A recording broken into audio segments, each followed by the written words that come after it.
Hey guys, welcome back to the channel. This is part 1 of our story. If you like this What If story and want to see part 2, let me know in the comments below. Before we start, don't forget to like, subscribe, and share this video with your friends. Also, check the description for more great content and my playlist. Now, let's start. After much debate with myself, I have finally decided to write this story. It was requested a while back and I had thought about it for a long time, but I didn't want to write it because I already had plans to use this content to continue another one of my stories and doing my first ever triple crossover. However, I decided to rather just write this and I could worry about variations at a later date. Also, I know that my other stories haven't been updated, but I've decided to take some time to review and rewrite, including 3 of my most popular stories, Through the Looking Glass, Through the Spyglass and Crossroads of Fate. Summary: everything in life has a price that must be paid, but it cost Sakura Haruno her entire world. Now having no one to rely on but herself, Sakura must face this new world dominated with heroes, villains, and quirks. She also discovers that what she's paid for has the potential to be worthwhile. I do not own Naruto or Boku no Hero Academia. All she wanted was to be of help. To be strong enough to stand side by side with those who protected her and to return the favor. That was the only real longing for Sakura. And for a moment she thought she had succeeded. This was meant to be a great ending, where 3 friends united, fighting together in a war against a godlike being, saving the world, and more importantly each other. It was only supposed to take one touch to end this battle. And Sakura was willing to take the plunge as she had been paid little attention to and therefore was in the best position to strike and stall the opponent for a split second. That all they needed, and she wanted to give it to them. As usual, however, she didn't consider the price of her actions. The 4th Shinobi War. Her first war, and what she hoped would be her last. All ninja band together, putting aside their histories to defeat a greater enemy. And after all the bloodshed and loss, it looked like things were finally coming to an end.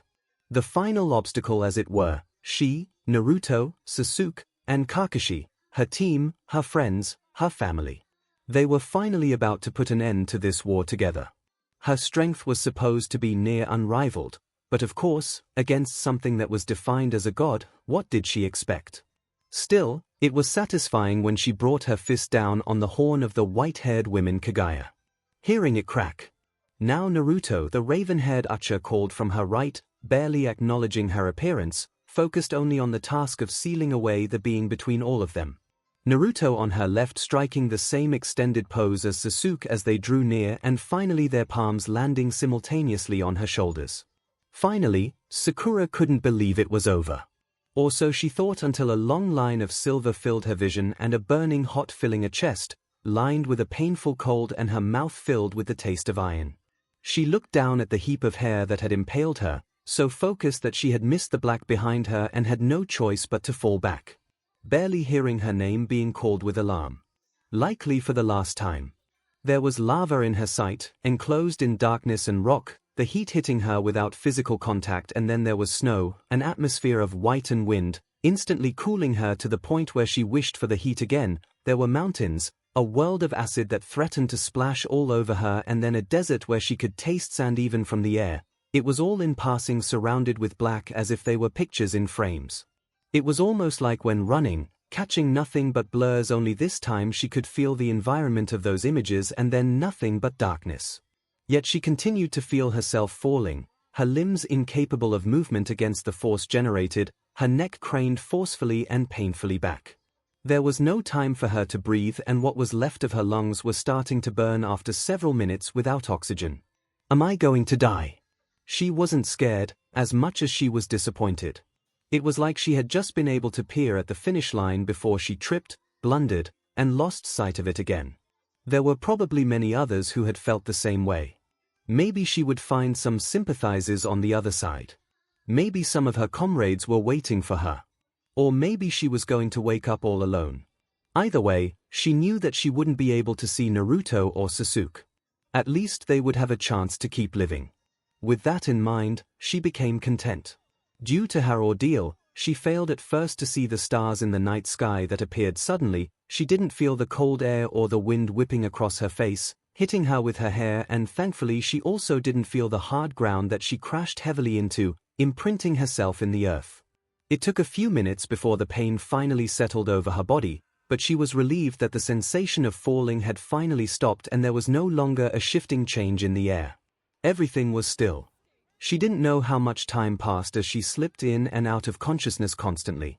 Her body refused to move, but it felt like something was crawling around in her chest enough to make her shiver, then the heat in her chest dimming to a calming warmth that was beginning to become comforting.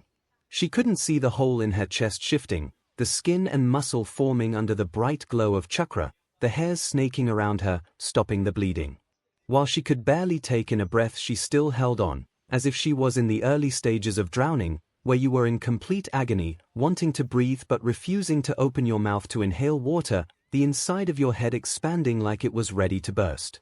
All she could hold on to was the warmth in her chest, as the rest of her body went cold.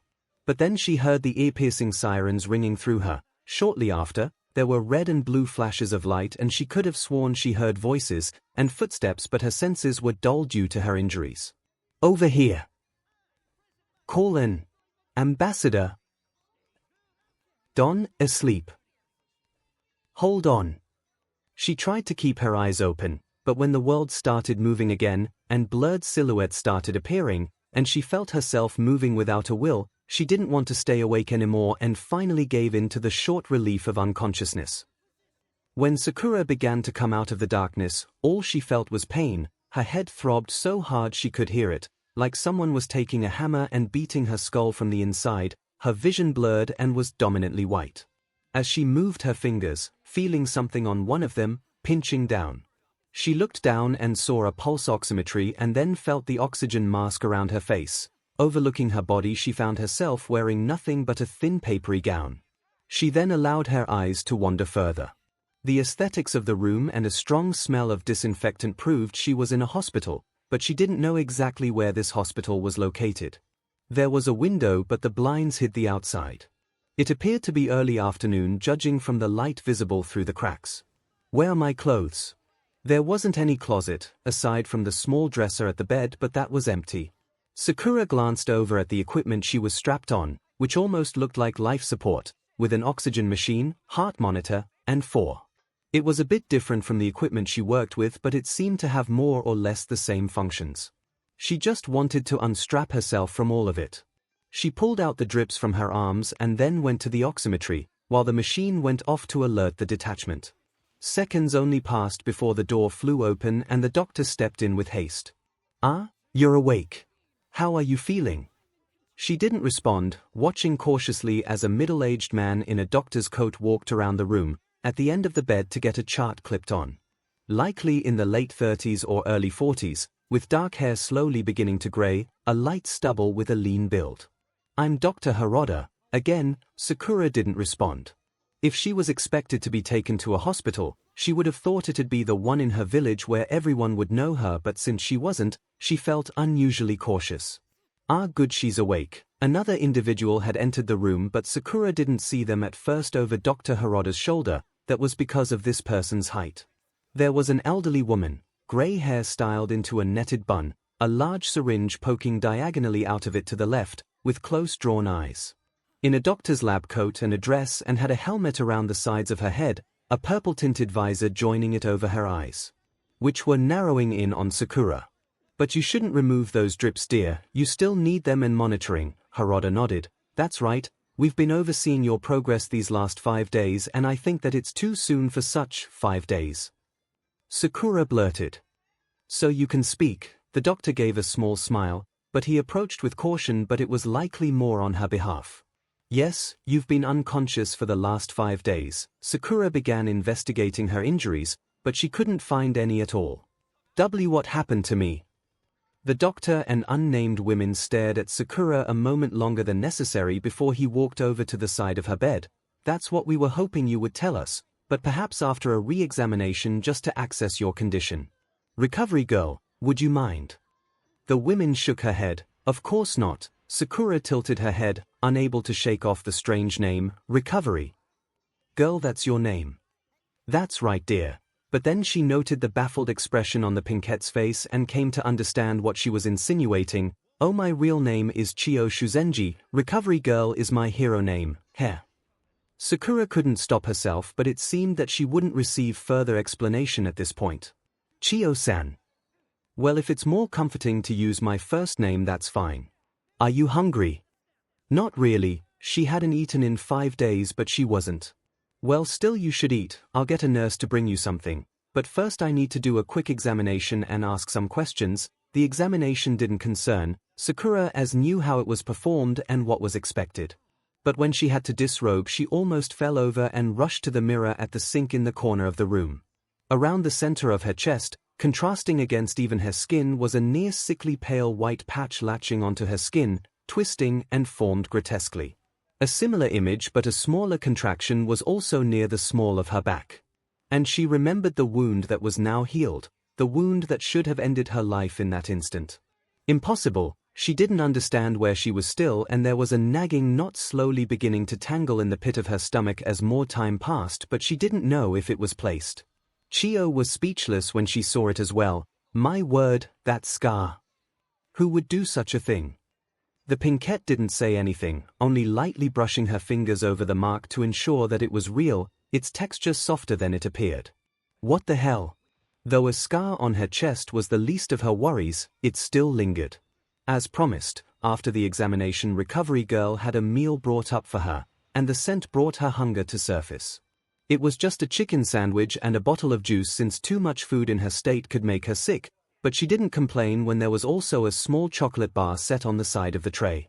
How did I end up here? Sakura wiped her mouth, feeling a smudge of mayo on the side. Recovery girl had been sitting on the side of her bed patiently waiting for her to finish without disrupting her meal, but she had questions for her. You were found near a lake by the bridge. It's only a few kilometers away from the hospital, and a good thing too.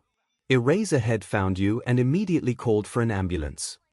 Sakura squinted her eyes. Eraserhead? Chiyo paused. He's the hero who found you. I suppose you wouldn't know him since he prefers working discreetly. It was just the name that baffled her, but now Sakura was questioning a few other things. What was she referring to? He'll probably be coming in with the investigator tomorrow, who? Sakura leaned in. Something didn't sound right about this. Investigator in her experience meant interrogator and interrogation, which didn't bode well for a ninja. Oh, don't worry, he just wants to ask you some questions about what happened to you, and probably your information so that we can contact a family member to come here and get you. Sakura made a small noise to acknowledge she heard what she said, but she couldn't quite understand and decided to push back all the other questions. She had to ask a simple one. Where exactly is here? Musutafu City. There was a visible show of fright that didn't go unnoticed. Where is that? Sakura asked. The knot in her stomach grew a little bigger with anxiety. Japan, near Tokyo, Chiyo said slower, watching the girl carefully for her reaction. Sakura just sat there silently, covering her mouth with her hand. Her head throbbing as she thought hard about what happened that might have led her to this situation. She remembers the war, and she remembers fighting with Naruto, Sasuke, and Kakashi against Kaguya, and then she was stabbed. She was falling and shooting from the bed. Sakura rushed over to the window to open the blinds, wincing at the intensity of light the setting sun would give before surrendering to the night. Sakura saw the outside of the hospital, but further ahead there were many buildings with an unfamiliar design towering most of the area. With the few pieces she had right now, Sakura was beginning to get a clear picture of her situation as she recalled what happened again. And much more detail. Oh, no! When Recovery Girl saw Sakura about ready to jump into a state of hysteria, she quickly withdrew and told her to rest for the night and to call if she needed anything, and that she would inform Dr. Harada as well. She thought it best to give her some time to calm down before questioning her further, and also decided that she may need to perform a CAT scan because she was no longer certain if her mental state hadn't suffered any trauma based on a few quick yet accurate medical analysis. Sakura had dinner and was then left alone for the rest of the night, with a nurse silently checking in on her every hour. But Sakura was too engrossed in thoughts. While it was a difficult situation to swallow, it was certainly possible from recent experience that she had been transported into another dimension by Kaguya's power. The only difference was there was actually life in this world, a society, but she still didn't know very much about it. Which was why she managed to gather herself enough not to ask about how to get back to her home. She came off as suspicious enough. It couldn't be that Kaguya had planned to escape to this world, right? It didn't look like it made for much of a battleground. But now Sakura was stuck here. She didn't want to say for certain that she was in another world, but every time she glanced out her window, it was seeming more plausible. And if she was in another world, there was just one dreadful thought that came to mind. How the hell am I going to get back home? Another issue was whether or not she should stay in the hospital and wait for that investigator, or if she should just try and figure things out on her own. She managed to stall for time with Dr. Haruno and 𝐒recovery girl whatever, but that wouldn't be for long. She was starting to doubt revealing her identity in detail. I need some air. Taking a robe, she wrapped herself up, put on the hospital slippers, and carefully stalked out of the room. Ensuring her steps were completely silent and remaining vigilant for the night shift faculty, she made her way to the bottom floor to get to the exit. The large glass sliding doors came into view. Sakura watched as the automatic doors opened when someone left and then turned to the reception desk. There was a woman in scrubs behind, holding a small metal device in her hands, her face glowing from the light emitted by it. Whatever she was looking at, she was distracted. Sakura smirked, picking up a pebble from one of the fake potted plants decorating the reception and waiting area, and returned to hiding behind the corner. Pinching the stone between the top of her thumb and under her index finger, she flicked it forward. The pebble shot across the receptionist's desk and crashed into the wall at the opposite end of the room. With the window of opportunity open, Sakura went through with ease, taking her time as she passed the woman who wasn't even aware of her presence. Silent as a ninja she stepped, the sliding doors opened and she was out before the women looked back when hearing the sound. Ah, that's nice. Sakura stretched her arms, enjoying the cool night air against her skin. She looked up at the sky. There were few stars to admire and the moon was nowhere to be seen, unlike in Konoha where the moon was so big and bright she could see it completely from her room's window. She could also view the buildings from a different angle. They were different from the buildings at her home in her world. These were made dominantly of glass and concrete instead of wood or clay and shaped like rectangles.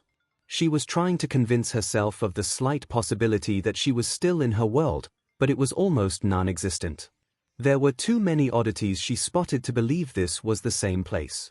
Her world would be returning from war. It wouldn't be this bright. This can't be my world, Sakura told herself.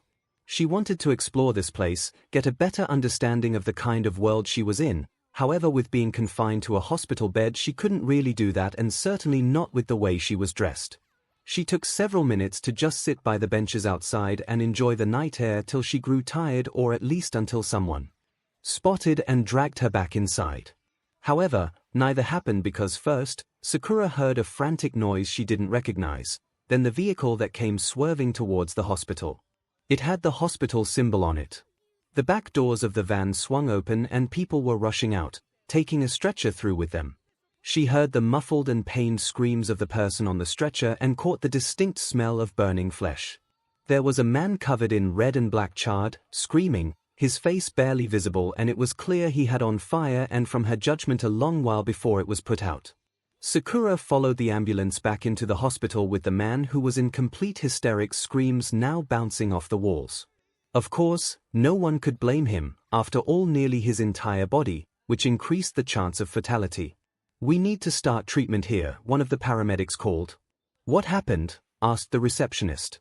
Apartment fire downtown, everyone got out except this one, let's move him to the ER. The receptionist, who had run on the outside of her desk, then spotted Sakura standing near the table and went over, grabbing her arm. She recognized the pinkette because she saw her brought in a few days ago. Miss, what are you doing out of your? Sakura rushed over to the stretcher, passing the ambulance. Stop, I can help.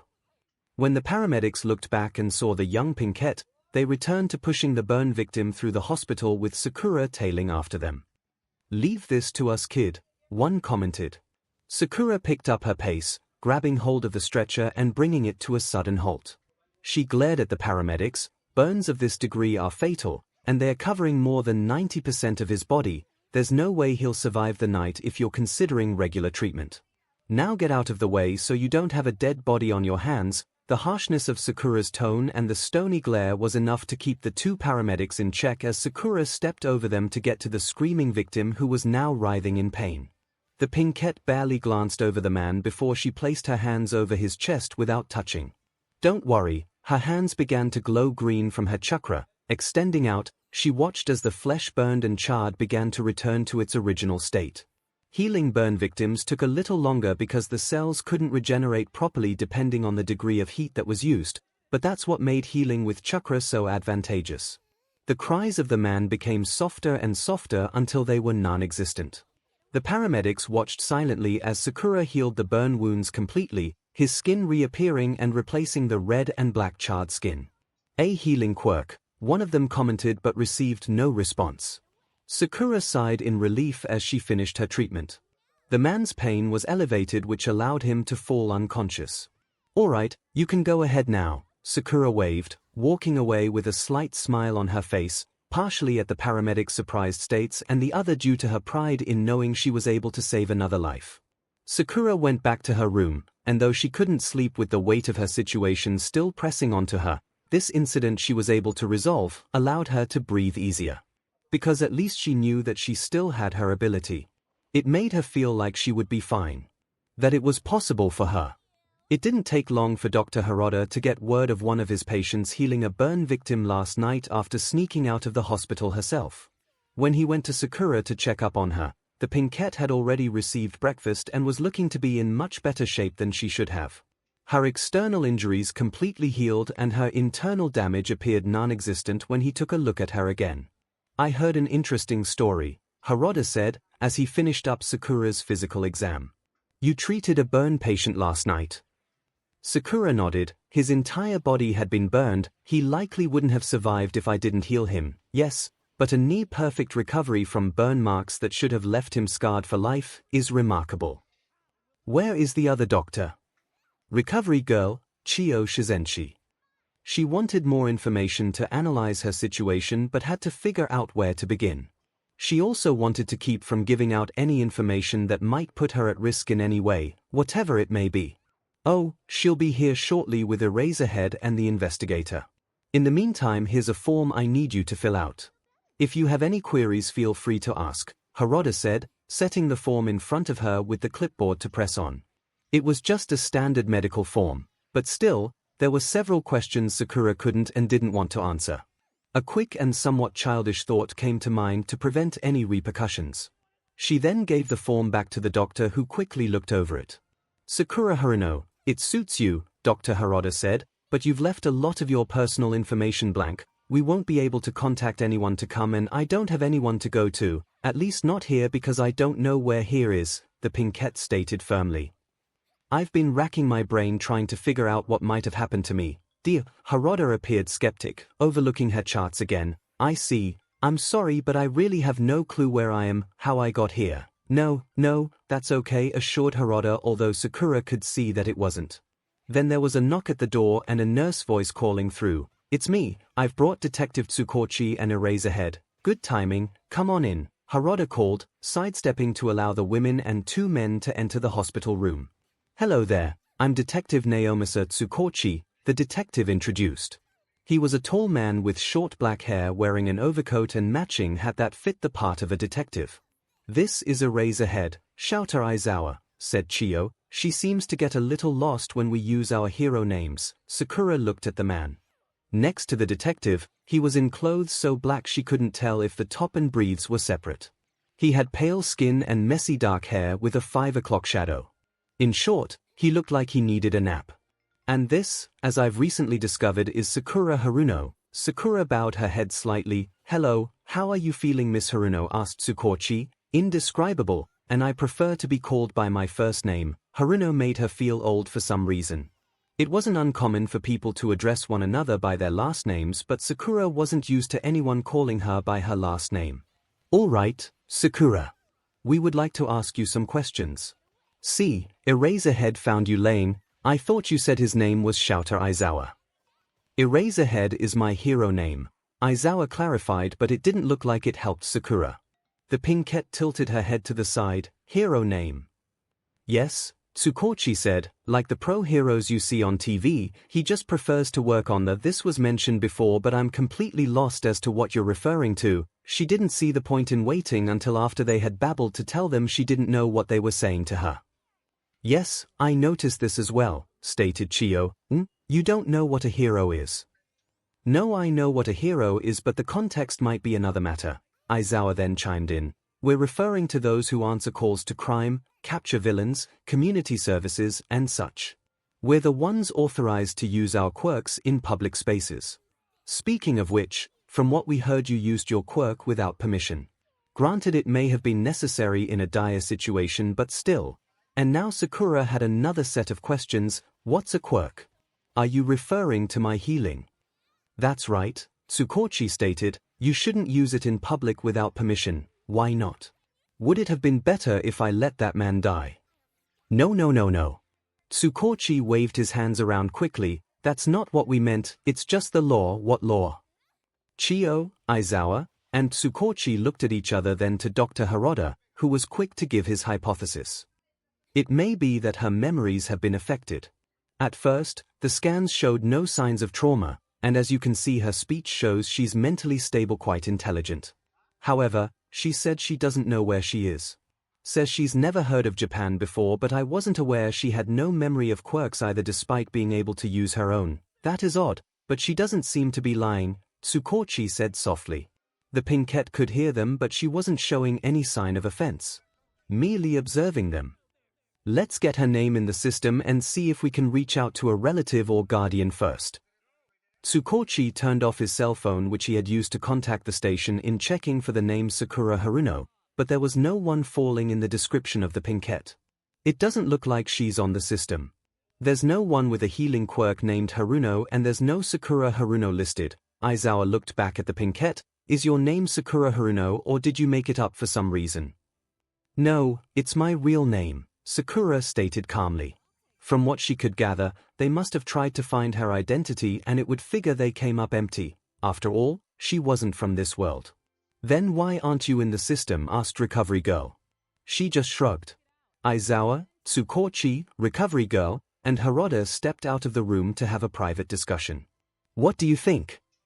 𝐒𝐭𝐴ₐ asked. I'm convinced she's telling the truth. As am I, said Recovery Girl. I don't think she is lying, but there is likely something missing. Yes, and that's what worries me. Though it is odd she isn't anywhere on the system. I'm going to do a check on missing kids and runaways to see if she fits any of the descriptions, and for now I'll call social services to come and place her somewhere. The social worker was a plump woman with a friendly smile, in a neat skirt and blazer, who greeted Sakura kindly. But even with her demeanor, the 𝐭𝐽𝐶 was completely appalled when she was told she would be placed in foster care to be looked after under adult supervision, since she was still just a minor.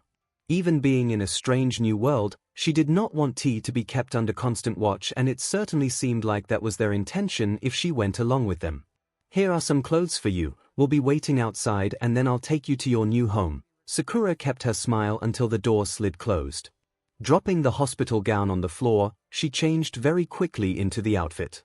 It was a comfortable and rather worn grey yoga briefs and a white tank top over a matching jacket and black sneakers, but it was decent enough for her to be able to leave the hospital in. Through the window that was. Even from the 5th floor, it was an easy jump for a ninja, into the parking lot and out of the gates before anyone could see her or realize she was missing. New home. As if. In her role as a ninja, she had traveled to many different countries and had been able to compare structures of cities and buildings, but none were as glamorous or rather gaudy as what she saw right now. Buildings of solid concrete or glass that towered dozens of meters in the sky with large screens and flashing images that she was starting to get a better idea of what heroes were.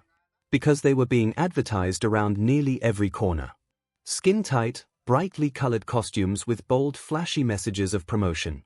People with different skin tones, some similar to being anthropomorphic, with features of animals such as tails, wings, scales, fur, and more. Sizes exceeding the height of average humans at times. Yet already she could sense the normality to it all. And there was only one thought going through her mind. What kind of world is this? A world of heroes. The concept of quirks was something Sakura found the most interesting about this world, as well as the rules that went with them. Quirks refer to the abilities and mutations that appeared in history without origin and vary among 80% of the population. Quirks cannot be used publicly by any non-licensed hero. Quirks cannot be used to injure other persons under any circumstances without just cause and a hero license. It was those fundamental rules that laid the foundation of labeling criminals, or as they were termed here, villains. This profession of heroism was born from the chaos the appearance of quirks had created. When everyone believed that they could use their power to shape the world as they wanted it.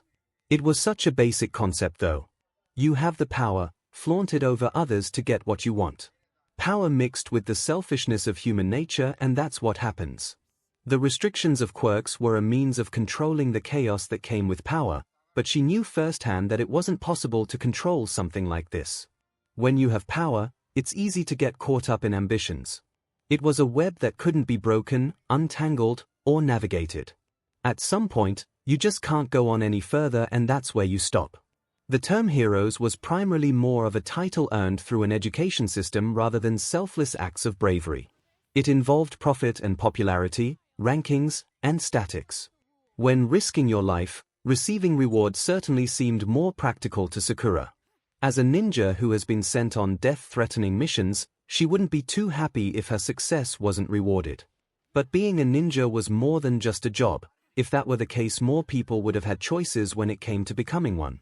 But there was status, expectations, loyalties, the sake of survival, talent, ability, traditions, and so much more that factored in when it came to being a ninja. A hero's path was much more narrow in this world, and evidently cleaner on their part.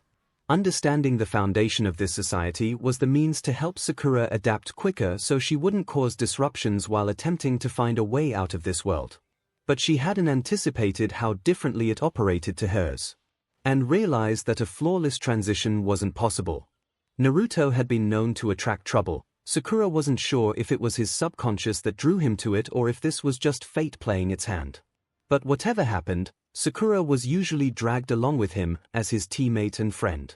That excuse was moot in this world, and Sakura was beginning to think that when trouble came her way it wasn't due to someone else's fortune but her misfortune.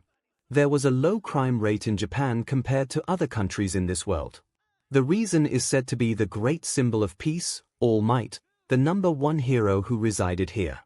Japan also had that quirk restriction law which was unique. That didn't mean that there weren't crimes committed by those who thought to use their abilities to aid in their selfish desires. Of course, she had no intention of becoming a hero, nor did she want anything to do with vigilantism. There was an overflow of heroes working to deal with these problems. If only they had shown up a bit earlier. 2 days on her own in this world, and Sakura had spent the majority of it in a library researching and the rest exploring the city. She realized that she needed to find a way to sustain herself so that she could afford lodging. Going a few days without eating wasn't much of an issue for her, but she was going to have to replenish eventually. What can I do for money though? Despite her trailing thoughts and the loud roads she walked along, Sakura didn't miss the disturbance in the air as she passed the silent buildings, catching the hostile presence lurking in the darkness of those spaces. Please, let me go. Cackles and soft cries, strained with fear, were clearer as she pressed her back against the cold concrete and brick. Hand over your purse, damn it. She strolled into the alley, examining the situation. 4 figures in total, 1 victim, and 3 villains. They weren't well illuminated under the dimness of the alley, but Sakura could see them well enough to know that one of them had hands like blades, each finger like sharp talons. The other literally had the appearance of an ape, similar facial and body structure. The third had wild hair like a porcupine and a rough face and was hunched forward like he couldn't bear the weight of his hair. The 3 had blocked any escapes with the help of the buildings forming the alleyway. Blade Hands was the first to notice the new figure moving into the darkness. Hey you there. 𝐒𝐭𝐚𝐲, get that one, said the ape. 𝐒𝐭𝐚𝐲, the porcupine humanoid, towered over her. All right little girl, hand over everything you've got and we might spare you. She kept her gaze down, hands in pocket. Leave, yeah. All attention turned to her now. I said leave. Get away from that women and leave right now. Laughter echoed against the brick and cement. You want us to leave? Or, trying to play hero little girl? You think you're in any position to make demands? Get her 𝐒𝐭𝐚𝐲. The porcupine's clawed hand reached towards her. That's when it all happened instantly. Grabbing his torn shirt, Sakura flipped the culprit into the air with one swift motion of her arm and watched him land on the ground with a heavy grunt. Sakura turned back and looked at the trembling women. Go now. She stood up with difficulty but did her best to hurry before the other villains tried to grab her or block her opening. She ran past Sakura, taking a right out of the alley, taking her phone out to call a hero. Should have taken the chance to leave when I gave it to you, Sakura said, looking over her first victim in this world. Feeling the wind shift behind her, she leaned far back, avoiding the swing by the gorilla man. He went in for another, hands clasped together and raised above his head. He shouted as he swung, "You're dead, kid." Again Sakura sidestepped and his fists smashed into the concrete. 𝐒𝐻𝐢𝐳. Swinging her leg up, Sakura hit him straight in his chest. A trick of BLD fell from his lips as he was lifted high into the air, shooting past the rooftops of the buildings and a little higher before he started falling again. Sakura stared up. "Would you die if I didn't catch you?" Catch me," he cried, tears from his eyes, saliva from his mouth with limbs flailing around. He couldn't close his eyes and waited to hit the ground, but came to a sudden yet painful stop. His stomach lurched as the wind was knocked out of him, as well as his consciousness. Okay then. Sakura tossed him under her palm further into the alley. He flew past his last standing accomplice until he hit a wall. He won't be waking up for a while. The man with blade hands grounded his teeth loudly. This little. 𝐒𝐽𝐽 recovered himself from the ground, but Sakura had already heard him shuffling behind her. He stood up, his hair began to bristle and crack as they hardened. You're dead. The attack never had a chance to be activated as a single push sent him flying across the road to the opposite building's alley that lined up. They barely heard his grunt before trash cans smashing together. There and now all that's left is, she had to duck as blades swiftly cut through the air and then jumped to the side as they came down. You're impatient. The blade fingers spread wide before the villain moved in to attack again. Figuring that the alleyway was too confiding, Sakura moved out into the street. The hoodie slid off her head against the wind and the momentum of her movements as she evaded the attacks, pivoting away from her opponent with little effort. The villain didn't take too kindly to her casually evading his attacks, left, right, up, down. It didn't matter which direction, she maneuvered herself perfectly to evade. You beach. That was his last words before he kissed the tar. His vision blurred at the sight of a sneaker kicking him. He flew to the other side of the street. She ran her fingers through her hair, a small smile graced her face. It almost felt wrong to have relieved tension through fighting. Though it was only a sliver of weight lifted. You there? There was the briefest sound of compressed air before Sakura saw someone rushing down the road as quickly as a vehicle. It was a man, but he was wearing a full set of white armor, including a helmet that hides his face. But she already knew he was looking at her through the plate of glass covering his eyes. Turning around, Sakura quickly attempted to escape, leaping onto the building's roof and moving out of sight. Hey, come back here. She just kept running, vanishing into the night. The hero was unable to chase. Who was that? This was just one of the many incidents that the 𝐭𝐽𝐲 would be having. This was the first time in 3 days that Sakura's been noticed since leaving the hospital. She took no stops until returning to a vacant building close to the outskirts. The paint had worn in color with layers scraped back revealing the brickwork, windows with edges of broken glass or vacant of any, letting in the moonlight. Inside was filled with boxes, papers, equipment that held no value without function. It was eerie from outside, enough to discourage people from wandering in. Something Sakura was counting on. She leaned against the wall with the sturdiest appearance and just closed her eyes. What did I run for? It's not like she was the one who committed any crimes, but it seemed like the better option than being asked questions about a situation she hadn't meant to be involved in. Looking through the window at the full moon reminded Sakura of what the moon in her world looked like before it bled red and reflected the 𝐒𝐻𝐽𝐴. That's all over now. Her hand reached inside her shirt to brush along the scarred skin on her chest. Concerning her objective to return home, Sakura had been able to conclude 2 options.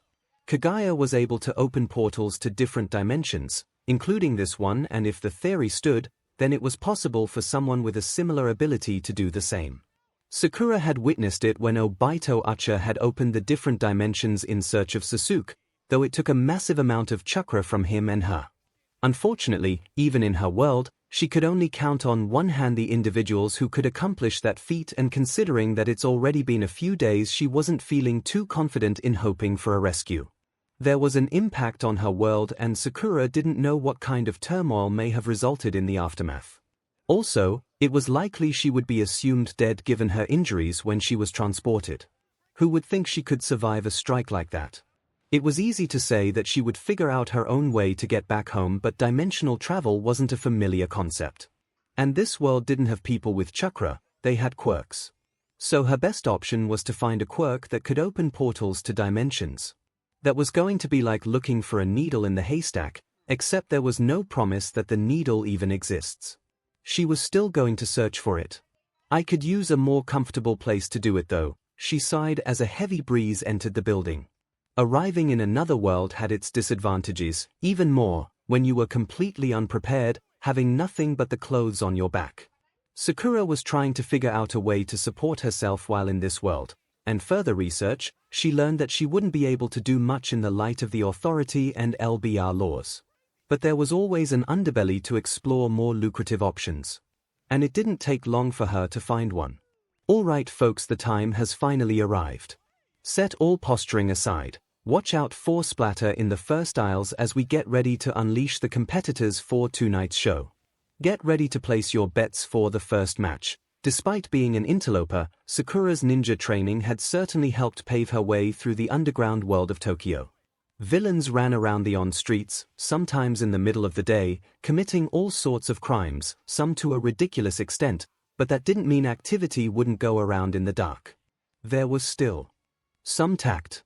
It was all a matter of observation and knowing where to go for the right information, and through that Sakura discovered her way to making quick cash with little effort on her part. Many underground fight clubs were existing, all varying from application to types of audience. It was a place where quirks could run rampant and all gloves were off. Bloodlust seeped in the air, mingling with smoke that left a bad aftertaste in the mouth.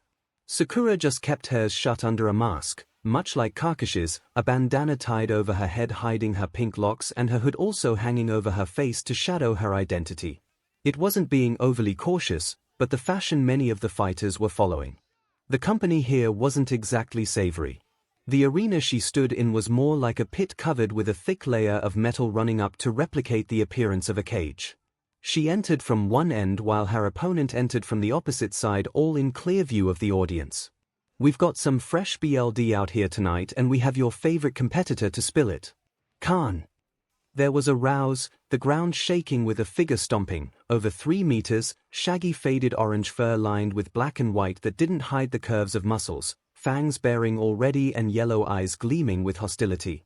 A quirk that made him look like a tiger, albeit an enhanced version. A new little comer, and I do mean little.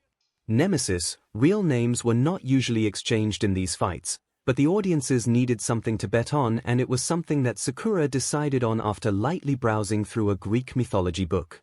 The crowds were calling out, but most were not in support. She had seen the line of brawlers and there was a distinct menacing presence that each of them carried. It was barely a trickle to Sakura but likely a shower to others. She didn't carry that in her presence constantly like a suit of armor. Khan snarled when she stepped into the spotlight, "Thanks for the easy win, Pipsqueak. The bets are placed, fighters get ready. Winner by knockout or surrender. No limits." Begin. Tigers were animals equipped with speed and power, and those qualities were also embedded in this man's quirk. It took 2 sprints to appear in front of Sakura, claws out to tear into her. She didn't move as they bared down, blurring. Debris tracked up, and from that cloud Khan exited with little grace, flying backward and hitting the iron cage hard enough to dent, his tongue out, eyes glazed white. "I was thinking the same thing, dumb butt." The crowd had a momentary lapse of silence, then grew with a roar of different voices meshing to become a cheer. Winner Nemesis. It was the first of many fights that would send the name Nemesis throughout the underground, becoming especially well known for winning by a single hit. As long as she continued to move with this persona, she could earn a living in the shadows and walk around in the light without care. Or so she thought. With her pockets now full, Sakura found a place to stay, a small one-bedroom apartment in a run-down building with a landlord that didn't ask a lot of questions about his tenants. It was enough for someone who wasn't planning on making a life in this world. Still, this place is kind of interesting. To Sakura's distant thought, the only response she received was a small mew. Following the sound to a tabby cat anxiously staring at the open can of tuna, its bright green eyes crying out for its meal. Yeah, food first, vent after. You're getting fatter, you know. Not that it was bad given the previous condition of the cat. Sakura dished out the tuna into a food bowl, watching the cat gleefully begin to eat. Haven't seen you in a while, her lips curved up, turning her head. Hitoshi, at the end of the underpass, a boy close to her age dressed neatly in school uniform, his indigo hair flaring formed the breeze, purple eyes that were nearly constantly half-closed. Hitoshi ₛ𝐻, the only person in this world Sakura allowed herself to become familiar with. The reason they met, currently enjoying a can of tuna and a bowl of milk. Ugh, what's up with this world's coddling nature? I can't believe another hero tried to chase me to a home I don't have. Apparently, it wasn't normal for teenagers to be walking around late at night in this particular area since there was an upspring in criminal activity in the neighborhood. That was the least of your concerns when you were in a foreign world with no provisions and little information. Also, she could protect herself well enough. She hadn't synced with this world just yet, and so much was different for her to instantly adapt. She was coming across an underpass that was looking like a good place to stay for the night, but someone was already there. Two someones. A young boy, with droopy eyes who did not look like someone you'd see out this time of night. He was leaning against the wall, cradling a cat in his arms. Hey, are you okay? He glanced over with fright, surprised by her presence that had gotten close enough for his sense to pick up and yet hadn't. Who are you? Just passing by. Sakura leaned closer. What's wrong with this little guy? The boy looked sullen. He was laying on the side of the road. It looked like he was hurt, so I brought him to get checked out. Vet says he's probably not going to last the night. Sakura smiled, able to deduce the situation. So you're just keeping him company. Better than a noisy street. There was a bitterness behind his tone. I'm just waiting, then I'll find someplace to dig before heading off. Silently, her hands reached out, hovering above the furry animal, chakra concentrating into her hands to give a bright glow. She began healing the internal injuries, and quickly Sakura picked up an unusual rate of healing. Am I imaging this? She wondered. Before at the hospital, she had noted the slight speed in healing burns but hadn't thought about it too much since external injuries were not as difficult to fix in comparison to internal. What are you doing? The boy asked. I need to concentrate. He must have understood because he didn't say anything the rest of the time she healed. The cat opened its eyes. The previous dreariness was gone, eyes shining. It liked the tips of the pinket's fingers affectionately. Meow, this little guy will be all right. Now he just needs some tending. The boy stared in astonishment. Before straightening his posture, I'm Hitoshi ₛ𝐻, Sakura Haruno. Then on, the two spent days meeting at the underpass to check in on the stray and in turn became familiar with each other. There was a lot of weariness at first, likely because neither were that willing to engage in personal conversation. Time removed the wall between them brick by brick. Sakura ended up catching Hitoshi more at the library where he would go to study as entrances exams would be coming up for junior high students. He showed Sakura how to use the computers there and access the internet, which just opened a whole new range of information for the girl she was grateful for. A few days is hardly a while, besides shouldn't you be off studying? Entrance exams for high schools are going to start sometime, aren't they? I have been studying. Hitoshi crouched down next to her to pet the cat. I doubt I can say the same for you. Homeschooling must be nice. Hey, I've been busy. Just moved to a new place. Sakura grinned. When Hitoshi asked her what school she went to, she had come up with that lie and given her manners, and all her free time. Hitoshi easily believed it. And by the way, I do go to the library to read. I still stand by my statement, said Hitoshi. I can hardly call your browsing studying. Are you planning on making it through your exams on minimum effort? Sakura stuck out her tongue, tasting the frosty air and said in a breath, It's pretty cold here. It is that season, Hitoshi responded dryly. Do you already know what high schools you're applying for? Yeah, Hitoshi bit the bait. Mainly, I want to go to you. When Sakura was still learning about heroes, she discovered that some of the best had one thing in common, and that was their attendance at the school with one of the top hero programs, but it was also considered to have difficult entrance requirements. "I'm sure you'll get in." Sakura patted the boy's shoulder, but she easily noticed the way his demeanor deflated. Eyebrows furrowing, creating creases revealing doubt. "What? Don't think you can do it." "It doesn't matter what I think. UA isn't easy to get into. I'm applying to the hero course and the general studies." "I don't get it," Sakura admitted. "You want to be a hero, right?" Hitoshi frowned. "Why do you sound so surprised?" Sakura shrugged. She didn't have the hype everyone else had about heroes.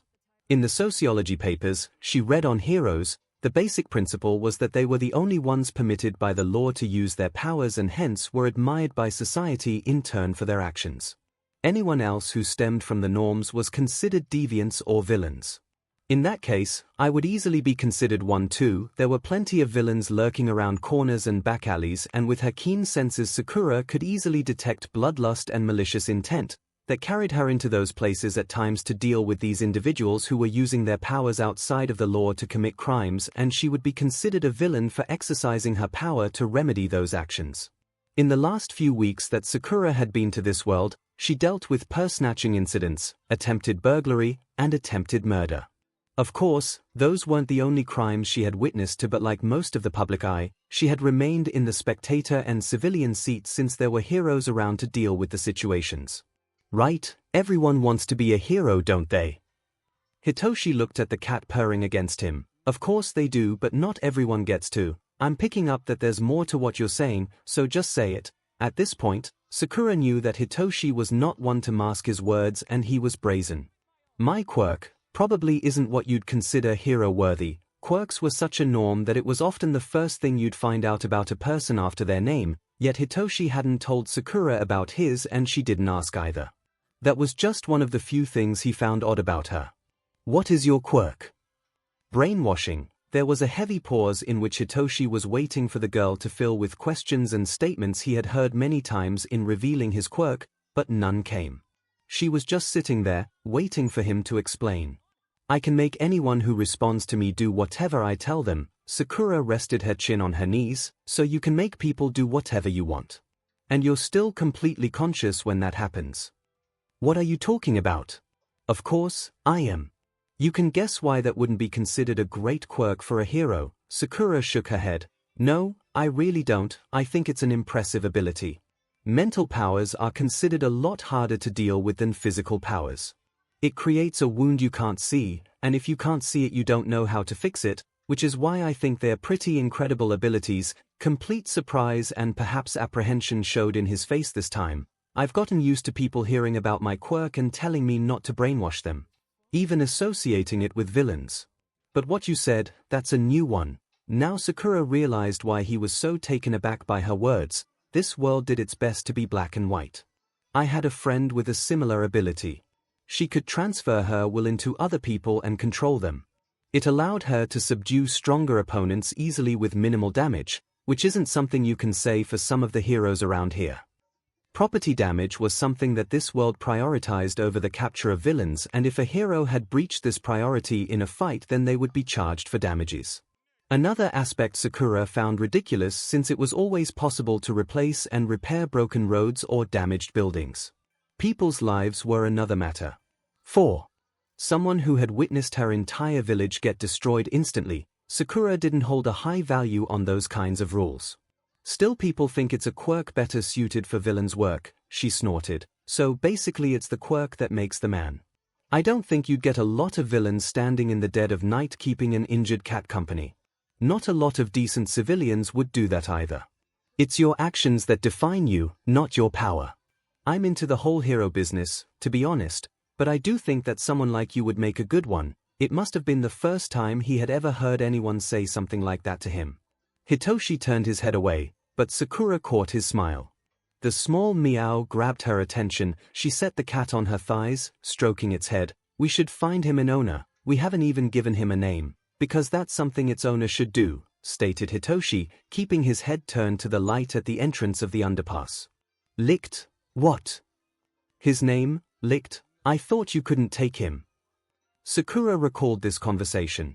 She couldn't take the cat because at the time she was homeless, and right now she wasn't looking to handle the responsibility of a pet when she was looking for a way to leave this world someday soon. She would be exploring this entire world, but she wanted to remain close to where the portal had opened. She was looking at all possibilities, however slim. And this was one of them. So her home base had to be here in Tokyo, and nothing could be allowed to compromise that. I did, but I changed my mind. Okay, I'm not letting you take him home until you tell me why you changed your mind. Hitoshi looked back to her. When he was injured, I saw it happen. I saw the car coming on the road, but I couldn't do anything. When it drove away, I went to the vet, and when they said there was nothing they could do, you waited with him. Sakura nodded. What, you were feeling guilty because you didn't jump in front of a speeding 3,000 pounds of metal? The lacking response answered. Wanting to be a hero, but having a quirk that was judged as villainous, adding to the misconception was being unable to save a stray cat, would start weaving threads of doubt. Just screw it, what does that mean? Hitoshi frowned. Either move on from the mistakes you made or find a way to fix it, but dwelling isn't going to help anyone. Sakura craned her shoulder back, feeling the bone pop. I can promise you this much, nothing good comes from dragging your past with you. Hitoshi glanced down at the cat again. You're weird, Sakura. She brushed against his shoulder. Is that a bad thing? She was closing in on 3 figures, 2 closing in towards the center, each in familiar features, dark hair, blonde, and white. Hands extending outwards. Faces completely blacked out as if they were never meant to be seen. Her mouth opened to call out, but all that escaped was the thick substance of red pooling out. Again she tried to get her voice, to move her body, but it was as if a weight was pressing down on her chest, inhibiting all other forms of motion. It seemed her body forgot how to breathe, her chest stopped moving, she couldn't inhale. Her ears wouldn't register sound, her body couldn't grant the tiniest motion of a finger, all which heightened her fear of sight that remained present. Falling like a solid statue, watching vivid environments flash around her, flames scrunching out a face with angry yellow eyes ready to engulf her. Then a pool of moldy gray liquid simmering with steam closing in. Then fragments of snow and ice curling around like a whirlwind. She tried to cry out, she tried to scream as she fell as if with no range of motion. Down below, she neared a pit of darkness, growing closer faster than she wanted. Like her stomach was being lifted towards her chest, she fell faster. Images filled her vision in place, a baby with pink, her younger self crying in a park, a red ribbon, her friends, school, graduation, parents. Flashes of her being in each of these moments as they passed, too quick to capture at a regular pace, but as if she was reliving it all as solid as reality. Then when she stops falling. Nothing. Oh! Sakura involuntarily sprung forward, heaving for air she had been denied in her nightmare. Then would paw at the scar on her chest as if trying to soothe friction with a source she couldn't find and erase the hidden memories that joined in from her life flashing before her eyes. Recurring dreams, exaggerating the war and her end in it, tended to surface when she least expected, and in conjunction would be the uncomfortable tightening in her chest from sleep paralysis. It was becoming routine and she didn't like it. Kicking back the covers on the single bed, Sakura walked into the bathroom, pulling down the tank top to observe the scar under the flickering light. No matter how many times she examined it, she just couldn't make sense of how it came to be, or rather how that was all left. I should be dead, that was the only thought that came to her when she saw it every time.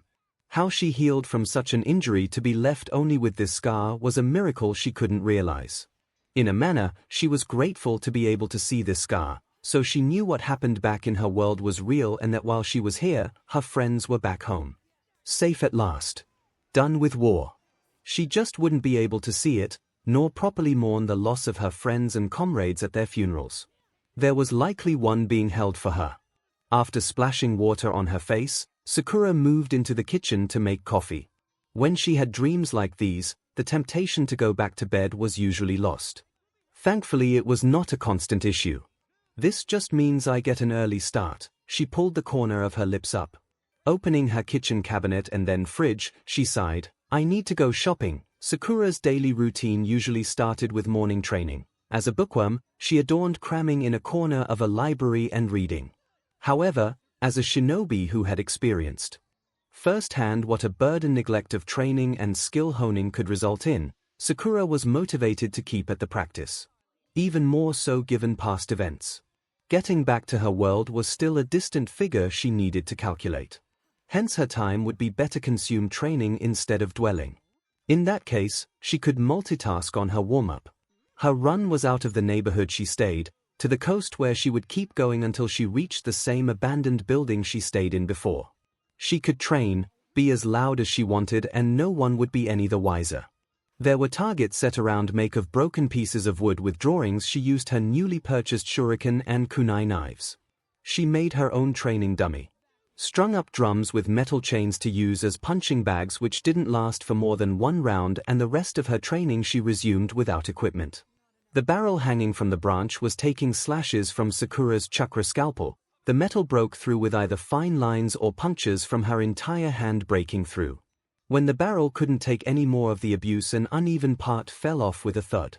Still can't sharpen it quick enough to go all the way through. A sidekick threw the remaining barrel from the chain and into the collapsing wall.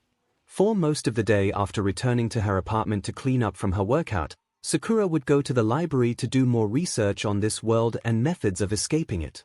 In response to her research, she learned that quirks were hereditary but could evolve, mutate, and develop in certain cases. History of quirks were not the kindest to its receivers. It's amazing how far they've come. Sakura was sitting in the back of the library, a tower of books at her side and a notepad in front of her.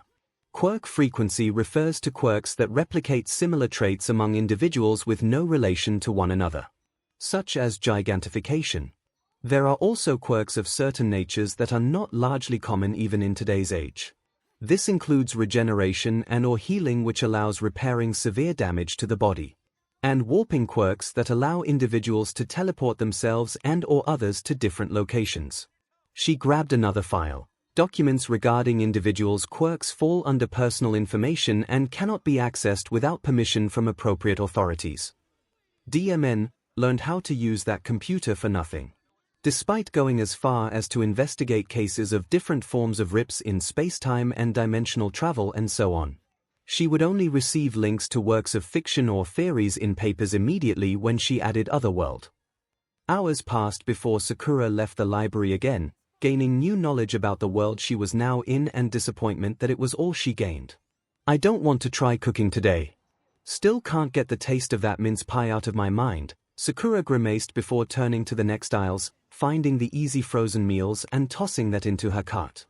Cooking wasn't one of her strong skills, and she didn't have a flair for housework either, but living on her own for this long, already Sakura was becoming accustomed to the new roles she had to play. She strolled through the supermarket, familiar with its layout by now. She often made just one trip for a big purchase for the week, so she didn't have to come around often. It was in a fairly quiet part of town that grew near silent in the last afternoon, just as the sun was about to take its final peak. Everything on her list in the cart, Sakura lined at the cashier's counter to check out. The current customer had moved out of the way, so it was just one more in front of her. Her eyes hardened. She looked past the lady in front of her to the entrance exit of the supermarket. Some of the other customers in front had noticed it as well. A large figure looming over the entrance, too big to fit through. The top of the walls broke through, cracks running up to the ceiling, shattering some of the lights, as glass scattered, screams and alarms joined in. A voice deep, projected intentionally to capture the entire store's attention. Now that's what I call inconsiderate. Can't even get through the front entrance, Sakura let out a sigh. Odin, going viral. The crime rate in Japan had been listed as one of the lowest in the world. Despite this, Sakura saw many petty crimes being committed throughout her days here. Made her think about how bad the situation might be in other countries of this world. Society had taken some of these crimes and looked at them as entertainment, a live show of sorts when heroes were around. Heroes technically were sources of entertainment, that's why they appeared in adverts and commercials and were hot topics in news stories, always on the front page. Glamorized to appeal to society and remedy the fear of quirks and what they could do. It was a brilliant method of creating an environment to control the chaos. The issue was, for people who were born with such a prominent individuality that could only be expressed through following certain doctrine would result in some turning away from it. Deviant activity touched on psychological, environmental, and sociological factors, which varied person to person depending on individuals' beliefs and agenda, but villains likely followed similar patterns that resulted in them. That's what Sakura's analytical side concluded, as she viewed some of the most ridiculous acts of law-breaking by villains. They had power but nothing to show for it. She understood the critical thought process but didn't exonerate villains for their actions that inconvenienced or endangered others needlessly. And she didn't appreciate becoming one of those individuals. Shelves crashed with magazines and specials displays placed out in the front of the store, all knocked down as the hulking individual stepped through as if deliberately burying his feet in the fall to crack the floors and cause tremors to exert fear and gain attention. It worked well. The whole store was up in a panic. Customers and employees rushed back. "It's a villain, someone help, call a hero." He was tall, towering, pink skin that folded over his head from his shoulders, casting a shadow over his face, emphasizing his cold white eyes. A chain cast over the right shoulder connecting to a corset vest. Sakura's mind distastefully thought one thing. Pink acorn. She drew in her bottom lip to bite. Few of the cashiers were frozen in fear as he neared them too quickly for their flight instincts to initiate. It didn't matter, since the exit was being barricaded. Some looking around hoping for a hero to appear. "I want all of this store's cash in bags within 2 minutes. Clean out those registers." The first aisle of items being tossed down accompanied by the second caused further distress and woke the cashiers from their fright as they started clearing out the money and putting it in their stores' bags. "Hurry Yuppie," there were whimpering mutters in the back, people all uttering the word hero and save repeatedly, likely wishing for one to appear about now. Sakura was one of them. Another aisle was smacked down by the villain. "I'm going to lose my shopping spot if this store gets destroyed." Customers were all huddled, and the cashiers were moving as quickly as their trembling, sweaty bodies would enable in this stressful situation. Sakura began unpacking her groceries from her cart. "Okay, would you mind checking these out for me?" The cashier didn't know where to look, but Sakura's stunt had fractured his attention from transferring the money from the register to a store bag. Her demeanor easily stood out in the pool of fear everyone had created. And that's what she wanted. A shadow enveloped her entire form, and the cashier had shrunk down at the register table. Sakura just hoped look was of fear and not because he urinated or she was going to have to check out at another register when this was finished. "You little brat, didn't I say everyone on the ground?" Sakura didn't even glance his way as she kept unpacking.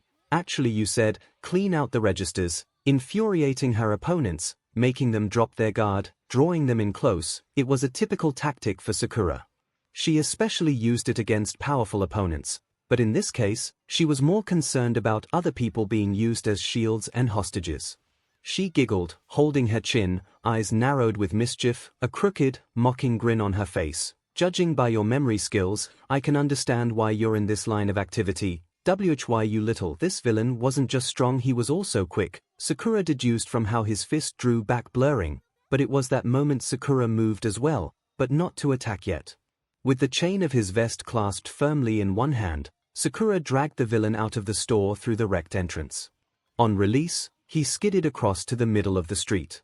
Onlookers were few and more spaces were available. Even so, Sakura knew better than to prolong a fight with someone unhinged, angered, and strong. Even more so on account of her actions. The villain laughed, maniacally. "I get it now. Wanna play hero, her little girl? Fine then." He started shifting from one side to another, to show off his speed, then appeared right in front of her to take another swing of his fist. "Let's play and see who." Not really. Sakura's movements were swift and fluid. She curled her fingers on the gold wristband, stuck her foot to anchor against his and watched the villain flip onto his back. Her fist impacted the villain's gut through his vest. She pushed further, causing him to cough up a bit of blood. The ground had a slight tremor as this happened, and the tar had small fractures beneath the surface, as Sakura made sure to keep her chakra release in check to avoid uplifting the road. Though she waited for a reaction, the villain wasn't awake anymore. Sakura craned her neck to the right, cranking her shoulder. "I'm not playing anything, idiot." Then she came back inside, asked to check out her items and left when the police cars were down the road. The store cashier watched the pen slide follow his every word as he gave his report. feeling somewhat prideful as the witness to the attempted larceny and defeat of Vihara Headgear. He was a powerful villain that had earned a reputation for larceny and murder, and now he was finally apprehended. By a teenage girl. And you don't know her name? No, sorry detective. Another spectator abruptly entered the conversation. She was amazing, beating that villain with one punch. And she's just a kid too. I mean, the video is just, can I see that video? The quality of the video was subpar, but understandable given it was taken by a shaking witness. It started with Detective Tsukochi looked at the screen in disbelief. He could see the face clearly in one frame, for barely 4 seconds. It was all done instantly, almost impossibly quick. The villain was dragged out of the store and then taken down outside. But what had him in, or rather than the actions taken, was the one responsible for those actions. Without a doubt, he could place the face to a name. This is not possible, but he was certain of it. This was the same girl that had disappeared right under their noses at the hospital, well and fine and taking down villains like a vigilante. I better call Eraserhead. Are you sure it was her? I'll send you the video to confirm, but I'm positive that this is our missing girl. Alright, send it to my email. Get back to me if you find anything else and I'll keep an ear out. Shouter swiped his screen to end the call. He turned on the computer on his desk, logged in, and opened his emails. It was assumed that the girl ran away because she wanted to avoid being taken by social services. It was a wonder how she managed to escape the hospital's 4th floor without leaving her room down a straight drop. The girl was an enigma, which made it even harder to put out a report of her. That night he found her looked like she was on the verge of death. Her clothes were ripped in the section, revealing a scar with blood fresh enough to mingle with the air and stain the ground beneath her. Signs of a very fresh and recent wound. The fact that the doctor was able to confirm she could heal had led him to conclude she managed to repair whatever damage was done to her. On the other hand, what brought her to that position still lingered on his mind. Hey there, you're supposed to be finalizing the test papers for the entrance exam. What's with the long face? Shouter didn't turn his head, but his eyes did glance for a few seconds towards the source of the very loud and overly positive toned voice. His colleague, Hisashi Yamada, hero name present MIC, Shouter's classmate in high school and currently work colleague at UA. Though they were in the teacher's office, like many others here, he was in his hero costume, consisting primarily of black leather, from neck to toe. The computer made a ding when a new message arrived. Shouter opened the attachment video and pressed play, enlarging to screen to ensure he didn't miss anything. What he saw surprised him. Look at this, he said to Hisashi. Whoa! Hisashi exclaimed when the video got to the part of Sakura punching the villain. Isn't that guy high on the watch list? I'm more focused on the kid taking him down, Shouter said with a slight hiss in his voice. She's that girl I was telling you about. Went missing from the hospital a few weeks ago. Oh, the one that's got you doing all those late-night patrols and adding darker shades to the rings under your eyes. Hisashi moved closer to the screen. He pressed replay and increased the volume. You little brat, didn't I say everyone on the ground? Actually, you said to clean out the registers, Hisashi snickered. That's some kid. Looks about the right age to be signing up for a hero course here. She's a runaway patient, possibly with amnesia. Not to mention a minor no one has reported missing, and with an identity that can't be found in any of the databases. What makes you think she'll be applying to school? Who will be applying to school? A light voice chimed in. Shouter and Hisashi turned away from the screen, dipping their chins down. Principal Nezu, it took a while for Sakura to get the basics for using this world's technology, but eventually, she learned them, allowing her to expand on her research and stay up to date on current events in this world. She only kept up with news reports in case any valuable information appeared. The media mainly covered stories about heroes and their activities, in turn, that underlined villains and their crimes along with both parties' quirks showcased. Sakura had taken to watching videos and reading articles online, but she still didn't understand the speed of the information flow. Until she learned the term, going viral. That's you right. Hitoshi held up his phone, video on the half screen where she could read the title. Girl stops villain at a local supermarket with one punch. She winced when she watched herself punch the villain. Oh, so that's what it looks like from the other end. since Hitoshi had taken in licked their regular meeting place had moved from the quiet underpass to the park close to Hitoshi's school. It had a better aesthetic, basically, a miniature garden, of neat grass verges filled with children's laughter while they played on the various colorful play equipment and pleasant chatter of the parents and passers-by. Hitoshi commented on it being noisier, but Sakura referred to it as lively and warmer on the concrete bench without the shades of trees, likely making it unpleasant on hot summer days but perfect for the cool weather right now. It already has over 20,000 views. You should read the comments. A lot of people are talking about looking forward to seeing this future hero in action one day again. Oh god, Sakura slapped her forehead. This would be a first, not having dealt with villains out in broad daylight before like this. And she assumed that by avoiding the police and heroes like every other incident, she would be able to keep her head low. How do I get rid of this? Delete the internet, because this video is on several social media sites and blogs. Okay, how do I do that? Sakura was looking so intently that the boy realized she wasn't joking. You can't, that was sarcasm. Seriously, did you live your whole life under a rock? Hitoshi titled his head, as he stared indifferently at the screen. And wasn't your quirk healing? Something like that. Sakura scratched her flushed cheeks. This video clearly says that it's something more than that. Hitoshi sighed. I didn't think you were one of those. One of what? Sakura crossed her arms, detecting the sliver of disdain. The lucky powerhouses that stand out even in a world where everyone special is ordinary. Healing with super strength, it's the perfect quirk. You're really blessed. No wonder it was so easy for you to say what? Sakura asked, but Hitoshi didn't speak, realizing that he was about to step on a landmine he didn't think existed with the pinkette. Appearance alone, Sakura would blend into the crowd as less than ordinary. So to discover that she was this able made him disillusioned to her words.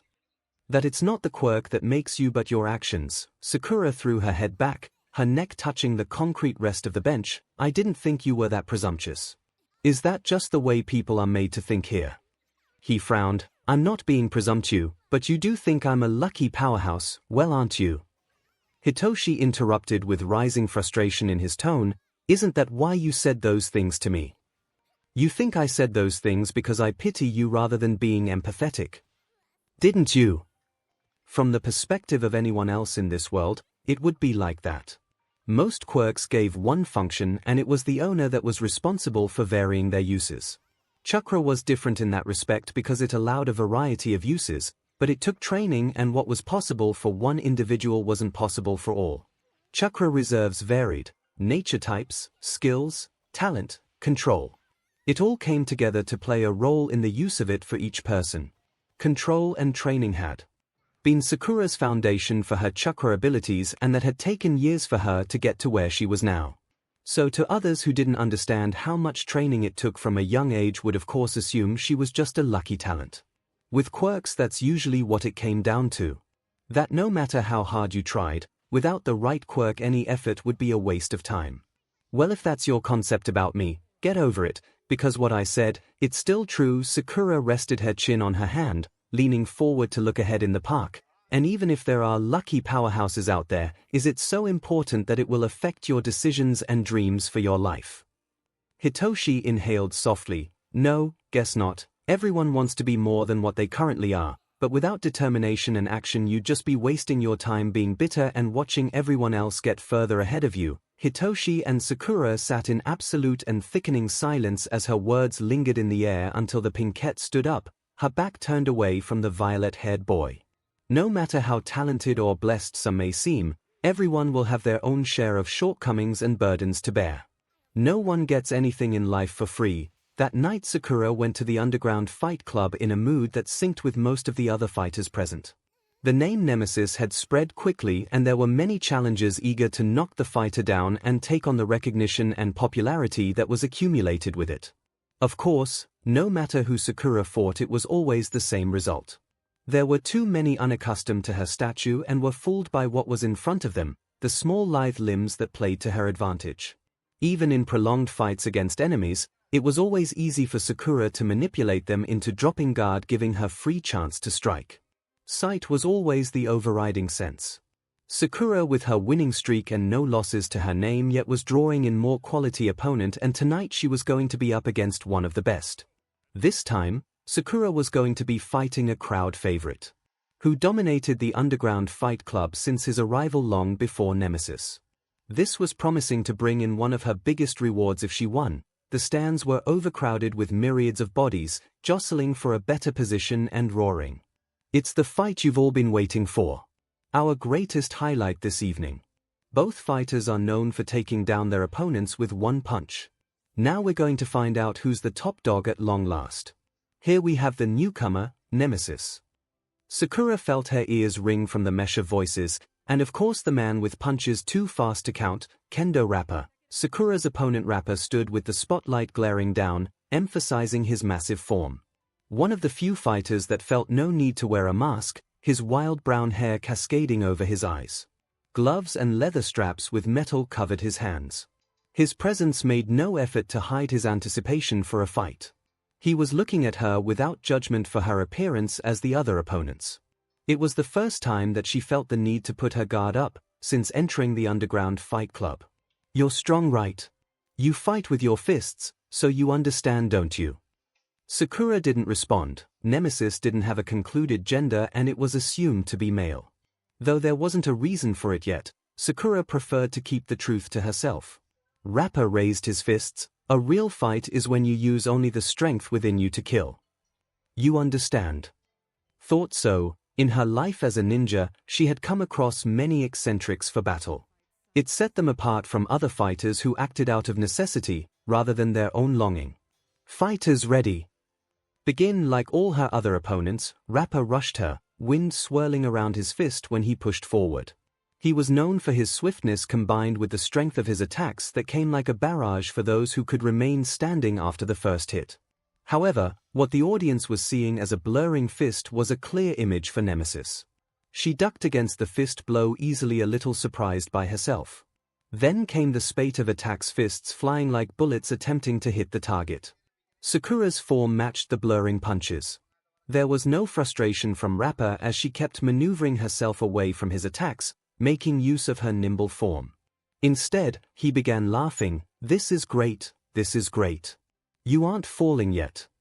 This is off somehow. Certainly, Tsunade's training had produced results, but even the Pinkette had to wonder how they were this perfect. Her eyes had adjusted quicker, her heartbeat and breathing were calm as if she was sitting afield meditating. Already she was seeing a pattern to the attacks, all wild jabs flaring with excitement. It was like a child's mentality combined with power surpassing an adult. The crowds were going as wild as Rapper by now, cheering, shouting, drunk on a thirst for BL. Isn't this something, folks? It's a first that Rapper's opponent doesn't fall victim to his fist after the bell, finally. This is what I waited for so long.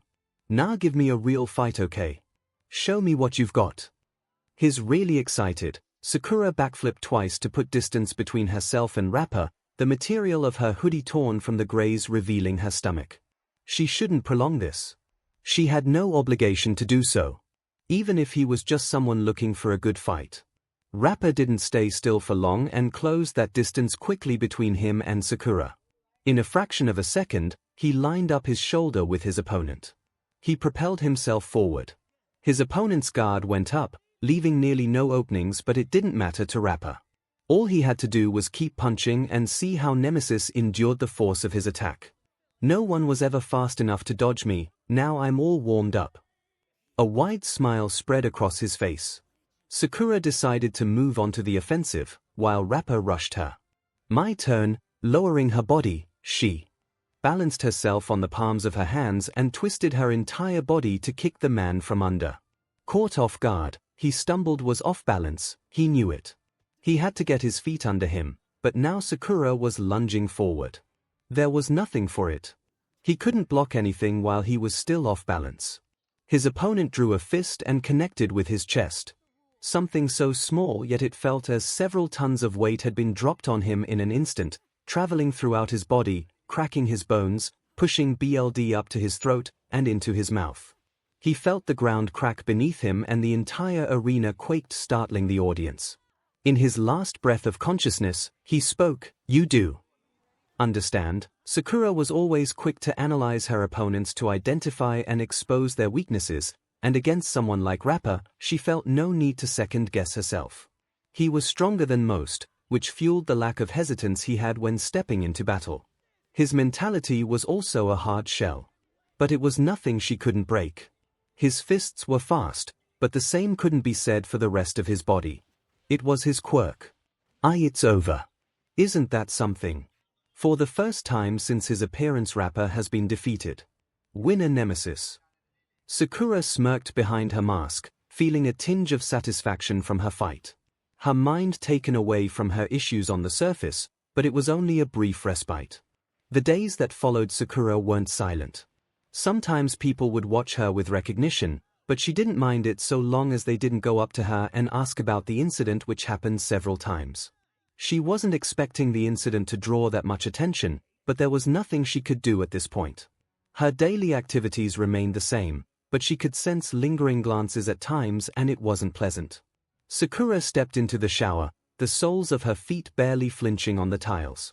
She lifted the handle, old and metallic, releasing thousands of cold drops turning lukewarm, darkening her hair. Steam filled the room as she bathed her skin heavily, removing all signs of her day's activities. Her mind fades into dullness, calmed by the steaming water. It's one of those days where she would stand until there was no more hot water, drowning out the world around her. Through the fog, her thoughts were clearer, her goal and what she wanted. To return to her world. Another week had gone and there were no breakthroughs in her research. What she read was beginning to repeat itself in paraphrases. New information growing scarce due to her specifications. Her forehead touched the cold glass of the shower door as she met her eyes. I'm going to find a way back. If nothing else, she was at least determined. But she was also coming to terms that it was likely going to take longer than she wanted. Each day that passed, every sunrise and sunset was cruel to her, but she could be patient. So long as she didn't have to sit still. Whatever it takes, there were barely any steps Sakura needed to take in her all-in-one apartment. The bathroom door greeted her bed resting on the opposite side of the room. Adjacent to the bathroom door was the kitchen space crammed in the corner next to a window. It had the bare minimum, a fridge, microwave, stove, and small cupboard hanging over it. It wasn't particularly pleasing to view with its peeling paint layers and discolored wooden floorboards, but Sakura didn't mind any of it. Cleaning wasn't her favorite pastime, and the less space the better. Her floor mainly covered with books and bags she kept her clothes in rather than unpacking. This wasn't her home and she had no intention of making it one. She was just grateful that the landlord didn't mind his tenants so long as the rent was paid on time, and most of the people here kept to themselves.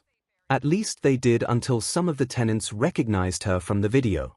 4 times that week, someone had knocked on her door, either just wanting to say hello or chat her up about the event.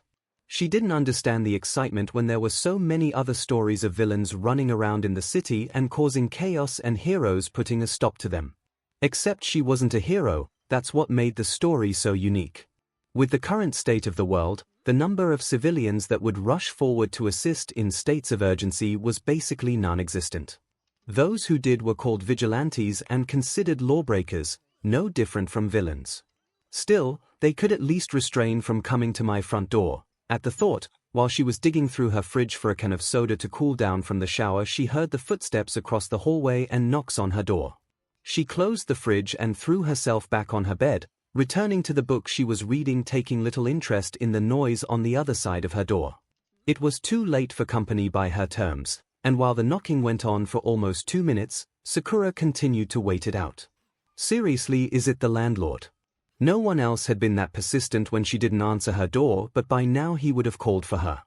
Eventually, there was a voice muffled through the wood, but it wasn't the landlord. Sakura Haruno, open up. The pinkette paused, turning her page. That voice. The knocks were more aggressive this time. Sakura Haruno. Jumping up, Sakura unlocked her door, her vision meeting with the hero Eraserhead and Detective Tsukochi standing in her doorway. Finally found you, said Shouter. Sakura Haruno, you need to come with us. With little concern for her appearance towards the adults, she slumped forward, heaving a breath. Seeing, not you people again. An offer she wants to refuse. It seemed a little late for a ride to the police station for Sakura, but the insisting party wasn't going to give her any peace otherwise. Instead of making another escape, she chose to cooperate and learn how they managed to find her and what she could do in the future to avoid it. She sat in a white room, with a small table between her, the detective and hero. The light bearing down was too bright against the walls, and the emptiness made noises echo. She glanced at her reflection in the large mirror adjacent. Sakura, she hissed back, continuing to look away, hand under her chin proving her disinterest. Sakura, Tsukochi started, okay, we've got a lot to cover, so let's start with why you ran away. Good start, Sakura said snarkily. It was worth leaving my warm bed for. Shouter's eyes hardened, the tips of his hair lifted as if there was a breeze in the room. Watch the attitude. You're already in trouble. And look at us when we're talking. Oh, I'm sorry, I'm usually very suave during my interrogations, Tsukochi sighed. I just need you to answer our questions honestly. Now Sakura, why did you run away? If you were frightened, it's understandable. I wasn't. Sakura felt the need to correct that quickly on account of pride. Why did you run away from the social worker? I am not going to be put in a foster system. I take better care of myself than any stranger would. Well, the law believes otherwise, especially when it's a certified, approved adult over a runaway teenager, with acts of vigilantism against her, Aizawa stated, watching her through tired eyes, arms folded. Set in their ways were the people here. She was quick to establish that when she arrived.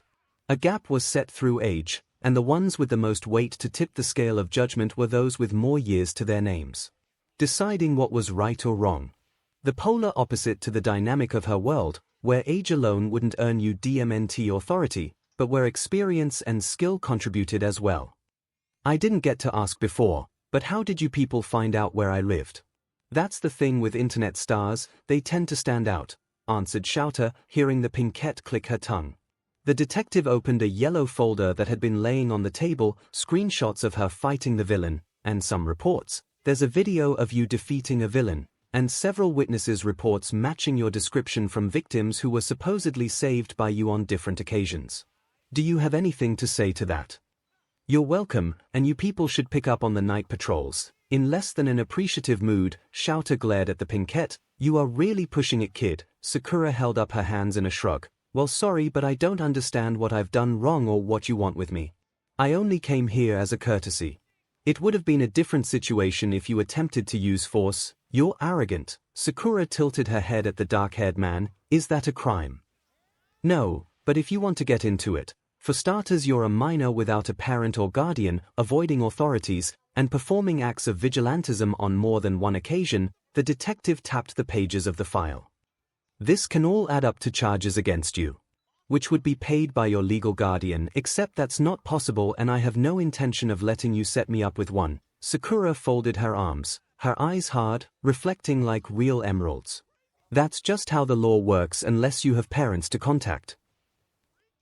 Then you're going to have to be placed in foster care, and if you keep resisting you will be placed in what will be considered a more secure and safe environment for you to adapt to your situation. A choked back laugh bounced against the walls. Good luck with that. Sakura wasn't as bad as Naruto when it came to addressing individuals of authority, which in most cases he didn't care to mind himself or his manners, while she was respectful enough to hide her true opinions at times and perhaps overpraise her seniors. But experience with adults made her grow out of the habit, and now she was more true to her opinion and wasn't afraid to share it. And the condescending manners of the adults in this world did not help placate her sharp tongue. We're wasting time. Standing up, Shouter looked at the mirror past his reflection. You should just come in already. The doors opened for the second time, and two silhouettes stood against the bright room. One much taller than the other, but only because the other was less than average sized. The person wasn't even of average appearance. White fur, head round with black button eyes with a scar across one that showed no signs of impairment, in a black suit, tail swishing behind. A paw raised in greeting. The other was a woman, middle-aged, ash blonde hair slicked back, wearing a neat suit and carried an indifferent expression. Tsukochi made the introductions. Sakura Haruno, this is the president of the Hero Public Safety Commission and the principal of 𝐒𝐻𝐢𝐳. They've come here to see you. The pinkette stared at the two new faces, sensing that her night was about to become even longer. It's nice to meet you, Haruno, said 𝐒𝐻𝐢. Sakura, she corrected. The blonde woman addressed her with a clipped tone. Haruno. Sakura sighed, stating she wanted to be called by her first name once again, but her request was denied. Haruno, I'll be frank. What we currently understand about your situation is the following. You have no current record confirming your identity. You are without a parental guardian. Despite being underage, you are living by yourself and you refuse to be taken into foster care. This depiction of difficult behavior would usually result in your detainment and forced placement into a home. But you're clearly a flight risk, and due to your circumstances, the Commission has decided to take you into our care. That definitive statement made Sakura straighten her back in the seat, so she was closer to eye level with the women. What? In turn, you will be applied for the hero course at 𝐻 and take the exam. If you manage to pass, you will attend 𝐻 as a student and hero in training, and if I don't. The tension in the room was barring a difficult heat, though the source appeared cool. Sakura was like a bomb that's had its fuse lit and the spark trailing, about to go off. Then the Commission will take responsibility for training you as a hero. Sakura stood up from her seat, going around it. You seem to misunderstand. I meant what happens if I don't want to train to become a hero because, say, I think it's a waste of my time. And what if I don't allow you to take guardianship of me like I'm some kind of stray you picked up on the street? You were found in the street, the Commission's president reminded her, and unless you are of legal age, we cannot allow you to keep on as you have. You need a legal guardian and an education. If you manage to get into the hero course at 𝐻, you will be provided with a new home and the Commission will provide you with aid to cover expenses. But if you fail, you will be trained under our supervision. The tension did not lift as Sakura held herself high. What the hell gives you the right to decide, if I may? Nezu cleared his throat. Haruno. You've demonstrated a quirk that would be beneficial to society should you choose to exercise it as a hero. That combined with your recent activities shows that you have the potential to become a great hero. You saved people in need. You've got a lot of promise. We simply want to give you the opportunity for a bright future. It would be a career best suited to you with your quirk. You've already proven that. Before, it would have been a simple break through the wall to get outside instead of forcing her way through to the entrance and fighting off police officers. But now, she didn't want that. No, Sakura didn't want to just escape from the situation. She wanted to send the whole building crumbling to the ground. Who were they to decide her future? Just because they assumed she had no one to turn to, which in the parameters of this world she didn't. Even so, to force her to attend school for hero training just because they believe she has the potential. And then acting like she should be flattered for that. Expectations being moved on her like they had the right to do so. Like they knew what was best for her. As if. Sakura clenched her fist. It would have been easy to bring the building down and just leave. She could have given them each a chakra fist to their face and walk away without a care, but then where would that leave her? They'd keep pursuing her, and likely as a villain, she's figured that much out already. She didn't care for a normal life here, but she would rather not have to stay in the shadows if she could help it. Consider the benefits of this agreement, she was urged. That's when Sakura thought. Heroes were favored by society and their job descriptions may allow them access to sensitive information, and if she could somehow figure out how to get a hold of their resources, she might find something useful. It was a slim chance, but anything to increase her odds were worth taking. Still, her nose scrunched with the thought of going back to school. It wasn't common to still be in school at her age. Most kids were already working by 12 or finding MSTs who specialized in whichever profession they wanted to pursue and become apprentices. Though she understood this world had different values. That was just one of the issues. Even so.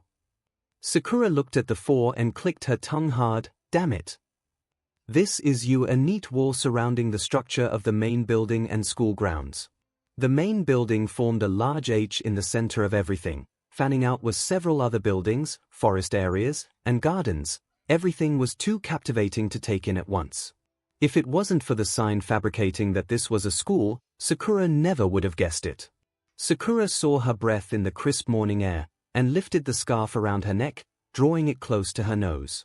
With the cold weather, she ended up wearing her warmest outfit, a grey tracksuit with her messy pink hair that had grown a considerate length mid-back, oversized clothes, and mismatched scarf. She was set her apart from the other applicants in prim and freshly ironed uniforms. Wow, it is a sight, isn't it? Chio nodded. feeling a bit nervous. No, Sakura was curt but honest. No matter where she looked, no one caught her attention or stood out. I know you're good, but you should remember not to underestimate the exam. Many capable students are vying for a place at 𝐂𝐻𝐸's hero course. What a privilege it is for me then to be forced to take this course. Now, you're only taking the exam for a chance to attend, and you'll likely find it a challenge if you keep that up. 𝐂𝐻𝐸's hero course has a reputation for being one of the best, but it's also one of the hardest. Chiyo waved. I need to get to the nurse's office, will you be alright? Sure, she didn't need someone to escort her anyway, but she decided against turning away the women who bothered to appear at her doorstep that morning with breakfast. They were probably doubting that she would show up for the exam and wanted to make sure their doubts wouldn't be confirmed. So they sent Recover Girl to get her here. Sakura found out that there were a lot of heroes that worked as teachers for 𝐂𝐸, and Xiaota and Chiyo were two of those teachers. Then, I'll be off. Yeah, it had only been 2 days since Sakura was given the proposition, and despite receiving praise, there were some obvious doubts about her ability to pass. They thought she was like most children in this world, either eager and unprepared or arrogant and unprepared. While hating that she would be attending school again, she still thought it a better option than staying under the commission's supervision. Though escape was still a warm dish on her table. An employee from the Hero Public Safety Commission was sent to give her documents to fill out so that she would have official forms of identification. When she had to bring up her quirk, Sakura gave little description to it, just strength and healing, which was insisted on by the commission's agent. After only a day, she realized that if she was forced to train under the Safety Commission, she was likely going to lose more of her liberties, and to avoid it, she would have to go into hiding. I'll just leave if it isn't worth it. She entered the building, following the signs to get to the exam hall. Nezu informed her that she needn't worry about the marks she receives for the written exam and that the practical was going to be the determining factor. Man, I can't wait to get this written part over with. Yeah, I know. The practicals are what will really count. I'm probably going to get topics I've never heard about. Sakura felt a familiar presence coming up behind her. She didn't even turn around, addressing the person about to put their hand on her shoulder.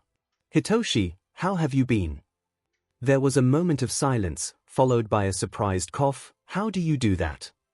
Grinning as she turned around, the pinkette stuck out her tongue. You have a loud presence. There was a sliver of a smile on his face. You didn't say you wanted to go to 𝐂𝐸. Are you applying to the hero course? Yeah, Sakura scrunched her face like she had lemon juice on her tongue. Let's just say it wasn't exactly my idea. But after the video, some people thought it would good for me to give it a try. So I'll probably be a student here. You don't sound enthusiastic. I liked being homeschooled. Sakura put her hands on her hips and circled Hitoshi so she was next to him while they walked to the exam room. You get to stay in your PJs all day. Hitoshi gestured to her clothing. It's a tracksuit. She threw her hood over her head but smiled when she heard the boy offer a rare laugh. Short but endearing. Well, good luck, Hitoshi. You too, Sakura. The last time Sakura came close to a written exam was the first phase of the Chunin exams. That was one question, but it certainly made a lot of people sweat. These exams were easy facts and information she had memorized, and application of what she had learned.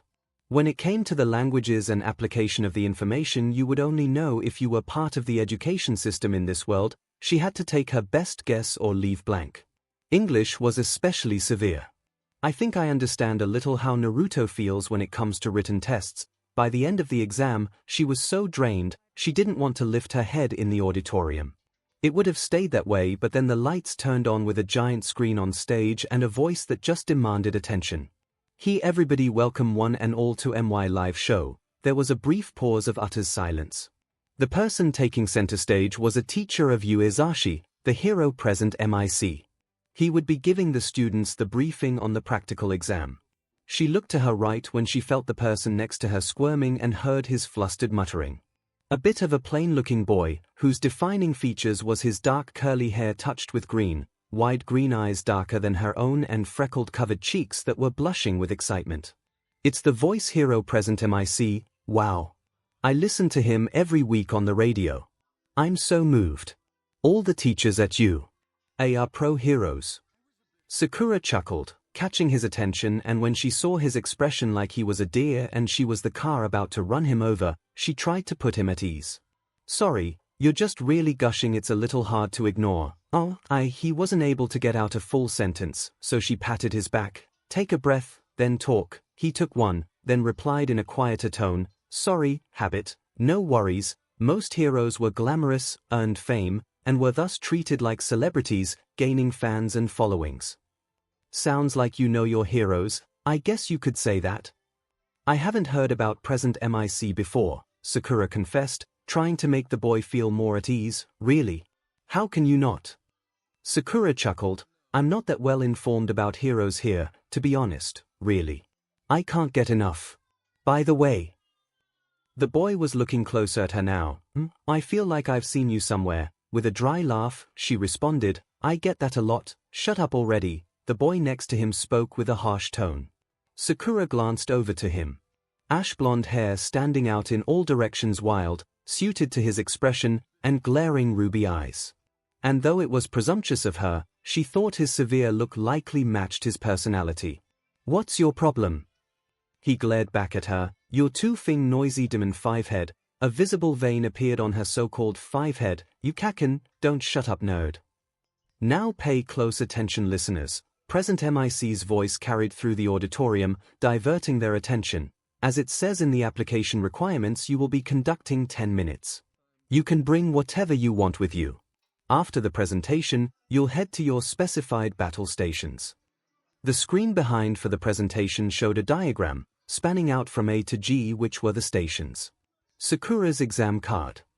Station F. Apparently, the stations were set so that students from the same schools would be separated and couldn't help one another, which she learned from listening to the two boys next to her who were from the same school.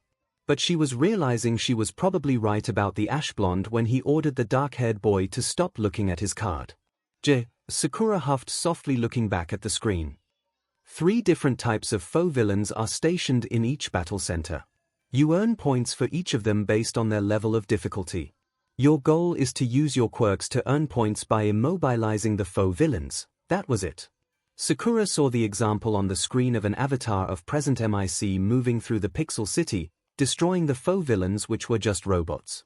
Of course, attacking other examinees and any other UN heroic actions are prohibited. In other words, the entrance exams just having us fight those. Sakura said out loud, "Why, a mock battle?" Sakura heard the uncertainty in the boy's voice. She was worried about Hitoshi though. This type of test wouldn't allow him to showcase his quirk. If he wanted to pass, he was going to have to figure out a way to immobilize the foe villains without his power. But people here were really reliant on their quirks. Especially heroes, so aspiring heroes probably weren't any different. Demon, they had been seated in different parts of the auditorium, so she didn't see him since before the written exam. It makes sense, I guess, given the level everyone's on right now. The hero course is supposed to start training them at this age. For her, however, this type of test wasn't anything to worry about. Someone in the crowd stood up, sitting a few rows below Sakura. "Excuse me, I have a question." A spotlight shone on him as he was allowed to speak. He pointed to the printout sheet they received about the robots. On the printout, there are 4 types of villains, not 3.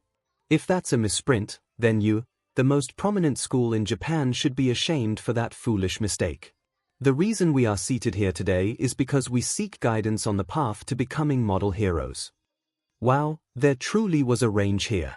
The boy then turned around facing Sakura's row, and she knew he was glaring in the general direction she was seated. He was tall for his age, with navy blue hair neatly combed, bottom shaved. His eyes were square and colored blue under thick glasses with pointed eyebrows. "Moreover, what's with the 2 of you?" "Yes, the ones with the curly hair and pink hair. You've been muttering and chatting the whole time, it's distracting. If you're here on a pleasure trip, you should leave immediately." The curly-haired boy covered his mouth, muttering a timid sorry as the auditorium filled with snickers. While Sakura, already forced to take the exam, on edge, had practically sprung from her seat. "Hey, last time I checked, other applicants don't get to decide who goes or stays for the exam, so shut up. Aren't you the one showing disrespect for this institution by coming here dressed like that before the practical?" What I wear for the exams isn't this school's or your business. Sakura seethed. It's not like it'll affect by results, jackass. 𝐈𝐧𝐿 quickly interrupted, before a fight broke out. Okay kiddos, settle down now, and let's get this show on the road. About your question of the fourth type of villain, that is worth 0 points. It's an obstacle so that will go crazy in narrow spaces. It's not impossible to defeat, but there's no reason to defeat it either. I recommend you try to avoid it. That's all from me. I'll leave you all with a present our school motto. The hero Napoleon Bonaparte once said, "A true hero is someone who overcomes life's misfortunes." Go beyond plus ultra. The campus was big, but the magnitude was only understood when students had to take a bus to get them to their designated battle stations. An imposing gate stood waiting to open into a city. It was awe-striking how there were several of these on the school's campus. Sakura didn't take too much time to admire it, however. After the spectacle in the auditorium, she was impatient to get the practical done and leave as soon as she could. Do you see that girl? Yeah, that big mouth in the lecture hall. There were still some snickers directed at her, but that was just dousing the sympathy she had left for the applicants who were looking forward to attending this school. At least getting to smash faux villains will help me vent my frustrations. A smile spread across her face as the gates began to open, signaling that the exam had officially begun. With cameras in place all over campus, along with robots and drones that fed footage to the servers, monitoring all applicants was an easy feat from each battle station. The faculty members of 𝐻𝐽 were seated to observe the monitors. Look, it's time to start. Nemuri Kiyama, also known as the R-rated hero Midnight, squealed, liking her lips, her choppy purple hair bouncing with her sky blue eyes lit with excitement that made many of her foes and some allies flinch and shiver. I love watching these youths go at it. She heard a familiar sigh with excessive air release due to a mask. Don't get riled up so soon. You need to stay focused while judging these kids, said the gun hero Snipe. Indeed, added Ken Ishiyama, also known as Cementos. Though I do see the kid from that sludge villain incident in Battle Center A. All eyes turned to the screen. Ectoplasm mentioned, watching the ash blonde. Oh yeah, I remember that incident. You saved him. All Might, said Man gave a heavy cough. Yes, Nemuri turned to Shouter seated beside her. You know, I heard that we're keeping a special eye out for one of the candidates. Someone you saved. He huffed in response. We're not doing anything of the sort. This exam is just like every year. We judge all the students without bias. Nezu then pointed to one of the screens. It's the pink-haired girl with the mark on her forehead. Isn't she the one who beat the villain Vihara Headgear? Asked Higari Maijima, the hero power loader. We've got an interesting bunch this year. How interesting they are or what they do outside of this school doesn't matter, stated Shouter, folding his arms. The students were all readying to enter their battle centers. What matters is what they do within these next 10 minutes. Well, here they go, pointed Chio. She was going to need to keep a lookout for students who were injured during this exam. There was no countdown for when the exam started, only the gates opening allowing them in. And it was in that instant that much attention was drawn to Station F, watching the pink-haired girl rushing past all of the students in a blur. Sometimes going too fast for their eyes to keep up. The first villain bot appeared in front of her, a one-pointer. It was clear she wasn't fazed, delivering a quick punch that sent the one-point robot into a 3-point. Wow, that's some combat ability, exclaimed Nemuri, clapping her hands together. Another 5 robots quickly became scrap metal, with the girl landing one hit on each, jumping off of them like she was skipping. It's far from over, stated Shouter. Although he was watching carefully and the girl wasn't slowing down. Despite destroying the robots and moving around easily through the city quicker than any of the other applicants in that battle station. Using the robots to take the others out in her path, using only one simplistic attack, either a punch or kick. And that in turn was racking her points quicker. She kept her movement to her minimum, not overexerting her energy like other applicants.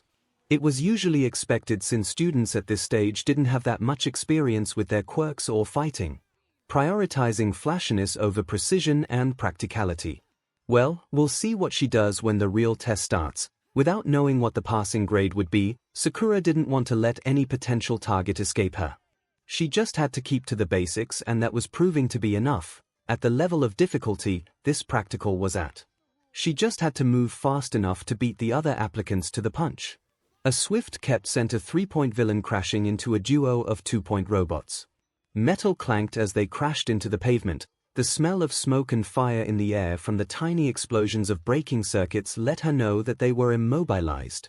At the very least, this is cathartic. The robots didn't even seem to have any offensive ability, or at least she didn't give them a chance to show it off since she destroyed them once in her sights. The other students were running around struggling to find robots that hadn't been destroyed by her already, and by now they were just attempting to avoid her. Time felt prolonged, and they were only getting short intervals where they would be informed of the minutes remaining. It was just the same, destroying robots in one area, then moving on to the next. When there was little more than 3 minutes left, that's when the ground started jumping without the decency to give a tremor of warning. Sakura wasn't close, but she knew that the source was close. The ground was moving, and the noise was like thunder, only worse because the vibrations are coming from below. She couldn't follow sounds very well, but as she grew closer, so did the screams of the desperate trying to escape an unwanted disaster. Rubble from broken buildings and the cracked roads had kicked up debris and dust clouds, but she saw everyone running towards her like a stampede being chased by a predator. She could see the robot, with a body matching the buildings and a head towering them. This is what I call excessive, even for an obstacle. It wasn't worth any points, so naturally, no one would attempt to take it down. Though it would serve a distraction from earning points and direct applicants towards protecting their lives rather than completing the practical. Everyone moved like a SWCH, for survival had been turned on, that which all-consuming fear creates. She didn't flinch, because one thing she was certain of was this school wouldn't offer a test that had a high chance of ending an applicant's life. The overwhelming fear that every applicant was experiencing did one of two things: either pushed you to run in the opposite direction or take to the point where your mobility was deterred. 3 applicants seemed incapable of running. One had clearly attempted, but perhaps while avoiding debris, he had fallen unconscious. Either way, he wasn't moving. A girl on the opposite side of the road had been running but tripped and was trying to crawl away, but it looked like her ankle was swollen, and another boy who was the closest to the robot was just staring at it with legs that could do nothing but tremble. Okay then, time to play hardball. She cracked her knuckles, punching her hand. There was nothing like an unnatural disaster to see what these applicants were really made of, heroes or cowards. Now things get interesting, said Snipe.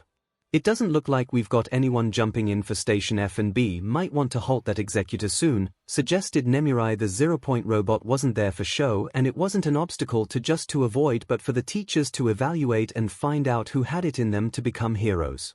Those who could prove that they could stand and protect others despite their fear were the ones that would obtain points that they were not brief about, to discover who was truly genuine. Hey, look in for Center B, exclaimed Power Loader. There on the screen, a boy who hadn't received a single point cried since the beginning of the test, trembled with fear at the sights of even a 1-pointer, and quickly assumed to be the least likely to pass, had just jumped into the air towards the robot, meeting its head and landing a punch strong enough to immobilize. All to save a girl who had been trapped by the debris. We've got another live one here at Center F. Sakura knew that she wouldn't be getting any points for this, and she wasn't aware of the exam's other test methods, but it didn't matter. She just rushed forward, leaping from the top of the building's rooftops, nearing the humongous robot. It wasn't showing signs of stopping, and if it continued on its path, it wouldn't bode well for the 3 applicants stuck in the front. Chakra collected in her fist, mold as she ran closer. The head of the robot slightly turned in her direction. Just as she wanted. Then she took a massive spring into the air so that she was above the machine. The air thin from the high altitude didn't bother her. Her clothes quivered as she fell, and her hair whipped across her face, reminding her to cut it, yet her body kept its composure like gravity wasn't an enemy here. The head turning upwards with her. 𝐿. Her fist was small, but her impact was big. The robot's head creaked, metal bits flew off of it, smoke and fire gathered in its joints to explode as it fell backward like one of the many opponents she had knocked unconscious. That's what I'm talking about. She fist pumped into the air, striking a pose before she continued to near the ground. She skipped across the metal pieces, falling with her to reach the bottom faster. In the process of her awestruck spectators, she sprung from the front of the building, grabbed the boy that had been frozen, then the other 2 injured. applicants to get away from the shower of metal and debris coming off the destroyed buildings. 2 under her arms, 1 over her shoulder, she ran until rounding the corner of that street to put them all down to rest against the wall of the building on the end of the road. That was incredible. I can't believe you blew it away with 1 punch like that. Sakura didn't show any appreciation for the praise, her eyes narrowing on their injuries. She examined the girl's injuries, sprained ankle along with some bruising to her face for the fall she took, and the boy had a dislocated wrist. The other was shaken but no physical injuries at least. Hold still. Placing her hand over the girl's ankle, she began to heal the area. The swelling went down as the pain subsided. Sakura healed her face shortly afterward, which didn't take as long as the ankle. The exam. Don't worry about that. Sakura understood that there was less than a minute left, but she had spent most of the 10 minutes destroying robots that at this point, it wasn't going to be enjoyable. It felt even better to be able to put her medical training to use. Try to stand up. The girl stood, shaking her foot slightly. Thank you. Sakura then went to the boy. Okay, you've just got a dislocated wrist. I'm going to put it back into position. It's going to hurt, but just bear with it. What? She had already taken his wrist. Don't worry, it's only for a second. I'm going to count to 3. 1, 2 each. There was no 3, as Sakura twisted her wrist and a soft shriek left him. But as soon as she was certain everything was in order, Sakura proceeded to use her medical jutsu to soothe the wound and help it heal. Afterward, as a precaution, she wrapped up his wrist. The applicants thanked her, but by the time she was done, an alarm had sounded and the clock had run out. Not that it mattered. The first day as an interloper to this world of heroes and still lacking in familiarity in the use of some of the modern conveniences which were not all that convenient to her. Sakura had fumbled greatly when she received her results from UA. The projections startled her, with the image and voice of President. Then she failed to figure out how to turn off the hologram device and accidentally crushed it between her fingers when her temper got the best of her. The written exam's results were as good as she could expect them to be. She didn't bother to cheat, and she didn't study either. She answered what she knew and took her best guess where she could. High marks were with maths, physics, and science, while they eluded the languages and literature. For the practical for the heroics exam, she placed first and had been accepted into the hero course. That's when she discovered that there weren't just villain points being tallied, but rescue points that were granted by judges observing the applicants. The giant robot worth 0 points turned out to be a hidden mine for points. UA wanted to see who had it in them to protect and save others while being aware that they wouldn't receive anything in return. Although they did. It surprised her that such a straightforward exam actually had more meaning behind it. Her actions of the rescue were praised more than her fighting ability. But after seeing her name on the board, her focus drifted to the one she didn't see. So how's 𝐒𝐿 doing? Eats, naps, and sheds. Okay, fulfilled. Sakura stirred her coffee for the 5th time, even though the sugar and cream had dissolved already. She looked around the cafe at the busy tables. Couples eating side by side. A group of young girls giggling over everything, men and women coming in for their lunch break. All of it equated to high noise levels, but being the one who called up Hitoshi, insisting that they eat here, she didn't want to look like the tourist struggling to read the menu at the opposite table. You got first in the practical exam? Yeah, Sakura's spoon clinked against the cup. It was that easy here. For her, she could answer yes, but it wasn't. You can't brainwash machines. She heard a huff that was meant to be a dry chuckle. I expected this to happen, though I didn't think you'd actually call me to check up after the results came out. This wasn't out of the sincerest reasons, but after the results came, unexpected visitors showed up at her door from the safety commission to move her. Her current belongings were only 3 boxes, so she thought it wouldn't take her long to unpack and settle again. But soon after, she had to spend hours with an agent lecturing her about her new home and the conditions she had to follow to keep it. There would be someone to check in on her once a week. On school nights she was expected to be at home by 9 and would be receiving calls to ensure that that's where she was, and she had to inform the commission beforehand if she was planning to stay out later.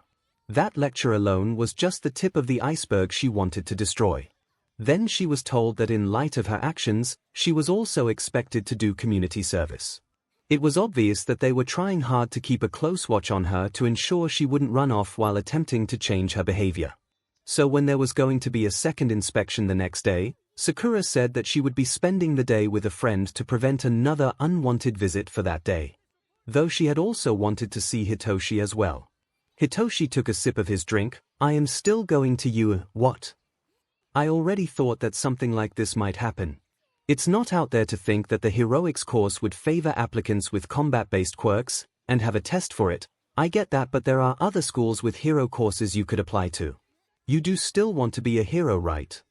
He didn't hesitate to answer, yes, and that's why I'm going to you. Being a hero meant nothing to her, especially for a foreign world, but it was clear that this was a dream Hitoshi wanted to make a reality. A dream that he could not let go. How are you going to become a hero then?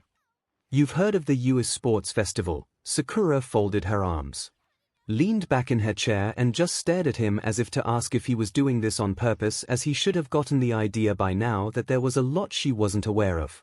He coughed. Right, the same person who thought she could delete the internet.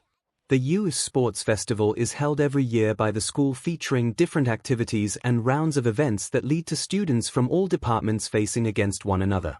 If someone does well, there's a chance they will be transferred into the hero course. I get it, Sakura nodded.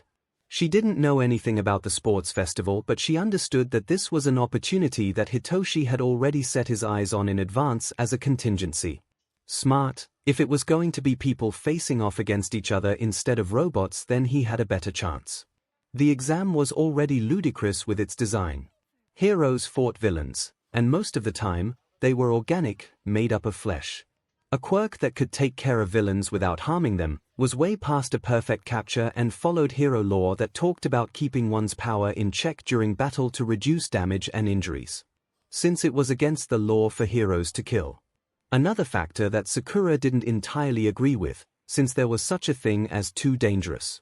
Hitoshi smirked, looking across the table at her. I'll make a wound that can't heal. The pinkette snickered, raising her cup. I look forward to seeing that. Sakura knew that there were going to be major changes to her everyday life, but she was still looking for opportunities to find a way home.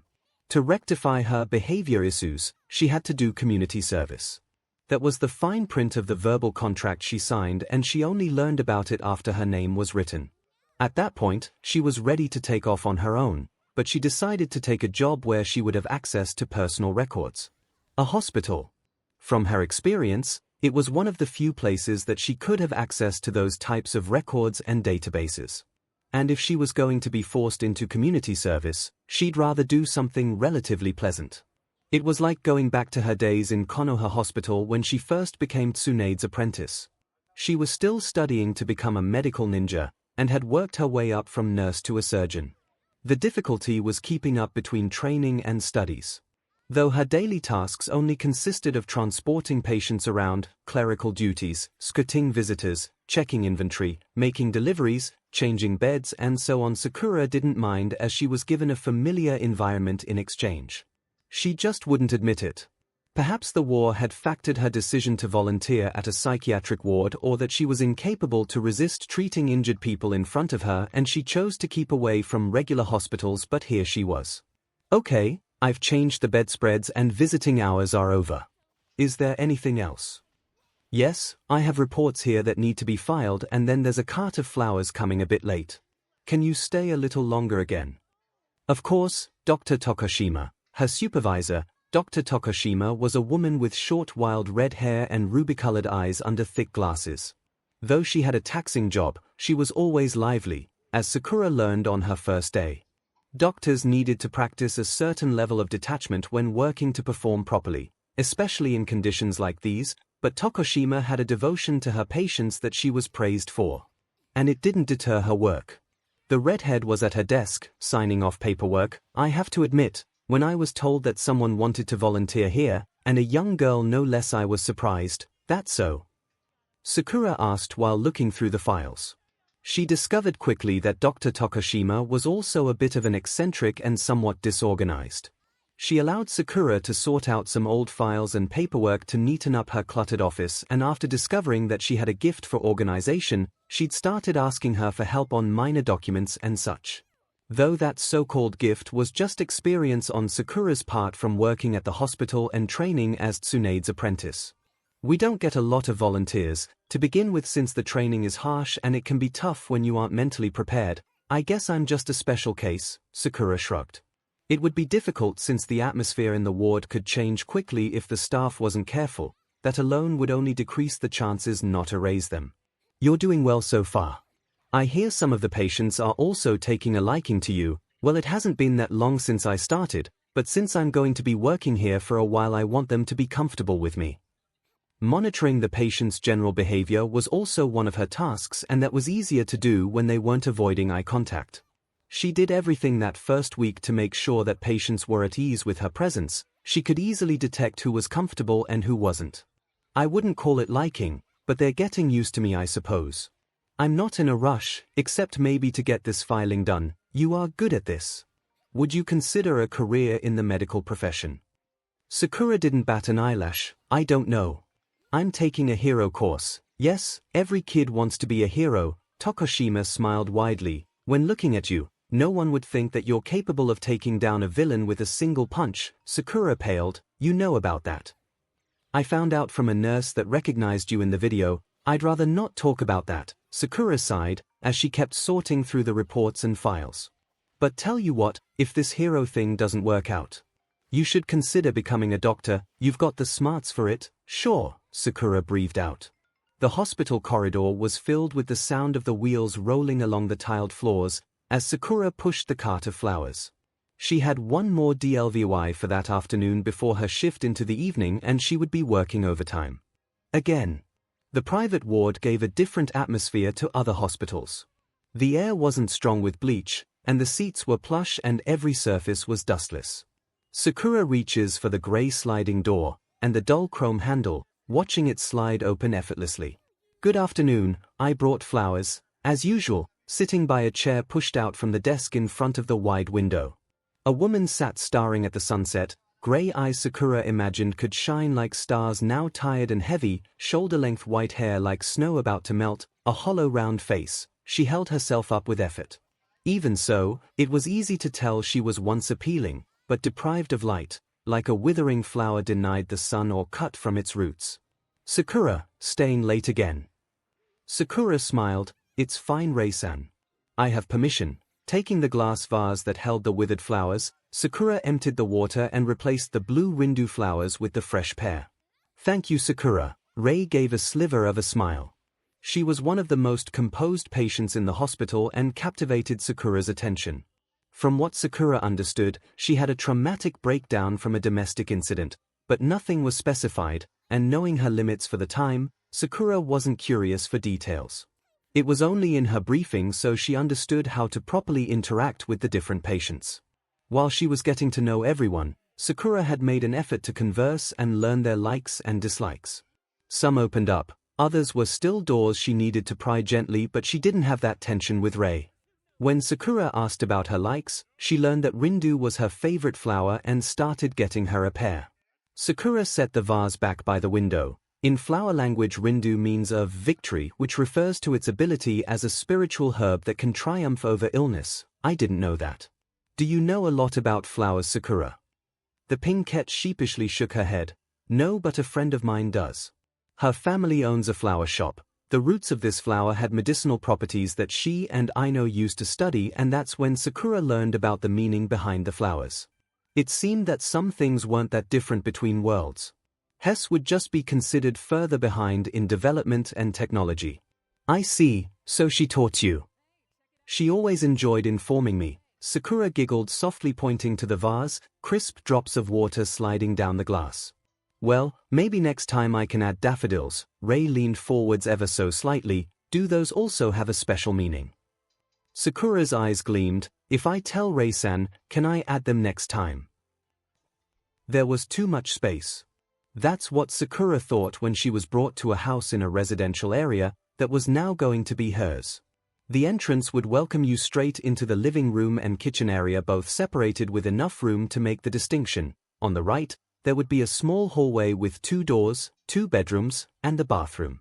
She was told she would be allowed to furnish it within a certain budget. However, Sakura just brought in whatever she had from her old apartment, which was dwarfed by the size of the house. It didn't matter to her that the living room was just a wide space of wooden floors welcoming no one, or couldn't fill the kitchen cupboards with the glass doors, or hang anything on the hooks along the wall for cooking utilities. She didn't care that there was going to be a spare empty room, or that the walls were a pale gray without frames of memories or expression of self through posters and art. All the space would just remind her of where she was and that she was on her own. She laid on the floors, warmed by the light of a setting sun staring at the ceiling, the only company, open books with information she couldn't find answers in. I should get curtains for the windows. That was about the 7th time that thought came up since she moved in, substituting the curtains with bedsheets instead. As long as she could keep the neighbors from looking in, it was fine if they looked like a child's attempt to play house.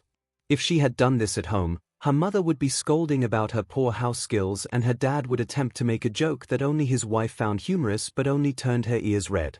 Then they'd sit at the dinner table, and her mother would complain about the chores she refused to do, or how she was untidy, never putting away her shoes properly or folding her laundry.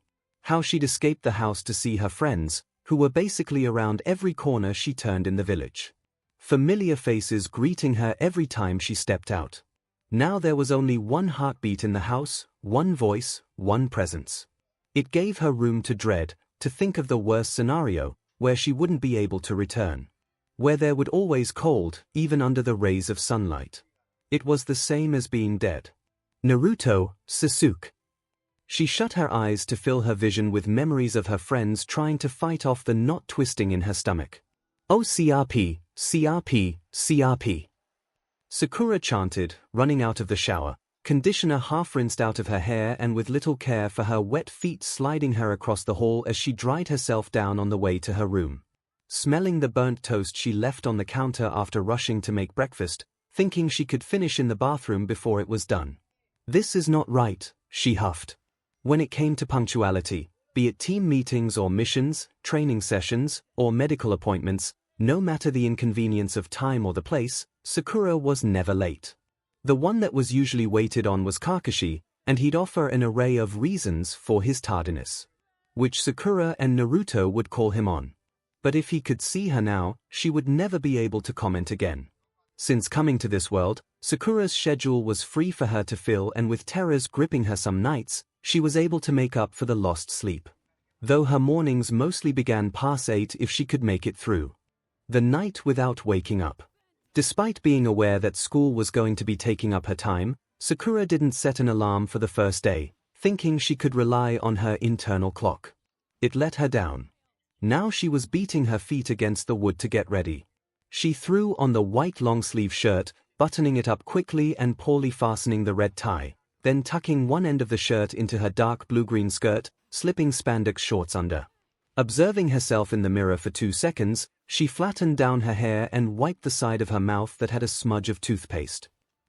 Good enough, though she rushed out the door, barely able to kick her heels into her sneakers. She had to return twice, forgetting her bag and then to lock the door behind her. There was a train she was supposed to take that would get her closer to the school, but she wasn't familiar with the station and couldn't navigate properly. By the time she realized which train she needed to get on, it had already departed the station 5 minutes ago and she didn't have the luxury to wait. So she decided to run to school.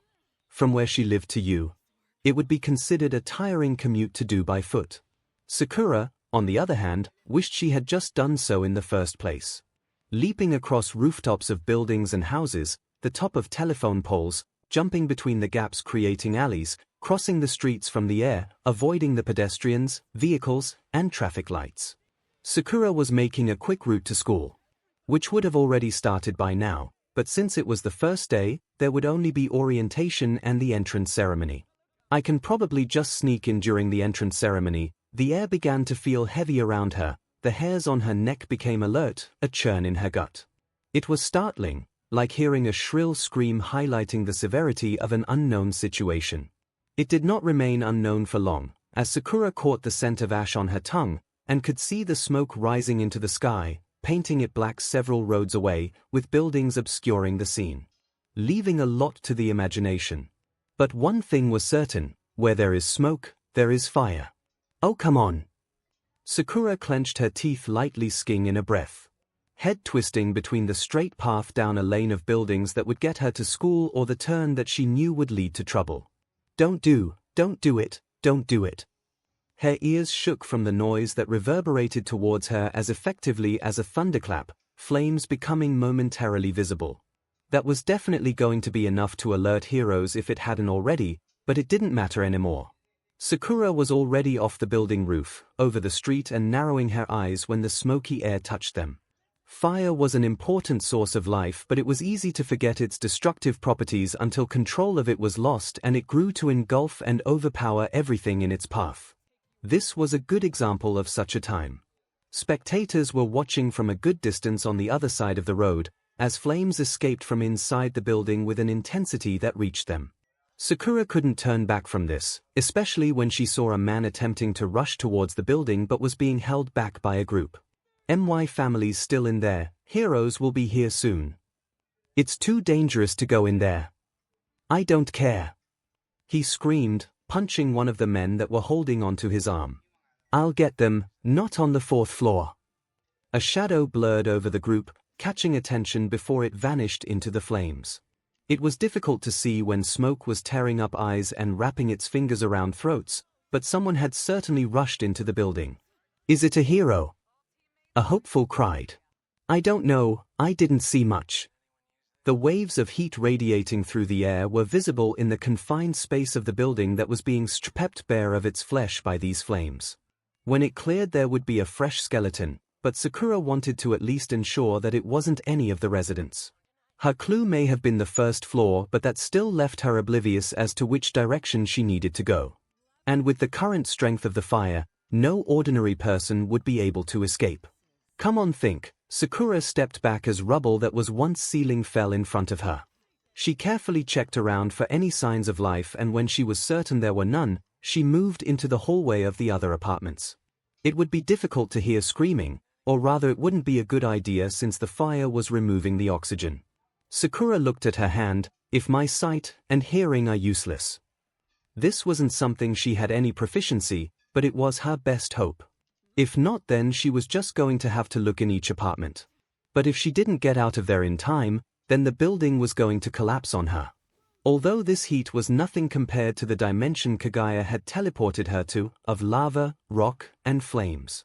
Sakura resting her fingertips on the bricks, then her palm ignoring the uncomfortable heat as she sends her chakra through the surface. It was something she theorized after Tsunade taught her about examining patients with your chakra to sense abnormalities.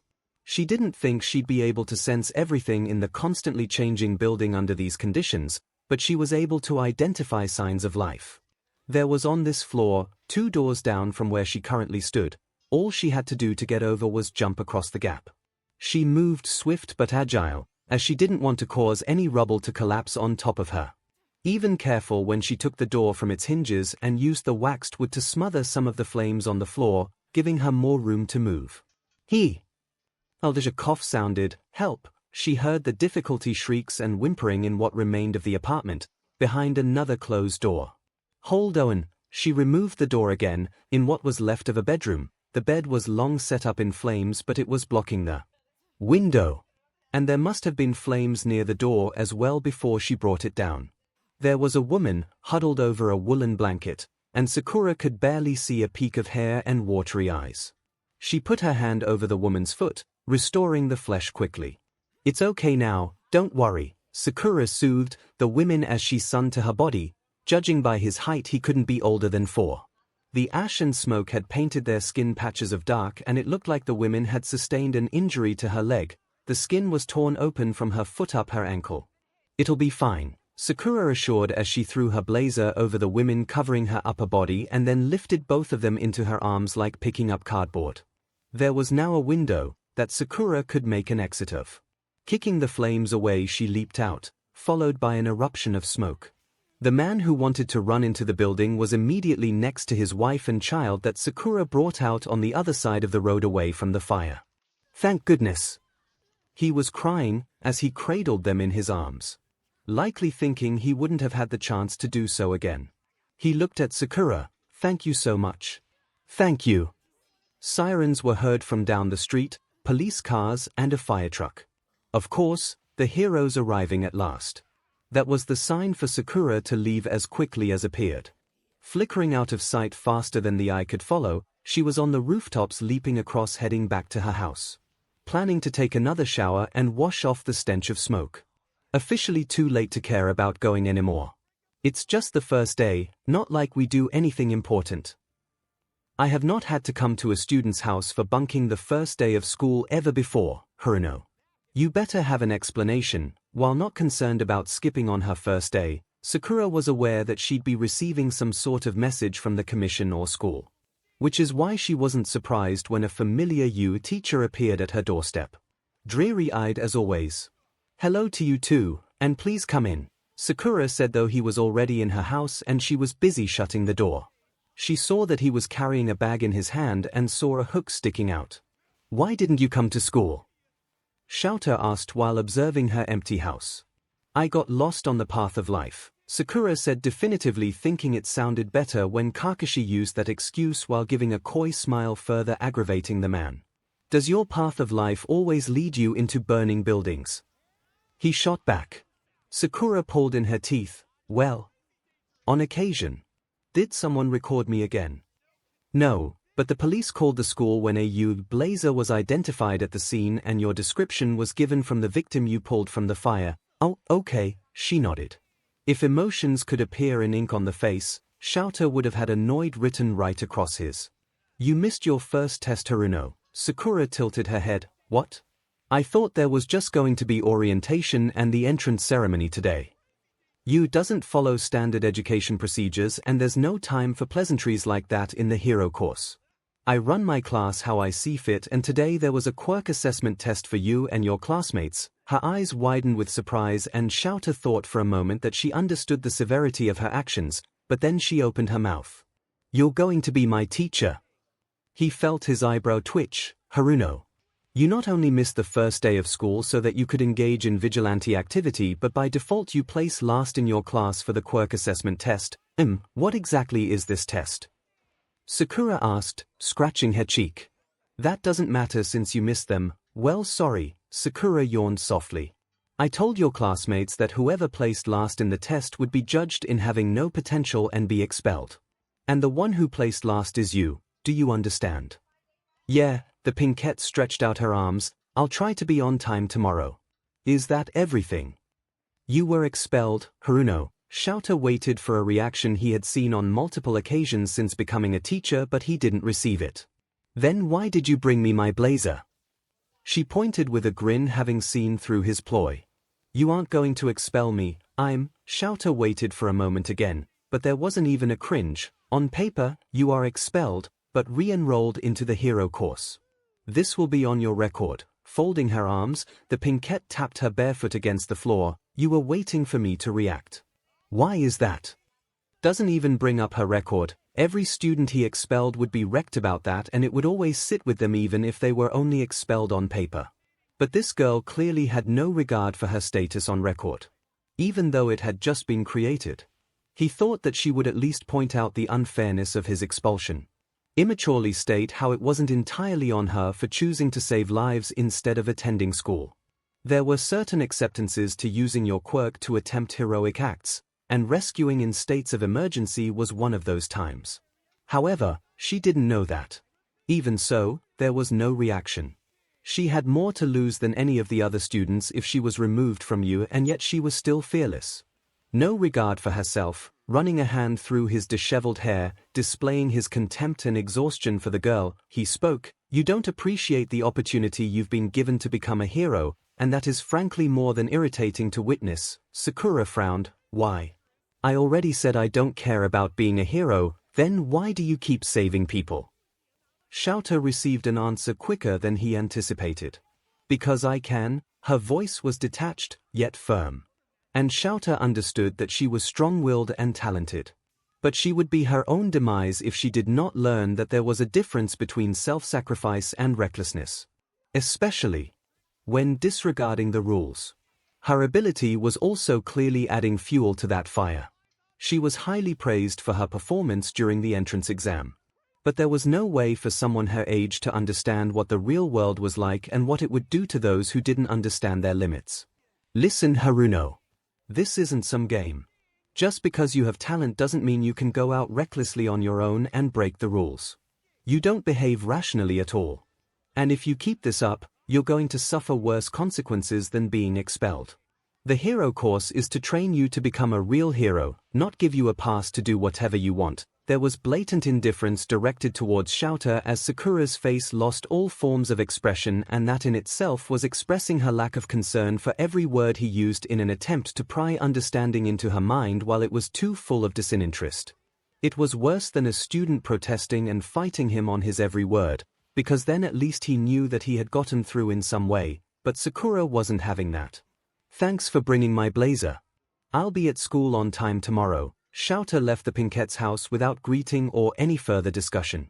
It was clear, she couldn't be moved by words, and he wondered if it had something to do with the condition he found her for the first time. He still didn't know the details, and she would likely refuse to give them. But it didn't matter. Because you would show her what it meant to be a hero. Perhaps then she would realize what he was trying to teach her. Hopefully, before he strangled her with his scarf. Welcome to 𝐂𝐻𝐈 watched the Pinkette that had been standing in his office quietly while he explained her expulsion and re-enrollment. It was a process that Aizawa used to show them how easy it was to slip through the cracks if you were not cautious. So that they could take the experience and grow. However, it seemed that it didn't account for the oddity that was Sakura Haruno.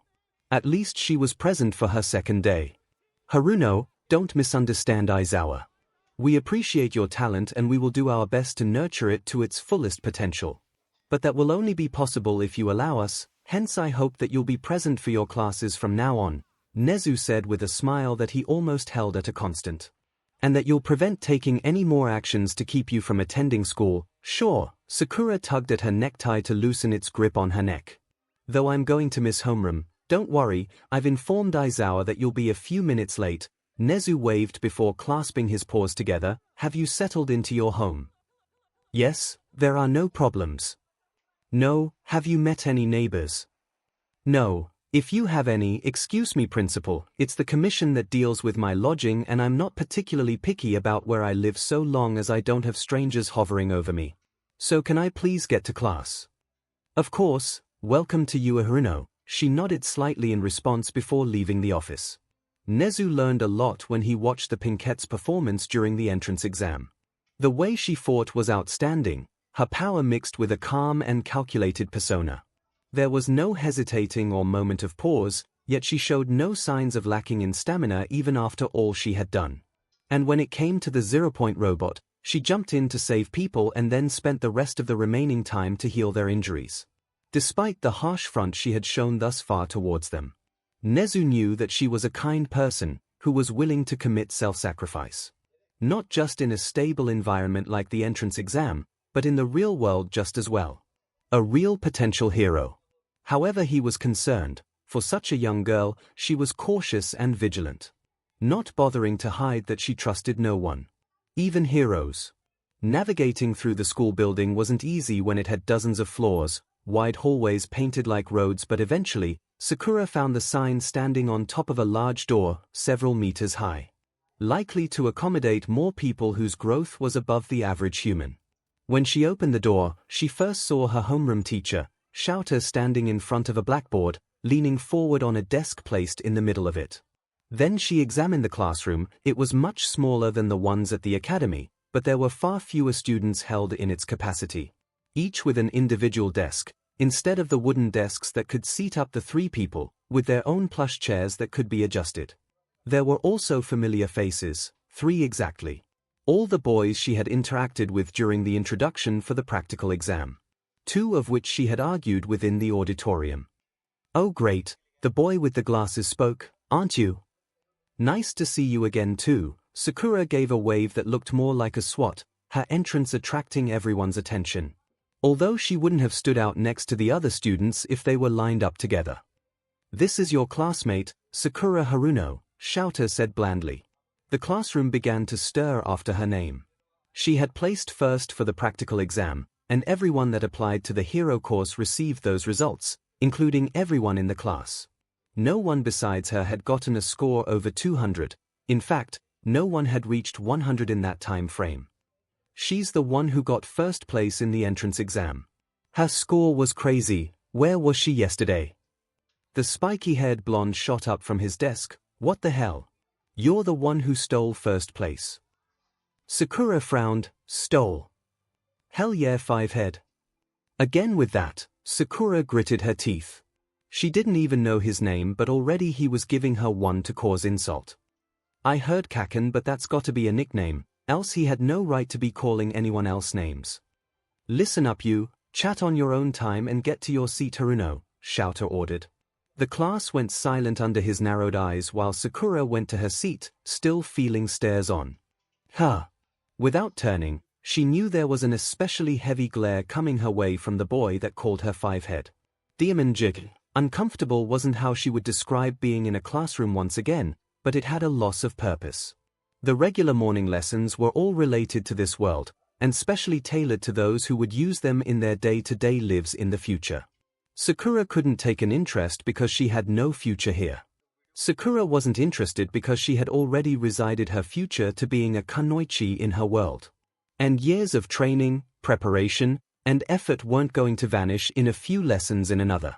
Some of the language lessons were too far ahead and used references to what she hadn't learned. The maths and physics lessons were too simplistic for her. The only lessons she could really hold focus was history and culture.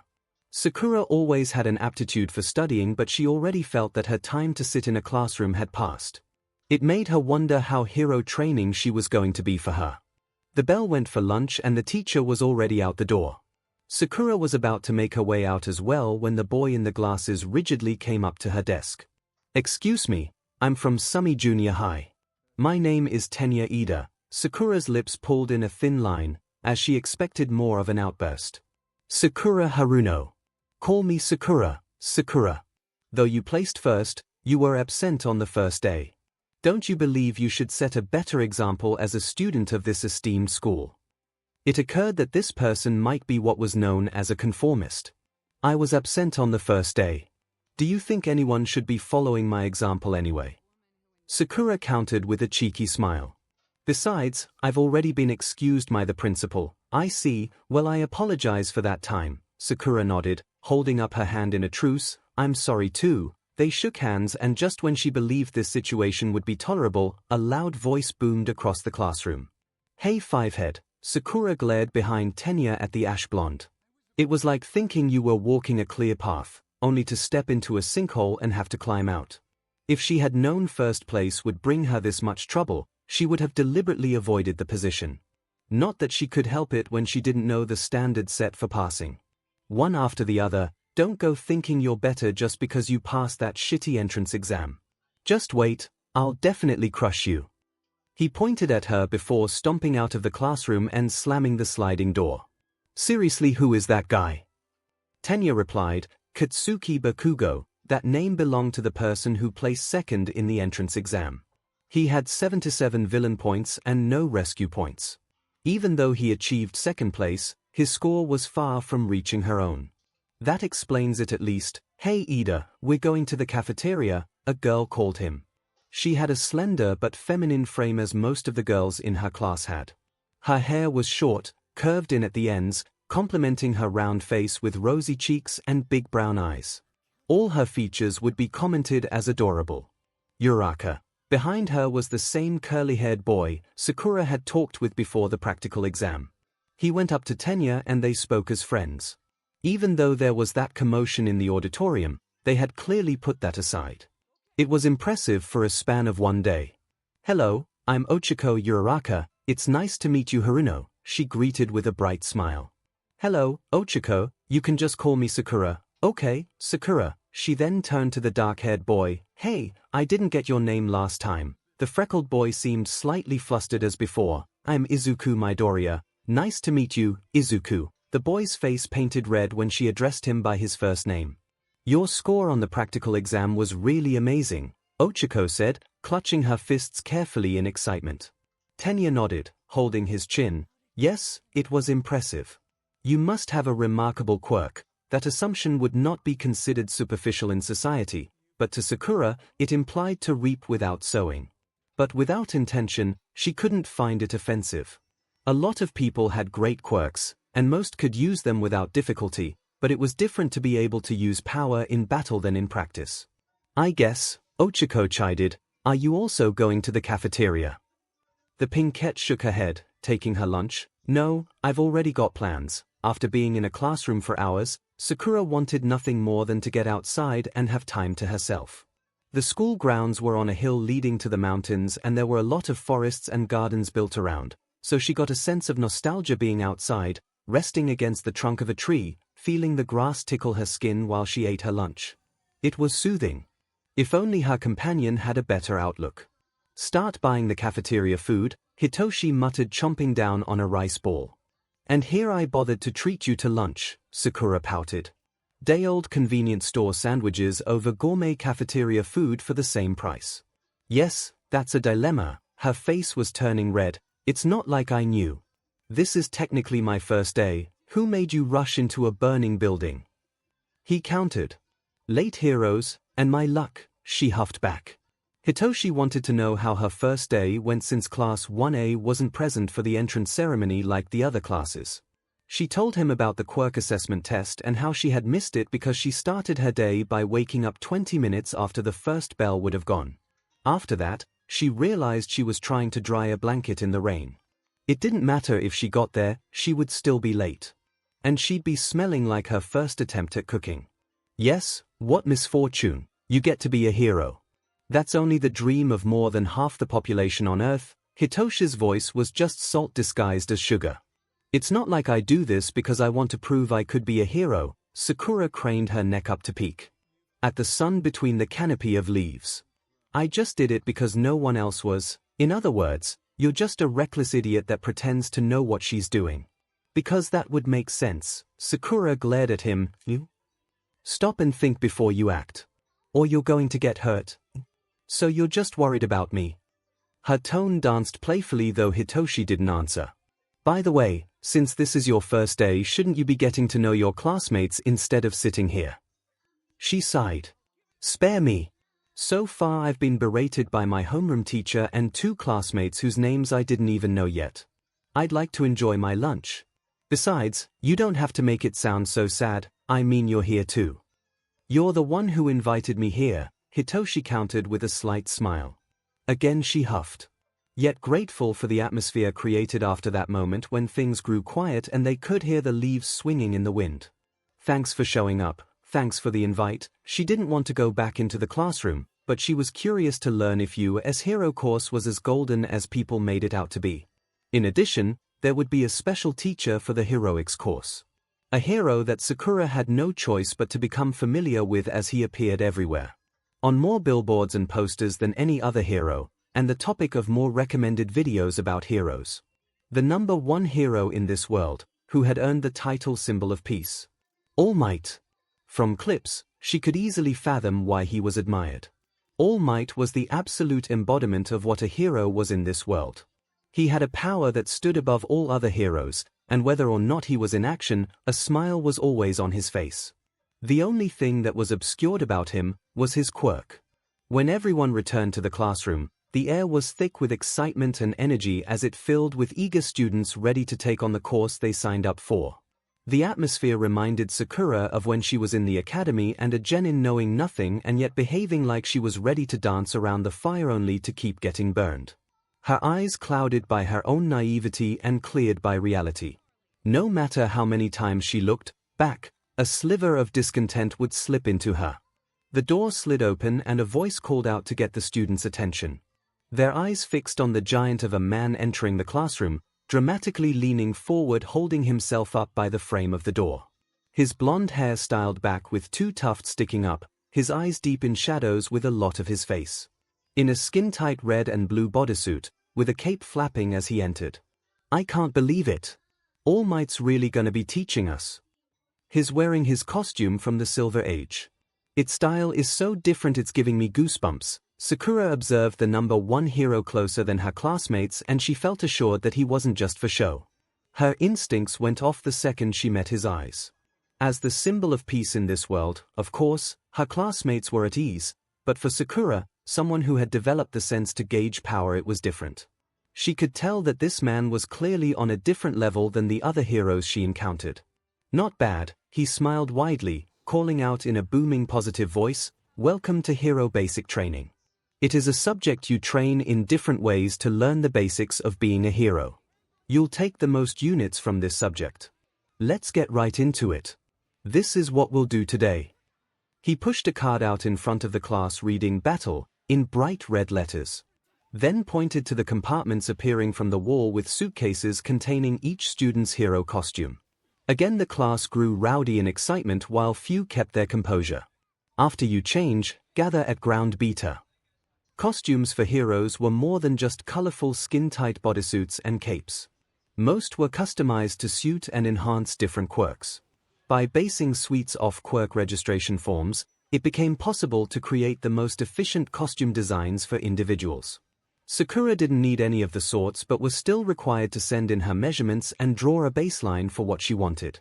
She didn't put much effort into relaying the design of her costume in her forms, but paid excruciating detail into the making of a new headband, order the Konoha symbol to be engraved, along with her support items that included a bag for medical items and weapons. The lack of detail for the rest of her costume design left a lot to the imagination that even she wasn't fully prepared for what she would receive. Most of the girls' costumes wore bodysuits, while one wore nothing but boots and gloves due to her being invisible, and another in dark loose-fitting clothes. The red dress Sakura wanted was shorter in length and tighter than anticipated, kimono styled instead of 𝐿𝐴, black trimmings instead of white, black elbow protectors, and gray boots in the ninja sandal style she specified. Under her dress, she kept her black shorts and tank top. She had no complaints about the costume once she saw the headband, mimicking the exact appearance of her former forehead protector.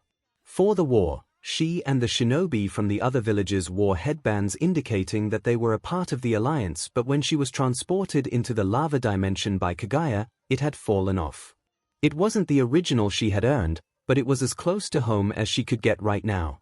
Everyone entered ground beta through a long tunnel which brought them into another replica of a city mirroring the ones from the entrance exam. The entire class was suited in their costumes, capes, armor, tights, and all.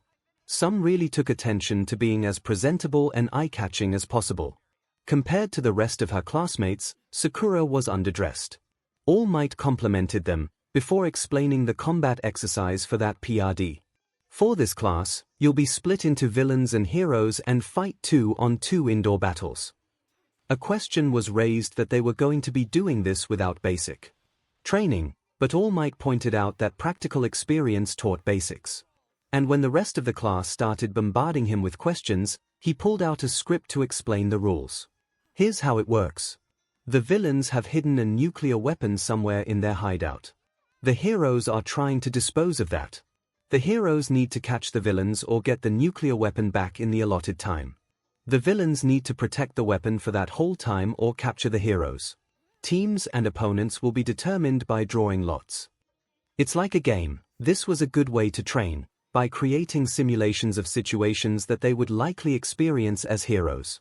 She had to do training like this as well when she was in the academy and even when she became a genin. When drawing lots, everyone was first divided into their teams. The purpose of not allowing them to pick and choose was to mirror the common occurrence of teaming up with heroes spur of the moment without prior knowledge of their fighting styles. It wouldn't have been too far out there to think that they were also being graded on cooperativeness. The sphere she grabbed had the letter J painted neatly over. A boy with wild red hair standing at more angles than Naruto's, and very pointed teeth holding a wide grin, eyes shining with excitement. "Haruno, hey, looks like we're partners for this. I'm 𝐒𝐴 Kirishima, yeah. You can just call me Sakura. Great, can't wait to see what the first place student can do." He punched the air. She was curious herself about the quirks her classmates possessed and she enjoyed the combat. You had to have some degree of appreciation when you were involved in fights the way she was. And she was able to witness it from the many camera angles within the buildings where the exercises would be taking place. In the first match were the 4 students Sakura had been introduced to.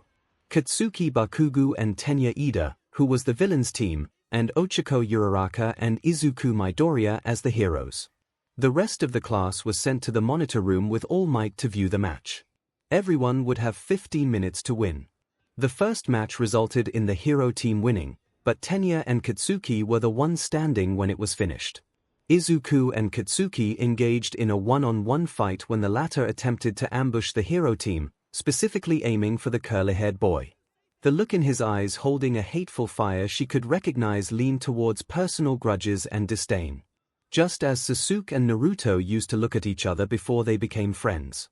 Though it was only Katsuki who had that look.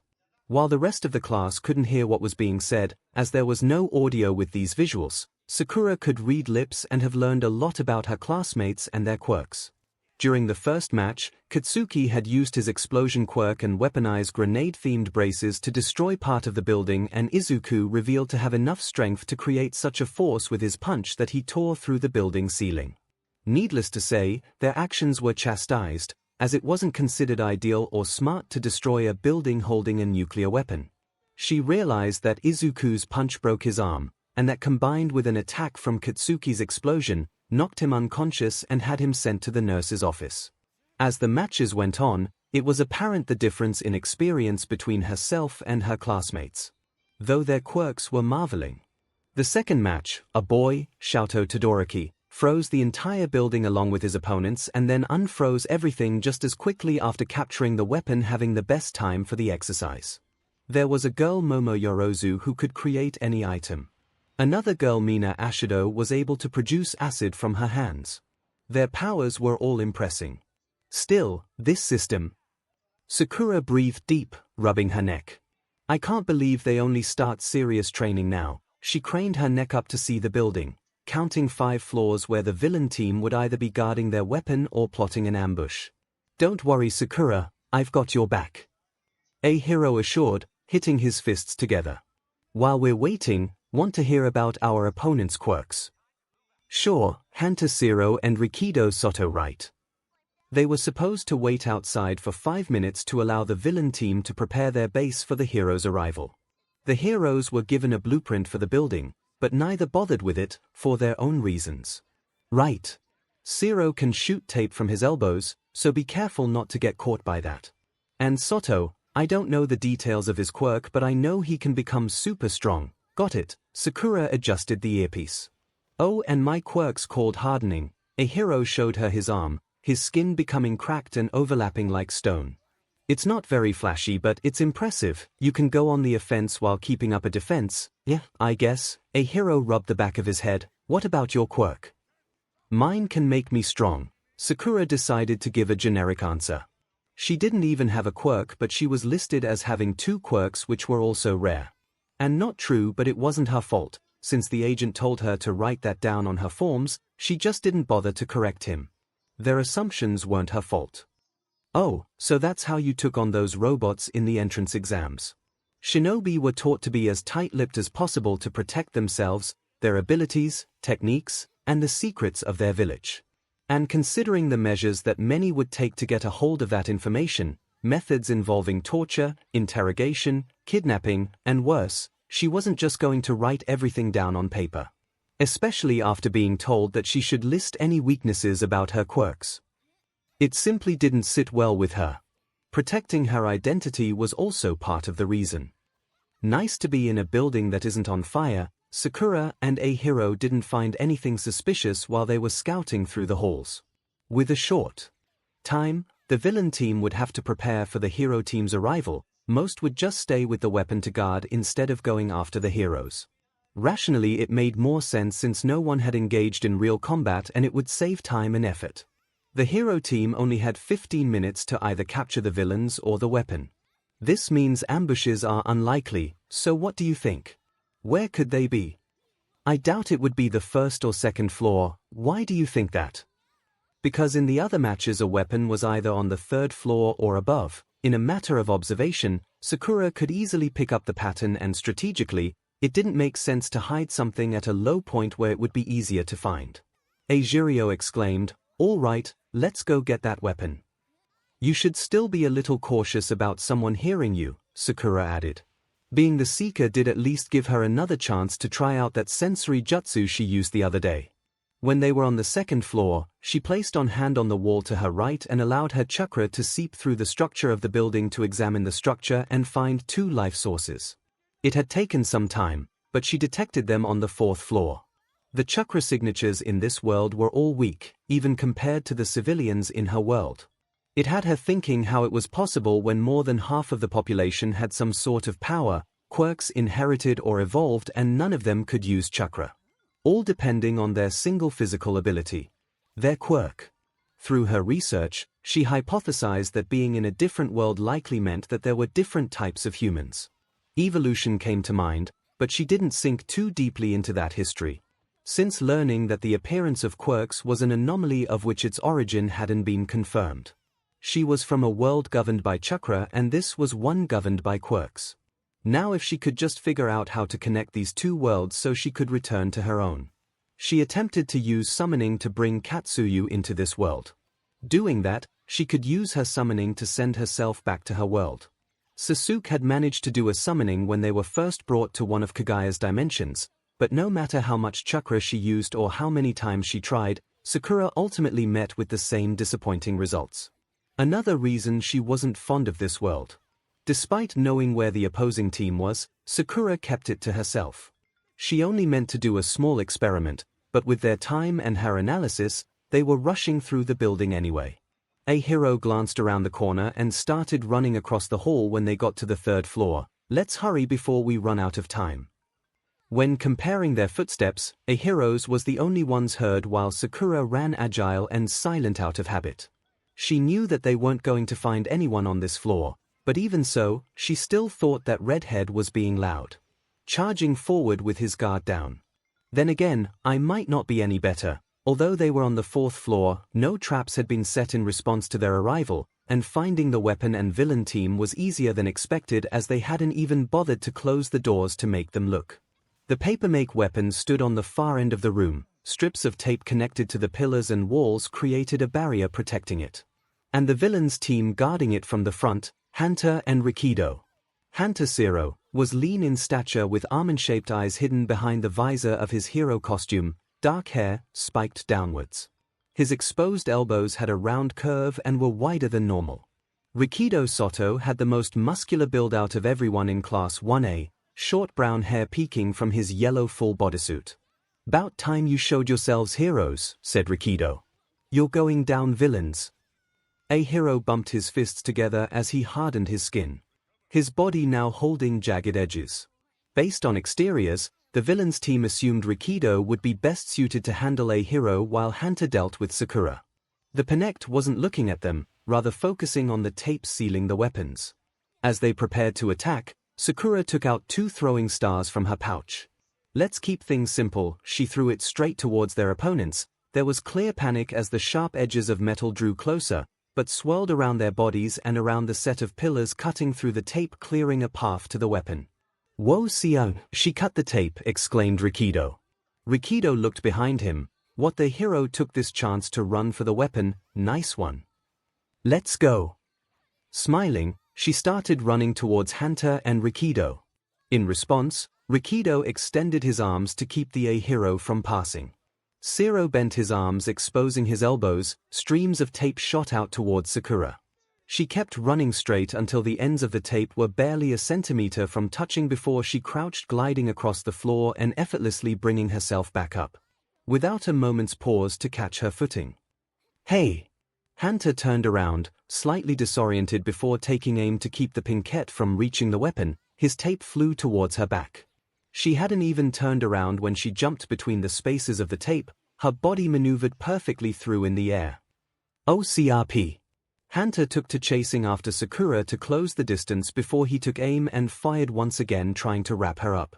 But just like before, she avoided his attack with barely a glance behind. "Stop her!" Rikido yelled, still keeping 𝐒𝐻ERO at bay, a few marks on his face from where the redhead managed to land a punch. "Go, Haruno!" Before another attack could be aimed, she had reached the weapon in the closed space, ending the match with the hero team's victory. Hero team wins.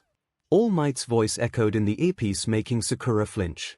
Adrio ran up to her, raising his right hand. "Yeah." She gave him a high five.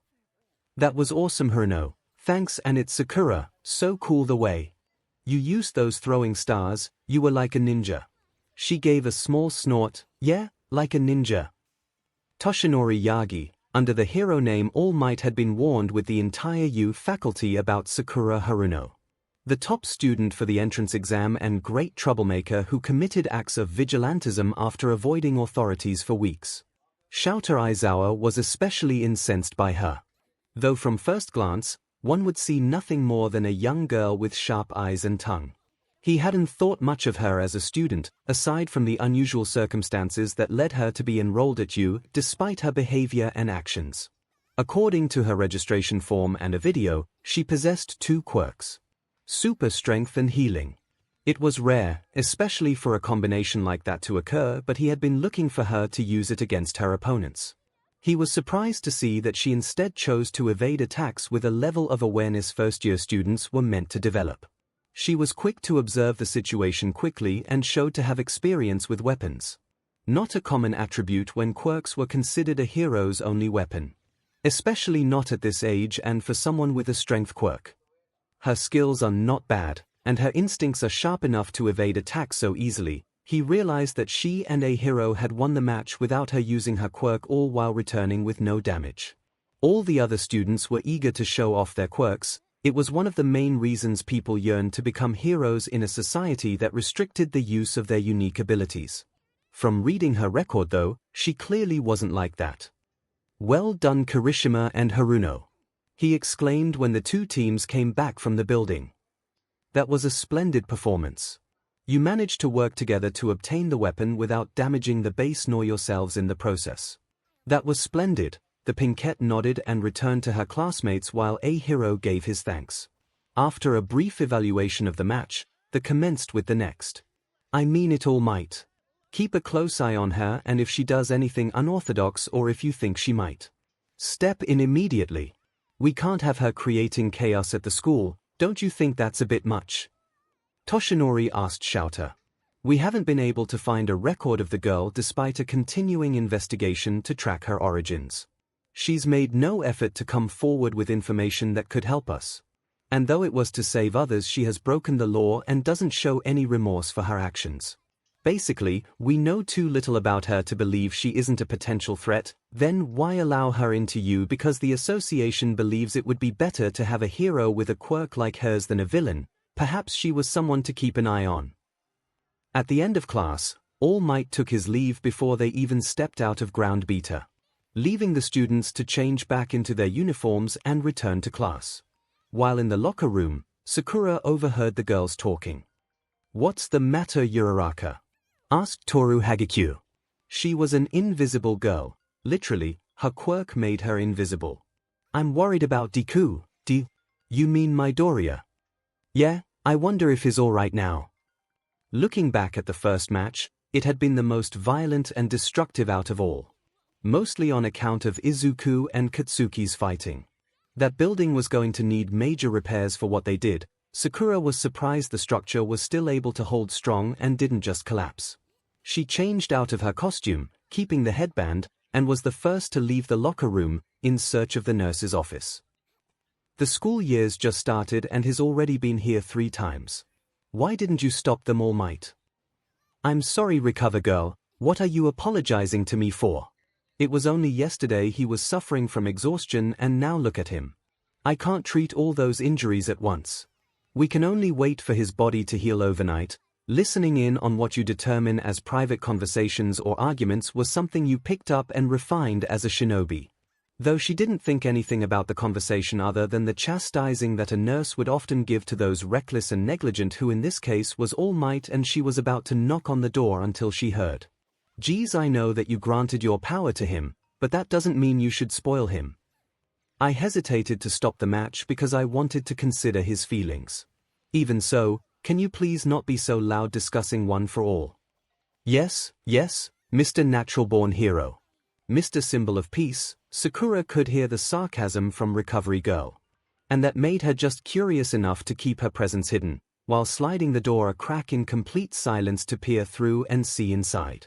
From her position, she had a narrow side view of Chio speaking to a man in All Might's costume, only unlike All Might the fabric hung like drapes on his gaunt form. His cheeks were hollow, and his face was sharp and lean. Skeletal was something that would come to mind when looking at him. And this was the legendary symbol of peace. Although neither knew she was there, it seemed that they managed to answer her silent questions. My injury and this form of mine are common knowledge among the teachers of you, but the secret of my quirk one for all is known only by you, the principal, my close friends, and young Midoriya, and young Sakura now, she thought. I know it's not like you want to rest on your laurels at the top, but is being a natural-born hero and the symbol of peace really that important? If I no longer am, then the superhuman society would be seized by evil. That is the responsibility for those of us with this power. In that case, it's even more important that you learn how to guide him properly. So the greatest hero was actually a fading hero and had secretly found a successor, passing on his power, which wasn't recorded as a possibility in this world. Even knowing all the details, Sakura wouldn't have guessed that the polite and somewhat skittish Izuku Midoriya was preparing to become the next symbol of peace. Although she hadn't been in this world for too long, she knew where All Might stood in this world. At the very top. The content of the information wasn't her priority, but the fact that this was confidential, limited information is what made her see the value in it. A card she didn't know what to do with yet but still held it with content. Looks like you do learn something new in school every day. It sounded like Izuku was going to be fine, and if she went in now, there was no way to determine the results. She only had to be at the hospital at 4 and there was no teacher in the classroom, just students reviewing the exercise. She grinned, throwing her hands behind her head. Guess I'm leaving early. The unexpected. A lot can happen between today and tomorrow. Sakura understood this better than anyone. In that time frame, Sasuke and Naruto had gone from teammates to fighting like the worst of enemies. Sasuke went from being a ninja of Konohagakure to a rogue reaching for power in the worst of places. And Team 7 had been scattered for years just like that. And in an even shorter time frame, Sakura had lost her entire world and learned that there was another, similar to her own but very different. Of course, the same principle applied here. Her head filing away today the information she had received the other day, and not just from school.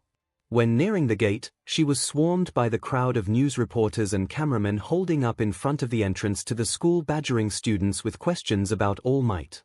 The fact that he was going to be a teacher at U was clearly a surprise, and that just gave more incentive to get the full story of the situation.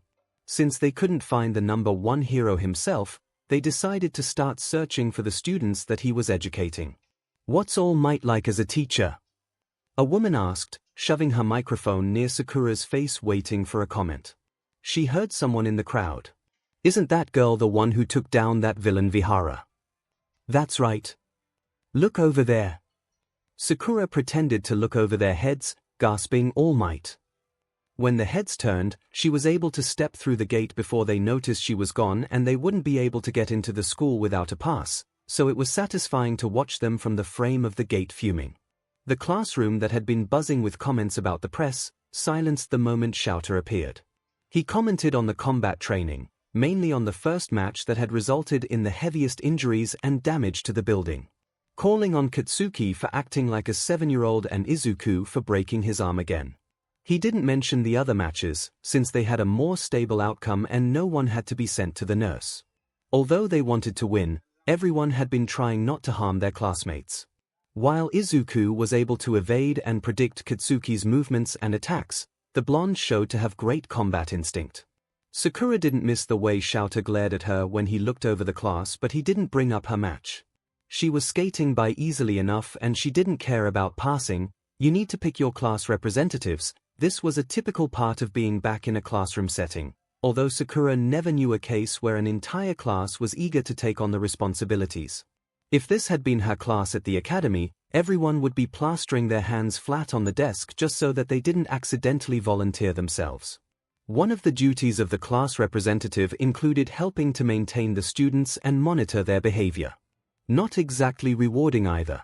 So she was surprised when many of them sprung out of their seats, hands raised and waving eagerly to be chosen for the task. Almost every student. There was probably something she was missing. Tenya silenced the class and gave a brief lecture about the position of leadership and responsibility the class representative would have. She just thought it was extra work. In the end, they had an election to decide. Most students were likely to vote for themselves, and that's apparently what made this system work, since the ones who had more than one vote could be determined as the student that had the most trust. Even though they all only knew each other for 2 days. Sakura had more of a disadvantage since this would be her second day, but she had to give in a name, and so she decided to give it to Tenya. He was just as enthralled to have the position as the class representative, but decided to fairly settle the dispute via a democratic vote. And from previous encounters, he obviously respected the rules, albeit to the point of severity. At least he wasn't afraid to own up to his mistakes. And she didn't really know any of her classmates that well, and her concern for this activity was minuscule anyway. When the results were written out, however, Tenya had only received 1 vote, and that was from Sakura. So he had voted for someone else. The ones who received multiple votes, of 3 and 2, were Izuku and Momo. She hadn't interacted much with her classmates. After the combat training, she immediately left, declining to review the matches with everyone else. From what she knew about Momo Yaozu, during the combat training, she had given insightful input on a few performances with clear confidence. She wasn't afraid to call Katsuki on his poor grudge-based decision to attack Izuku with an explosion that destroyed part of the building. As well as Izuku for injuring himself and fighting to the point where he was knocked out, and Ochiko for using her quirk to recklessly fling debris at Tenya and the weapon. She had an obvious dedication for the hero course and learning, having raised her hand in every morning class they had. So her becoming the vice representative wasn't a bad pick. Izuku came off as timid and a bit skittish, although during combat training he revealed to be quite fierce and determined. And his reaction time wasn't too bad considering he was a novice and up against someone with greater combat instinct. Still, when he stood in front of the class presently, he barely blinked and was trembling. No one complained aside from Katsuki. The cafeteria selection was a wide range of dishes, quite a few Sakura hadn't heard of before. The cafeteria hall was wide, but space was still scarce as it was shared between students from 1st to 3rd year and different departments. Sakura and Hitoshi were almost 10 minutes in line before they could order. There was ramen on the menu, and she couldn't have bothered to look at the other items on the board. Granted, this was Naruto's dish, but many pleasant times were spent at Ichiraku's with her friends, chatting with a big bowl of ramen in front of them. One of her favorite times was when she, Sasuke, and Naruto attempted to see what Kakashi was hiding beneath his mask and took him to lunch for that purpose. Too bad they still weren't equipped to outfox their sensei. That's heavy, Hitoshi stated, eyeing the bowl in front of Sakura. You've got heroics again today, don't you? Doesn't that include a lot of physical activity? You're doing that on a stomach full of ramen. Breaking apart her chopsticks, Sakura picked up some noodles and started slurping. It's good for my soul. Of course, he wouldn't understand what she meant by that. Whatever. Her eyes lingered along the cafeteria, catching no one's gaze as she followed the boy, easy to spot in the crowd, with his split hair color of white on his right and red on his left, and heterochromia eyes, the left turquoise and the right a slight gray. On the left side of his face, running from the top of his head to his cheek, a scar she could easily recognize from the skin contacting scalding water. Watching as he took his tray and sat at a table with the least occupation and paying no mind to whoever else was presently seated.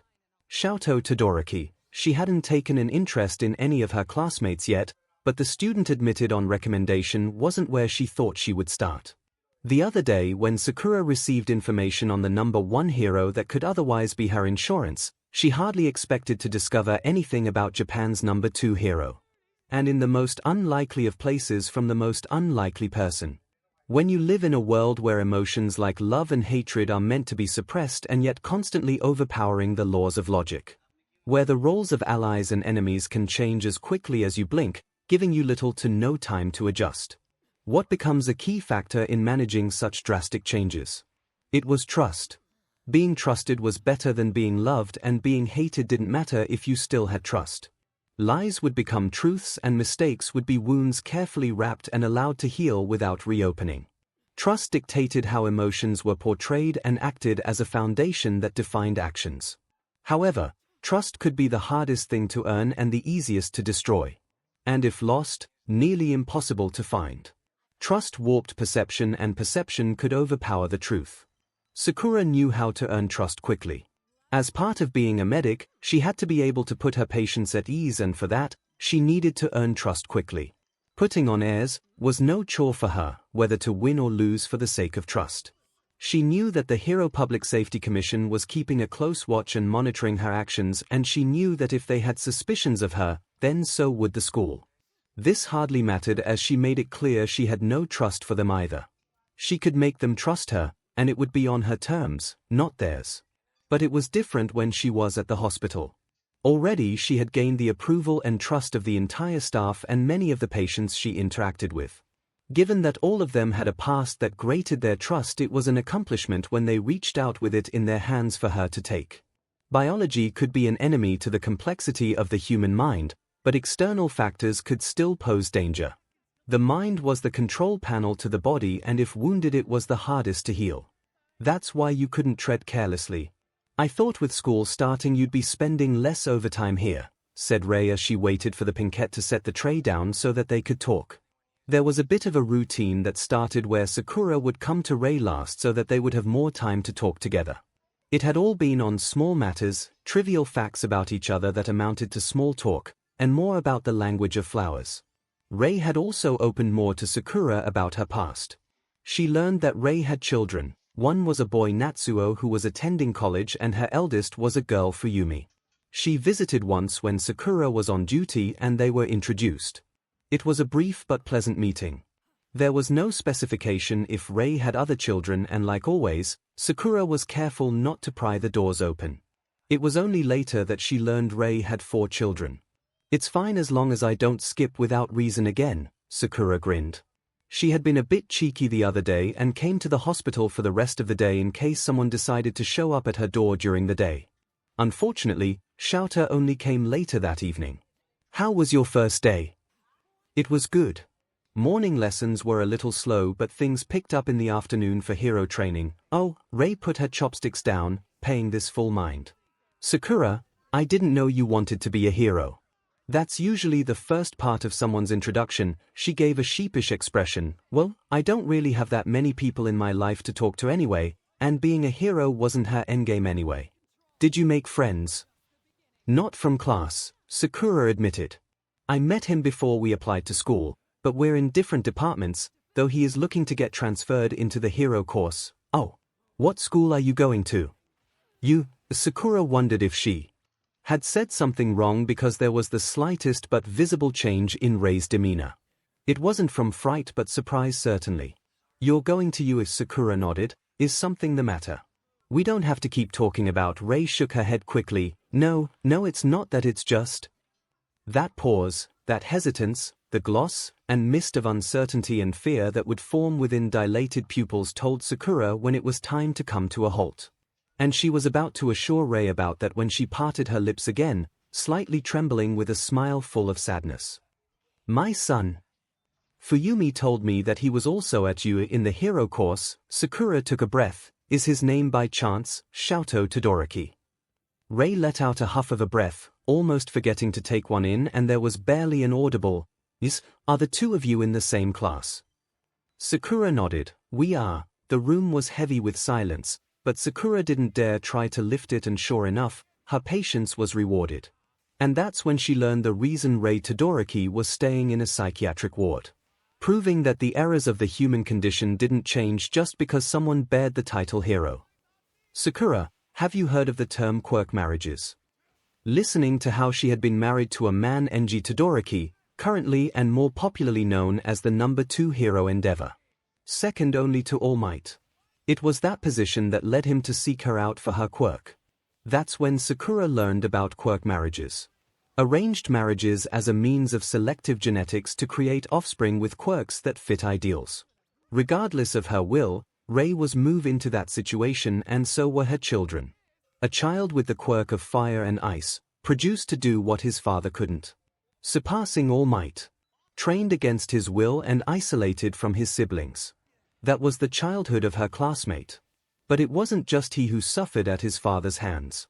Ray confessed to being driven to the point of breaking due to her husband's treatment. And when she saw her son's left side, sharing the same turquoise eyes and flaming red hair, something snapped and she lost her sanity long enough to pour a pot of freshly boiled water over her son's face. Ray became more distressed when she finished. Her tears had soaked through her top. Reliving a past by sharing it could be dangerous, and Sakura worried about Ray confessing this to her, but fortunately, all the women did was sob, allowing Sakura to comfort her and talk about how much she wanted to ask her son for forgiveness. There was no anger about the unfairness of her situation, and it seemed that she blamed herself for what happened. "I wish I could," she muttered, soothed by Sakura running her fingers along with her hair. It wasn't difficult to imagine what she wanted. To be able to talk to and apologize. That's all you could do when the past couldn't be changed. Sakura couldn't use many words to calm Ray down in case she decided to cling to them, instead of stating the facts to bring her ease. One specifically, that she obviously loved her children, and by assuring her of this, Ray eventually stopped crying. As usual, Sakura didn't dive for details, but when Ray was ready for her to leave, she had a request. "Would you please tell me how he's been doing?" It was clear that Ray loathed her actions, despite it being the fault of her state of mind that had been so terribly tampered with and damaged by her husband. Saying that she wasn't at fault wouldn't help, and Sakura knew that for now, the better option would be to accept her request after understanding what she specifically wanted.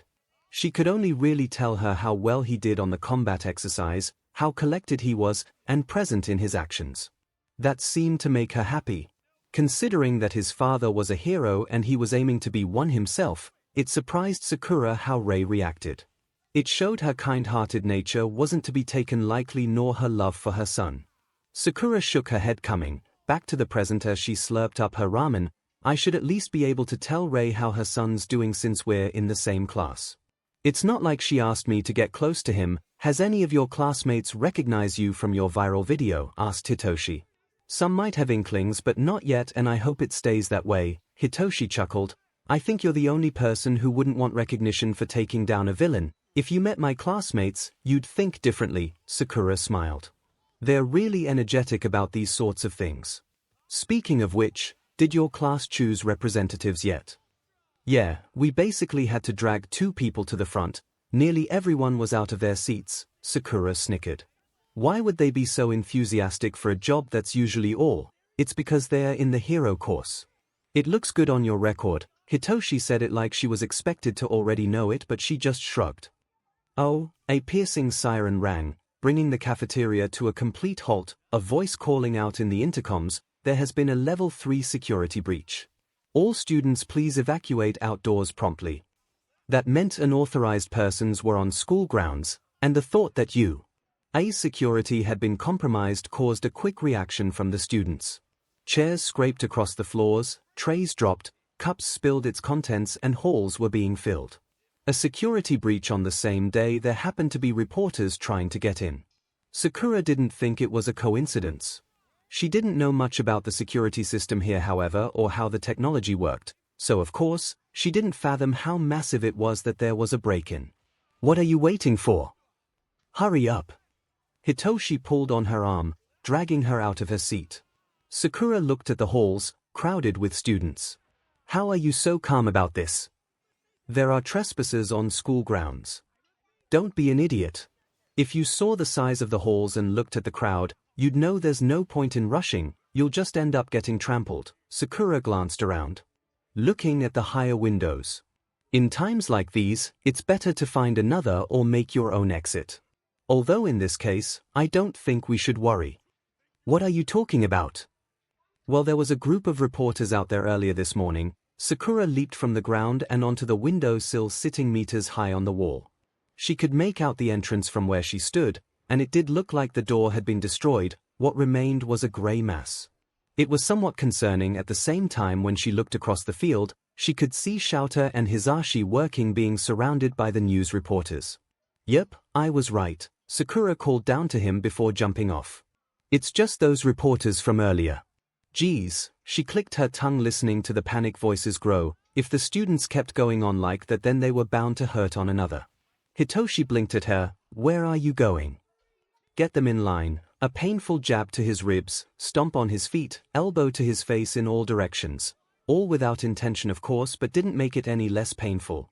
He had lost sight of Ochako and Tenya in the chaos and had just watched 𝐻ero and Denki get swept away in the crowd in a futile attempt to calm everyone down. At this rate, we're all going to be. Izuku felt the hairs on his head fly back like a small breeze had hit him somehow on the inside of a very cramped hall. Everyone calm down. The voice that carried was feminine, but projected to every student over their panic state and somehow brought everything to silence, sending shivers through them. Izuku's eyes trailed up, as he stretched up to see over the heads of the other students. Balancing on the ball of her feet, on the pipe just above the exit sign people were trying to crash through, leaning against the wall, arms crossed, was Sakura. Able to overlook all of the students. He wondered how he managed to get up there. There's nothing to worry about. It's just the reporters from this morning. The teachers are handling it. Everyone just calmly returns to the cafeteria starting from the back and be more mindful about the people around you. Go. They followed her instructions without argument, and in a few minutes, everyone had made it peacefully to the cafeteria to continue with what was left of their lunch break. Sakura waited until everyone was out of the hallway before she came down from the pipe. While clearing the halls, they were able to hear the police sirens arriving at the front gate to deal with the intruders. Tenya, Izuku, and Ochako were waiting for the pinkette when she stepped back into the cafeteria again. Tenya was the first to chide, "Remarkable work, Sakura. Thank you for taking control of the situation so swiftly. Why we're really cool, ha Sakura," Izuku corrected quickly. Sakura pet her head, "Thanks," Ochako nodded, "You were amazing, getting everyone's attention like that and then calming them down. I didn't do that much, I just noticed what was happening and thought I should alert the students before someone was trampled in the panic." She smiled, "I'm getting back to my lunch before it gets cold. See you in class." Ochako pouted slightly when the pinkette was out of earshot, not because she was waiting but because Sakura left that quickly. "I wanted to ask how she got up there." Tenya nodded. "She certainly has a strong equilibrium. That's what you'd expect from the entrance exam's top student. What is her quirk?" Izuku asked. Ochako shrugged. "I don't think she used it during the combat training, and she missed the quirk assessment," Tenya added. It may have been wrong to base on appearance, but sometimes it was easy to forget that Sakura was the top scorer for the entrance exams, even beating out Katsuki, who Izuku knew was no low hurdle. Before the alarm, he had been talking with Tenya and Ochako about him being in the position of class rep. Although he had put his hand up and voted for himself, he wasn't confident about taking on the role of leading the class. Where even someone like Tenya, who wanted the position, admitted that he didn't think he was ready to lead. Then there was her, who hadn't received any votes, wasn't familiar to the rest of her classmates, and was a day behind. Yet able to take action so quickly. He watched her sitting at the table, slurping down her ramen like she was racing against the bell. With her initial impression, Sakura didn't think there was anything her classmates did would catch her by surprise.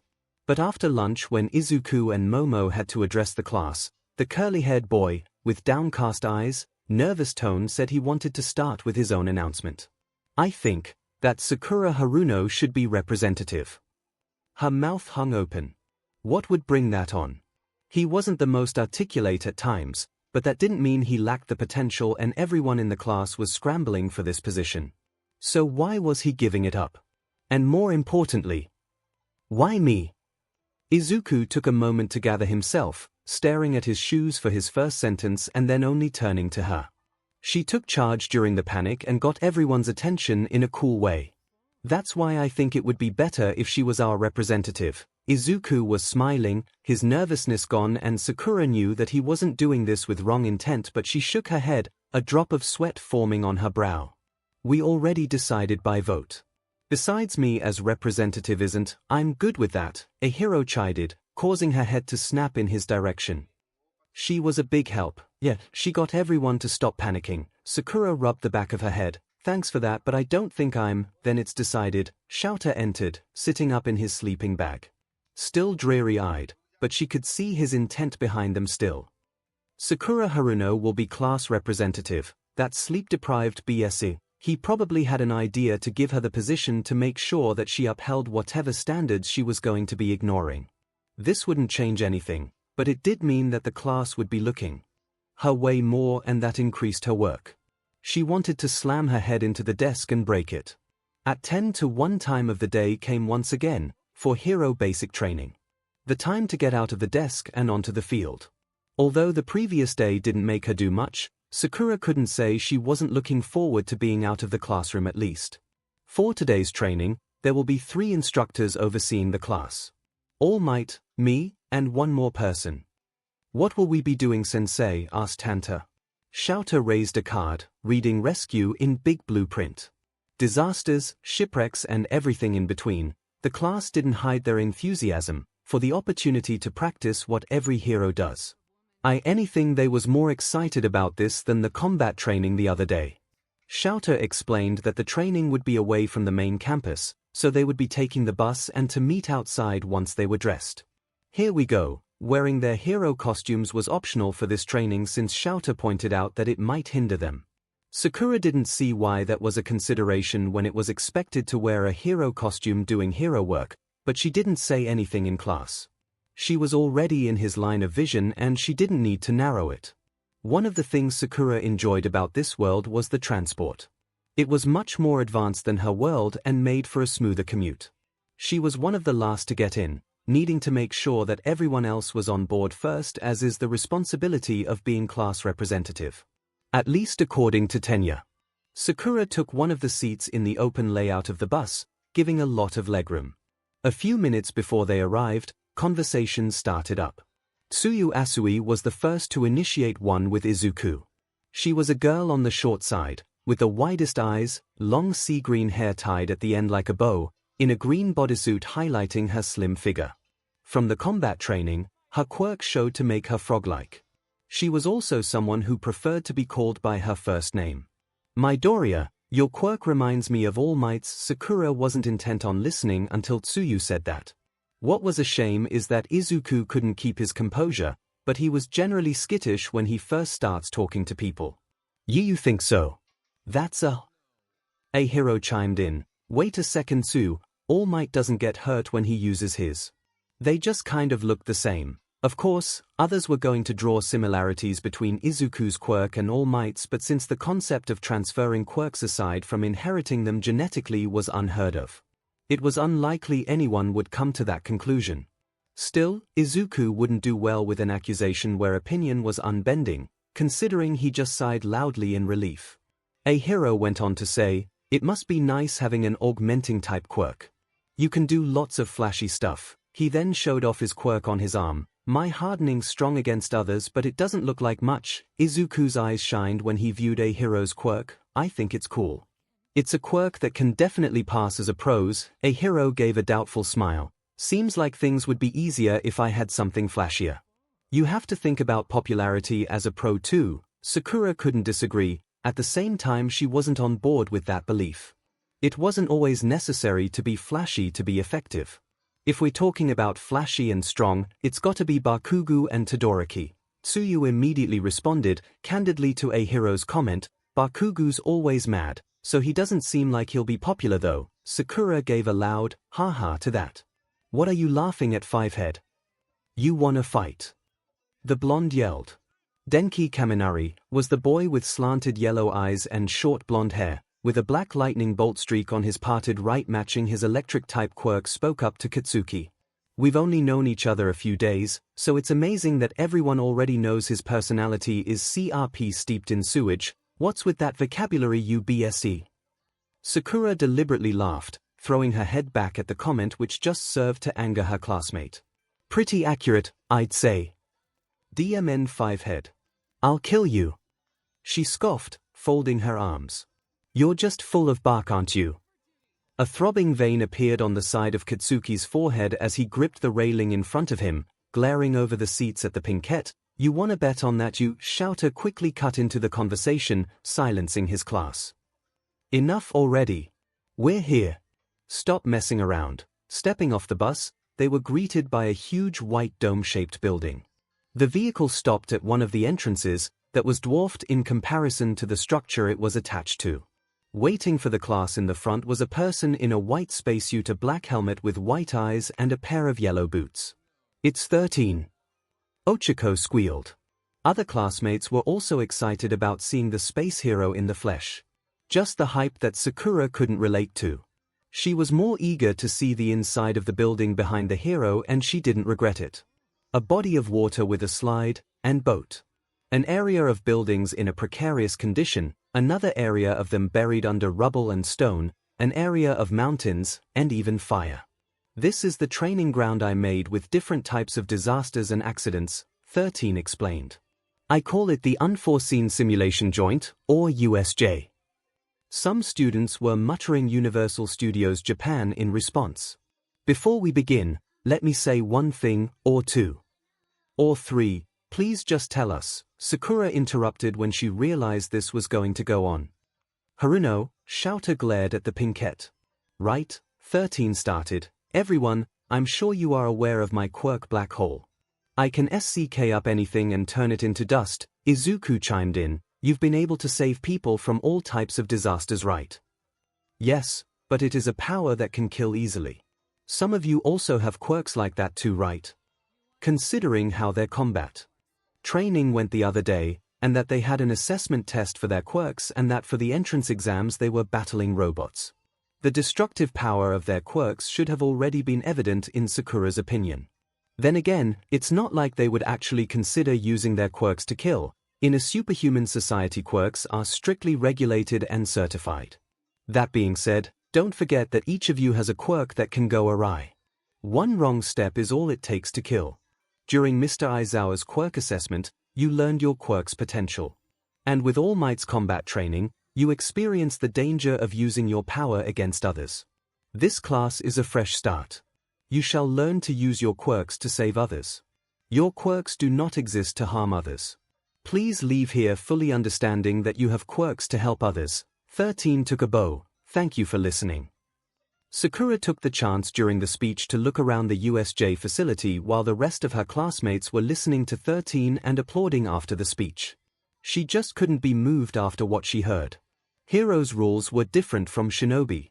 Regulations were almost non-existent. You could use your power as you wanted, as long as you had loyalty to your villages and comrades. It didn't matter what harm it did to people outside of those boundaries. 𝐤𝐻𝑒 called them. All right then, first things first, it took only a moment before she felt it. Something you grew familiar with after several life-threatening battles and encounters. The unmistakable tinge in the air that escalated quickly. Bloodlust. Only later taking notice of the lights around the dome going dim. At the fountain in the central plaza, a mist of black and purple swirled around darkness that was a door opening to danger. OCRP, Sakura cursed. What is it? Asked a hero, noticing the pinkette's concerned expression. We've got company. Sakura pointed towards the fountain, but 𝐤𝐻𝑒 yelled at them when some of her classmates tried to get a better look. Don't move. 13. Protect the students. From the black mist, first one, then three, and suddenly like a swarm they began to enter through the central plaza. Everyone watched with uncertain expressions, wondering if it was part of their training exercise, but that doubt was quickly confirmed. Those are villains, said 𝐤𝐻𝑒. This is a surprise. Tipping scales, Sakura watched as the swarm of villains drew closer to the staircase at the entrance, but there were three standing in the back. The dark mist shifted to take another shape, a figure of smoke holding yellow eyes of nothing. Standing as the largest out of them all, a creature with scarred black skin with too many muscles that he stood out among that group, especially with the bird face, jarred teeth, and exposed brain. And then there was the man radiating bloodlust like a broken faucet. Shaggy white hair, face hidden beneath a hand resting on it. In fact, there were hands, ending at the wrist on his shoulders and arms as well. Creepy. Wonder if those are real.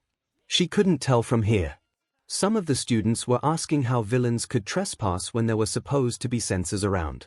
It was quickly assumed that someone among the group had a quirk that could deactivate them. I wonder what they are after. It took her a few moments to deduct information. 4 villains to appear when this class was supposed to be taught meant they were either after someone from Class 1A, plausible but doubtful. Then there were the teachers, all pro heroes in which 2 out of 3 only appeared. 𝐤𝐻𝑒 and 13 made sure to keep in front of the students. The homeroom teacher immediately started giving instructions. 13. Start the evacuation. Try calling the school. These villains even had something to counteract the sensors. Someone with radio wave type power may be interfering, shouter hissed, Kaminari. You try contacting the school with your quirk too, right? Denki attempted to obey his teacher's instructions, but he wasn't able to reach the school with his communication device. Shouter pulled on his scarf, allowing the folds to flail around mid-air, and everyone knew he was getting ready for a fight. Izuku spoke up in concern. Sensei, are you going to fight them all alone? As Eraserhead, your fighting style involves erasure and a quick binding capture. A head-on fight is... Sakura knew less about her teacher's fighting style, and even she didn't think it was smart to jump into a fray like that when your power was the ability to erase quirks. If these villains were smart, they would eventually be able to figure out a way to outmaneuver him. Then again, they did break into a school for heroes, which wasn't from her standpoint the best decision. Even if it was only an off-campus facility with one class. He looked at the students through his goggles. A good pro has more than one trick. 13. Take care of the students. Leaping down the hill of steps, scarf ready, it wasn't long before he reached the first line of villains. They were obviously going to use long-ranged attacks, but when they attempted to use their quirks, it had already been cancelled out by the time Shouter reached them, wrapping up in bindings and bringing the three together to crash heads. His physical strength and agility are good. Sakura watched from the stairs as villains were thrown in this and that direction as he showed off his combat skills, using his scarf as if it was another limb. Still, there's so many of them and he isn't knocking enough of them out. He's holding his own against all those villains, said Izuku. Sakura frowned. Aren't you supposed to be evacuating? You both should be evacuating. Tenya called to them. Izuku followed his friend's instructions immediately, but Sakura still stayed behind even though she followed after the class at a distance. She wanted to make sure that they all got outside, and that would decrease their risk. Then she'd be able to jump into the fight and help Eraserhead because however strong someone may be, everyone had their limits. 13 was at the front leading the class to the entrance, but a few meters ahead a black swirl of mist appeared on the ground and grew to loom over them, preventing their escape. The mist villain Kurogiri had unchanging yellow eyes, yet the malice in them was almost physical. Nice to meet you. We are the League of Villains. It may be presumptuous of us, but we decided to invite ourselves into the home of the heroes, your high school, to have All Might, the symbol of peace, take his last breath. Damn it, Sakura rushed over to join her classmates. At least now they finally knew what the villain's goal was. She wasn't too far in the back of the class, wanting to view the villain as closely as possible. I believe All Might was supposed to be here. Has there been some change? He wasn't asking anyone, just voicing his thoughts. Well, no matter, my role remains. Does he not have a physical form? If that's the case, and based on what I heard about 13's power. It seemed that the space hero had been thinking the same. However, before any attempt to attack was made by the pro, Katsuki and a hero jumped in front, disallowing the use of black hole. An explosion for Katsuki temporarily blinded all of them with a smokescreen. A dark voice chuckled as the mist villain emerged from the ash smoke, completely unharmed and undeterred. However, within that mist, there was also a glimpse of a metal brace. That was close. Even if you are students, you are excellent golden eggs. Move away, you two. Instructed 13. Kurogiri's form expanded, the dark matter spreading and covering the entire class's vision as they were wrapped in darker forms of the mist and vanished within them. Sakura kept her eyes wide open, as she was engulfed in the mist, narrowly avoiding an abyss of black, but even so the number of her classmates began to decrease. It was happening quickly, but this power was easily discernible. He can teleport. Now the question was where they were all being sent to. One way to find out. She saw someone being drawn into the mist and rushed towards them, willing to vanish into the darkness. The blackness was too brief for her eyes to adjust before they touched light again. The air was thinner, smoke and ash on her tongue as flames engulfed her vision. Buildings alight, the street tar hot to the touch. At least I'm still in the USJ, she heard coughing from her companion attached to her hand. A boy with short blonde hair, thin eyes, but what stood out about him was his tail. Mashirao Jiro. Hey, you okay? The pinkette tugged on his wrist, realizing that he must have taken too big a breath and inhaled the smoke. I'm fine, thanks. He coughed. She rubbed his back. 𝐵 stood up, wiping sweat from his forehead. Looks like we got taken to the fire zone. That missed villain's quirk. Here's a warp gate, Sakura clicked her tongue. Of course, she finally finds someone with a quirk that lets them teleport and they are standing on opposite sides. I'm worried about where he sent the rest of the class. A lot of us were caught up in that quirk. Let's get out of here first. There they are. Behind them, not far down the road, a group started gathering. A few dozen individuals appeared seemingly out of nowhere, as Sakura hadn't sensed their presence before now. Many were armed with weapons and blunt tools, looking for a fight, or rather a one-sided win. And they were going to be disappointed. Her companion, on the other hand, wasn't as eager for a fight and began pulling her away from the oncoming villains. He lifted them both into the air, hitting his tail HUD on the ground to propel forward. We should find somewhere to hide until help comes. Look around, that isn't smart considering where we are. Sakura pointed out. There were flames at every corner, buildings were unsafe, there was a danger of structures turning to ash. Then what do you suggest? 𝐵 stopped running once they rounded another corner, but he knew it wouldn't be long before they were discovered out in the open as they were. First take care of those guys to make sure they don't follow, and then whoa, you want us to fight them head on? Sakura raised her eyebrow. Of course, otherwise we're going to be stuck with them chasing us around. This is better. This isn't combat training, you know, these are real villains. We should at least be more cautious. Maybe use hit and run tactics? That takes too long, Sakura retorted. We can't waste time if we want to help the others. But you heard that missed villain. They're here to kill All Might, so they must have something up their sleeves. That's all the more reason to get back to the others. Why are you so confident we can beat them so easily? Sakura smirked. Because we can. 𝐵 didn't know what to make of the Pinkettes' declarations. It was as if she had no fear for the situation despite their lives being on the line. They haven't experienced a fight like this before, and now just a few days into school they were moved into this predicament, and she was acting so calm. Even though they were outnumbered and were currently being hunted down by villains. What are we going to do then? Without answering, Sakura came around the corner, just as 5 villains appeared down the street, as if she knew they were coming. What are you doing? 𝐵 called, running out to her, but she barely glanced his way, keeping a sharp eye on the villains, who has seen them clear as day, and was running forward. Only 5, there were more, and she didn't want to waste time searching for all of them. Let's play round up. Come on 𝐵, don't fall behind. Running in the opposite direction, the tailed boy had no choice but to follow as the villains chased after them. More than the villains, he could also feel the flames liking at his heels and was quickly running out of breath, being at low ground. It was barely 5 minutes before the group had grown, the villains calling on each other to run after them. Are you sure about this, Sakura? Yeah, I'm just waiting. For what? Asked 𝐵. He looked back. We've got over 10 villains chasing us. That's not all of them. They weren't able to make it around the next corner, which was their only turn due to the flames blocking their paths down any other ally building and street, but that option was quickly removed when more villains appeared in front of them, blocking off all means of escape. Oh 𝐒𝐭𝐚𝐲 felt the sweat run down his back, and he didn't blame the heat this time. He took an offensive position, his tail rising into the air, hands up, feet parted ready to strike. Attempting to also shield his classmate that he thought was in over her head. We don't have much of a choice now but to fight. He was stunned to see her smile all of a sudden. That's the idea. An even better idea would have been to make sure we weren't caught by the enemy. 𝐵 hissed, but it was too late now anyway.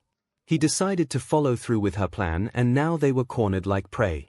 Relax, we'll be done with this quickly, for you kids. One of the villains wielding machetes in his hands came towards them. Sakura didn't care to retreat like 𝐵 and waited for the swing of the blades, sidestepping and throwing her hand at the back of his neck, rendering him unconscious. Well, looks like my assumption was right. They sent nothing but weak grunts to snuff us out. Pathetic. Sakura looked at them, mockery in her voice as she stuck out her tongue at the end of her statement. She was taunting them deliberately to enrage, and ultimately manipulate them to attack. Why, you little. That's what happened. All of the villains raced towards them. Sakura knew how to fight a large number of enemies, and on her own, with this number, she would have been able to finish in under 10 seconds, but she had 𝐵 to consider as well. She based most of her attacks around him, waiting for the enemy to strike, using him as bait before she went in. Barely using taijutsu to get them to yield. From her previous fights against villains in this world, she realized quickly that these types weren't worth the wasted energy of delivering punches. It was easier to knock them out with a chop to the back of the neck. Their enemies attacked in a variety of ways. The majority attempted to use their weapons, but it was easy to step aside and get the villains to reveal their weak points, knocking all of them unconscious on the back of the head. She wasn't jumping around as 𝐿𝐴 had been at the central plaza.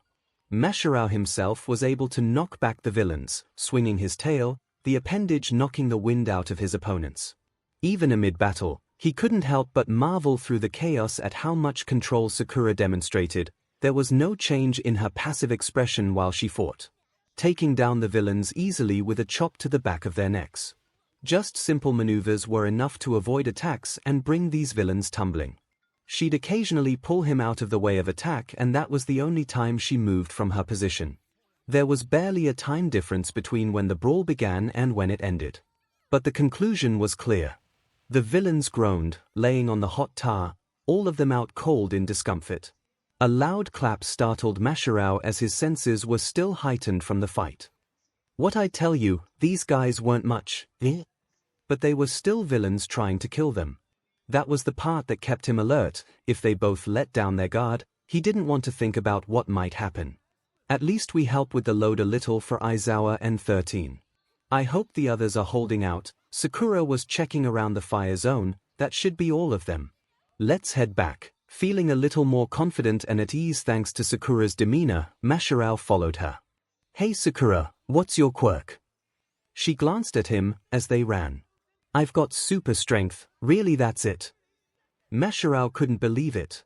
I thought it was some sort of reflex quirk, especially with the way you fought now and at combat training, she chuckled. That's more practice and training, anyone can do it. That was both the truth and a lie. It was a fresh breath of air to be out of the fire zone, but the heat was still on. Villains scattered around the central plaza at the fountain. There was only a handful at this point, but they were along the path leading up the staircase at the entrance.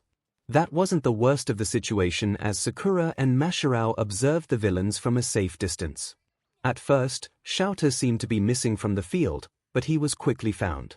A giant villain hunched over his form, the skin in his arms making indentations that shouldn't be possible, twisted and cracked. His face was buried in the ground with blood pooling around as he was held down. The sight sent a horrifying chill through MyHeroAcademia, his face turning blue like he was ready to exhale his lunch. Aizawa-sensei. He didn't notice the way Sakura looked at the situation, counting the villains, calculating and weighing options. MyHeroAcademia hadn't even seen their other classmates Izuku, Tsuyu, and Minoru Mineta sticking their heads out at the edge of the water zone, watching just as horrified as MyHeroAcademia. There was another figure standing just a little ways from the giant bird-like creature with the exposed brain. Sakura held her eyes on 𝐿𝐴. He was injured and being held captive by a powerful enemy. There were other students here, but they were petrified of the situation. And their exit was being guarded by low-level villains. I can't find that warp villain either. However, just then the villain she was searching for appeared at the side of the man decorated with hands. Tomura Shigaraki. The man looked at him. Kurogiri, did you kill 13? I put 13 out of commission, but there were students I couldn't disperse, and one of them was able to get away. Sakura breathed a sigh. Another enemy's appearance had turned out to be a slide of luck now that she completely understood the situation. She glanced at MyHeroAcademia, to Izuku, Tsuyu, and Minoru, and then back at the villains. I can handle this, MyHeroAcademia. The boy jumped at the call of his name but seemed to come out of his state. Just listen to me, don't question, don't doubt. Just do what I tell you. The man Tomura began clawing at his neck, shaking with fury and reeking of bloodlust. Kurogiri, if you weren't a warp gate I would have crushed you to pieces. Then he stopped. And the silence was like watching a predator preparing to strike. We can't win against dozens of pros. It's game over this time. Let's go home, Sakura frowned. There no way. She could still taste it in the air. That glint peeking through the fingers of the hand on his face was still present. This is not good. She made a single hand sign tiger and put her plan into action. On her left, a perfect replica appeared, surprising her companion. You know what to do, Sakura said to her clone, who nodded. Right, she took off from her position but wasn't too far, making sure to avoid being seen. I thought your quirk, get ready now. Sakura's instruction made MyHeroAcademia feel like his heart was about to jump into his throat, but he did his best to remain as calm and vigilant as her. She felt it, just as the silence was about to be broken. Shigaraki's eyes landed on the 3 students in the water, like an arrow strung and ready to be released. But Sakura didn't allow him to set on his course. Before we leave, let's smash some of his pride as the symbol of peace. Without a cry, she leaped from her hiding place, fist drawn before falling into the ground. It was like an earthquake right in the middle of the USJ. Tremors shook and knocked people off balance. It was that moment, that chance that she and MyHeroAcademia took to move. Her clones struck at the remaining villains in the plaza, knocking them down and clearing the path as her original wanted, and then taking center stage to join her. MyHeroAcademia had been instructed clearly, without room for argument, to gather his classmates, while Sakura played as bait and the distraction. And then they were all to escape with their teacher. It sounded like a plan stitched together with a thread of madness, but he had been strictly told there was no room to argue, especially when the only that seemed to have her faculties despite the situation was doing the sewing. Sakura was not a fan of the shadow clone technique. For those who had a massive supply of chakra and no control like Naruto, it was a great method of outweighing the odds in battle. An entire army at a single sign of his fingers. For Sakura, it was a technique that halved her chakra despite her best control. But she needed to put more weight on her scale to counteract the number. And she had finished the Byakugo seal. She had the chakra to pull off this jutsu without exhausting herself immediately. Only 3 villains were remaining, but they stood out to her, and that's what made her realize that the novice students on her side currently would not be able to tip the scales. The smoke cleared, exposing the damaged area. To keep from hurting her teacher, Sakura had ensured that her strike was controlled and, more importantly, as stable as possible, only meaning to create a smokescreen and shake the ground to render a distraction, small cracks visible like the spider pattern of broken glass, allowing her to take �プ𝐻 right from under the villain's beak. Sakura, her clone clutching �㗗𝐻 in her arms and rushing over to them, Izuku, Minoru, and Tsuyu following MyHeroAcademia, who was basically dragging them in the right direction. They reached her safely. Sakura, you were here too? Asked Tsuyu. There are 2 of you now, pointed Minoru. Sakura. Was all Izuku could stutter, looking at their teacher. Haruno. He seemed to be questioning as his eyes unfocused, blinded mostly by his own BLD, was trying to put the 2 blurry blobs of pink and red together in focus, but he couldn't. Still conscious, sensei? The clone asked, putting a hand over �㗗𝐻's face. Her hand glowing with healing chakra as she mended the injuries. You all. 𝐒𝐗𝐻 struggled to cough out, his throat filled with BLD. Even in his weakened state, he attempted to move.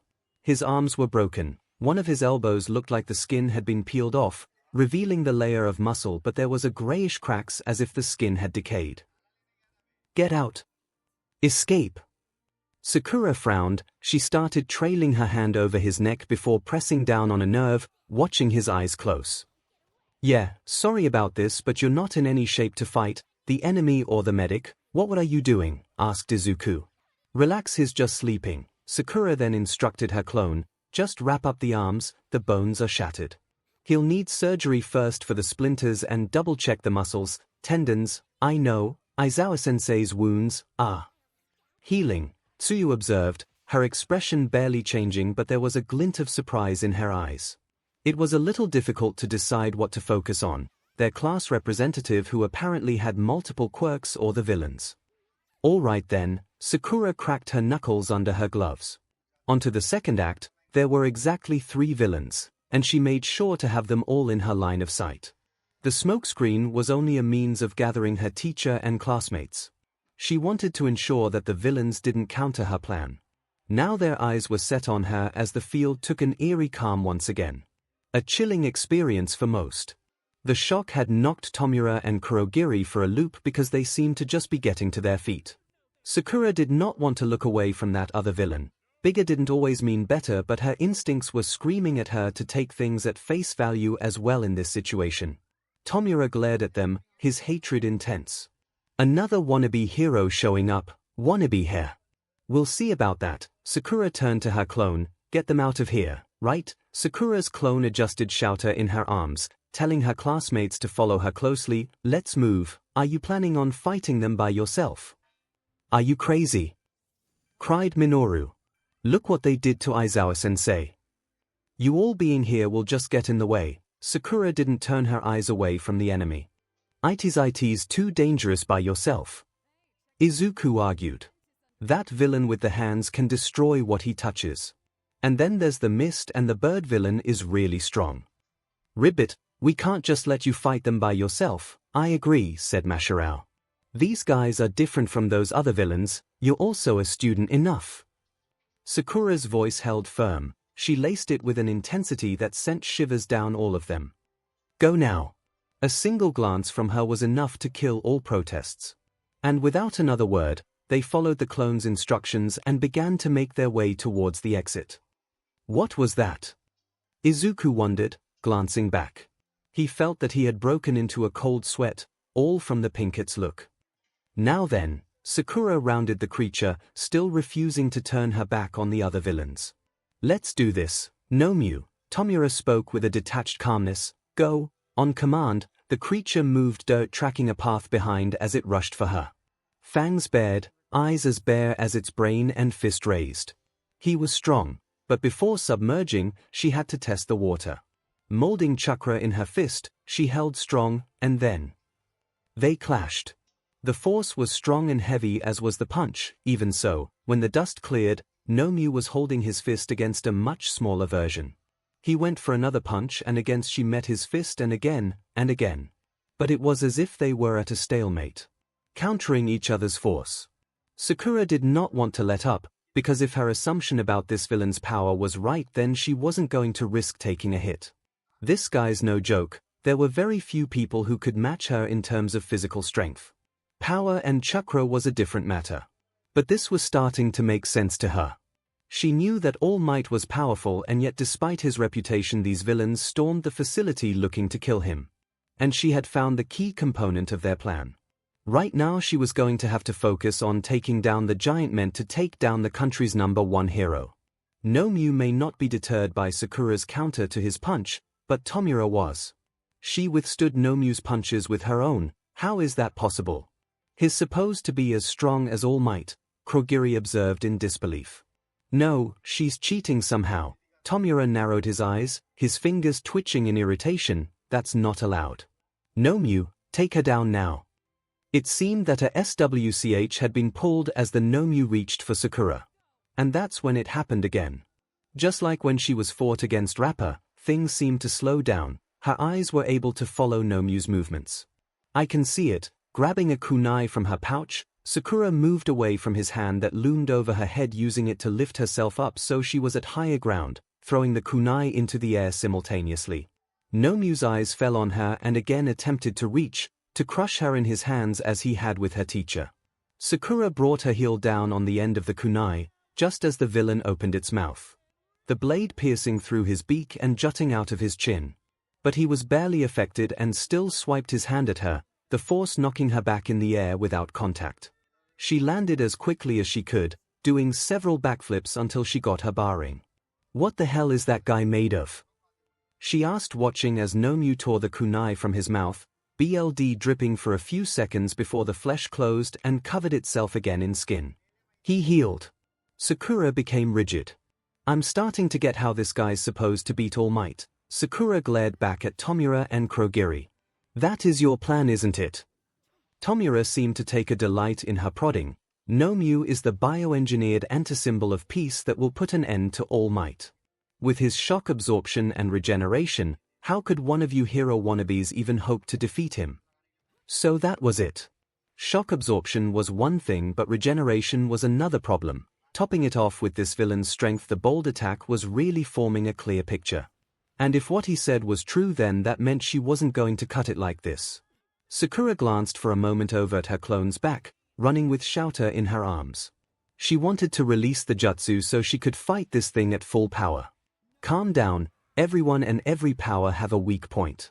Just have to think. In this world, Sakura understood that many people could take on anthropomorphic appearances, their bodies mutated, but even so underneath they were human, and she knew the human body. From the battles she and her friends had with the Akatsuki, Sakura was always certain that no matter how strong an opponent, there was always liver, lungs, spine, clavicle, jugular, kidneys, heart, brain daemon, the brain. It was exposed like that. And there was a rule about brawling: always protect the face. It wasn't just for aesthetics. That was one of the most vulnerable points and could induce a knockout. Taking a hit to the head with the same amount of force you might take to another part of your body like your arm would not make you lose consciousness. Is Sakura doing okay? MyHeroAcademia asked, looking back. Sakura's clone clicked her tongue. If I'm still here, then she's fine, we're almost to the entrance. Stop worrying about me. We need to hurry up so that I can get back. This is kinda strange talking to you about you, said Minoru. Ribbit, Sakura didn't even use a clone during the combat training, because it wasn't necessary. Will Sakura, I mean you, really be alright? Izuku asked. Don't worry, the clone assured. You'll know something's happened to the original if I vanish. What does that mean? Asked MyHeroAcademia. Either the original does it on purpose, or she's severely injured, or dead. That set Izuku off because he couldn't take another step away from the battle and he rushed away. I'm going back, get Aizawa-sensei to the entrance. Wait, Izuku, the clone called after him, but he didn't listen and she was still holding Aizawa. Damn it, hold on, I'm going to, don't you dare. The clone hissed, slamming her foot into the ground so hard it cracked the ground. I will knock you out before any of you can take another step back there. Here. The Sakura clone handed off Shouter to MyHeroAcademia, who grunted at the weight. She pointed to the staircase. Get up there and stay or There was a white puff of smoke that startled the students, but when it cleared, the clone was gone. That caused a lump of dread in the pit of their stomach as they looked back at the battle. MyHeroAcademia swallowed heavily. Sakura can't keep dancing around like this, Sakura told herself as she fell down on Nomu. Her body was straight as she shot down like an arrow, her feet landing on his back. The force breaking the ground below him, but he remained unscathed. Reaching for her as she jumped away in time. It was a spur decision, but the most practical: end the battle as quickly as she could and then worry about healing the injured. When the clone jutsu was released, the original would retain their memories, and Sakura was not expecting Izuku to be coming her way. Now there was more reason to end the fight quickly. No time for prodding. Gotta go for the head, now or never. Sakura ran towards Nomu again, and he didn't seem to be capable of thinking or considering seeing her eagerness for a fight as a trap. She thought that he was going to punch again like before as his fists were raised and ready, but then his fists unclench, clasping her small fists and holding her in place. She straightened, feeling something looming behind her. In a mist of black swirls, and hand appears just as she turns around, reaching towards her face, and somehow she knows whose hand that is, but she doesn't know what it's about to do. Let go of her. Izuku's screams catch not only her attention but the villain's too. He wasn't coming towards Sakura but Tomura and Kurogiri, who were being used to warp his hand to get Sakura. Izuku knew what would happen if Sakura was touched by that villain's hand. He had watched Shouter's elbow crumble like a leaf in autumn and imagined what would happen if he grabbed hold of someone's face like that. Smash! He jumped at Shigaraki, throwing his fist forward. The power in his force made it difficult to see what happened. But in that instant, Sakura's hands were released unharmed and Nomu was out of sight. It registered and she checked what happened in that instant. Izuku stood, looking at his arm in wonder. Unharmed, unbroken despite the attack. And yet his celebration for controlling the output, at last, wasn't possible when Nomu's force loomed over him now. His quirks clearly in full effect. Izuku! Sakura called, about to dart for him until she heard a tremor and the conflict was paused. They weren't able to see the doors to the USJ being kicked down nor the relieved expressions on their classmates' faces as All Might entered without a smile on his face. Fear not. He spoke with his teeth clenched. I am here. Tomura seemed delighted at the hero's appearance. We're getting a continue heroes and villains. It was something to see the smiling hero no longer smiling in a dire situation, but there wasn't a lot of time to take in the view. In less than a second, All Might went from standing at the entrance to grabbing Izuku, delivering a small hit on Tomura, and then grabbing Sakura under his arm as well. Not forgetting the injured colleagues he passed on the way in, but it seemed that they were at least brought away from danger. "You two get to the entrance," Toshinori ordered after putting them down. Izuku and Sakura just stared at him for very different reasons. One was out of concern, and the other skepticism. "You shouldn't have come," Sakura said calmly. "They're specifically here to kill you," Izuku added on. "It's true. That brain guy took 1-4-. He glanced at the pinkette. "He took a punch that didn't break my arm, but he didn't even twitch. And I've been fighting that guy before you came and he hasn't been phased. He has more than one quirk.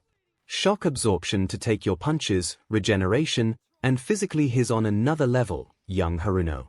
"Young Midoriya," Toshinori interrupted, looking back with a smile. "It's fine. Thank you for telling me, but I got this."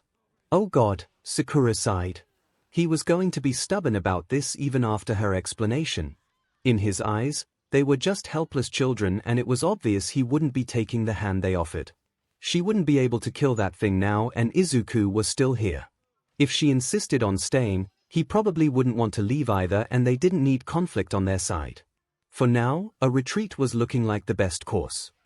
"I need to get him back first." Grabbing Izuku's wrist, Sakura started pulling him towards the exit. "Let's go." She didn't give him much of an option as she pulled Izuku away from what was about to become a fight scene.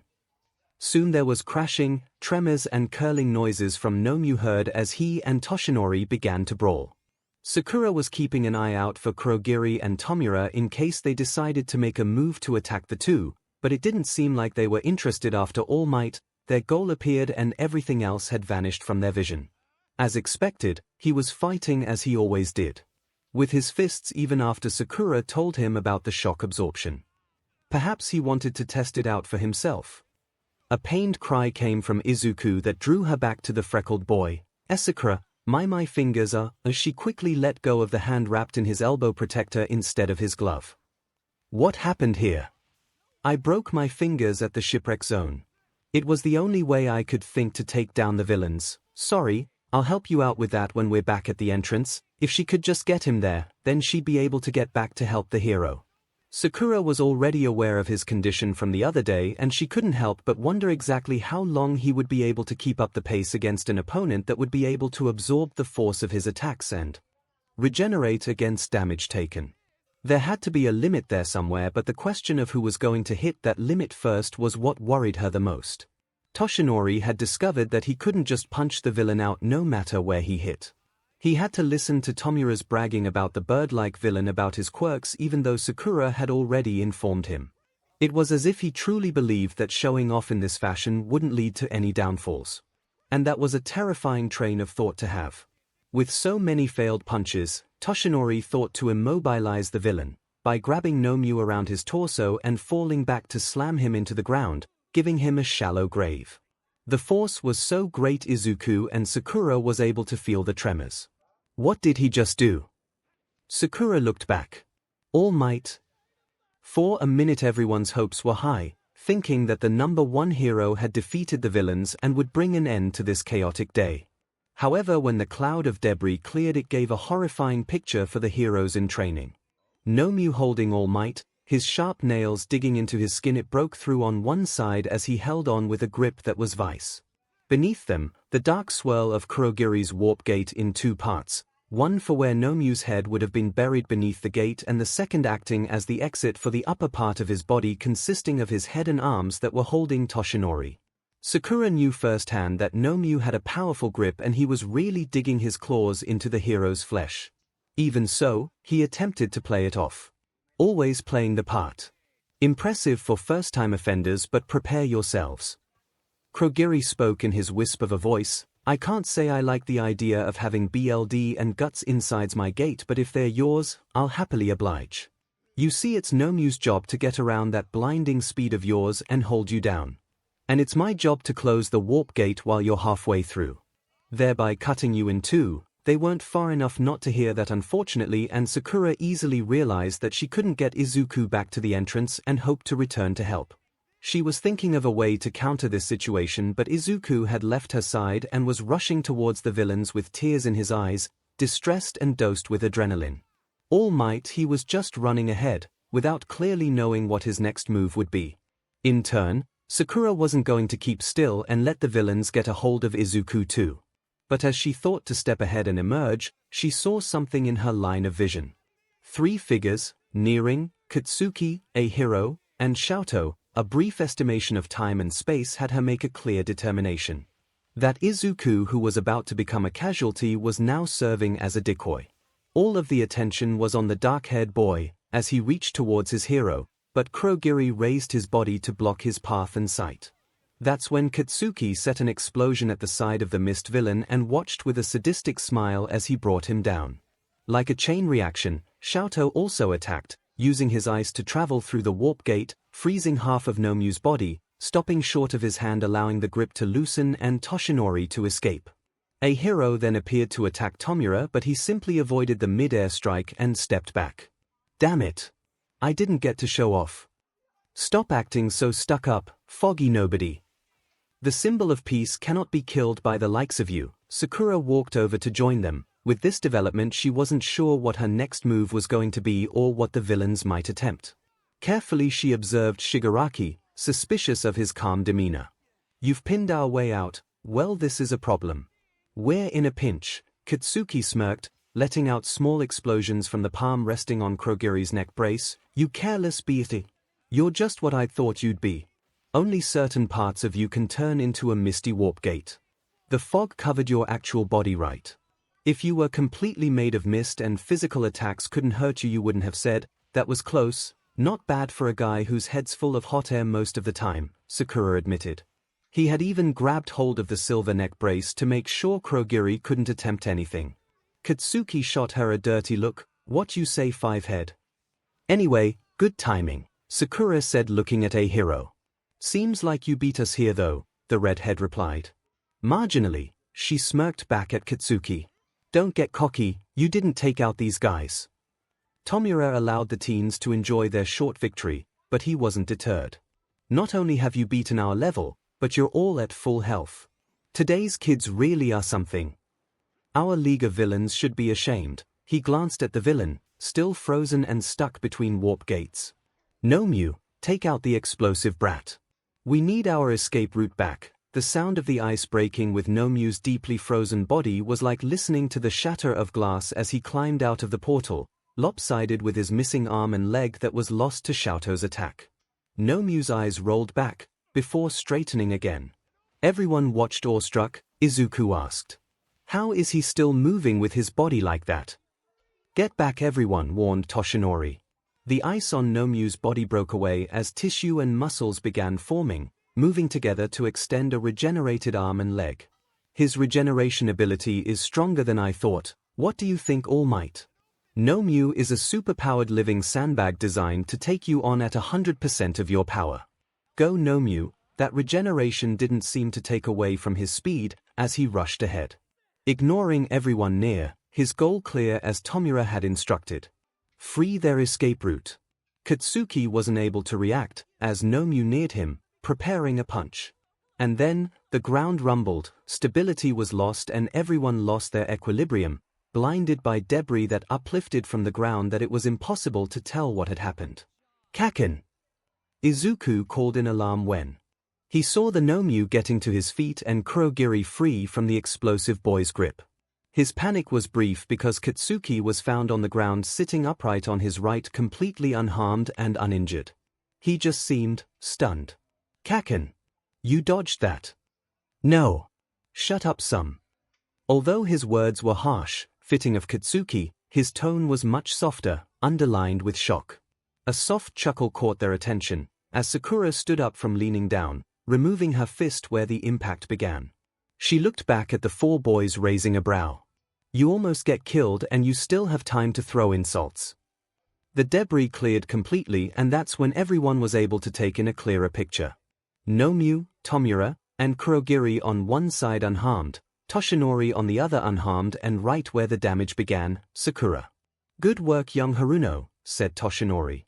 He had leaped in front of Katsuki to get him out of harm's way, and that's when the ground split into parts, which threw Nomu off balance just as he was about to land a punch, and in those few seconds, he was able to get back before it could attempt to strike again.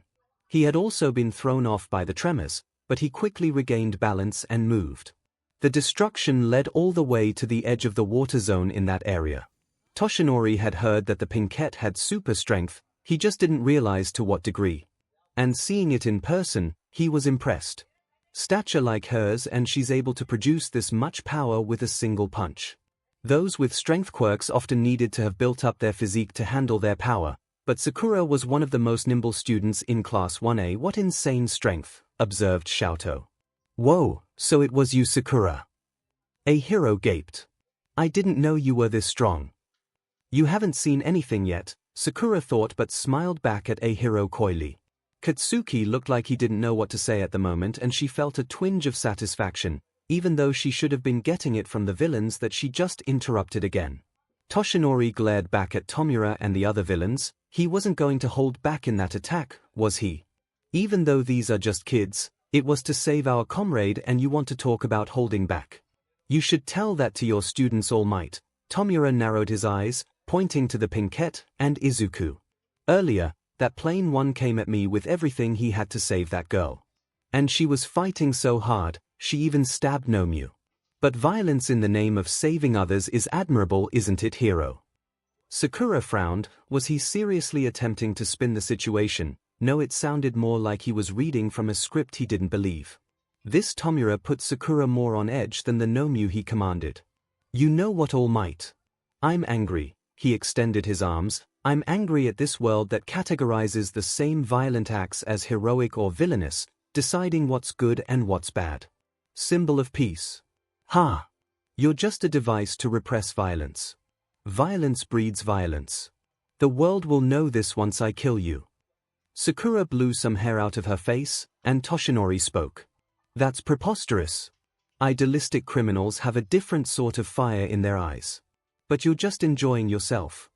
He sneered behind the hand on his face. You got me. Getting that feeling of another attack. The four boys prepared themselves for a brawl. It's 3 against 6, stated 𝐿𝐿. Izuku nodded. Kaken already exposed the fog guy's weakness. These guys are brutal, but if we back up All Might, we can push them back. They're pretty eager, Sakura thought. It would be advantageous to fight in a group, that is, if everyone was able to hold their own and prevent getting captured or hit by 𝐿𝐿. If he was as strong as All Might, then the boys couldn't take him in a head-on fight, even together. She had already figured out 𝐿𝐿's weakness. She wouldn't second-guess her actions, but the situation was different now. It was the price she may have to pay for her actions that kept her front doing in 𝐿𝐿. No! Toshinori exclaimed, stand back, all of you. 𝐿𝐿 then pointed, you would have been in trouble if I hadn't done anything earlier, right? He's not wrong, shrugged Sakura. That was a different story. Thanks. But fear not. Sit back and watch a pro get serious. This could also be interesting, Sakura thought before she began walking towards the hero. But first, Toshinori looked at the 𝐵𝐴𝐻 standing at his side. Young Haruno, I'm not going to interrupt if you think you can bypass that shock absorption and regeneration. Then you're at least going to need to be in better shape than this. Placing her hands over the flesh wound on Toshinori's side, her hands glowing with chakra, she began sealing the wound. At the same time, she was giving stamina. There was still the matter of his weaker form being exposed to these villains. Sakura wasn't sure how well this was going to work or what the hero's plan was to defeat the villain, but she would be ready to step in if things were looking too bad. It was a shame that adults were so stubborn. What are you doing, Fivehead? Called Katsuki in a demanding tone. She's healing his wound, said Izuku. 𝐻ERO and 𝐿𝐿 looked at him in surprise. The redhead asked, healing? She can do that too. Tomura became livid once again. That's unfair. They have a healer in their party too, and she's strong enough to stand against 𝐿𝐿. The wound closed quickly. And Toshinori was amazed, not just that his wound was healed, but at how was feeling. From earlier today, he hadn't joined the group for their rescue training because he had spent most of the morning doing Hero World all around, dealing with villains and incidents that when he got to school he had run out of time to remain in his muscle form and reverted. He attempted to get the last few minutes of the lesson when Principal Nezu stopped him from going out. Even though he hadn't been able to get through to the other teachers, he still didn't think anything wrong until he found Tenya rushing to the school to call for help. Still, he had been pushing his current form, but after Sakura's healing, he was holding his form with much more ease. What would happen if I asked her to keep healing? No. He couldn't do that. Not when there were villains to take down and Sakura hadn't explained fully how her healing ability worked. All quirks were just physical abilities. There was a limit. And she had been fighting before that against 𝐿𝐵 no less. Yet there were no injuries to speak of. Now I can give it my all. Thank you, young Haruno. Sakura gave a firm nod and went back to the group. 𝐿𝐵 wasn't willing to wait any longer to destroy the symbol of peace, at the same time his fingers twitching to grab a hold of the 𝐵 by the neck and watch the life leave her eyes. Taking pleasure as it filled with shock and terror right as she took a final gasp of air. 𝐿𝐵, Kuguriri get him. I'll take care of the children. With that he moved, his eyes gleaming dangerously. Let's clear the game and go home. He's coming. Get ready guys, said a hero. 𝐿𝐵 wasn't able to reach the 5 students and Kuguriri hadn't been able to get to 𝐿𝐵 because the instant that 𝐿𝐵 and 𝐿𝐵 clashed fists, the wind pressure was so great it knocked them all back. They clashed, again and again, their punches meeting one another in a dance that was becoming more vigorous. The force continued to hit them from all ends. It was hard for anyone to keep on their feet without anchoring themselves. A hero looked around. Where is Sakura? 𝐿𝐵 looked around for a moment, before seeing her. Over there, the 𝐵 was soon spotted, but it instantly put her classmates on alert when they realized why she was harder to see. She hadn't moved from her position further down where All Might was battling 𝐿𝐵. The wind pressure seemed to have no effect on her, as she held herself upright, only keeping a hand near her face to prevent getting hit with particles of dirt. It was fascinating, there was no other way to describe it. Watching the fight between the two, as they clashed, Sakura watched their fists collide again and again. There was an intensity she was drawn to. She hadn't seen a fight of this magnitude in this world before. And she wanted to see it as close as possible. Toshinori had figured something out about 𝐿𝐵's quirk. He realized that if it was indeed just shock absorption, not nullification, then going by the name there had to technically be a limit. All he had to do was reach it before time ran out for him. Built to counter me, you say? Made to withstand everything I got. Then I'll just go beyond that. It didn't take as long as he anticipated. He still pushed his body beyond its limit, each punch going past 100%, depleting his strength, but even so he was seeing the effects of his efforts quicker. There was the taste of iron in his mouth and he felt blood begin to trickle from his mouth. Still, his fists began moving faster against 𝐿𝐵 until the villain was no longer able to keep up. And then he prepped the final blow. Tell me, villain, do you even know the meaning of plus ultra? The force pushed force with his swing, his fist flying hard into his chest, and then 𝐿𝐵 was no longer on the ground. He was flung completely out of the USJ facility, breaking through the ceiling. It shook the place. Wow, he just smashed his way past the shock absorption. Toshinori coughed, feeling his limit. Yep, I'm slowing down. In my heyday, 5 punches would have been enough. But that took over 200. Sakura felt the malicious intent directed at Toshinori as 𝐿𝐵 glared at him, his limbs trembling. Like a child on the verge of throwing a tantrum. Even though he was at his limit, he knew that he couldn't drop his face just yet and continued to stretch his lips in a smile. Well, villain. How about we hurry up and finish this? You cheated. Sakura covered her mouth to stop her snort. It was a tantrum. She didn't want to drop her guard, but it was hard to keep up with the mood swings of the villain. One moment he would be calm and collected, then he wants to tear down everything in his path instead of savoring destruction. Besides, this wasn't the time for laughing. He's not weak at all. They lied to me. There was still dust and debris being picked up into the air, hiding Toshinori's form, but he was already finished. If he moved recklessly, it was likely he would revert to his weaker state. He wanted to get the villains now to either surrender or flee. The best case scenario right now would be to stall long enough for his comrades to arrive. Well, coming to get me. What happened to clearing the game? Toshinori had an intense glare that made the villain tremble. If you can take me, then bring it on. His bluffing. If he was determined to take on the villains himself, then he would have moved by now. He was straining. She could see that easily enough from where she stood. That's All Might for you, looks like we're not even players anymore, she heard 𝐂𝐿 say. It seemed that his bluff was working well enough to lull the boys into a state of security. Well, most of them. Sakura, come back already, just let All Might deal with those guys, called a hero, but she didn't budge. The throat scratching stared again for Tomura, his fingernails leaving visible lines across the base of his neck. If only 𝐿𝐵 were here. That guy would be able to go up against him without thinking about anything. 𝐭𝐲𝐵 leaned towards him. Tomura Shigaraki, calm yourself. Looking closely, I see that he has definitely weakened from the damage of 𝐿𝐵's attacks. The scratching stopped. It would appear the children are frozen in fear. There are likely only a few minutes before reinforcements come. If you and I work together, we still have a chance of killing him. It was like watching an adult coax a child. Yeah? Yeah. That's right. We have no choice but to do it. I mean, we have the last boss right in front of our eye. The sight of a kunai landing right in front of them caused Tomura and 𝐭𝐲𝐵 to back up. They saw the pinkette standing with her arms stretched out, her eyes covered by the shadows of her hair. Young Haruno, All Might, you can sit back for this one. Sakura smirked back at the villains. Leave these two to me. He didn't have a choice anyway, he couldn't move let alone stop her from fighting. Even so, he was too willful not to try. Don't. It's dangerous.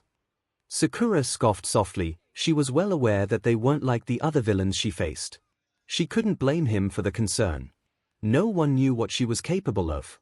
Time to give them a peek. Tomura clicked his tongue. Right, this brat isn't frozen like the rest. 𝐭𝐲𝐵, let's kill her first. As you wish, Tomura Shigaraki. The wave of killing intent caused Izuku swallowed heavily. He knew that All Might wouldn't be able to fight these villains because he had run out of time. But to have one of his classmates go against those villains didn't feel like an acceptable arrangement either. Sakura. A hero spoke up then, if she's gonna fight then you four stay there. All Might instructed loudly, young Haruno draw back now. It was too late for that. Sakura was already beating her feet against the ground running towards the two villains. She didn't rush towards the villains, despite how it appeared. She kept her eyes focused on the villains' forms, watching as Tomura's fingers twitched as the mist of Kurogiri's body shift. Here it comes, the swirling mass of black mist appeared right in front of her, an open palm looming over her face. Sakura, from the other's perspective it looked like she had been caught. It was impossible to take their eyes off, gripped with anticipation and anxiety. It was in that heightened moment when someone was ready to move, that she vanished from sight. Surprise! It wasn't easy to process when Sakura appeared mid-air next to Tomura, her right leg landing a swift yet powerful kick to the villain that had him gliding through the air. Tomura gasped for breath, barely able to draw one in, before he saw a flash of pink next to him and a heavy weight pressed against his back, lifting him higher into the air. Shigaraki, 𝐭𝐲𝐵 called in alarm. It had all been too fast for him to keep track. One moment, the pinnette was about to fall into their grasp and decay into nothing, and then Tomura was no longer at his side. Sakura appeared in the air waiting for Tomura to reach her height, a small smile on her face. Her plan had been simple but effective. They had attempted to use this attack on her before with 𝐿𝐵. Typically when someone went on the offense, they would create openings to strike. All you had to do was bypass the attack quick enough to take your opponent off guard. That's what she did. The moment the villains thought they succeeded, she countered quickly. Relentless in her attack. Take this. Her leg raised high into the air above Tomura, the final blow. The back of her heel dug into his stomach for an instant before the force sent him back to earth.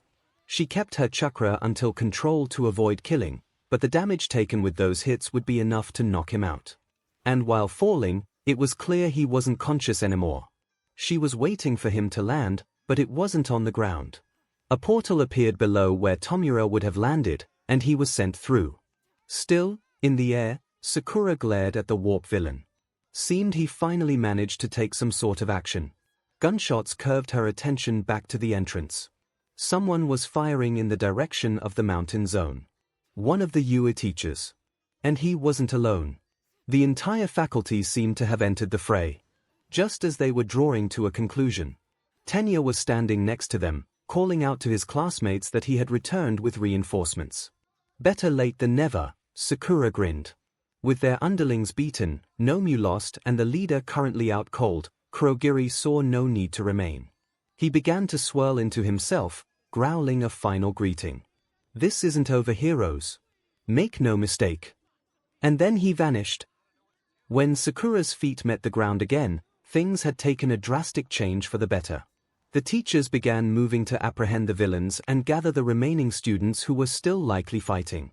Though this wasn't entirely satisfactory, not with the ringleader escaping. But she still had more to do. One of the teachers, Ken Ishiyama, also known as the Prosementos, went over to the 5 students at the plaza and ordered them to head back to join the rest of their classmates. No one fought the teacher's orders and went to the gate, leaving him to deal with All Might. It was a few minutes before they would reach the exit and Sakura would have been content walking there in silence, but it seemed that wasn't going to happen with a hero there. Haruno, I didn't know you could fight like that. You totally wasted that villain. A hero exclaimed. Why wouldn't you use that power during the combat training? I didn't need to, she answered simply. Besides, did you want me destroying the building? Oh, good point. Then what about your quirk, you can heal too? Well yeah, she answered sheepishly. If you're that strong, why'd you bother using weapons like throwing stars? As Aizawa said, you can't be a pro with one trick, she gave a crooked smile. Izuku chimed in, and you can make Izuku, I almost forgot, give me your hand. Sakura stopped him before he revealed that she could make clones. Oh, Izuku winced when the pinkette took his hand. Sorry, give me a minute. She gently clasped his wrist, removing the covering from his hand. Tenderly, she held her hand over his broken middle finger and thumb. Both were swollen, bent at odd angles with traces of blood. Sakura's hand glowed with chakra. The bones of the boy's fingers began to mend. They weren't shattered too badly, so she could still heal him. When the swelling was gone, she wrapped his fingers with bandages. That feels so much better, thanks, Katsuki scoffed, storming ahead of the group. It seemed even a villain attack wasn't going to bend his attitude. That would have been more admirable if he wasn't. Sour. At least it's over for now. The police sirens continued to blare when the students left the USJ. It seemed no one bothered to turn them off arriving on the scene. Villains were sprayed in HNDCFFS to vans. An ambulance had left a while back with Shouter and 13. Sakura again saw the detective Naomasa but didn't engage since he was handling the cleanup. The 𝐻𝐻𝐻𝐻 had been located and retrieved as well with little effort, and everyone was more or less without injury. They had a roll call to ensure everyone was present, and then they were put on the bus and sent back to school. No one spoke the entire way. Tomura Shigaraki, Kurogiri called to the man laying unconscious on the wooden floors of an old bar. A poster of All Might slashed on a brick wall near a curtain leading to another room. A table set with a chair turned upside down unused. A computer monitor with feed saying sound only. He could see the villain's chest moving, but otherwise, he didn't respond. What happened? A dark voice asked from the monitor. We failed. 𝐻𝐻𝐻𝐻 was defeated by All Might, and our underlings were taken down by Eraserhead, 13, and those Hero Corps students. Shigaraki is injured as well, he isn't awake yet. We've underestimated them, we were not prepared enough. Good thing we did it under that cheap League of Villains name. A new voice entered from the screen. What of MSTR and my joint creation 𝐻𝐻𝐻𝐻? Have you retrieved him? Kurogiri took a moment, stepping forward. No. He was blown away. What? Without precise coordinates, there was not enough time to find him. After all we did to make him as powerful as All Might. Well, I suppose it can't be helped. That's unfortunate. Did the heroes injure Shigaraki badly? Kurogiri hesitated for a moment as if contemplating if he should admit anything, but decided to do so in the end. Not exactly. It was a student. Someone who had been able to stand against 𝐻𝐻𝐻𝐻 before All Might arrived. She was able to heal Eraserhead and All Might's injuries and create a clone. She had enough strength to go against 𝐻𝐻𝐻𝐻 and her speed seemed to be like All Might's. Oh. Sounds interesting, tell me more. Encounter after the villain attack at the USJ, the school had been closed the following day to give students a brief reprieve and a chance for the faculty to talk with the police and look into their security systems. Of course, the news was widespread within a few hours after the incident. It had become the biggest topic next to All Might's teaching at U, which was in connection to what happened. It wasn't just the school that was looking into its security. The same day, Sakura received an unwelcome visit from the Hero Public Safety Commission later that night when she would usually receive her curfew call. Sakura barely gave those calls any bass. And now there was an agent in the living room area, questioning her about the event. "We've read the police report and all the student statements. All right, then why did you need to come here and question me about everything again?" Sakura asked, folding her arms at the stern-faced agent. "According to reports, you were battling with the villains leading the attack, which you have avoided discussing since we began. I stalled for time, and I fought villains like the rest of my class. Nothing stands out worth mentioning. How about injuring the villain's ringleader or your ability to create clones of yourself and your disregard in mentioning that on your forms?" Sakura didn't flinch, just staring back at the man. Explaining chakra to people who were mistaking her power for quirks in a world where no one could use the energy was a headache she wasn't looking forward to, nor a discussion she wanted to initiate. They couldn't torture it out of her. Though it seemed that currently, they weren't all that interested in her quirk because the topic was dropped soon as mentioned. The agent frowned, his eyes harsh. "In any event, with this development, the commission has decided that from now on your curfew will be pushed back an hour early, and as for the weekly checks, there will be a supervisor specially assigned to take care of that instead of different agents. They will introduce themselves soon." "Wonderful," Sakura frowned. Who were they going to send to babysit her this time? "And of course there's another matter to discuss." "What's that?" "The U Sports Festival." Although Sakura hadn't seen any of the previous recordings, she knew that the sports festival hosted by U was a grand event that the entire country looked forward to each year. Hitoshi explained that depending on the results of the festival, it was a chance for students to get transferred into the hero course. Pro heroes also took this as a chance to scout students for internships and sidekick opportunities after graduation. Sakura received the whole breakdown of the sports festival from the HPSC. Apparently, they were expecting results from her, while she asked if she could skip the event. Her question was shot with harsh criticism. If she wasn't willing to put in the effort they expected, she would have to face consequences that stemmed. "What's with the sour face?" asked Hitoshi, observing the pinkett scrunched nose and furrowed brow knitting together. She was close to stabbing her plate broken with her chopsticks. "Just thinking," raising a thin eyebrow, Hitoshi asked. "About the villain attack?" "No, but that has been blown a bit out of proportion. The incident where a big group of villains broke into a secure hero training facility to kill the #1 hero and attacked the students." "Yes," she answered immediately. "By chance did the shock from the villain attack scramble your brain?" Sakura snorted, gulping her soda before she swallowed down 4 pieces of sashimi. "Oh please." They were mainly comprised of grunts who didn't know how to fight. There were only 3 that were worth noting. For a first-year class to take on villains, though, is still impressive. He wasn't wrong, since so many of them were just starting to experience what real battle was. It was praiseworthy that everyone came out with no severe injuries. It was a shame for their teachers, though, who fought to protect them despite this. It was the leaders who had caused the most damage, though. And that Nomyu. Now he was someone Sakura found thoroughly disturbing. Unchanging eyes, void. Reminded her of the human puppets Sasori made. "I guess you're right." Sakura swirled her noodles between her chopsticks, glancing around the cafeteria. "Did your teacher mention the sports festival in homeroom?" Despite being severely injured and having both of his arms in casts, Shouter had come to school today to talk about the sports festival with the class. It was an important focus for Hero Corps students because of scouting. It was also a start for creating their image as future pro heroes. Some had voiced their concerns about having the festival after villains attacked, but Shouter assured that they were going to have heavier security and that this was a method to prove to the public eye that their crisis management system was solid. Sakura didn't know if that was true or if it was just going to be for a showing. Either way, the sports festival was going to happen in a few weeks and everyone was given an advance to prepare. It was all her classmates wanted to talk about after lessons, and she couldn't relate. Tenya was even doing a weird dance to show his excitement, and Ochako was raving with an expression that did not fit her demeanor. "Yeah, we've had a briefing," Hitoshi said.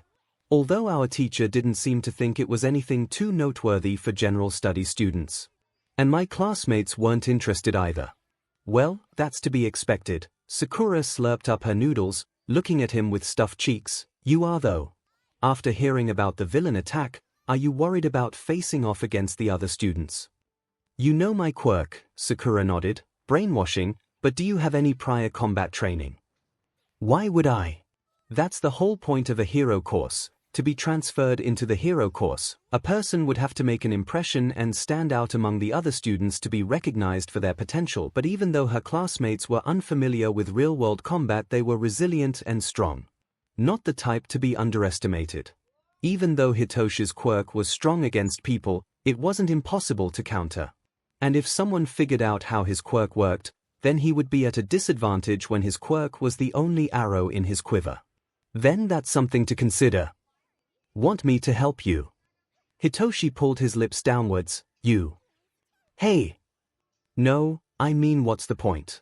It doesn't matter with my quirk, I'd say it's the exact opposite. Sakura poked Hitoshi's side. There are different rounds and you want to make it to the finals, don't you? Yes, the games were different each year, but they relied a lot on physical ability and athleticism. Then the finals would pin students against each other one-on-one. If he made it, that's when he would be able to show off his quirk, but otherwise to get through the other obstacles. I want to become a hero, it's my dream. And I'll do whatever I have to achieve it, even with my quirk. So, what do you say? Let me help you. It was strange. Here Sakura had no interest in being a hero, but she was willing to help Hitoshi to become one. He shared a dream with so many of her classmates, and it may have been that he was rejected because of his quirk and the impracticality of the entrance exam that made her want to help him. And it would give her a reason to look forward to the festival. Hitoshi smirked. I'll think about it. Okay then. They only ate in silence for a few minutes before Hitoshi said something that had her choking on her food. By the way, this afternoon, I'm declaring war on your class. That's a bad joke, right? He didn't answer. It was like being on the other end of an exhibit, heads peering over the fence or pressing against the glass of an enclosure at the zoo. That's the best way Sakura could describe what happened at the end of that school day. Students from different classes crowding the halls and blocking the exit. Curious about the students that survived the villain attack at the USJ. Everything was more or less fine until Katsuki called them out, defining them as extras, and then Hitoshi came to declare war on the class, threatening to steal their seat if they were too arrogant. Sakura didn't wait for the students to disperse nor break Hitoshi's rhythm with friendly banter, needing to get to the hospital for her shift. Guess it wasn't a joke. After the attack, Sakura was excused from her shifts at the hospital for 2 days. Her supervisors worried about her emotional state after the incident even when she insisted on coming in. The police had taken some time to question the class about their experience, and that took up the rest of their day, and then the following she was excused as well to get herself together. They couldn't exactly risk any emotional distress from their staff. Even though they needn't be concerned about her. When Sakura came back, her supervisor called her in and they had an hour-long counseling session to assess if her mental health had taken any damage. And passing with ease, she was able to get back to her rounds. Some of the other staff bombarded her with questions about it until Dr. Tokushima came to chase them away. Of course, it wasn't just the staff that was aware of what happened. Don't mind them, everyone heard about the attack and they just want to know if the media is hiding any details about the fight, Tokushima explained. Well, they were telling the truth. The villains snuck in just to try and take down All Might and none of us were injured, thanks to the teachers. I heard you kids were something else. Will probably be the main attraction this year at the sports festival. Sakura gave a wry smile. So you watch that too? Of course. It's a highlight. Considering that you need to participate, don't you want more off days? If she had a choice, Sakura wouldn't have even thought about attending the sports festival. I appreciate the offer, but there's no need. Well, I'll just give you more off days anyway. You don't have to. Sakura, the woman crossed her arms. You're a first year in one of the top high schools in the country and you're volunteering at the hospital. Your plate is too full for someone as young as you. And I know this sports festival is important for Hero Corps students to get scouted. So you should be allowed to focus on that as much as possible. It's only 2 weeks. When Sakura was training under 𝐿𝐿, she had combat training and chakra training, practicing medical ninjutsu and studying medicine, as well as working at Konoha's hospital. And with a teacher that was the leader of the village, she couldn't compromise on her sessions. No matter the time of day or night. There was also a lackluster interest in this festival. She was only attending due to explicit demands. But she decided against voicing this. Thank you. Are you doing all right, Sakura? Of course, Rei-san, there's no need to worry. Our whole class got away practically unscathed. Rei nodded, but there was still worry in those star-gray eyes. I heard from Fuyumi that Xiaoto wasn't harmed either, but even so you were there. He got away without a scratch, Sakura assured, smiling pleasantly. Explaining from the point where she had been rejoined with Xiaoto, Hiro, and Katsuki. She kept out some of the morbid details, only meaning to assure Rei that her son returned from a dangerous situation without difficulty or injury. Sakura already took into account that she was talking to a mother and that facts needed to be displayed as clear as possible to give complete satisfaction. Thank you for telling me this, Sakura. Of course, when it came to missions, Sakura's parents didn't ask for the details and would just welcome her back. She'd talk about it with her friends, report to 𝐿𝐿 or Kakashi, but she'd never fully explain to her parents about some of the horrific things that happened on her missions. Ninjas were a regular part of life and she chose to take on the role. Her parents accepted that, but even so, no parent enjoyed listening to their child coming close to death so many times. The day before the war, when she had to depart, she and her mother got into one of their arguments about her being untidy and her room being in a state of disaster. Sakura had said she would clean it when she got back so easily. Now they probably thought she was another result of the war. One among the thousands that lost their lives in battle, her name probably carved into a stone, another empty grave. That was often the fate of a ninja. When this is the path you choose to walk, an acceptance of death is eventually achieved. Once that barrier is overcome, you won't hesitate because of it. Of course, your death and a comrade can have different standards. As they did for her. She glanced at the window, out to the sunset. I wonder if Mom cleaned my room yet. It would only be 2 weeks to prepare for the sports festival and everyone was trying to use as much of that PRD to prepare for it. Sakura knew that everyone wanted to make an impression on hero scouting, but seeing their determination was something else. Many students spent their afternoons, early mornings, and weekends booking time in the school's gyms, pools and training areas. Sakura decided to use one of her off days to use the forest grounds, dragging a hesitant Hitoshi who had been ignoring her requests to prepare. The school had different areas, similar to the USJ but on a more expansive platform. The smell of oak, shading canopies, fauna scurrying through the trees, all these ingredients were a mixture for nostalgia. Breathing in, Sakura stretched out her arms, puffing her chest. It's nice here. Hitoshi looked around, eyes strongly disagreeing with the setting. Why are we out here? Because I've tried to get you to join me for training 3 times already and you kept ditching. Sakura deliberately didn't answer the obvious question. My quirk is brainwashing, how can you even train that? It's not going to get stronger the more I use it. Hitoshi was like a lot of the students here, especially the ones in the hero course. Dependent on their quirks to succeed. With her power, even Sakura could relate to that a lot, but she had more variety with chakra and that wasn't something that people in this world had. A lot of the hero course students were still lacking in basic combat ability right now and that was something Hitoshi would be able to use to his advantage, but as far as physical attributes went they surpassed his own. Okay, well then, shouldn't you be looking to strengthen yourself? I don't know much about the sports festival but it sounds like a lot of physical activity. Yes, and I plan on getting through with my power alone. Rubbing the creases on her brow, Sakura said, you told me that your quirk can only be activated when you get someone to respond to you. If you're going to use that throughout the games, by the time you get to the finals, someone's going to figure out your weakness. He had already told her this before.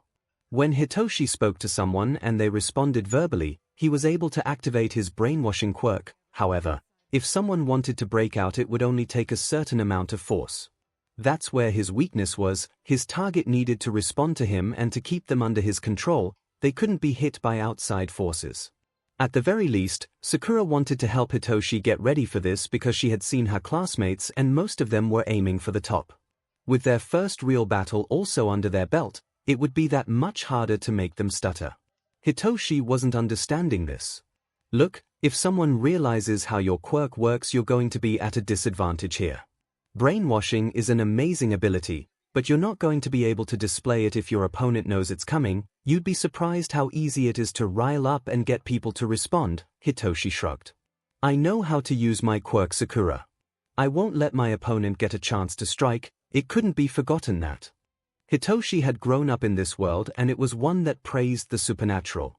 It's what made individuals individuals. And to be able to show that off was like displaying a proud talent only you possessed. However, sometimes with supernatural powers came neglect of humans' own natural potential. She wanted to show Hitoshi that if you kept swinging with your right, the left wasn't going to get any better.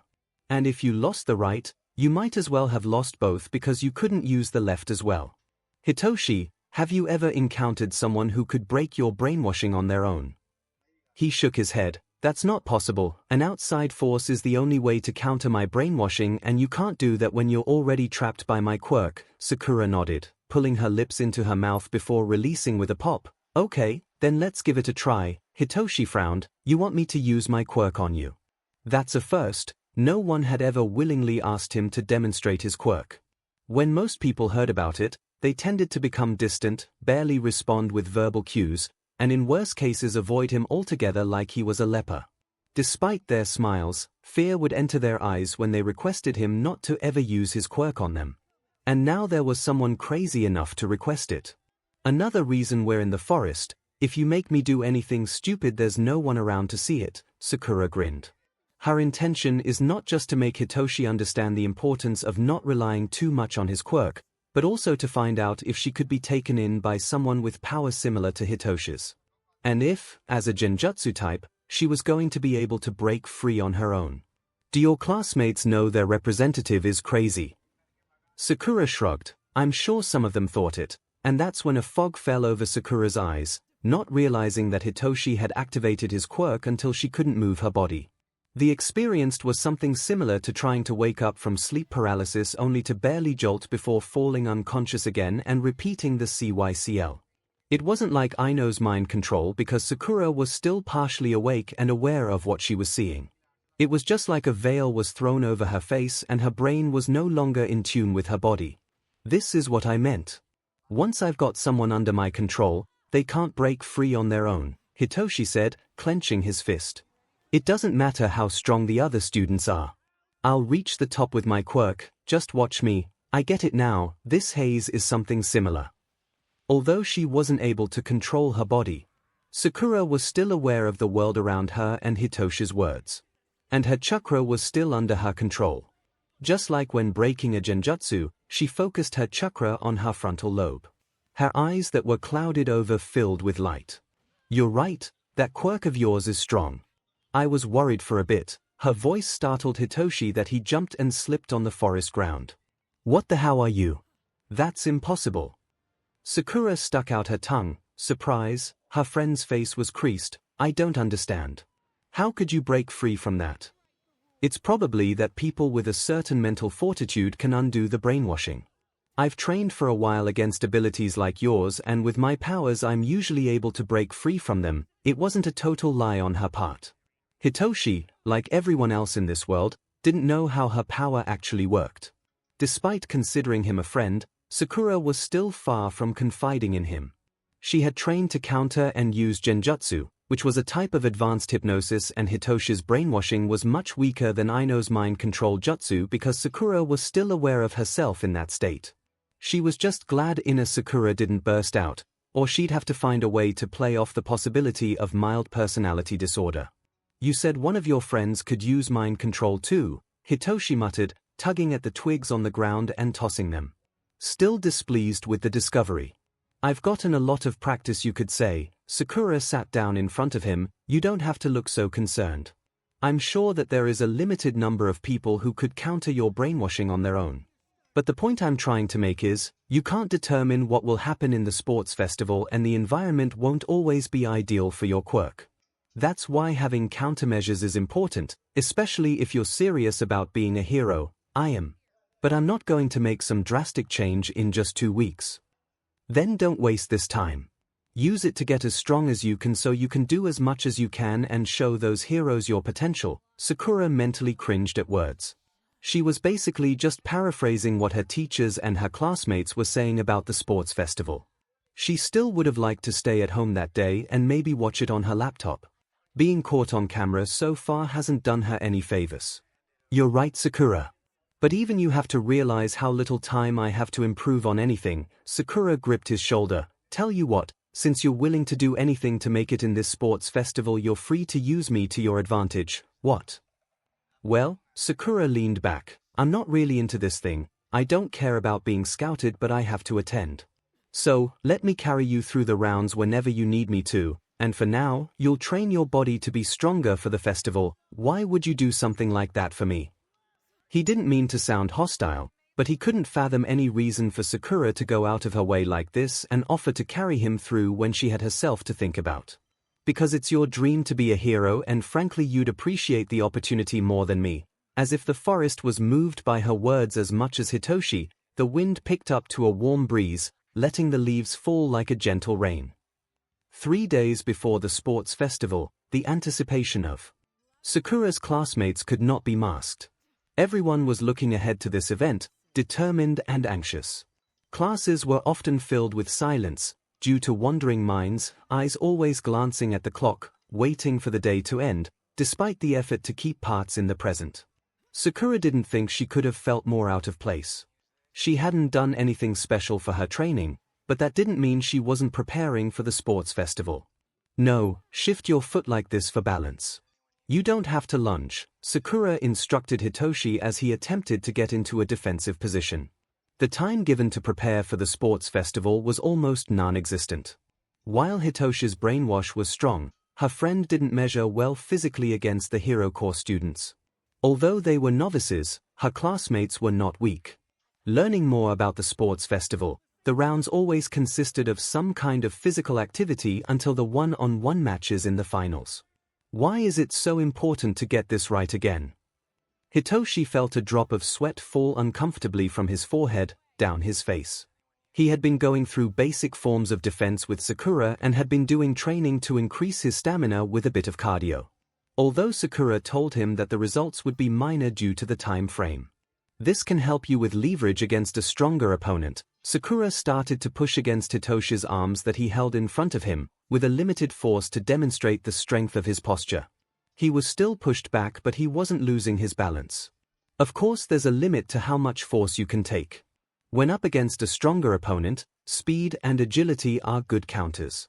If your opponent throws all their weight into an attack, speed can be a method using that strength against them. Hitoshi had stopped asking too many questions about Sakura's training techniques. She had already pointed out to him that physically all of her classmates were superior and that alone could easily determine the outcome of a fight, not even looking at their quirks. If Hitoshi couldn't get some of them to respond, he would have used the only arrow in his quiver and missed the target. So Sakura was trying to help him cover his weaknesses. That didn't mean their sessions were silent. I've got to watch out for their quirks too, don't I? None of this is going to matter if I can't do that. It's why we're also focusing on dodging and your reflexes, Sakura quipped. It was one of their main focuses, but Hitoshi was still having trouble in that area. He couldn't withstand a barrage, becoming overwhelmed quickly due to a lack of stamina. In terms of speed, agility, and strength, he was lacking compared to the Hero Corps students. Hitoshi had intended to rely solely on his quirk to get him through the obstacles, and it was only recently that Sakura proved it wasn't an impenetrable power. One of the biggest weaknesses she pointed out was that he needed the element of surprise to maintain his advantage, and the sports festival presented a lot of exposure, coupled with the different rounds they needed to pass to get to finals. There would be a lot of opportunities for Hitoshi's quirk to be revealed and his weaknesses exposed. Looks like our time's up, Sakura observed the clock in the gymnasium. They agreed to stop at 30 to 20 minutes before homeroom for a break. Because of her schedule, Sakura couldn't give a lot of time to helping Hitoshi after school, so she decided that for that period, she would come to school in the mornings to help him train for 2 hours. Let's go back then. Sakura glanced at the time on her phone. Still had 5 minutes to spare after changing, even though the first bell already went. She wasn't in a rush to get to homeroom, unlike Hitoshi, who warned her that her homeroom teacher was going to call her out for being tardy. Too bad it wouldn't be anything new. She sat on the concrete bench offering the most sunlight, bathing in its warmth before she would have to return to a desk. Reading whatever book caught her attention. Most students were already in the building, heading to class so she could enjoy the serene view of the magnificent campus uninterrupted. Although it didn't last long. Even from the corner of her eye, it was impossible to miss the distinct red and white head of hair walking past without so much as a glance of indifferent familiarity. As far as Sakura could recall, 𝐲𝐸 would be silently in his desk by now. Rei had continued to ask Sakura about him, but there was hardly any change in the information she was able to share. Having personal information about someone's day-to-day life and actions without actually interacting with them was borderline stalking, and Sakura refused to cross that line. 𝐲𝐸 was trying to create indentations in the ground despite the brisk speed of his steps. His eyes narrowed, hair casting a shadow over them, his jaw clenched like he was biting into the source of his anger with no intention of letting go. She followed after him, her footsteps unheard and her presence unnoticed. That when she spoke, he jolted slightly, but otherwise didn't even look back or stop to acknowledge her. "Hey 𝐲𝐸, are you okay?" By now her classmates were aware that Sakura wasn't calling any one of them by their last names. It wasn't common practice in her world, even her senseis she referred to by their first names. Despite how some practices in this country and her world were almost parallel. It may have had something to do with the warring eras in her world, where shinobi weren't allowed to give their last names for fear of retaliation outside of combat. That may have been the source of the habit. He didn't look back, he kept walking forward. Sakura didn't deter just yet though and kept pace behind. 𝐲𝐸 wasn't eccentric like her other classmates, his demeanor was cold and he didn't interact with anyone unless it became mandatory. He rarely had an opinion on anything in class or commented. When a teacher would ask him a question in class, he'd answer and follow up with silence. It was a very similar pattern to Sasuke's behavior at the academy and even as a genin. But at the same time, he wasn't completely without comment or sarcasm, some form of juvenile quips that were usually brought out from Naruto's presence. Still, he had that far-off look on his face right now. Of someone carrying a heavy load, focused on keeping their shoulders straight, eyes either looking ahead or behind, ignoring the rest of the world. Again she called, "Hey 𝐲𝐸, what's wrong?" This time he stopped. "Why are you following me?" "We're in the same class," Sakura answered casually, although she knew that wasn't the answer he wanted and it wasn't the words he meant to use. In an attempt to hide his discontent and stop her from prodding was the reason for his question. "What's wrong? Why do you keep asking that?" "Because it looks like something's bothering you," he huffed softly, and she couldn't help but think it was a shame that his change in facial expressions had to border on the negative. "It's not any of your business." The fact that he was becoming agitated just proved to Sakura that this was something, because the first time he faced off against villains he was hardly fazed by anything, aside from the ringleaders, but he was quick to recover. "Maybe, but even so we are classmates, and you look upset, so I'd like to help somehow." She couldn't bring up her suspicions for the cause of his sour attitude, thinking it may be family related. Admitting that you knew about someone's personal, troubling past that they may not want to be brought out in the light for strangers to see, would just throw fuel to that flame. And she couldn't even confirm if that was the reason. I'm not here to play friends. So don't bother me with prying, you're just being irritating." With a soft breath, Sakura walks past him, a small smile on her face. "All right, but if you ever change your mind." She doubted he would, but when she looked at his downcast eyes, Sakura felt too much sympathy to be triggered with anger. Not like this was the first time the hand she offered was slapped away. And it probably wouldn't be the last. This wasn't something she'd be telling Rei about though. After the one-night checks-up, Sakura would go take on the identity of Nemesis and go to the underground fights for most of the week depending on what type of event was happening and where. She had even managed to get access to the deepest part of the black market and had placed a few shipment orders for herbs and ingredients to start making her soldier pills and poisons and antidotes. She was using the money she earned fighting rather than her allowance from the commission. With the technology in this world, it was possible to track financial payments, especially from an account. If she was going to survive, she needed to be thoroughly prepared. That was apparent after her encounter with those villains. Nemesis was earnestly winning in every underground fight around Tokyo. Every night appearing where the competition was high as were the rewards for tearing through them. And then spending it on medicinal herbs and ingredients as Sakura Haruno. Extensive research had turned into a genuine fascination with this world's medical knowledge and treatments.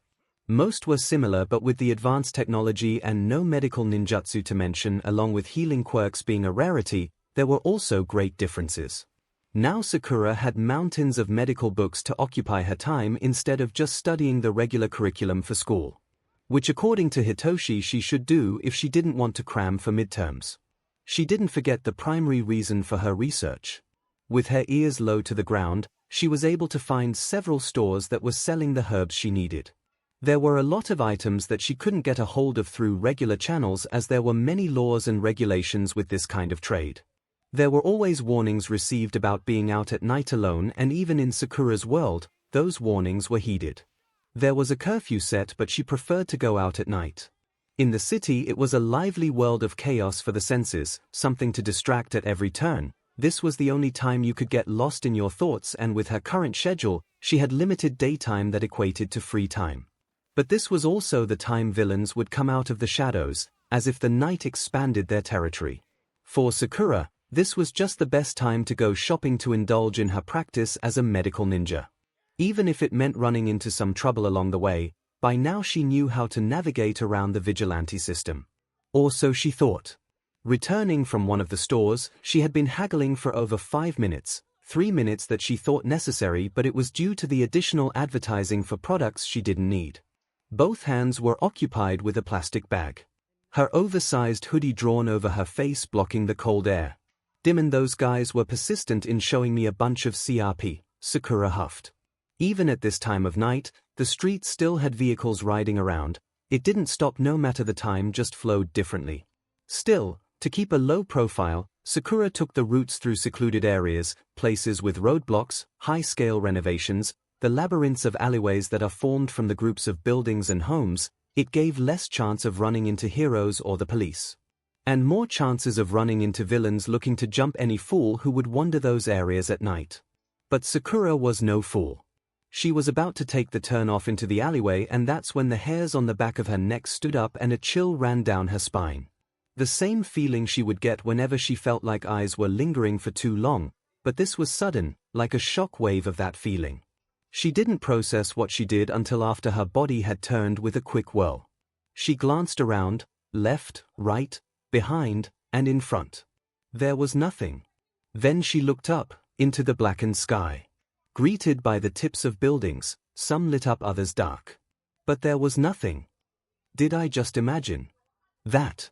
Instead of lingering to wonder, already realizing it was a mistake to give away the assumption, she took a sharp turn between buildings, stepping over garbage bags, listening to the rats scurry along the sides, keeping away from any source of light. Waiting for that feeling to return. Unknown to Sakura, that shiver of honed instinct was not paranoia. The distance was far above the skyscrapers, making even the large vehicles look like illuminated ants running in their lanes. The night's wind and altitude provided the perfect sound barrier for the melodious beats of heavy feathers, and a plain night sky was hardly anything to look at when the city shone brighter than it. An amused voice uttered to its lonesome self within that area. She looked up. Did I maybe stare too hard? It was always eerie entering this part of the city, navigating through the maze of buildings to get to the main road. Then it was just a bridge cross and a few neighborhood blocks away to get back home. It was a complex journey, but it was better than the straight paths, out in the open. The assortment of structures always stilled the wind and made the world fall deaf. Everything seemed half-lit, and usually bereft of noise. However, it didn't stay that way. Alleyways were like long grass for predators, excellent cover, difficult to escape, and gave more opportunity for ambushes. It wasn't the first time it happened, and it wouldn't be the last. She had drawn attention, her size, and the lone figure would do that in this place, clutching a plastic bag in hand. Yet she strolled like she was taking a walk through the park on a Saturday. The shifting tar, stew of litter, and bricks' bouncing echoes did nothing to mask the ever-growing footsteps. Soon she was surrounded. 12 in total, some with steel or iron weapons glistening in the dim light. It was a bigger number than usual. Most alley-dwelling villains were solo acts. Mostly because of the poor quality of their criminal performances. Drop the bag, she didn't, and that triggered the attacks. One lunges, she pivots and knocks him on the back of his neck, hard enough to put him to sleep for over 24 hours. The remaining 11 jump at her together. But it wasn't possible to hit her at once. Closing in the distance, they didn't seem to even realize that their movements were hindered. Only 4 to 6 would manage a hit from all sides. It was the best way to deal with large groups, remain at the center to keep control. But she didn't bother. Leaping over their heads, Sakura let the string of attacks continue. Still clutching her bag and careful not to jostle since she had some glass and liquid in there too. This group likely hasn't been together very long, attacking without coordination as individuals. Making it easy for Sakura to subdue them one at a time. There were only 5 remainings, and all were ready to jump at her. Sakura wasn't able to counter because she didn't need to. A flash of red lines swept through the air, hooking into their clothing and pinning them down, small indentations made in the fabric. Sakura looked closer to see what it was. Feathers. Red feathers. She went on high alert to the presence appearing not too far behind, hooking her fingers into 2 shuriken and throwing them behind. Whoa, easy there, don't want to attack the hero, right? The muggers became obsolete compared to the shadow that was looming over her now. Most of his form distorted the light, making it difficult to decipher smaller details, but she was certainly caught by narrow golden eyes behind the light reflecting through the shade. The figure held up by massive wings spanning wide that it made the alleyway more confined. Blonde, hair slightly scruffy, and while she had been in this world long enough to know this, she still had to give a guess. A hero. You have to ask even though I said it. She heard the amusement in his tone and it triggered her annoyance, but she didn't want to give away her identity by acting rash. Not in front of a hero that would report her appearance to the police, and in turn, they'd report to the commission, and then she'd get nothing but a long lecture and probably more restrictions. Thus Sakura shifted her hood closer to her face. How long have you been watching? From the beginning, since those guys tailed after you, and you decided to just stand back and enjoy the show. Taking a step back as the winged hero planted his feet on the ground, still not quite at eye level. Of course not, I was just about to swoop in when you started fighting. Not bad for an amateur. Sakura gripped her bag, putting her tone to a higher pitch of empty sweetness. Thank you so much for saving me. But shouldn't you be alerting the authorities? Oh yeah, already called for pickup, should be here in a few minutes, he smirked. Sakura wanted to use the hero's need to call the police for an arrest to allow her to slip subtly away. It seemed this hero was intent on preventing that.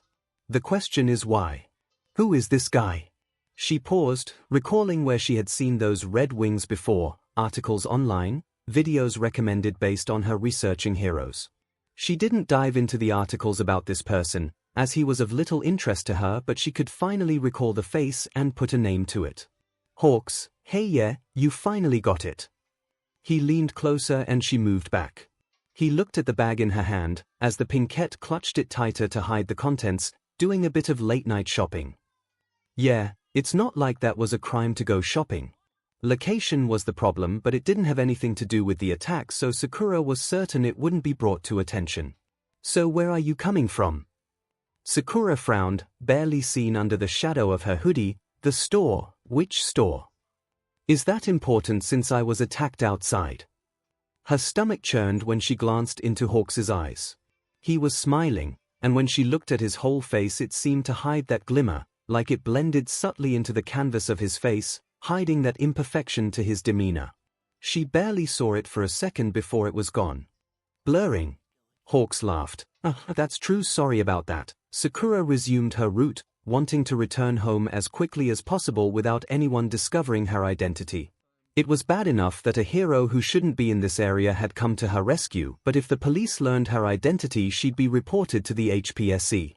It hadn't been that long since she agreed to cooperate under their terms, and it was already working her nerves from day one. There were times she even considered moving out of that house and going into hiding until she could find a way back home instead. Sometimes it seemed like the better option. Grass does always look greener. Hey, where are you going? I'm going home again. That's so much for saving me. Don't you want to wait for the police? No, she didn't. Nor did she want to stay in close proximity to the hero. If he was going to try and keep her here, she was going to make sure that the police arrived to the villains and a hero laying on the ground. "No thank you, I just want to get home," Hawk sighed. "Would you wait for the police to arrive? Then I'll gladly see you home." Sakura rolled her eyes under the hood. "I appreciate it, but I'd rather get home as soon as possible." "If you'll excuse me," she could hear the smirk by his tone of voice. "You know, I thought you were a bit of a badass for taking on those villains, but you sure changed your tone quickly when you found out you were talking to a hero, so I guess not here." Isn't it interesting how quickly someone changes their face and voice when they become more aware of someone's station? All trying to work the system of perception. It's an important part of functioning in society, but it's such CRP. It's like watching a show, so amusing. What do you think?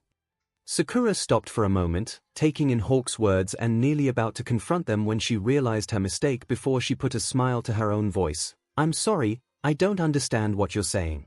But I really want to head home now, so can I?" Hawks went back to an overly chipper tone, grinding against Sakura like sandpaper. "Sure thing. You be careful out there now." When Sakura was certain she was far enough and that the hero wasn't following her, she took off, leaping from the buildings to get home. Hawks had gotten under her skin so quickly, she wanted to claw and pull him out, so much that she no longer questioned why the number 3 hero was there when his base of operations was somewhere else. That should be the last I see of him. Sakura knew about the concept of jinxing, but she didn't give it much attention, although she was beginning to think that in this world she should, as it seemed to be attacking her around corners when she least expected.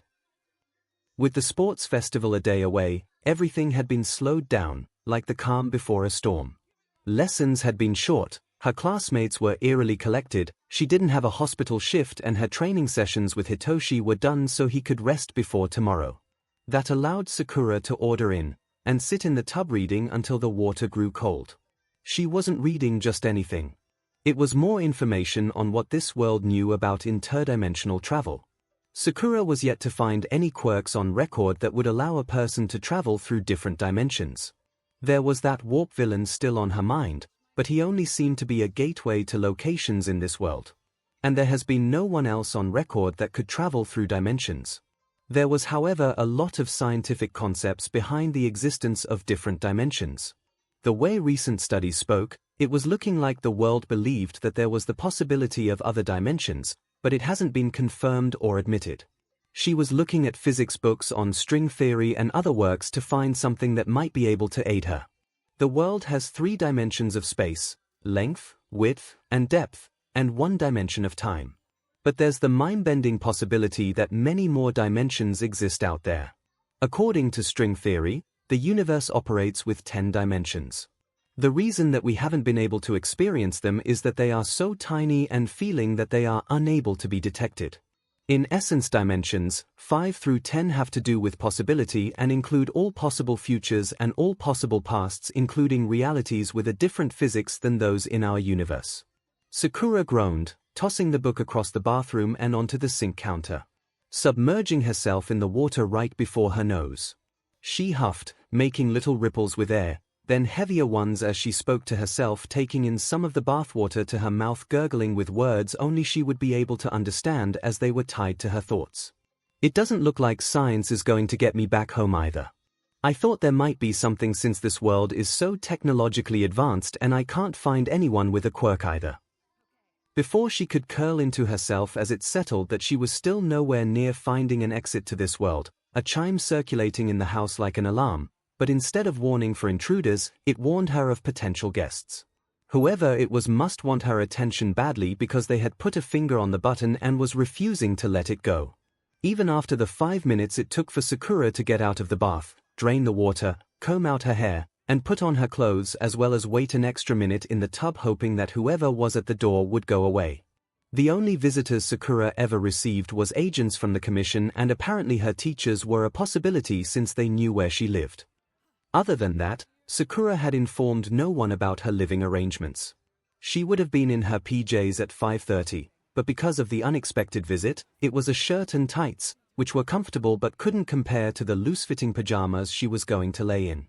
She also had her dinner still waiting in its containers on her kitchen counter. Simply put, it was Not a good day to expect a hosting from Sakura Haruno. Get this over with. Sakura came up to the door. She didn't bother looking through the peephole with her limited guest count, although after she opened the door in full swing, she wished she had. Then she would have known not to open it. "Hey!" Hawks beamed, cheery with a smile that made Sakura's skin itch in aggravation as if she was being bitten by ants. "I'm your new supervisor. It's nice to slam." Sakura listened to the door cut off the man's voice and rattle on its hinges as it met the frame. Sakura just stared in the silence before letting out a pathetic breath, nodding her head. "Yeah, I'm going to have to move." Unwanted expectations. Under the guidance of the Hero Public Safety Commission, 𝐒𝐲 𝐷𝐿 was trained from a young age to be a hero. As a result of their tutoring, he could handle different situations and missions with little difficulty, and regardless of what it may be, he could follow through with whatever orders the commission gave him, and now he was the number 3 hero. But even he wasn't expecting to be assigned to supervise a teenage girl. However odd, he still followed through with the order, and now here he was walking around her home. Going from the living room to the kitchen, glancing down the short hallway with the 3 doors to the bathroom and bedrooms. All the while he felt those sharp emerald eyes watching him cautiously as he looked around as if owning the home. "Who is this kid exactly?" 𝐒𝐲 asked, flipping through the portfolio, eyes glazed with little interest. "Sakura Haruno. She's someone without any record of existence. Her name is the only true identification we had for her. She was found injured and brought to the hospital without prior information about the event.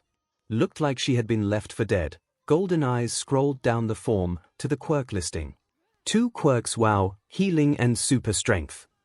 An assumption until recently when there was an attack at the USJ facility, and records have listed a 3rd quirk being able to clone.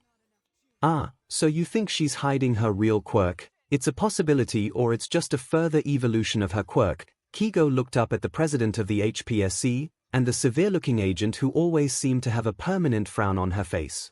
"She's also been responsible for taking down a high-class villain, saving people from a building fire, and a few minor rescues and captures of purse snatchers. They didn't seem to want to hide anything from him with this girl. She supposedly ran away when child services wanted to take her into custody, and then she had been living normally until a video went viral of her defeating a villain. Then the commission offered to let her live on her own if she attended UA's hero course, otherwise they'd be taking her in for training." Hawks shrugged his shoulders. "I don't get why you want me to watch her. Sounds like you've got a good setup already." "We thought so too, until the USJ incident. She went up against a villain meant to defeat All Might himself without receiving injury, then she reveals to have another ability, supposedly a 3rd quirk. And despite extending our resources, we have yet to discover any trace of her past, no sightings at all, and no one who shares the name Haruno. More importantly, she's already under suspicion, and it's become worse due to this League of Villains attack. A theory currently in place is that there may have been someone on the inside helping them, and if this theory solidifies, she's probably going to become suspect number 1, Hawks said carelessly. There are too many unknowns when it comes to this girl. On the other hand, a frontline healer isn't easy to come by. So we want you to determine whether or not this girl will prove to be an asset or a threat. With your abilities, Hawks, you should be able to find out anything she's hiding. That's why we picked you for this job. You should liven up this place, get some furniture. There's no way for a guest to sit down and kick back comfortably while you host. Ever think that was intended?"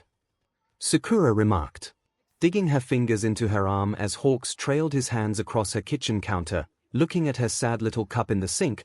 There were so few dishes that even as a bit of a slob it was difficult to tell with how little Sakura kept in the house. She always took out the trash, because she didn't want the place smelling like empty takeout containers and their contents. She wasn't an optimist about cleaning, but she certainly couldn't endure an unhygienic environment. She did work as a medic. What she especially didn't like was the way this so-called hero was invading the space that was promised to be her own and telling her how she should correct it. "You're a real bookworm," 𝐒𝐲 commented, his feathers flying around to gather some of the books she had stacked. Some of them were medical textbooks, others were physics about dimensions and string theory, the history of quirks and so on.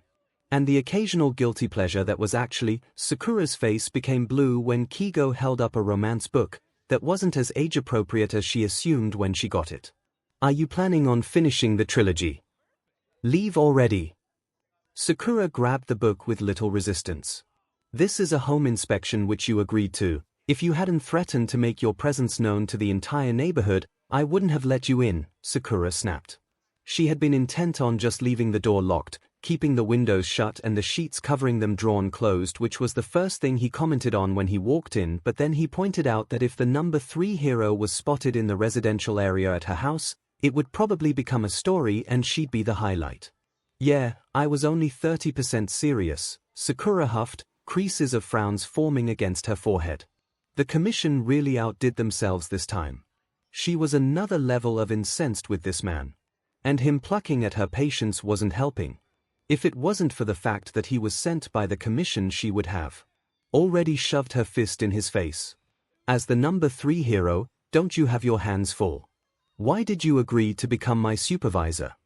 𝐤𝐽 smirked. As a first-year student in one of the most prominent high schools in the country training to be a hero and who has been allowed to live on her own, what are you doing breaking curfew to make purchases on the black market?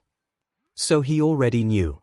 This was bad. If he knew, then that meant the commission. I didn't tell the suits and ties anything. On official record, this is our first meeting. If only it could be the last. Sakura was careful now. If he went into the spare room, he'd find a makeshift lab and study. Now, I'm doing you a favor, aren't I? And I won't ask what you purchase so long as you can promise me that it's not anything that could detonate or something along those lines. They were all ingredients for non-lethal poisons, and 𝐒𝐱 pills. It wasn't anything like that. He seemed to accept her reply, but Sakura wondered why he wasn't prying when he had followed her. She wanted to realize what his end goal was, especially because the commission was involved. Again 𝐤𝐽 looked to her living room space. Seriously, get a sofa in here, will you? It's not nice for guests to come in and have to sit on the floor. I don't send out invitations to let people know where I live. How responsible of you. Usually, teenagers want a house to themselves so they can party. I don't. Sakura deadpanned before he could make any more comments. 𝐤𝐽 turned around abruptly, stepping over to Sakura quickly and entering a space that was barely a hair away from popping her bubble. Look, kid, the commission just wants to up security around you because of the USJ attack. You probably really ticked off that villain that escaped, and there's one that can warp into places. Get what I'm saying?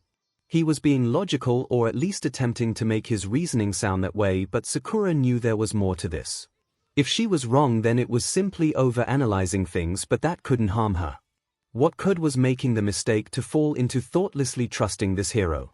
He talked quickly and he barely gave a chance for her to understand what he was thinking. That itself made her skeptical, but she didn't want to show it. I guess, though sending a hero is going overboard. Don't worry, 𝐤𝐽 waved. I'm just gonna be doing the routine check-ins and fly by when I get the chance. As you said, I'm pretty busy as the number 3 hero. Sakura crossed her arms. It would have made more sense to have me stay with my supervisor. Oh. 𝐤𝐽 grinned widely. Is that an invitation? Observation, Sakura hissed back. Just how much longer are you planning on staying? Alright, I can take a hint. The winged man started walking towards her door, Sakura eagerly following behind, careful not to run into his wings. She practically held the door open for him. Oh, and good luck at the sports festival tomorrow. I'm looking forward to seeing your performance. Somehow she detected sarcasm in his voice but held out. Giving a reply was likely going to keep him here longer. Thanks. Hawks took off into the sky quickly. The gust of air hit Sakura with a dirt cloud getting mixed in with her wet hair, warranting another bath, but she didn't care. He was gone. For nothing. A festival finally arrived. On the day, the school was filled with people, lining up at the gate and crowding the campus grounds. After the USJ incident, security was stronger than previous years, with a full bag check and scan. Once inside, signs were directed to the different stadiums for the first, second, and third years. Food stands and stalls marking the pathway up to it.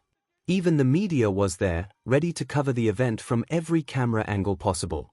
For extra security measures, the school called in heroes to guard the area in case of another villain attack. Everyone was told to wear their gym uniforms. Some of her classmates complained they wanted their costumes, but it was apparently meant to keep things fair between classes. People were crowding the entrance, eager to get to the stadiums. Sitting the tables placed in the waiting room, some of the students began confessing their anxiousness for the event either verbally or through gestures. And they were all so excited at the start. This was an important event that would be exposing them as the future heroes of the country, so it couldn't be faulted. She had just entered after talking with 𝐿𝐴, who told her to go and inform her class as the representative that they needed to go out now. "All right everyone, it's time to enter the arena," Sakura exclaimed, clapping her hands. "Let's get going." Sakura thought that everyone was going to get out of the door without incident, but it was then that 𝐿𝐴 called out to Izuku and the class turned them into the center of attention. "Midoriya, Todoroki, what is it?" Izuku asked when 𝐿𝐴 was standing in front of him. The times they had spoken could be counted on one hand and probably didn't even cover all fingers. It's probably what made this interaction more intriguing to observe. As usual, 𝐿𝐴 didn't waste time with small talk. "Objectively speaking, I think I'm stronger than you." Izuku, with his timid nature, seemed shocked but didn't argue against him. "Why yeah? What is he doing?" Sakura wondered. It was hardly the time to try and get a rise out of anyone when they were just about to enter the arena. However, All Might's got his eye on you, doesn't he? When would 𝐿𝐴 have figured something like that out? Sakura didn't know and she didn't ask either. The atmosphere wouldn't allow it. "I'm not trying to pry about that. But I'm going to beat you," Denki chided in, a declaration of war from the strongest in class. Sakura wasn't sure why she had stepped in, but she was already between the two. "Okay, listen, we're going out there in less than 2 minutes. It's hardly the time to be dishing out declarations of war," 𝐿𝐴 scoffed lightly, turning around. "We're not here to play at being friends. So what does it matter?" From her experiences, when people had that look in their eyes, Sakura knew by now that there was little that could be said to sway them. 𝐿𝐴 was no exception to this rule. For whatever reason he was instigating a challenge to Izuku, he wouldn't reveal it to whoever he considered to be an outsider. This was personal. He hadn't gotten to the door before Izuku called to him, "Todoroki, I don't know why you felt the need to tell me you'll beat me, but of course, you're better than me. I think you're more capable than most people. Looking at it objectively." A hero chided in, with a wry smile trying to dismount the tension. "Midoriya, you probably shouldn't talk so negatively." But everyone Izuku clenched his fists, staring at his feet. "The students from the other courses are aiming for the top with everything they've got. I can't afford to fall behind. I'll be going for it with everything I have too. Some things are the same no matter where you go," Sakura sighed. She knew the sports festival was important, but it seemed to hold the same degree of significance to an aspiring hero as the Chunin exams would to a genin. Made her a little disappointed that she couldn't share the determination as the rest of them. Then a thought occurred, something that would make this a bit more enjoyable for her. The audience cheering was deafening, as was 𝐒𝐻𝐴's voice when he introduced the classes entering the arena one by one. It brought Sakura back to the stadium in Konoha where the finals for the Chunin exams were held. Only she had been in the stands while Naruto and Sasuke were out in the field. 𝐒𝐻𝐴 didn't fail to mention Class 1A overcoming the villain's attack or 1B, who were also a branch of the hero course. The general studies and support classes were rather glossed over and the students didn't have that same determined stride as Sakura's classmates. They just want to get this over with. Sakura caught sight of Hitoshi walking with his class. He was the only one with his shoulders straight. All the first-year classes A to K gathered at the small stand near the center of the field where Nemirai, aka Midnight, stood. Some might argue the R-rated hero wasn't in the most appropriate attire, but a majority of the males present weren't complaining. The leather ribbons of her CRP whipped through the air. "Quiet everyone." Representing the first-year students is Sakura Haruno from Class 1A. That was another thing she wasn't looking forward to when Sakura was told that she would have to give the athlete's oath. She had protested, but that as usual had little effect on the U.A. faculty. While she may have scored the highest for the practical exams, Sakura pointed that her written tests weren't anything special, but still it was insisted. Didn't seem fair considering she had to represent the other courses as well who had nothing to do with the hero course. Although after her training with Hitoshi and the declarations of war and watching her classmates' determination as they prepared for this day, she decided to relent and at the same time retaliate with her position.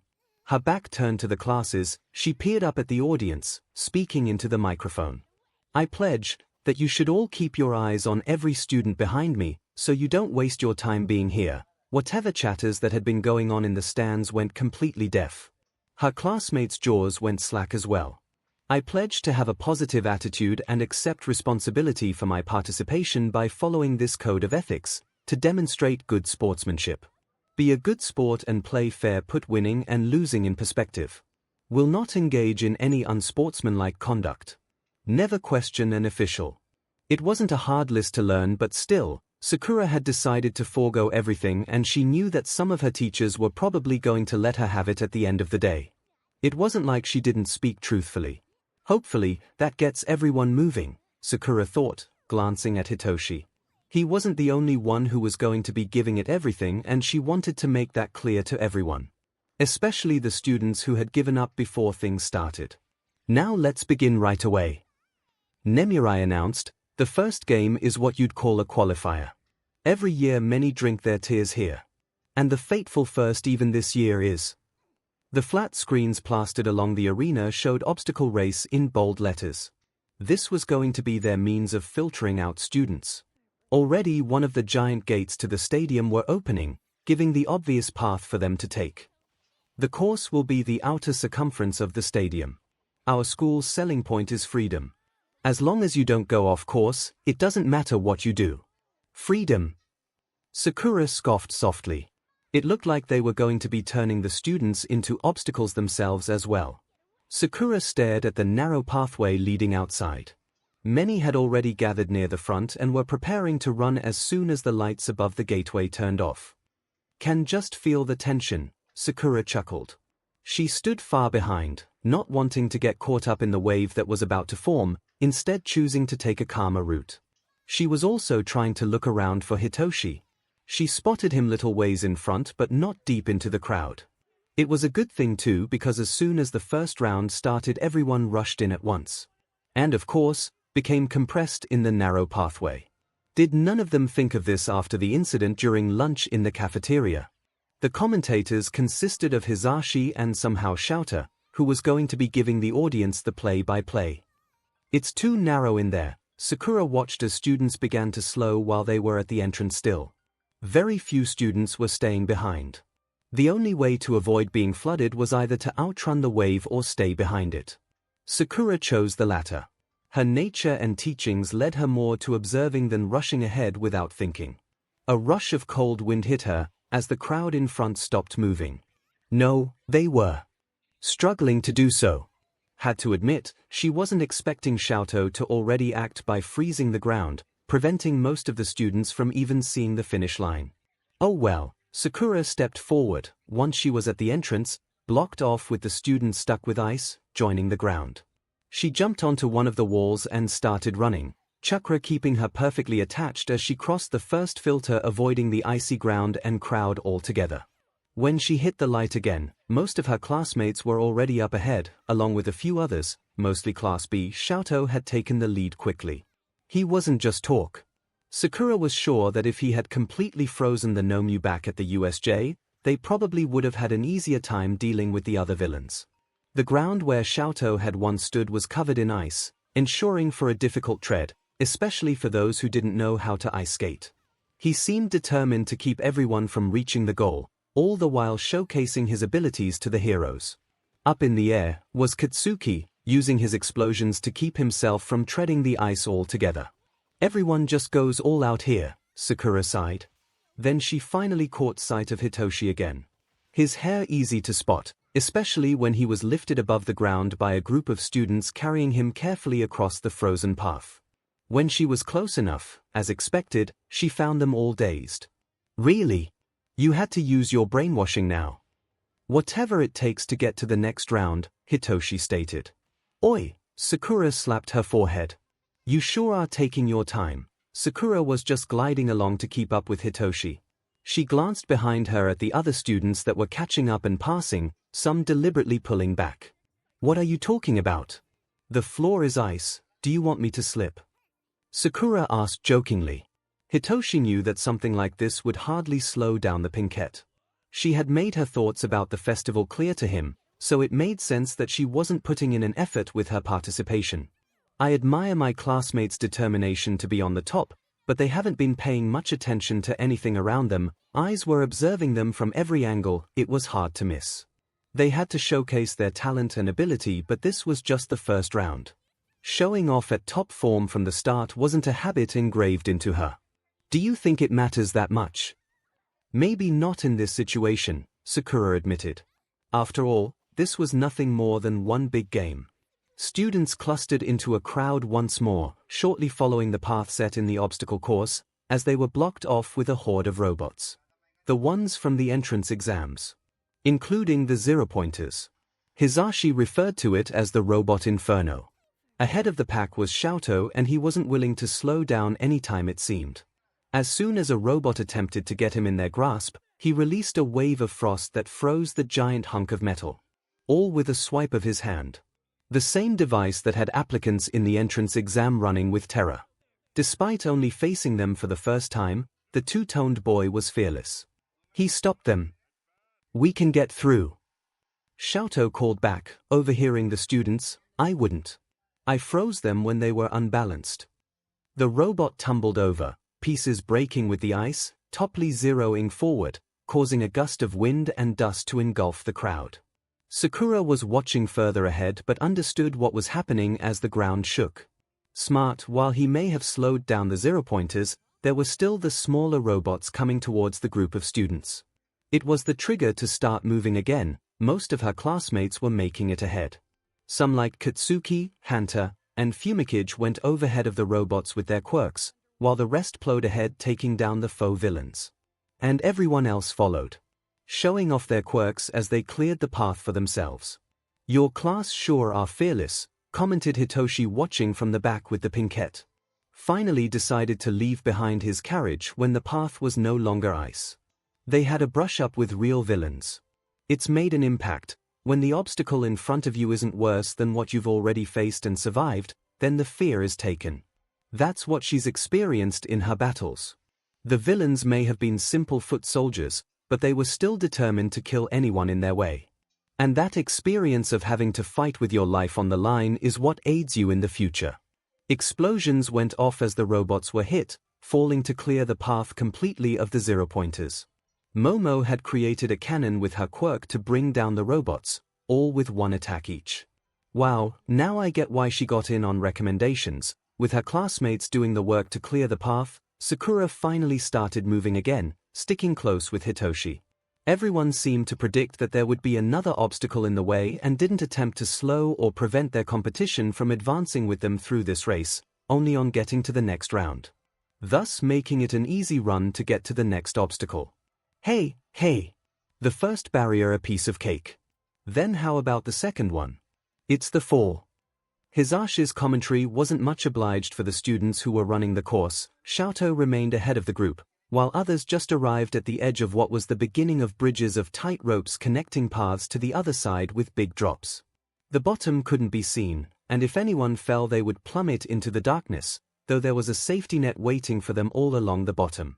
At least they hoped so.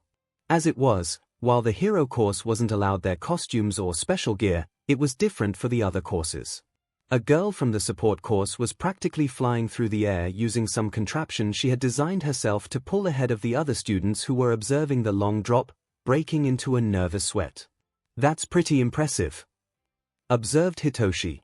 "Yeah, support course has a lot of eccentrics too, I see," Sakura smiled. Many students were on the tightrope, though it was quite sturdy and thick to walk across that didn't seem to lessen their distress of falling.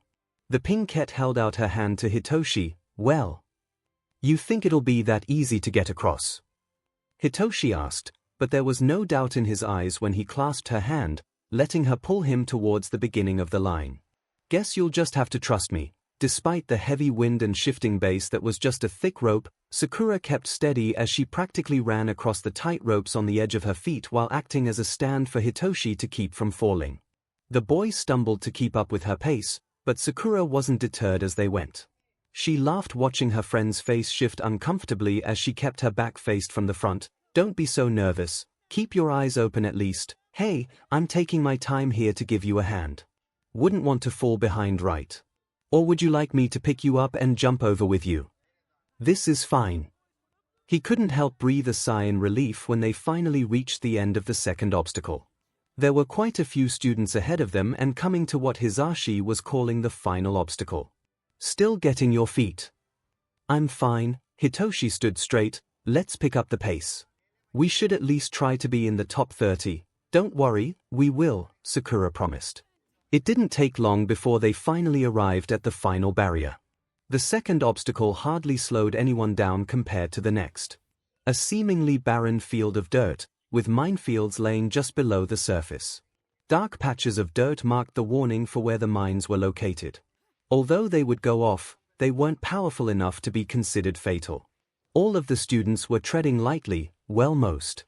In the front, Katsuki had caught up to �プ𝐿 and the two were trying to ward each other off while avoiding the mines beneath their feet. And already a few students were flying as they stepped on the mines. Wow, Sakura whistled, turning back to Hitoshi. Follow my footsteps and you'll be fine. It wasn't too difficult to spot the mines in front of her, while watching everyone move onwards, chuckling a little when someone would step on a landmine. She remembered when Naruto had been dragged into a minefield by a dog he had to walk when they were genin. That's what he got for choosing the biggest one. Though she had no interest in the sports festival, this was entertaining to watch for different reasons. Tenya was trying to outrun the mines, but the impact was still taking him off balance. Katsuki and 𝐿𝐴 were battling to maintain first place. The ground was always rattling with the explosions going off. Sakura thought about just walking along the fence to get across even if it was barbed wire. She could do it, but she decided against that idea. It was better to have more people ahead of you to find out where the mines were, and if someone set one off, it just meant one less to worry about. So she wasn't rushing. By the time they reached the end, everyone was going to be out of breath. If she was doing this on her own, Sakura knew she would have been finished a long time ago. Well, this isn't so bad. If her friends were doing this obstacle course, they'd all probably get into fights with one another and trip each other up. Especially Naruto. He always managed to get everyone to turn on him in challenges. If the Chunin exams were any evidence to that. What are you smiling about? Asked Hitoshi. Oh, Sakura touched her cheek. I didn't realize. I was just thinking nothing. Let's keep going.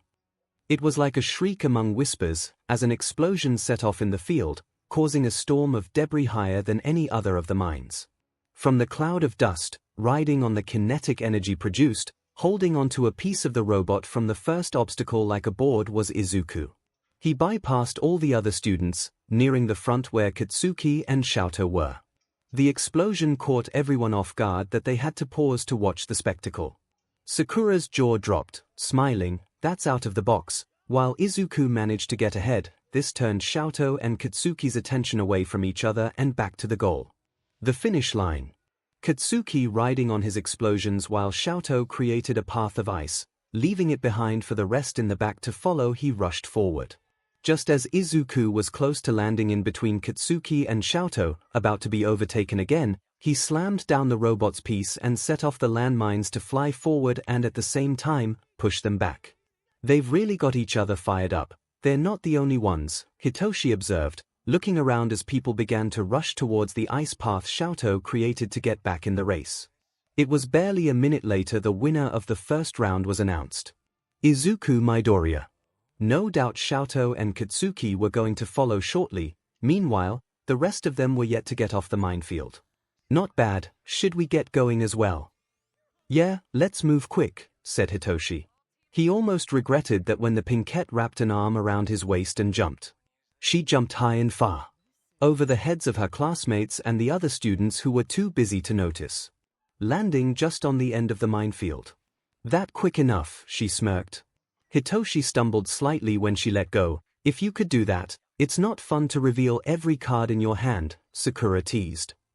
I'll go on ahead from here, don't take too long to catch up. If it wasn't for the dust cloud, Hitoshi wouldn't have known that the Pinkette was there in the first place. You were so serious about helping me you slowed down that much.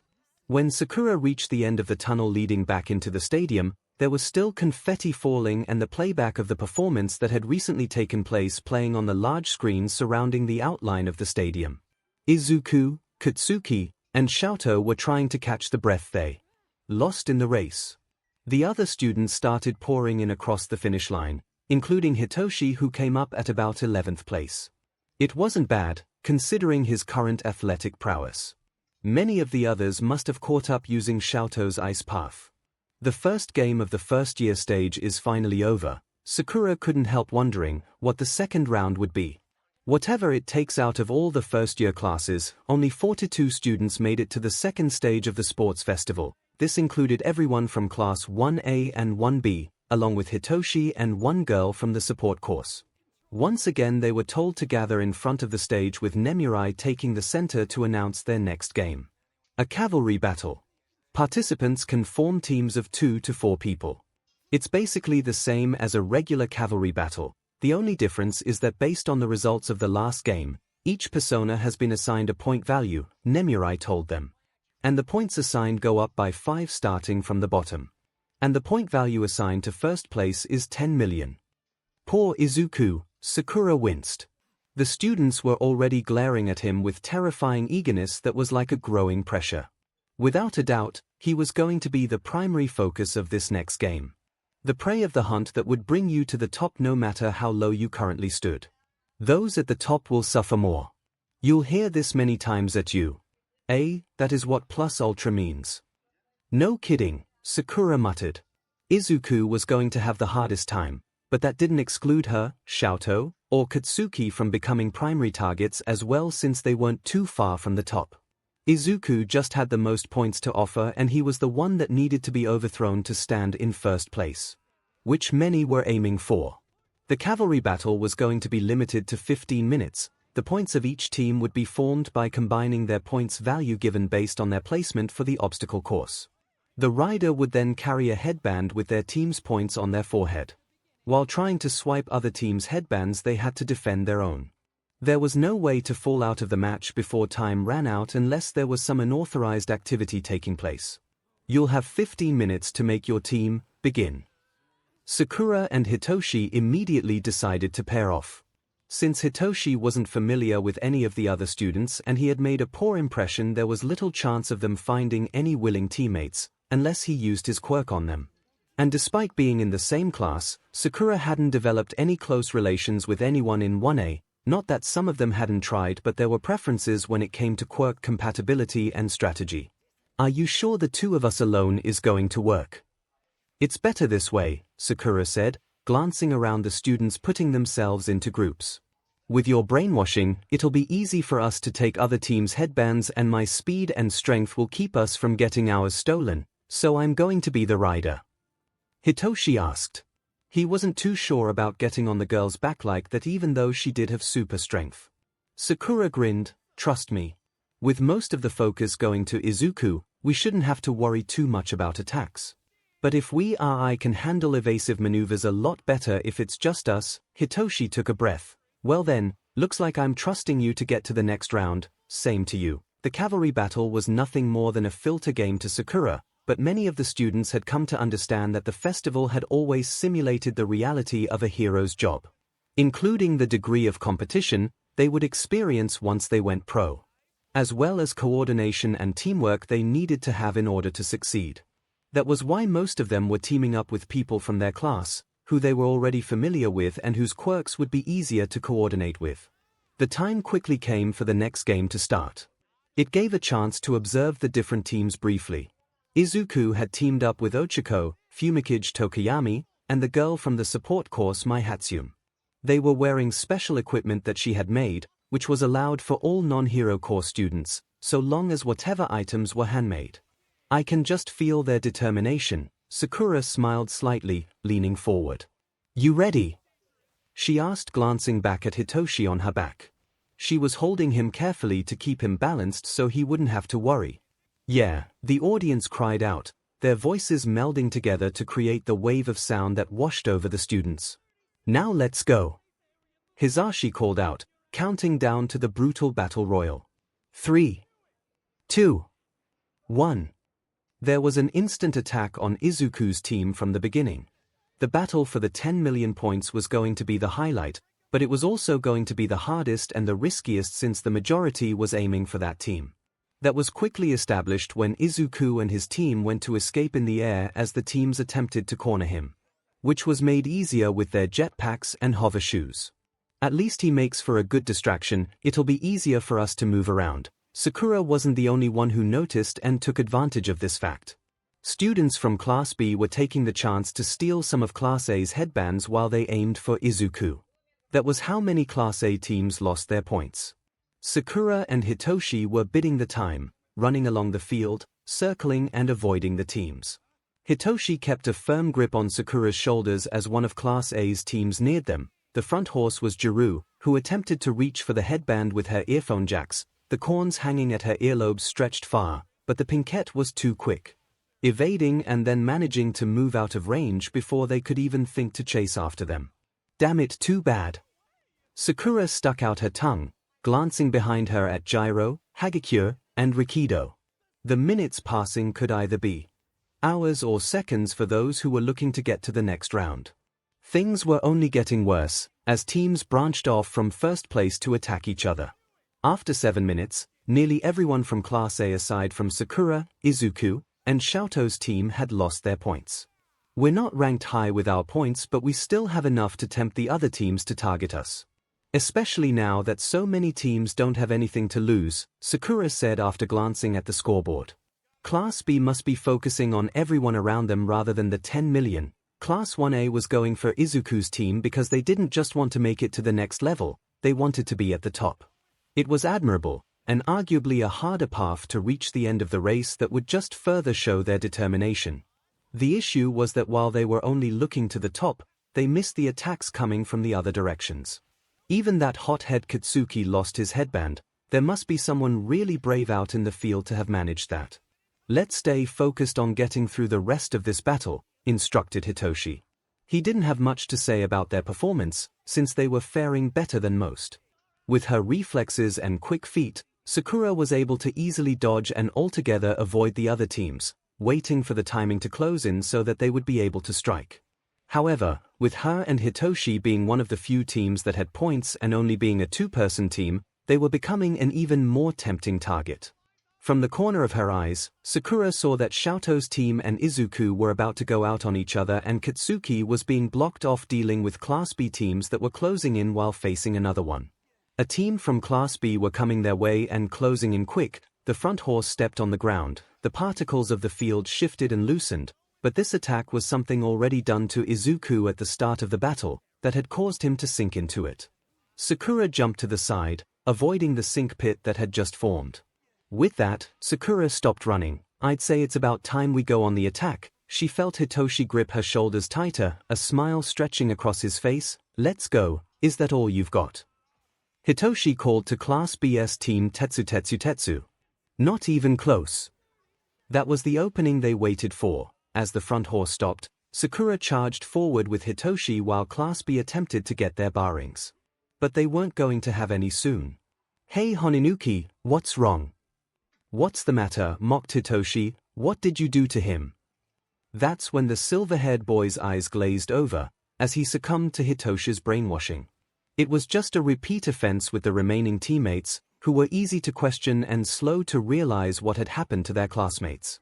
With their actions paused and guards dropped, Sakura and Hitoshi swooped in to take the headband that would ultimately place them in the top 4. There was less than 1 minute remaining. Nice work, Sakura said as she made her way across the field. Around a bend of ice that had trapped several teams, obviously Shoto's work. Thanks, let's keep moving to run out the time. On the other side of the field, Izuku had lost his headband to Xiaoto's team and was now on a time crunch. Katsuki's team had gotten back the headband they had lost and more and were currently heading straight at the other two. Talk about ridiculously thorough. Izuku and Katsuki were both cornering Xiaoto and his team. However, that's when Hisashi called for time. That's the end of the cavalry battle. Despite that they had all made it to the last round, Katsuki, Xiaoto, and Izuku were displaying their own displeasures for the results. We made it, Hitoshi smirked, climbing off of Sakura's back. He looked out to the audience, his eyes lingering far. Yeah, Sakura kept a close watch on her classmates' reactions. Katsuki wasn't satisfied with his placing second in the cavalry, just the same as the first round. And 𝐿𝐿 was visibly perplexed. It was almost frightening to see that kind of expression from the boy who often kept a calm demeanor. While Izuku, who had lost first place but still managed to earn enough points to make it to the finals, was crying a river. "What's wrong?" asked Hitoshi. "Just thinking, my classmates are weird."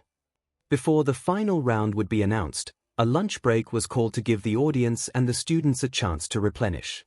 Sakura's mind was dwelling on the tensions brought out by these events. It was similar to what happened at the Chunin exams with her friends. The pressure and competition brought out the rawest emotions in people, as everyone was forced to face their demons, inner or otherwise. And she had been no exception. That was when her seed of resolve was finally planted, and through the experiences that followed it only continued to grow. Now, she just had to keep it from wilting with her situation. Hitoshi sat on the opposite side of the table, silently eating, though he was staring very hard at his plate. "Are you worried?" "No," he replied curtly. "The last round's always been one-on-one matches, so I'm going to get my chance to show off my quirk and then." Sakura nodded.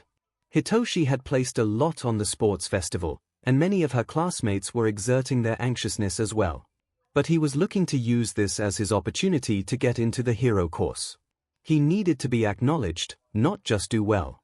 Right now, she only had that kind of drive when she thought about finding a way back home. "If I can even get back, Sakura." Momo's voice rang across the room. The Pinkette saw the girl heading her way. They were both class representatives, so she was someone Sakura had spoken to often out of necessity. Being as studious as she was, Momo made her position as class rep a lot easier. "Yes, Momo. I need your assistance. We have to get ready for the cheerleading battle. Here, I made the outfits for everyone already." She held up an orange mini skirt and top, with "you" printed on the front.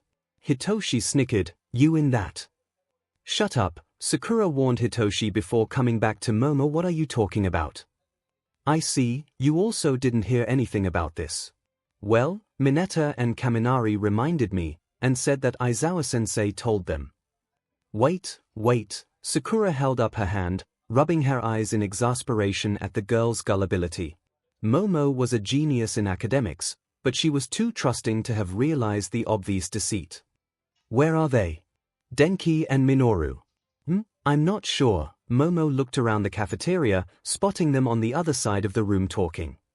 "Over there." Heaving out of her seat, Sakura pushed her tray to Hitoshi. "Be right back, I just need to deal with some blockheads." Hitoshi grimaced, hearing her knuckles crack as Sakura and Momo left.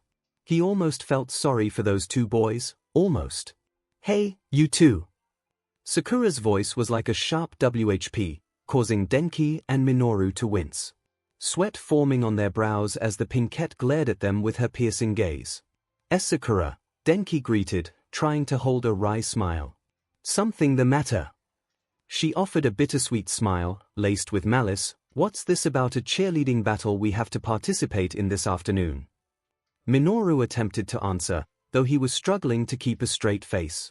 He had seen Sakura's strength up close, unlike Denki, which was why he had suggested approaching Momo instead of their class representative. "We heard from Aizawa-sensei, all the girls have to wear those uniforms for the cheer battle." Sakura folded her arms. "If that's true, why didn't Aizawa inform us himself?" "How would I know? It's prob, and why weren't we provided uniforms? Why should Momo have to make them?" Denki chided. "Well, maybe, and why is it that the girls are the only ones expected to perform when some of us are in the finals while the boys get to kick back? Does that sound fair? Should I go to Aizawa and ask him directly?" "You know how Aizawa-sensei is." Denki waved his arms about. "He might choke you with his scarf if you do that. His arms are bandaged pretty well. I'm not worried. Though I wonder what might happen if he found out that his students were trying to trick the girls into skimpy outfits. What do you think?" It was obvious that Sakura was not going to be fooled by any of their lies, and any further, she was going to bury them deeper. We're sorry, Sakura. It was just one more thing." Sakura stomped her foot into the ground, causing it to crack, and Minoru and Denki to jump back with fright. "If you two think I'm going to let you off with the stunt you just tried to pull on us, you've got another thing coming." The Pinkette turned to Momo. "I've got a favor to ask." Sakura's shadow loomed over the two, who fearfully awaited their fate. Denki had tears in his eyes as he stood in the open field with Minoru, which he had been shoved out into after lunch ended and the stands were filled again. Feeling a draft under the orange skirt and uncomfortably tight top. Minoru shaking with the same degree of shame, grasping the yellow pom-poms in his hands. Laughter, gasps, and whispers echoing around the stadium. This is not what I had in mind. Denki looked behind, to the exit of the field being guarded by the angry Pinkette. Okay, I learned my lesson. Tricking people is wrong, can we go back now? No, Sakura shook her head. What's going on with Class A? Hisaashi's voice echoed through the stadium. What kind of weird fan service is this? Sakura stood with the girls from her class, some laughing, others glaring at the two boys. She and Momo had let them know about them trying to get the girls into cheerleading uniforms for their preference, and that's when they helped gang up on the two and made them change into the uniforms instead, which Momo made upon Sakura's request. Serves them right. Huffed Kyoka. Yeah, chided Toru, waving her arms in the air. This was a great idea, Sakura. Laughed Mina. Sakura smirked. That will teach them. I didn't think Sakura was the type to do something like this, giggled Ochiko. I just don't take kindly to boys who think they can objectify girls. It was at least some comedic relief for everyone and a well-deserved lesson. Unfortunately for Minoru and Denki, they weren't able to change immediately either, as they were called to prepare for the final round. A one-on-one tournament-style battle would be taking place for the top 16 in the final round. Because of Sakura and Hitoshi's team, there were only 14, so the other two were coming from the 5th places. However, the team's leader, a girl from Class B, argued that they had spent most of the second round frozen and offered the places to another team consisting of Class B students. This put 2 Class B students in the running of the finals. They were members of the team Sakura and Hitoshi had gotten their points from to advance. It's almost time, Hitoshi said, coming up behind Sakura. Staring at the screen showing the bracket with names that were yet to be placed. Now we'll draw lots to determine your opponents, announced Nemurai. After everyone drew their lots, the results were placed on the screens for everyone to see. For the first round, Sakura was going to be facing against Momo, and Hitoshi had Izuku Midoriya. Hitoshi read. One of your classmates? Yeah, she confirmed. Your match is also first, think you'll be okay? Hitoshi just smiled. I wonder, Izuku didn't seem to have that much control over his power, and he tended to injure himself when he used it. Only recently he seemed to have been keeping his bones from breaking, but the output of power was much less than before. He hadn't used his quirk for the first stage, and in the cavalry, it was only once against Xiaotou. Therefore there wasn't a lot of data on his abilities.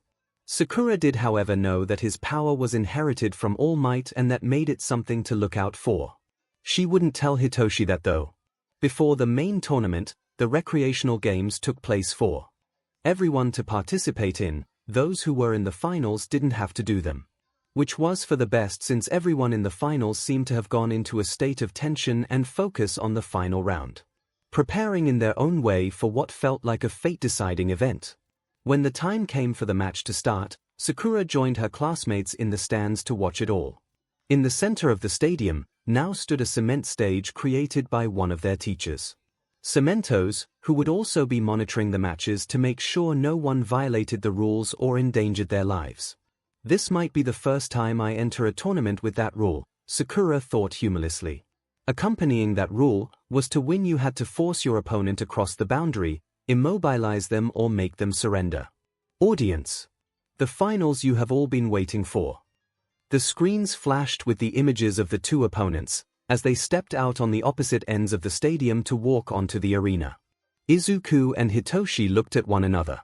Here we go. Izuku didn't know what to expect from this fight. Toshinori had told him that even as a bluff to keep smiling, but it wasn't easy when you were being watched by thousands of eyes, taking their attention and having to fight against an opponent one-on-one again.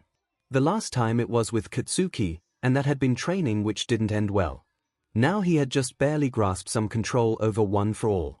Hitoshi Shinso, from General Studies. Izuku glanced away at the stands where his classmates were all sitting and easily spotted the pink head.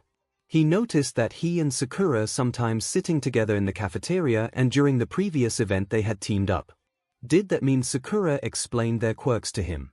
Meanwhile, Izuku didn't know a thing about this person's quirk and he still had Shoto waiting for him in the next round. Ready? Izuku looked back to Hitoshi now, the boy's face remained unchanged. What's the matter? You look like you want to ask me something. Swallowing the lump in his throat, Izuku opened his mouth, uttering a single word. No, Hitoshi smirked. It's over, start. Just as with all his victims, Izuku's eyes became lost in the haze of his brainwashing. The lack of action taken by both opponents was raising a lot of murmurs from the audience. Only a handful who knew about Hitoshi's quirk knew what happened. What's going on? Izuku Midoriya is frozen. Could this be Shinso's quirk? From one point, Hitoshi didn't have the flashiest quirk, but it was strong. Sakura had however pointed out the weakness of Hitoshi's brainwashing and she hoped that he would not drop his guard just yet. Still, as someone from general studies who had gotten the best of someone from the hero course, he was already standing out. That's why I said the entrance exam wasn't rational, 𝐬𝐽 commented. He began explaining the data he compiled on all of the students. Since he applied for general studies as well, he probably knew this would happen. His quirk is powerful, but the entrance exam consisted of fighting foe villains, which catered more to physical attack quirks. And now he's proving what a mistake that was, Sakura thought, the corner of her lips turning upwards. Whether he would win or lose, at this point Hitoshi was being acknowledged, even if he didn't realize it yet. Hitoshi gave his second command to Izuku, to walk out of bounds, and he was obeying. What are you doing, Deku? Ochako cried out, but he couldn't respond. Sakura knew that being stuck in that state, you weren't entirely void of consciousness, but it was almost like you were about to fall asleep. You can't fully grasp your surroundings and you're trying to wake up but you're still so tired. This is better, Sakura thought. While she taught Hitoshi a few fighting moves, 2 weeks wasn't enough time to prepare a body that hasn't seen combat before to properly utilize them, and against a power-based quirk like Izuku's could be difficult to handle right now. Izuku continued to walk in his trance. Reaching the end of the arena was a heart-stopping moment. When a heavy rush of wind, just as Izuku's foot prepared to step over the line, came momentarily stunning the audience, as he stopped, breathing heavily, grasping his 2 broken fingers in a fist. Sakura gaped. He broke free. Although she had warned Hitoshi about the possibility of breaking free from his brainwashing, trying it out herself, she didn't know if it was possible without the use of chakra. Apparently so. Hitoshi looked just as surprised. That wasn't a good sign. Don't lose focus, you shouldn't be able to move freely. Izuku covered his mouth, his quick analysis skills coming into place as he realized that his state had to do with Hitoshi's quirk, something that happened after he gave a response. Izuku was initially a chatterbox, who would lose himself to his own thoughts and mutter them out loud, so he didn't want to risk a slip of the tongue. Hitoshi continued to attempt to prod from a distance, but he was obviously frazzled. What did you do? Again he was met with silence, but Izuku wasn't making any moves to attack yet either.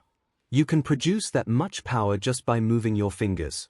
Count me jealous. Izuku started charging at Hitoshi, but the violet-haired boy continued speaking, hoping to pry a response. Thanks to my quirk, I've been left behind from the start. Someone who's been blessed like you can't understand, can you? It was sad, listening to Hitoshi go on and watching Izuku run forward with his teeth clenched desperately. Once he reached Hitoshi, Izuku started to try and push Hitoshi out of bounds. You can't just rely on your quirk, Sakura said as she adjusted his body. Relying on one trick won't get you far unless you completely MSTR it. The same can be said for your opponent. Hitoshi finally remembered. Looking out into the audience, his eyes met the emerald green he was searching for and his stance changed instantly. It took Izuku by surprise. He lowered his center of gravity, bending his knees, strengthening his position, waiting until Izuku had put more of his weight into pushing him and then, turning on the foot he had placed behind him. That slackened the grip Izuku had on him, and he was free from being pushed out of bounds. What the? I've got my own dreams. I'm not giving up that easily, you hear? There was no response still, but Hitoshi didn't deter like before. He did however want to end this as quickly as possible because he knew he would not be able to take the full brunt of Izuku's power. Hitoshi drew up his arms in a defensive position before he ran towards his opponent. Izuku drew back his arm, A stream of red, like veins along with a light shine to his skin came as an alert to Hitoshi. The best way to avoid an attack is to constantly watch your opponent, before, during, and after to find the opening and realize the patterns as quickly as possible.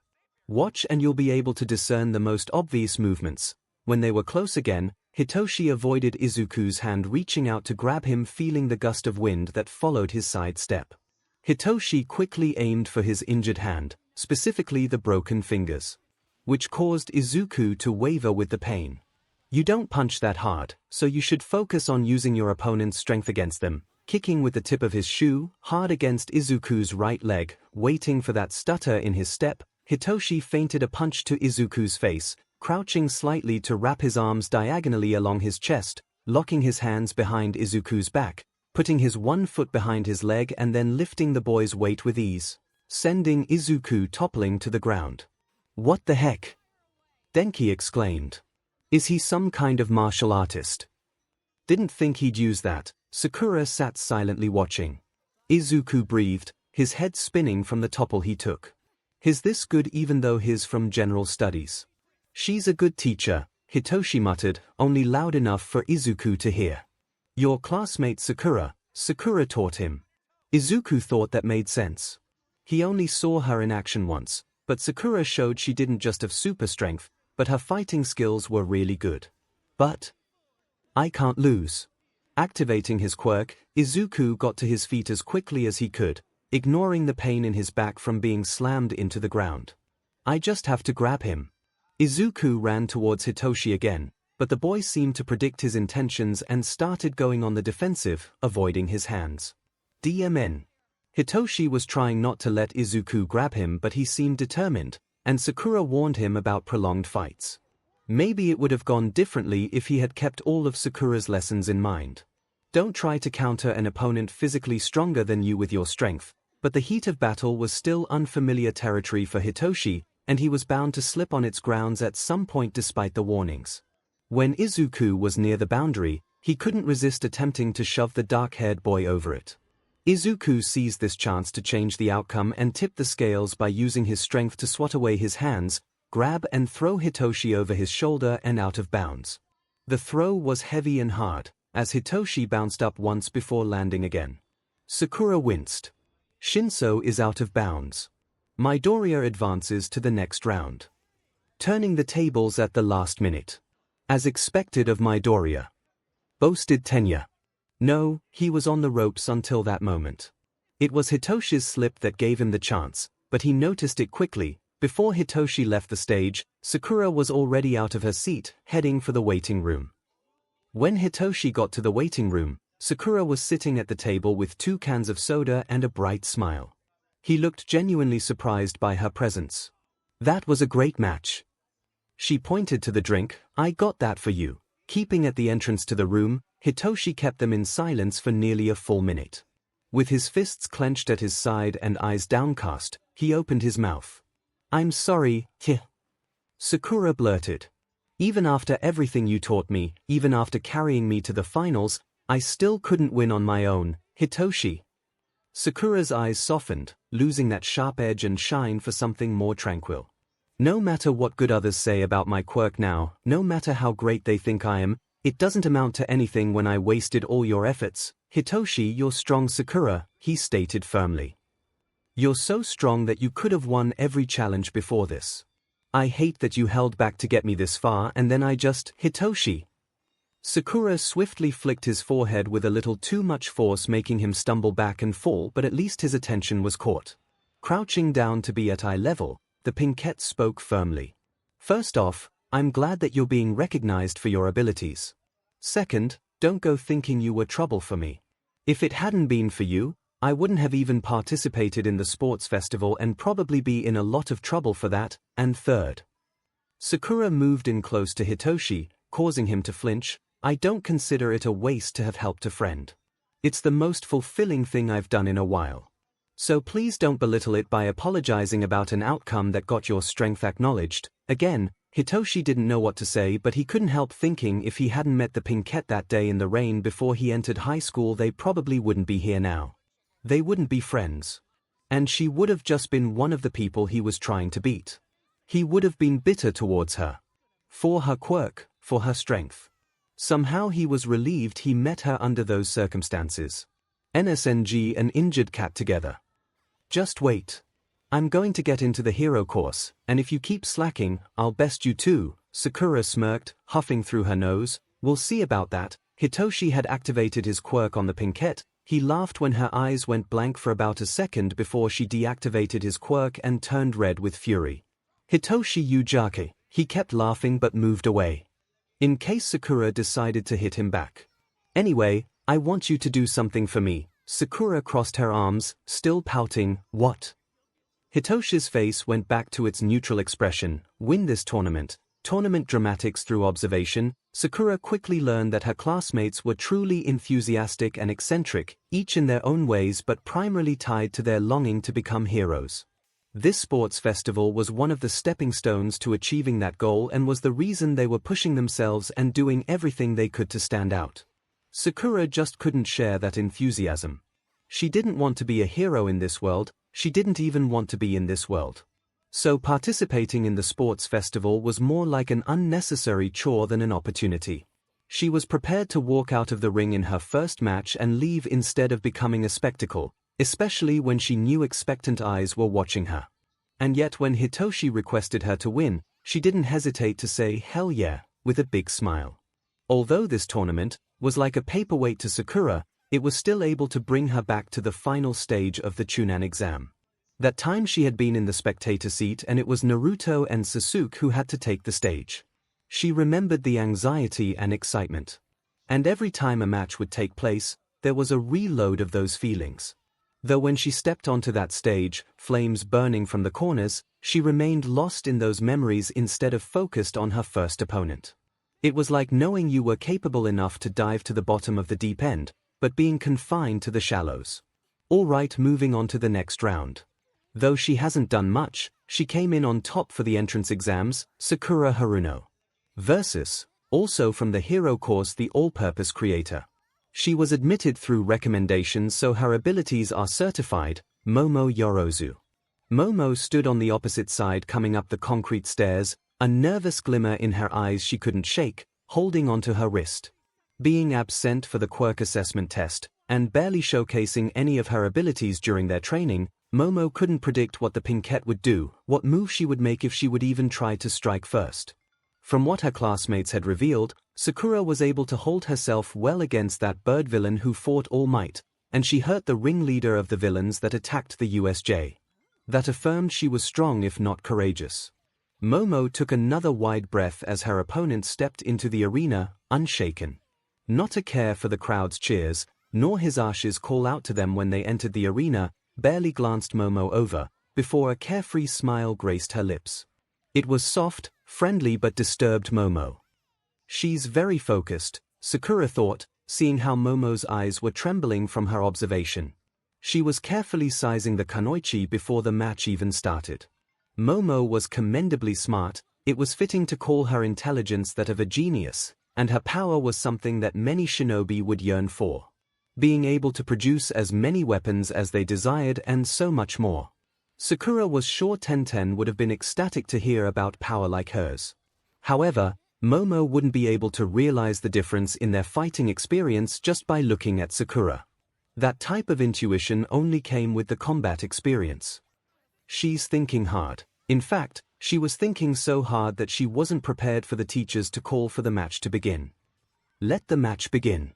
On her left arm, a shield appeared quickly as Momo could create. She heard Sakura was exceptionally fast, and she was expecting a preemptive strike. However, the Pinkette hadn't moved yet. Taking no defensive or offensive position, giving no shift in her feet or hands, and showing no change in expression. Like trying to imitate a statue. Why isn't she moving? From the stands, Class A watched their representatives go against each other. Izuku had taken out his notebook to keep records of all the students' quirks and he had been anxious for this particular match. He had already scribbled some about his classmates and Class B quirks. In one section there was a blank page, with Sakura Haruno written on the wide space above the lines. Sakura and 𝐿𝐴𝐼 were the hardest to collect any data on because Izuku had only been able to observe her strength once at the USJ, and 𝐿𝐴𝐼 attacked fast. He was done before you realized the air had gone cold. Which was too bad since he was going to have to fight 𝐿𝐴𝐼 in the second round. Right now he was just anxious to see the Pinkette in action, but apparently, she wasn't quick to strike. "Why isn't Sakura moving?" asked Uraraka. "I don't know, but I'm getting kinda nervous." "I don't think I've really seen Sakura fight," said Gyro. MyHeroAcademia chided in, "I have. She's incredible, she took down villains like they were nothing, she barely had to move, and then there's a super strength that Yorozu has to watch out for," shivered Minoru. "She's got no muscles, but she broke the ground apart with one punch." As expected, Tenya held his chin. "She won't be an easy opponent," Denki spoke, "but I barely noticed her during the last two challenges." Haruno's carefully walking towards her classmate. What could she be thinking? That alerted the class's attention back to the arena, where Sakura was slowly stalking towards Momo. This did trigger the dark-haired girl to prepare for a real fight. Momo was counting that Sakura's strength required her to get close to her target, so she just had to defeat her from a distance. As she came closer, Momo felt a bead of sweat drip down her forehead. Perhaps it was the sun's rays or the calm manner that Sakura was displaying. Either way, if Sakura was showing this much confidence that she would take her time to reach Momo without bothering to run, then that was more reason to defeat her quickly. First a smoke screen. Seconds after the thought occurred, Momo acted. Throwing out her hand, producing a few sticks of smoke screens, and setting them off in Sakura's direction. The Pinkette watched as the rods fell to the ground, dispersing an odorless mist. As the cloud expanded over the stage, Momo created a heavy net, throwing it out as it formed to keep from experiencing the full weight of the item. It was equipped to rattle once it landed on a target when they struggled. And that was the open window Momo hoped to climb through before it could shut. Her feet carried her into the mist where she heard the rattling sound, trying to find a figure in the smoke. However, Momo wasn't able to find Sakura, no matter how hard she searched through. Smoke bombs are typically used for escapes or hiding yourself to confuse your enemies. Doesn't make sense to try and slow someone down with it. If you can't find your target in turn, Sakura's voice caused the raven-haired girl to bring her staff closer to her chest, glancing around. However, there was no surprise attack as she had expected. Instead, she was left standing there as the smoke cleared, revealing Sakura standing a few steps away, holding the net in one hand, giving it a shake before throwing it aside. "I even weighted the net." Momo wasn't able to anticipate the degree of Sakura's strength because she was yet to display it, and that seemed to put her at a disadvantage. All of her classmates were showcasing everything they had to offer, but Sakura was yet to lose her calm demeanor, keeping a straight face and untroubled eyes. "I can't hesitate now." When Momo came towards Sakura with her staff, preparing an attack, there was still no reaction when she charged. Only right as Momo thought her strike would land did Sakura take a brief step out of the way.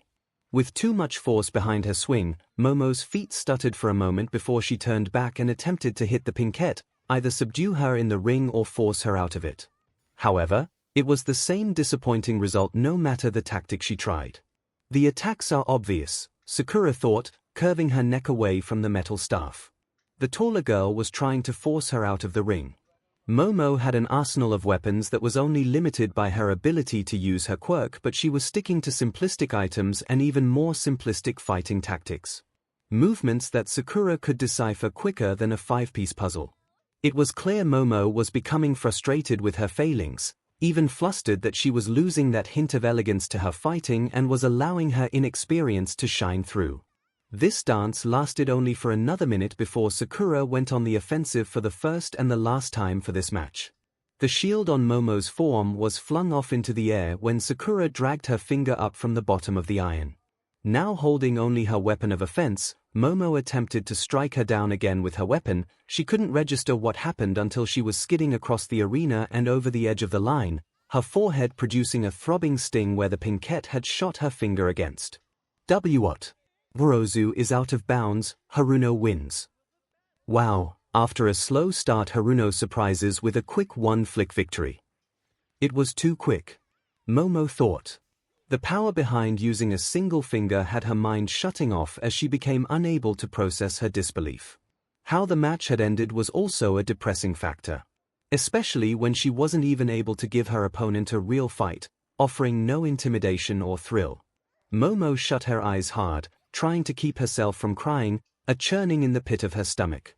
I couldn't do anything against her. You'll never defeat an opponent like that. Sakura's voice broke Momo out of her head.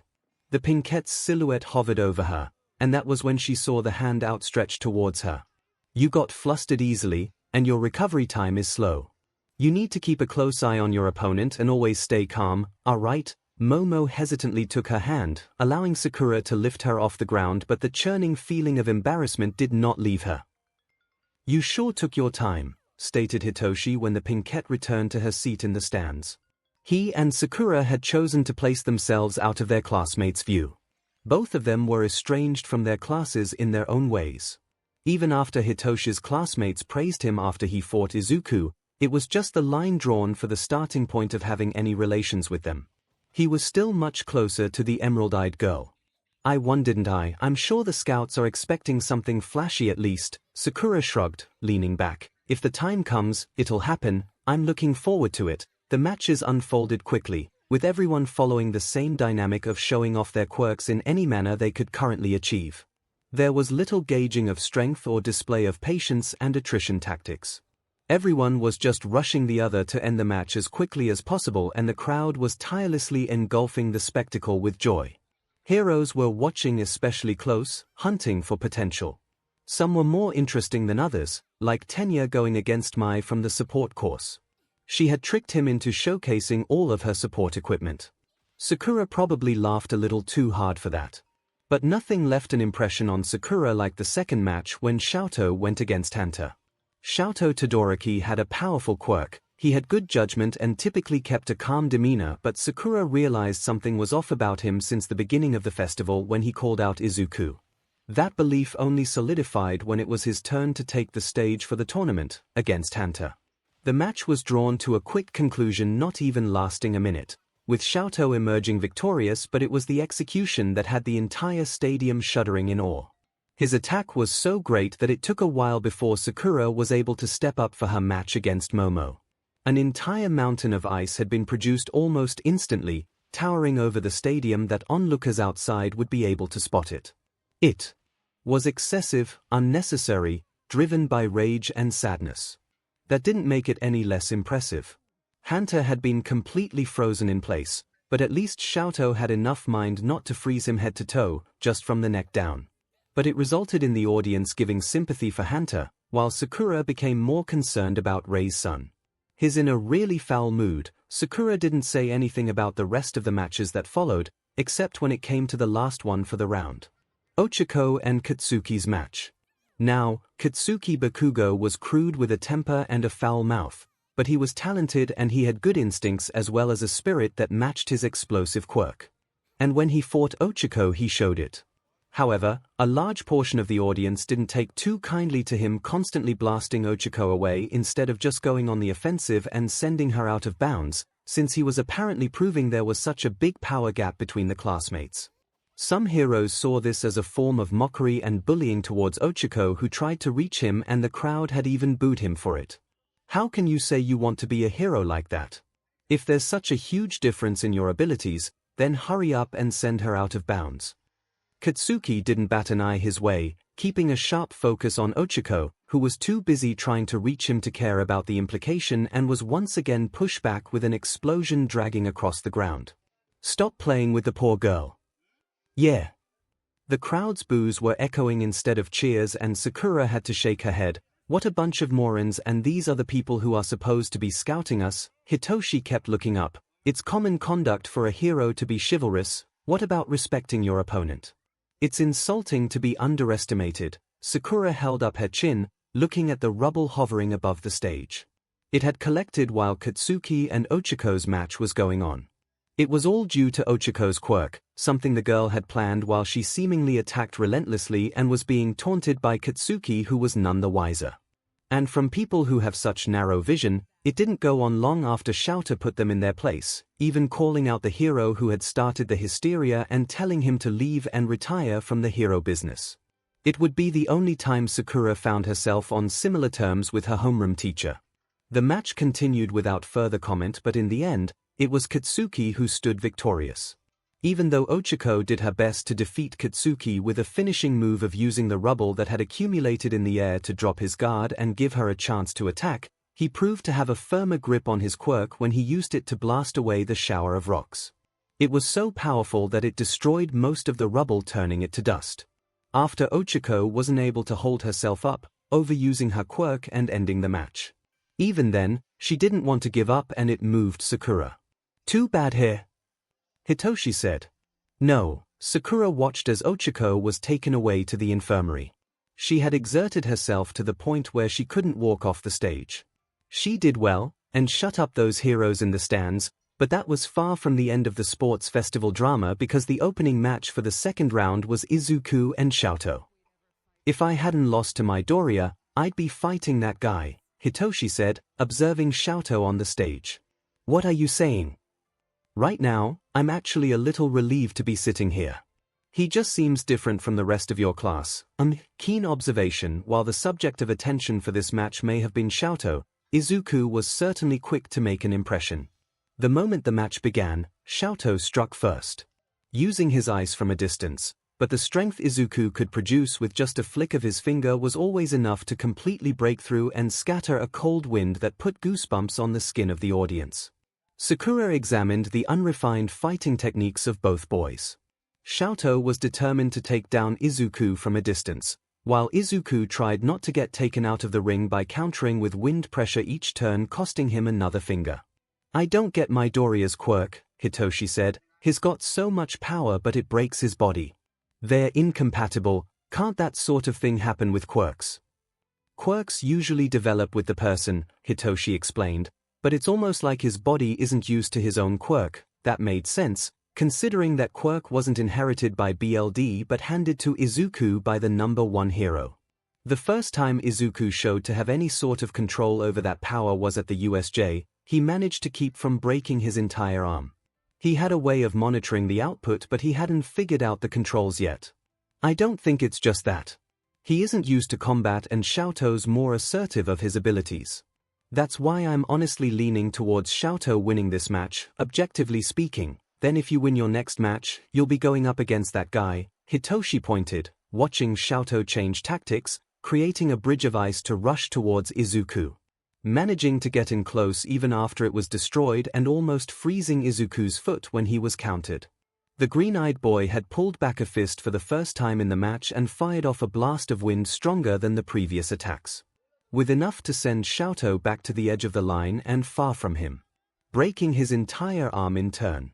Sakura kept a straight face. "Well, Izuku's certainly not going down quietly. Besides, nothing's final." Although she knew Xiaoto was strong, he still stood closer to their other classmates than he did to her. Back at the USJ, he was capable enough to deal with villains on his own, but when it came to the leaders, he had been cautious and thrown off just like the others. This fight shouldn't last much longer, given Midoriya's injuries. Yeah, but he hasn't lost that spark in his eyes yet. You'd be surprised what you can fight through, especially when you have a fire like Izuku's. Weren't you just saying your bets are on Todoroki? Yes, but nothing is definite in a real fight. The audience was buzzing like an agitated swarm. This was the greatest display of power so far, and it was jaw-dropping. Not just Izuku's power, but the way Xiaoto managed to counter against it with his own despite being in the center of attention for the attack. Xiaoto made what many believed would be the finishing blow, but as the ice barrage hurried towards Izuku, he pulled back one of his broken fingers and flicked, producing the overwhelming wind pressure that broke through the ice. Hitoshi frowned. With his broken finger, is he serious? Sakura leaned back. Izuku has a fire in him right now that Xiaoto doesn't. It's something that could turn the tide if Xiaoto isn't careful. Izuku then said something, his voice strong. "You're trembling, Todoroki. Quirks are physical abilities too, so there's a limit to how much cold your body can take, isn't there? And isn't that something you could solve by using the heat from your left side?" His body gets affected by his quirk, Sakura realized. Xiaoto had started shaking, and his body was covered with frost. In the beginning, she thought that some physiological mutation that allowed the human body to produce quirks in the first place would create some sort of protection for the host's body. But when Sakura further researched quirks, she learned that most of them caused side effects. It looked like 𝐿𝐴𝐷 was no exception. But he could counter the effects of his quirk with his other side, so why hasn't he? Everyone's fighting with everything they've got to win and get closer to their dream. You want to win with just half your strength. You haven't put a single scratch on me yet, you know. Come at me with everything you've got. There was that fierce expression Izuku had revealed only a few rare times, but that's when his determination really shined through. It was the only time she was reminded of Naruto. His bold gaze and unwavering strength to never give up no matter what he was up against. Creating brief moments for her to draw parallels between this world and her own. 𝐿𝐴𝐷 had become enraged by Izuku and had charged forward, foregoing his usual demeanor in favor of stampeding. Trying to get closer to attack, but his movements were far slower than before. But with Izuku's injuries, he couldn't take any movement for granted, but he was thinking more clearly and had been able to counter 𝐿𝐴𝐷. Landing a punch on him for the first time and then avoiding the ice attacks despite his wounds. Sakura admired Izuku's determination, but the medic in her also warned against this sort of exertion on a body that was badly battered and broken like his. It was up to the teacher to decide whether or not a battle has been taken too far.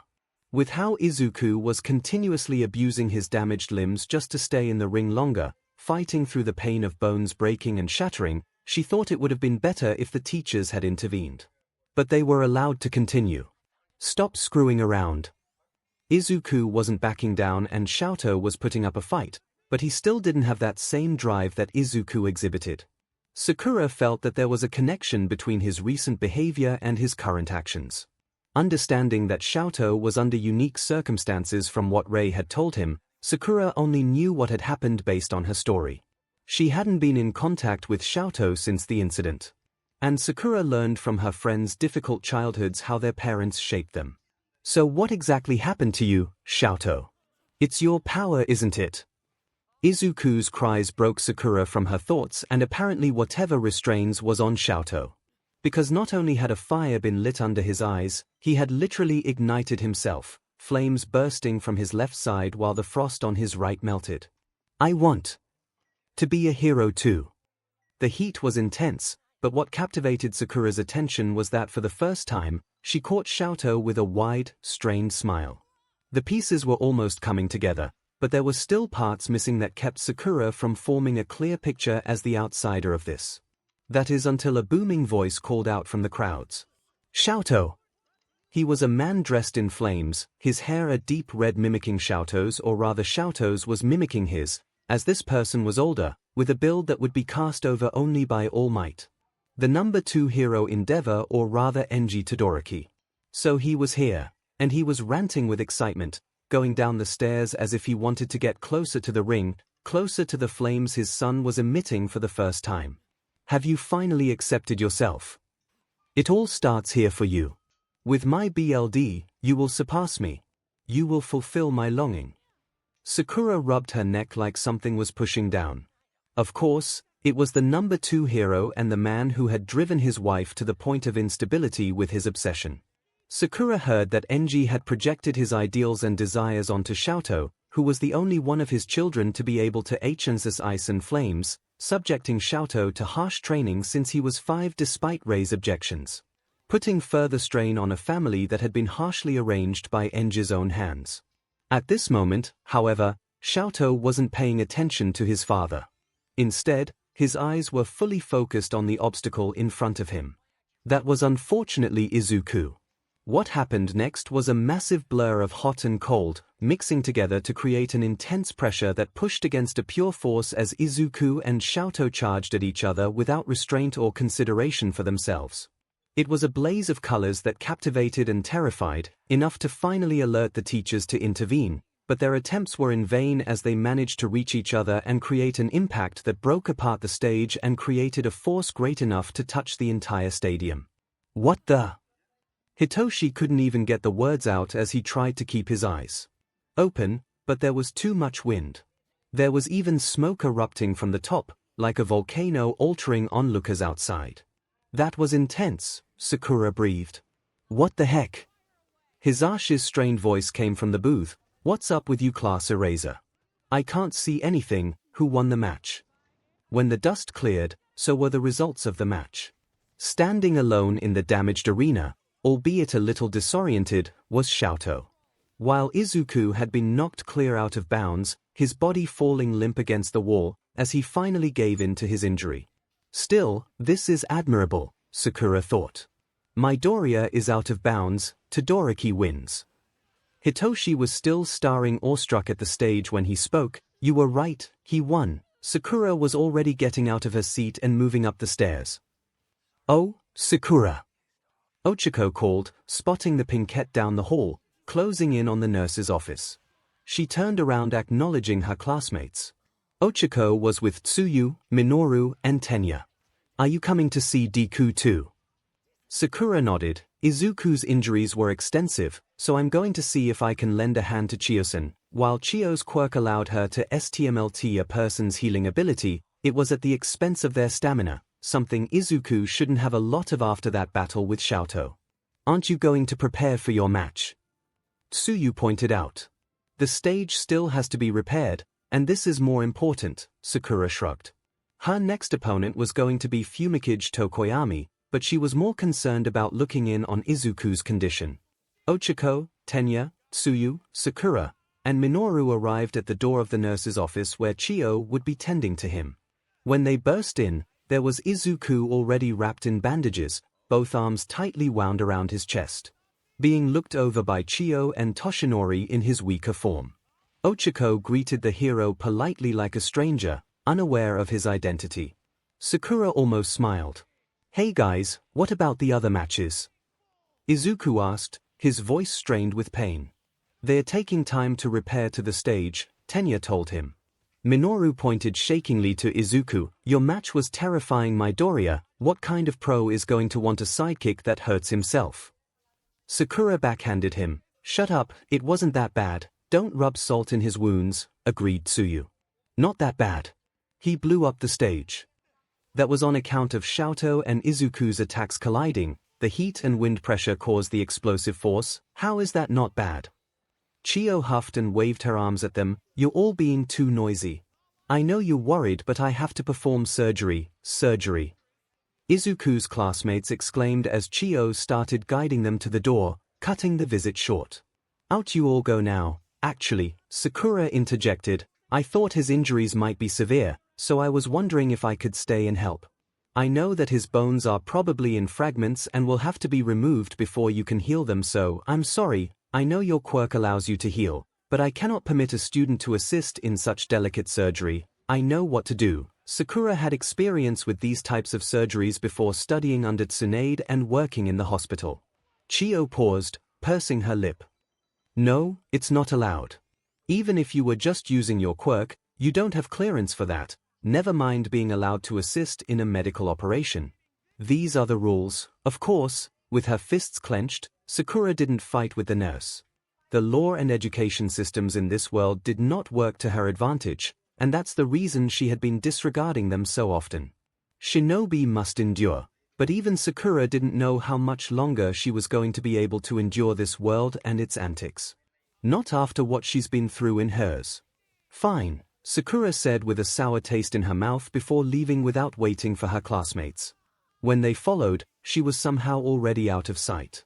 Since she was unable to help with Izuku's treatment, Sakura headed to the waiting room until her match started.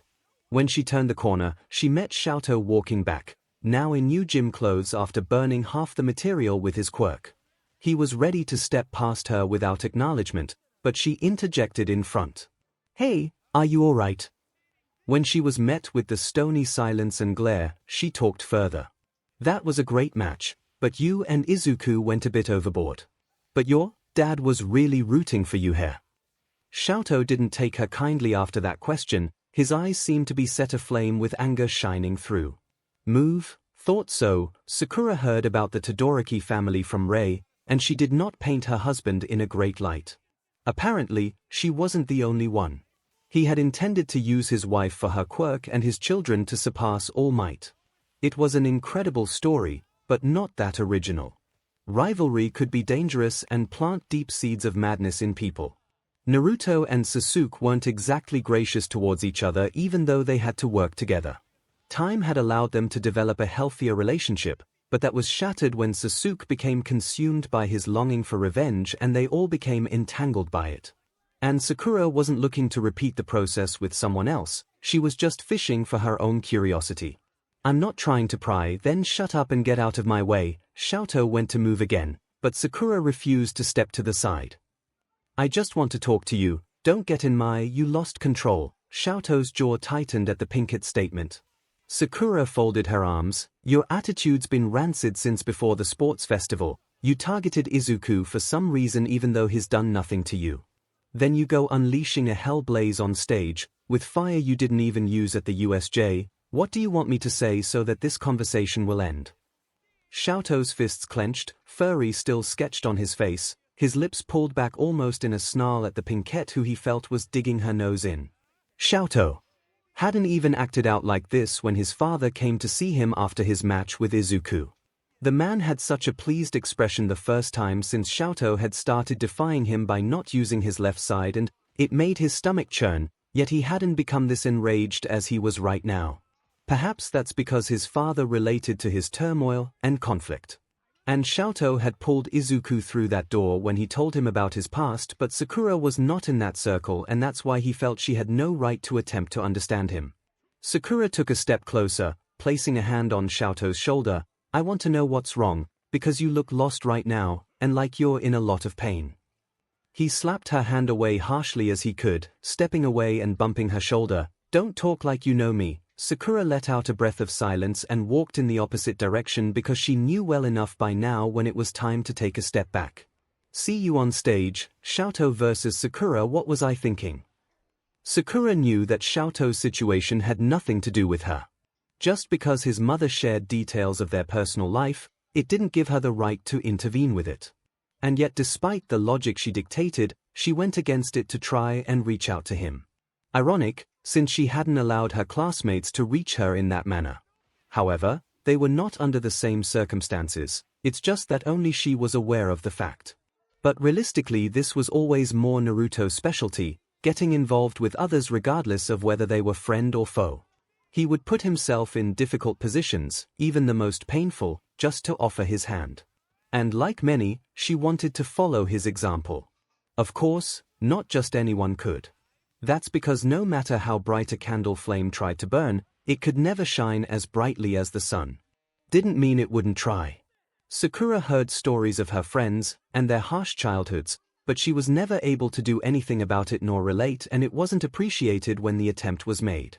She understood that. But at the same time, Sakura was impulsive in ways that contradicted her own thinking. No matter how futile, she couldn't turn away when she saw people who needed help. It usually took someone else to pull her back. With 𝐿𝐴𝐷 she had been drawing too many parallels with friends from her world and him, especially the suffering and complex family life that shaped their persona. She couldn't just bring herself to ignore it. Not when she knew the possible consequence. Even though she intended to keep people from this world at arm's length from herself, she couldn't ignore the pain of others. Being indifferent to those situations just wasn't her strong suit. She was, after all, a kunoichi who cries easily. Once the stage was repaired, Sakura had to step into the ring against 𝐒𝐿𝐴𝐷. He had teamed up with Izuku during the cavalry, and his quirk Dark Shadow was their greatest defense and offense. A shadow-like creature that could extend from 𝐒𝐿𝐴𝐷 and attack long range. Sakura saw this when he fought against Mina, and used Dark Shadow to barely swipe her out of bounds with barely any effort. He's probably going to try and use the same tactic against me, Sakura thought, staring down her opponent. He was wary of her but kept himself more composed than Momo had. He likely figured that if he kept her at a distance, then she wouldn't be able to deal him any damage. Let the match begin. Go Dark Shadow. Barely a second after the fight was called to start, 𝐒𝐿𝐴𝐷 activated his quirk Dark Shadow.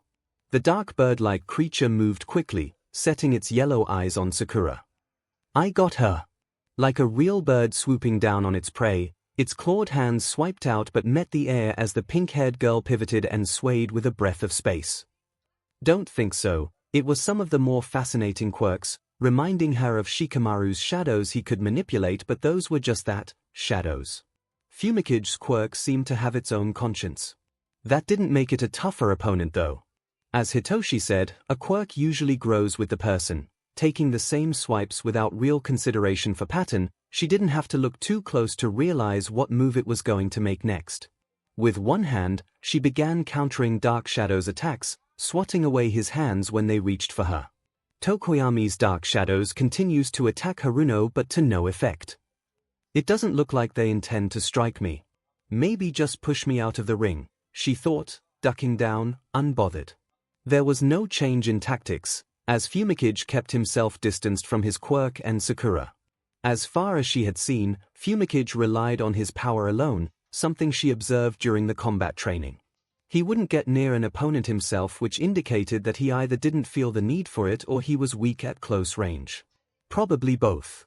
You've got a good quirk, 𝐒𝐭𝐚𝐲, said Sakura, as she continued on the defensive, knocking back Dark Shadow, but I don't think you can wield yourself as well as your shadow. The next time Dark Shadow came at her, she moved to offensive. Planting her hand firmly on his head, she threw him down with a heavy push, cracking the cement of the stage before Sakura jumped, landed on his head, and ran along the creature's body heading for 𝐒𝐭𝐚𝐲. Grab her, Dark Shadow, the bird-like boy instructed as he saw her near him. It took a moment longer for his quirk to move, and in that time Sakura was only a few steps away from her target. Even when Dark Shadow tried to get hold of her, Sakura easily evaded, slipping through the gap between his arms and reaching 𝐒𝐭𝐚𝐲. With a grin, she pulled back her index finger on her thumb and shot forward, watching 𝐒𝐭𝐚𝐲 hover through the air and land just outside of the borderline. Tokoyami is out of bounds. Haruno wins, declared Nemuri, throwing her CRP down. Another victory for Sakura Haruno, not breaking a sweat. Well, that was simple enough. Sakura stretched out her arms, stepping off stage.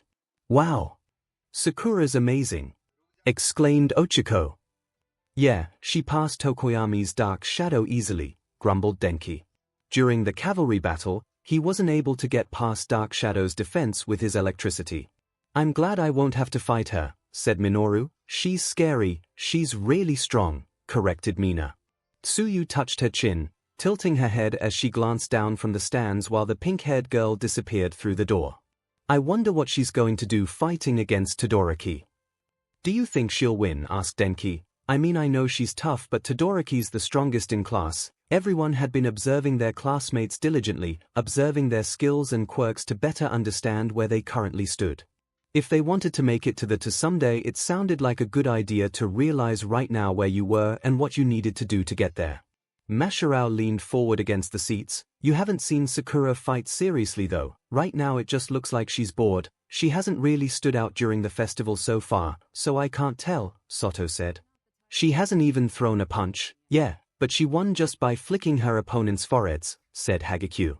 Katsuki clenched his fists under his arms as he listened to his classmates' debate about Sakura and Shoto's match. He had been anticipating a match against Shoto ever since he was shaken by the power of his quirk when he froze the entire building during their first hero training. However, it was not the first time Katsuki had questioned his strength. The first time was because of her. When Katsuki's mom brought in the letter from UA, he snatched it up and opened it immediately with a puffed chest to see the results. Of course, he knew he would be getting into the hero course, and he was right. He was accepted. But there was a problem that disallowed him from hearing his parents' congratulations. Actually, there were two problems. The first was that he saw Izuku Midoriya's name sitting in the top 10 passing students, just a few places away from his name, which he thought was wrongly misplaced in the second slot of the ranks. Not first. Second. He had gotten through the written exam with unwavering confidence, and the practical exam was perfect for his ability and quirk. So much he believed he had the upper hand over everyone there. Yet now he was looking, basically horrified to see that he wasn't first. But coming in behind a Sakura Haruno, who had over 100 more points than himself. That coupled with Izuku's acceptance made Katsuki feel like there was an invisible weight pushing down on his chest. It's a mistake. It was partially why Katsuki had raged against Izuku so strongly on the first day, and then for the first-place student of the entrance exam not to be bothered to even show up to class so that he could crush her. He was only further annoyed when Sakura displayed her power during the USJ attack. She wasn't fazed by those villains that even shook up 𝐿𝐴𝐷 and himself. She stood against the leader and won. Izuku may have had a strong quirk, but it wasn't able to compare to his when it did so much damage to his body. But she was different. 𝐿𝐴𝐷 was regarded as the strongest in their class, but Sakura Haruno had yet to showcase her true strength in the sports festival as if she was taking it for a joke. The whole ordeal just things me off. The matches progressed to the semifinals without many changes in pattern. There was a continued showcase of students' quirks. Tenya was up against the remaining student from Class B but managed to bring his match quickly to an end with his speed. Then Katsuki was up against a hero, whom he had teamed up with during the cavalry. It wasn't as quick due to the nature of a hero's quirk that acted as the perfect defense against the explosions, but eventually, Katsuki was able to crack that shield and won with brute force and attrition. That quickly brought them back to the semifinals, and it was starting with Sakura's match against 𝐿𝐴𝐷. Hey, listeners! We're back with the first match of the semifinals. Hisashi announced. From the hero course, it's the girl with the killer strength Sakura Haruno versus also from the hero course our favorite icy hot boy, 𝐿𝐴𝐷 Todoroki. Sakura wanted to close her ears to block out the noise when she entered the stadium. It wouldn't be an overstatement to believe that the crowd's cheering could cause hearing loss.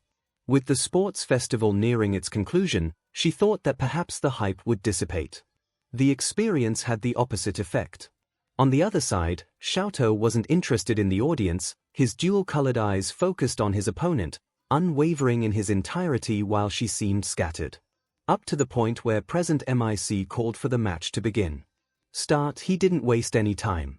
A growing trail of ice emitted from 𝐿𝐴𝐷's right side started covering the stage, raging towards the pink-haired girl who kept her stance.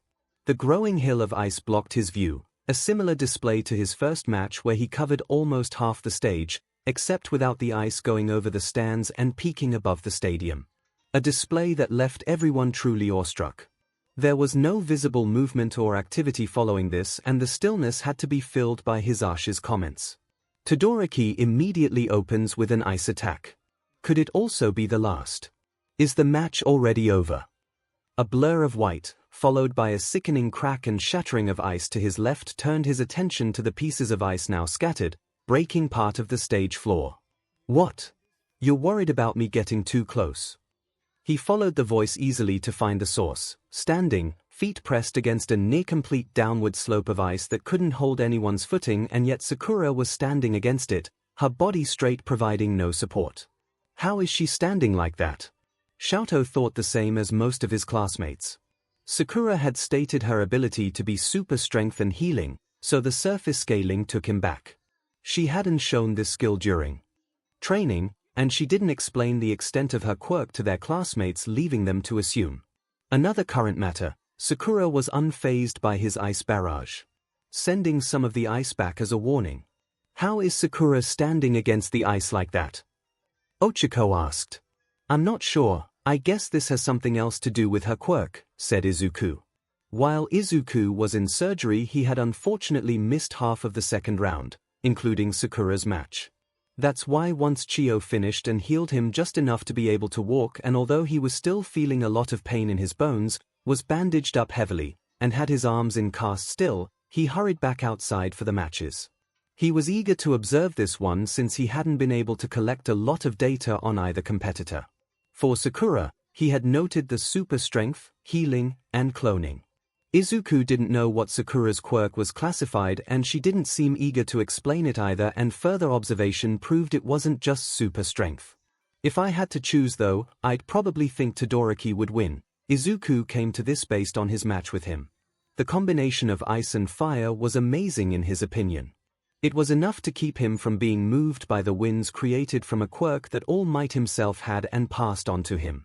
Now it was time to see if his hunch was correct. If she had been a few years younger, Sakura was sure someone like 𝐿𝐴𝐷 would have given her a difficult time with his quirk when she wasn't able to counter with chakra-enhanced strength or reflexes that had been refined under Tsunade's training. However, she wasn't looking to finish this with one strike, otherwise, she would have delivered a chakra punch to the stage powerful enough to knock her opponent directly out of the ring. Perhaps she was also a little upset about her conversation with 𝐿𝐿. As contradictory as it was to herself, she didn't like being pushed away when she wanted to help. She had prolonged her other matches as well, instead of going in for a direct hit. Feeling out her opponents, even though they currently had very straightforward fighting methods she could easily take apart. This had more to do with the way she was taught to fight. Fighting was also one of the best ways to understand someone. It was one of the best forms of expression. There was always something to learn about yourself or your opponent. In this world the values were different.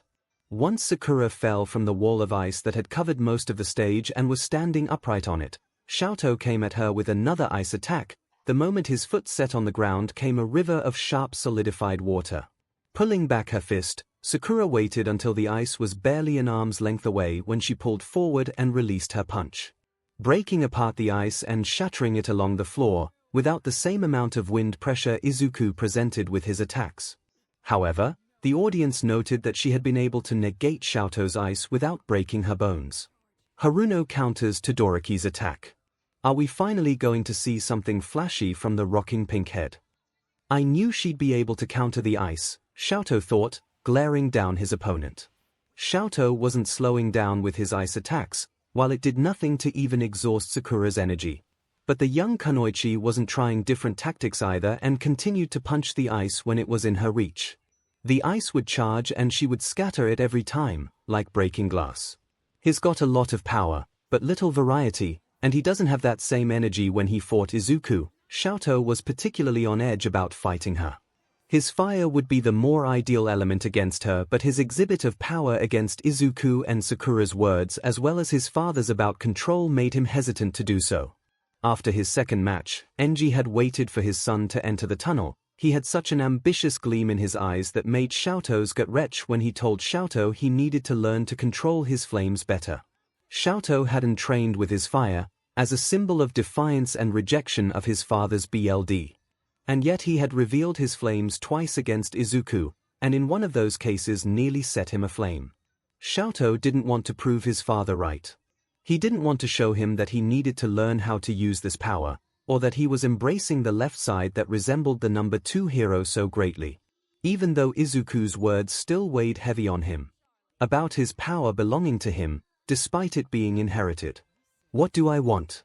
He didn't think now was the right time to be pondering on these thoughts, but it was like trying to fight against a current. The more you resisted, the quicker you were worn down and would drown. Okay, Sakura's voice drew him back to reality, but he felt like the hairs on the back of his neck just stood up. Let's go. That was the only warning 𝐿𝐿 had before the emerald-eyed girl pushed off on her feet and was sprinting towards him. The target clear. Can't let her get close. 𝐿𝐿 went down, slamming his palm on the ground to create a field of ice to block Sakura's path, but she didn't deter in the slightest as the large spikes of ice sprung in her direction, avoiding them just before they emerged. She's too fast. Sakura was able to see it. Just the moment before the ice would grow to its full length, she had been able to avoid it easily. Something that's been happening often with quick attacks, she was able to decipher the path quicker than usual, while keeping her speed in check. It wasn't something that she felt was necessary for this fight. Otherwise, the match would already be over.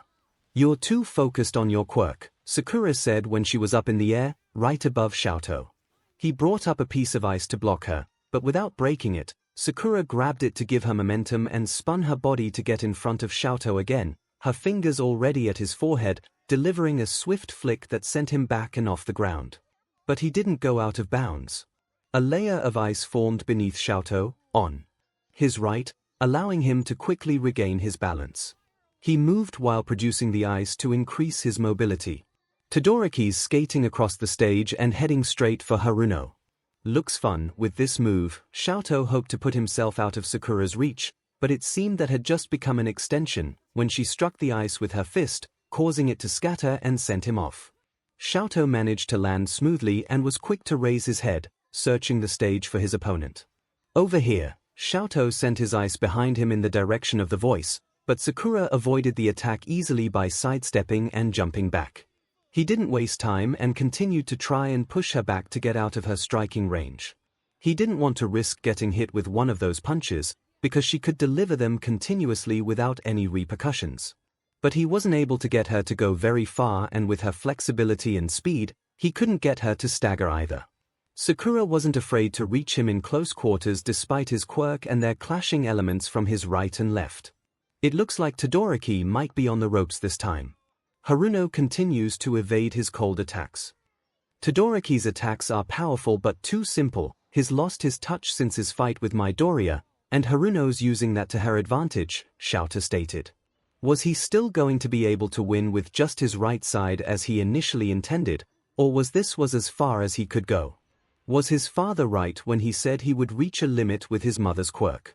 It hadn't been that long since his fight with Izuku, which caused nothing but an array of confusion.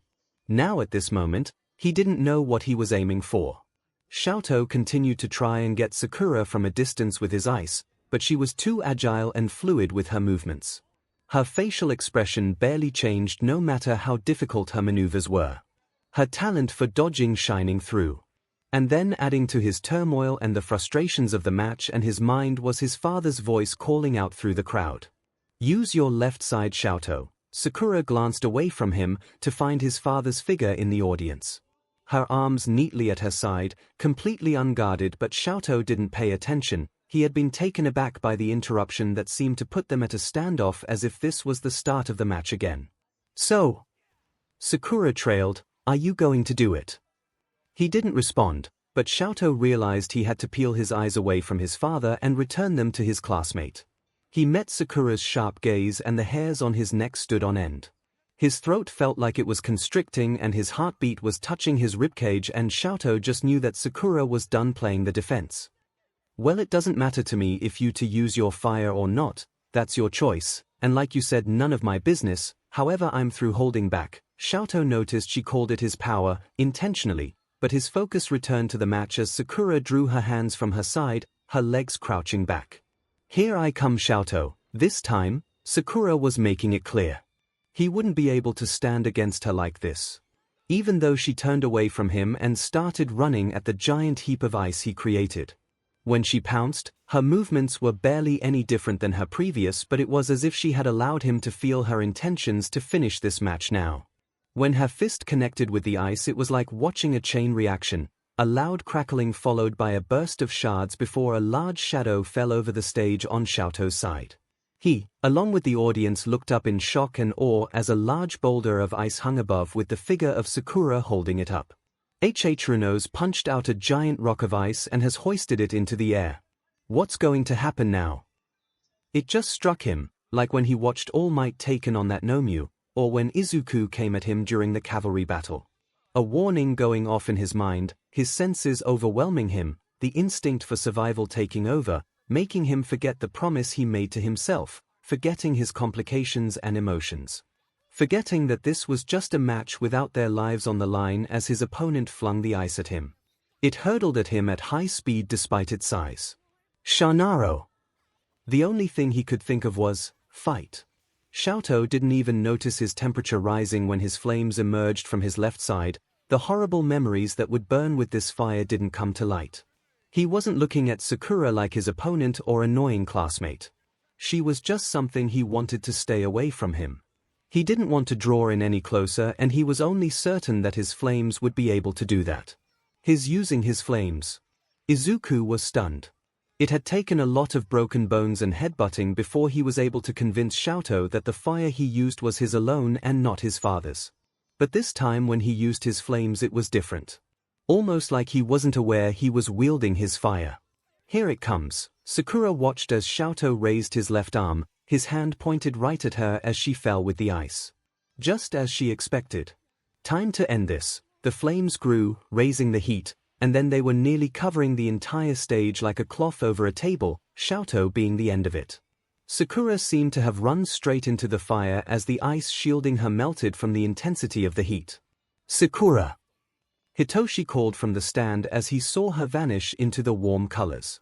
The audience watched as 𝐻𝐿 produced a similar degree of firepower he had used against Izuku. The only difference was, he released the energy while remaining stationary and he didn't combine his ice. The flames broke through without the resistance of wind pressure or cement barriers brought up to prevent the attack. Ah! Was that a direct hit? Eraser, seriously, what is wrong with your students? Enough! 𝐿𝐴𝐷 was also watching, rather shook by 𝐿𝐴𝐷's fire. With the way this fight had been going, it was clear Sakura was just dancing around 𝐿𝐴𝐷, taking her time as she had with Momo and 𝐒𝐭𝐚𝐲. What happened? 𝐿𝐴𝐷 finally comprehended his actions, seeing his left side covered with flames, his vision blurring from the heat wave. What am I doing? Sakura's voice distorted his thoughts. Solid and cool as ice or chaotic and destructive as fire, it's like you switch between the two depending on which side you use to fight. 𝐿𝐴𝐷 jumped with fright as he looked behind him. There Sakura stood, arms folded, not a singe on her clothing or a burn on her body. You make your turmoil obvious. He tried to move quickly, she was on his right. And his foot pressed to the ground, ready to create ice, but he wasn't fast enough. He didn't see the fist that struck him directly in his face, and he barely knew he was skidding across the grass in the stadium until he felt the burning sensation. His vision filled with dots, and he knew he lost. Despite this, Sakura's words lingered on his mind, feeling she had more meaning behind them. Nemuri took a moment to make sure she was certain about the results before speaking up.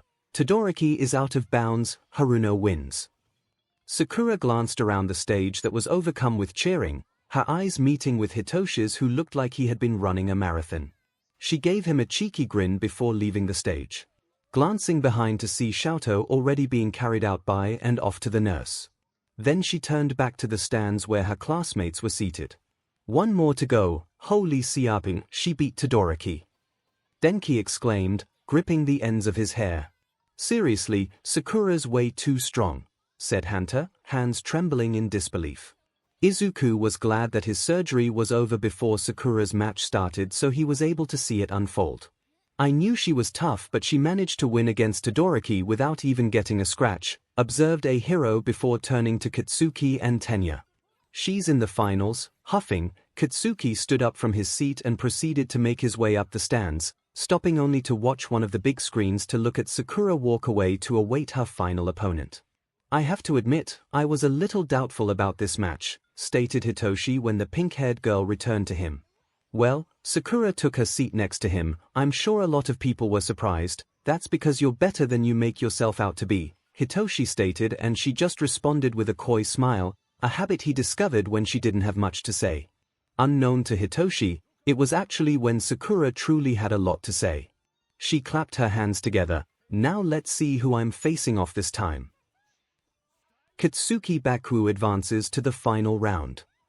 Katsuki was temperamental, but that didn't make him brainless. He wouldn't have gotten this far if he simply acted carelessly. While practically anything set him off, the only one who really made him lose his train of thought and forget the track was Izuku. Other than that, Katsuki did not act without some frame of mind. It wasn't as easy as he had hoped, beating Tenya. He was faster than Katsuki in terms of speed, and he behaved more level-headed. Yet Katsuki's determination didn't waver. He wanted to be number one, and that meant he was willing to do whatever it took to get there. While Tenya could outmatch him in a race, Katsuki was able to predict his movements. And he proved it the moment the match was called to begin. Tenya couldn't make tight turns the way Katsuki could, and he couldn't propel himself in the air, which had become Katsuki's territory with his explosions. He also knew that the brakes on Tenya couldn't compete with the speed he used. It was all a matter of throwing him off balance. That was easy to do with his quirk. Tenya used his immense burst of speed to grab Katsuki and end the match fast by throwing him out of the ring, because in a battle of attrition Tenya wasn't so sure he could outlast the blonde, but Katsuki used his explosions to throw Tenya off track and make him stumble with his speed before compressing his power in his palms to create a blinding flash that stunned Tenya long enough for Katsuki to attack with everything he had, defeating him. Ladies and gentlemen, we have our finalists, Katsuki Bakugo and Sakura Haruno. Now there was one more obstacle that stood in his way, and he was determined not to lose to it again. The door to the waiting room slammed into the wall, and Sakura saw Katsuki still holding up his foot used to kick it. His expression was as if he had a bucket of snow dropped on him. "Can I help you?" "The hell are you doing here, Fivehead?" Katsuki glanced back to the sign and realized he had gotten the wrong waiting room, but he didn't want to point his mistake, although Sakura was more than happy to oblige. "This is waiting room 2, I'm supposed to be here," Sakura yawned. "You're supposed to be in the other room." "Damn it, I know." "Okay then, see you out there." Katsuki didn't miss the discursiveness that she took towards his presence, and that stabbed right into his ego. Fueled by his boiling BLD, his palm lit up and slammed onto the table the pink-haired girl was sitting and set off an explosion to remind her of his presence. Sakura leaned back from the heat, but it wasn't enough for her to get out of her seat. What was that for? "You're really sing me off, you know that. You're always like this, so how the hell am I supposed to tell?" She gestured to the partially burned table, now lightly filling the room with the smell of ash, and wondered if this was somehow going to give her grief with the faculty who hadn't gotten off her case since she arrived at school. Katsuki may have been the one to set the explosion, but Xiaoto would probably target her first to assign blame. Her ignorance only further agitated him. "What are you doing out there, huh? Parading around on stage like this is nothing for you. Toying with everyone like some joke. You ain't gonna pull that SHT with me, got it, 5-head?" A pink eyebrow arched. "Want to elaborate on that, eh? If you think I'm going to let you stand at the top with your half-butt effort, think again." Katsuki spat, the tips of his fingers smoking. Sakura scoffed, her lips perching up, folding her right leg over the left. "How I win this tournament isn't up to anyone but me. If you don't want me to half-butt this, then you're going to have to be worth the effort, though I doubt you will be as you are now." Just like his other classmates, Katsuki did not have the experience or fighting ability as Sakura for her to consider throwing her punches full force. He was unbelievably arrogant though, and it certainly tempted her to hit him hard, but she resisted the urge. She could tell where he stood right now, and from her point, she was currently looking down. Katsuki clenched his jaw. "I'll kill you, you can try." Katsuki versus Sakura. The final match of the sports festival was bringing people on the street to a stop to view the fight on whatever screen or device was available for streaming. Although nothing was like a front row seat to the spectacle. The crowds cheered with vigor after Sakura and Katsuki stepped onto the stage. They watched as the two finalists faced one another, Katsuki's eyes gleaming bright with determination, a rather vicious smile strained with intensity on his face, while Sakura, in contrast to her opponent, was calm and indifferent. "Now it's time for our last battle for the US Sports Festival. The best of our first years will be decided with this one match. From the hero course, Sakura Haruno versus also from the hero course, Katsuki Bakugo." It was tense up until the moment Hisashi called for the match to start. Sakura could feel the way people's gazes sharpened as if trying to pierce into her. She also sensed great hostility from Katsuki. He was so determined to win, to leap across any obstacle. This made him unconcerned about the possible difference in strength. It was somewhat admirable that he wouldn't allow himself to be deterred from his goal for any reason. Smoke mixed in the air as Katsuki used his explosions to propel forward, unlike when he chose to remain stationary while fighting Ochiko, allowing her to make the first move while he stayed on guard. He knew well enough that there was a stark difference between his opponent then and now. Sakura hadn't taken any action while he came to her with the intent to attack first. "I will win." When Katsuki reached her, he came at her with a right hook, just as he did all the other times she saw him fight. Unlike most of her other classmates, Katsuki didn't waver in fights despite his inexperience. While arrogant, he wasn't naive. He would at least know by now that Sakura wasn't an ordinary opponent either and would show some degree of caution. He just couldn't gauge the real difference. His palm had a light glow as it dragged along the ground at her, creating a light smoke screen. Sakura sidestepped it, keeping herself away from the center point of the blast. The heat lightly touched her skin and smoke filled her sight, but Katsuki wasn't done there. He saw her move and came again with a right swing. And once more she avoided the attack with the most subtle movements, that didn't even require her to take a step. "So you already knew not to wait for me to make the first move," Sakura spoke while avoiding Katsuki's explosions that were being thrown at her with full vigor. Releasing a battle cry, Katsuki began taking jabs at his opponent, making sure to add an explosion with each strike, but Sakura's figure was blurring as she evaded them. Her hands effectively moving his out of their desired path every time he got too close. What irked Katsuki the most was the apathetic expression she held while maintaining these efforts against him. She's 𝐷MN She was used to this kind of fighting method. Tsunade had trained her well to avoid attacks and read her opponent's patterns. Katsuki had to reel his arms back a certain length when he used his explosions to avoid getting caught in his own attack, otherwise he would have to control the output of his power. Katsuki's attacks could vary from close to mid-range, and further with his equipment, but right now Sakura knew he was trying to use the distance to his advantage. Not close enough for her to strike and enough for his explosions to deal damage. He was trying to keep his composure, but it wasn't easy when his opponent was displaying her nonchalant manners to his fierce attacks. For Katsuki, the progression of this match was like having a gap drawn between them and watching it grow. He was determined to make sure he was on the side with his back turned to her and not the one trying to build a bridge to cross over to the other side. Sakura moved like clear flowing water. She was able to predict his movements and adjust herself accordingly without much momentum. A few more attempted and failed hits. Sakura moved in closer till they were barely 3 inches apart. Aggravated by the smug expression in the creases of her eyes and mouth, Katsuki was taken aback when she flicked his forehead, knocking him away. Katsuki used his explosions to adjust himself mid-air and landed crouched, resembling a predator preparing for an attack. He didn't miss the way his forehead throbbed, however, and his vision was slightly blurred. There was more power than he initially thought behind that hit. With the distance, Hisashi was able to use it to finally get a word in for commentary. What a rocking start. Looks like Bakugo and Haruno are really dancing around each other.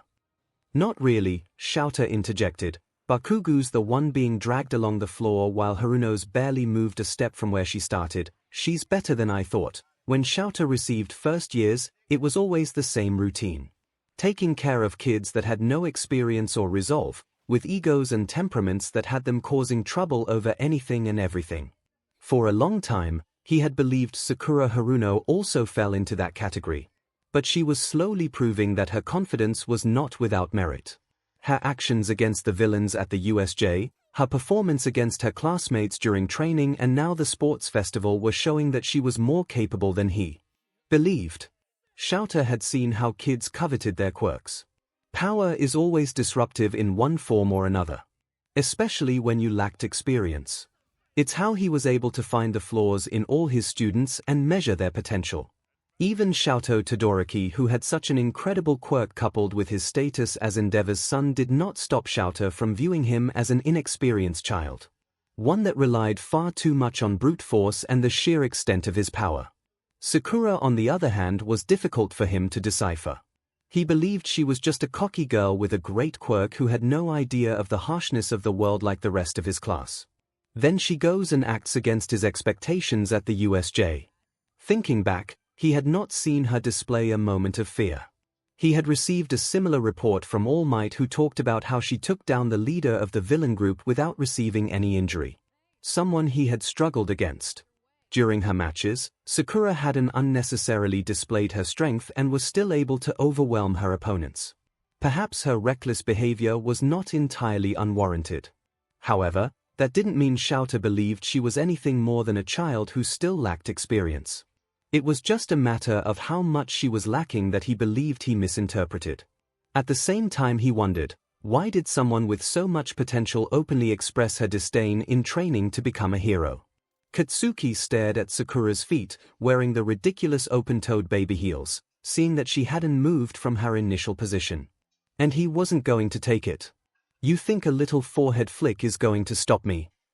Ruby Eyes roared with a rage that carried the tone of their owner, but it did nothing to incite even a spark of fear in his target. Didn't it? Hell no, damn it, you're big on denial here. Katsuki then dragged one of his hands across the floor while charging at her again, bringing up rubble with his explosion. Katsuki felt a weight roll over his back as Sakura threw herself into the direction of his attack, only to go across his back and get behind him. He flung his other hand towards her, and while keeping her back turned, she blocked him with her arm, throwing his attack off course. Pushing against her arm, Katsuki found he couldn't push past her physical strength and decided to step back. Katsuki wasn't putting up a defense against her, choosing to focus on offense alone. He likely realized the better option was to spend his energy fighting than defending.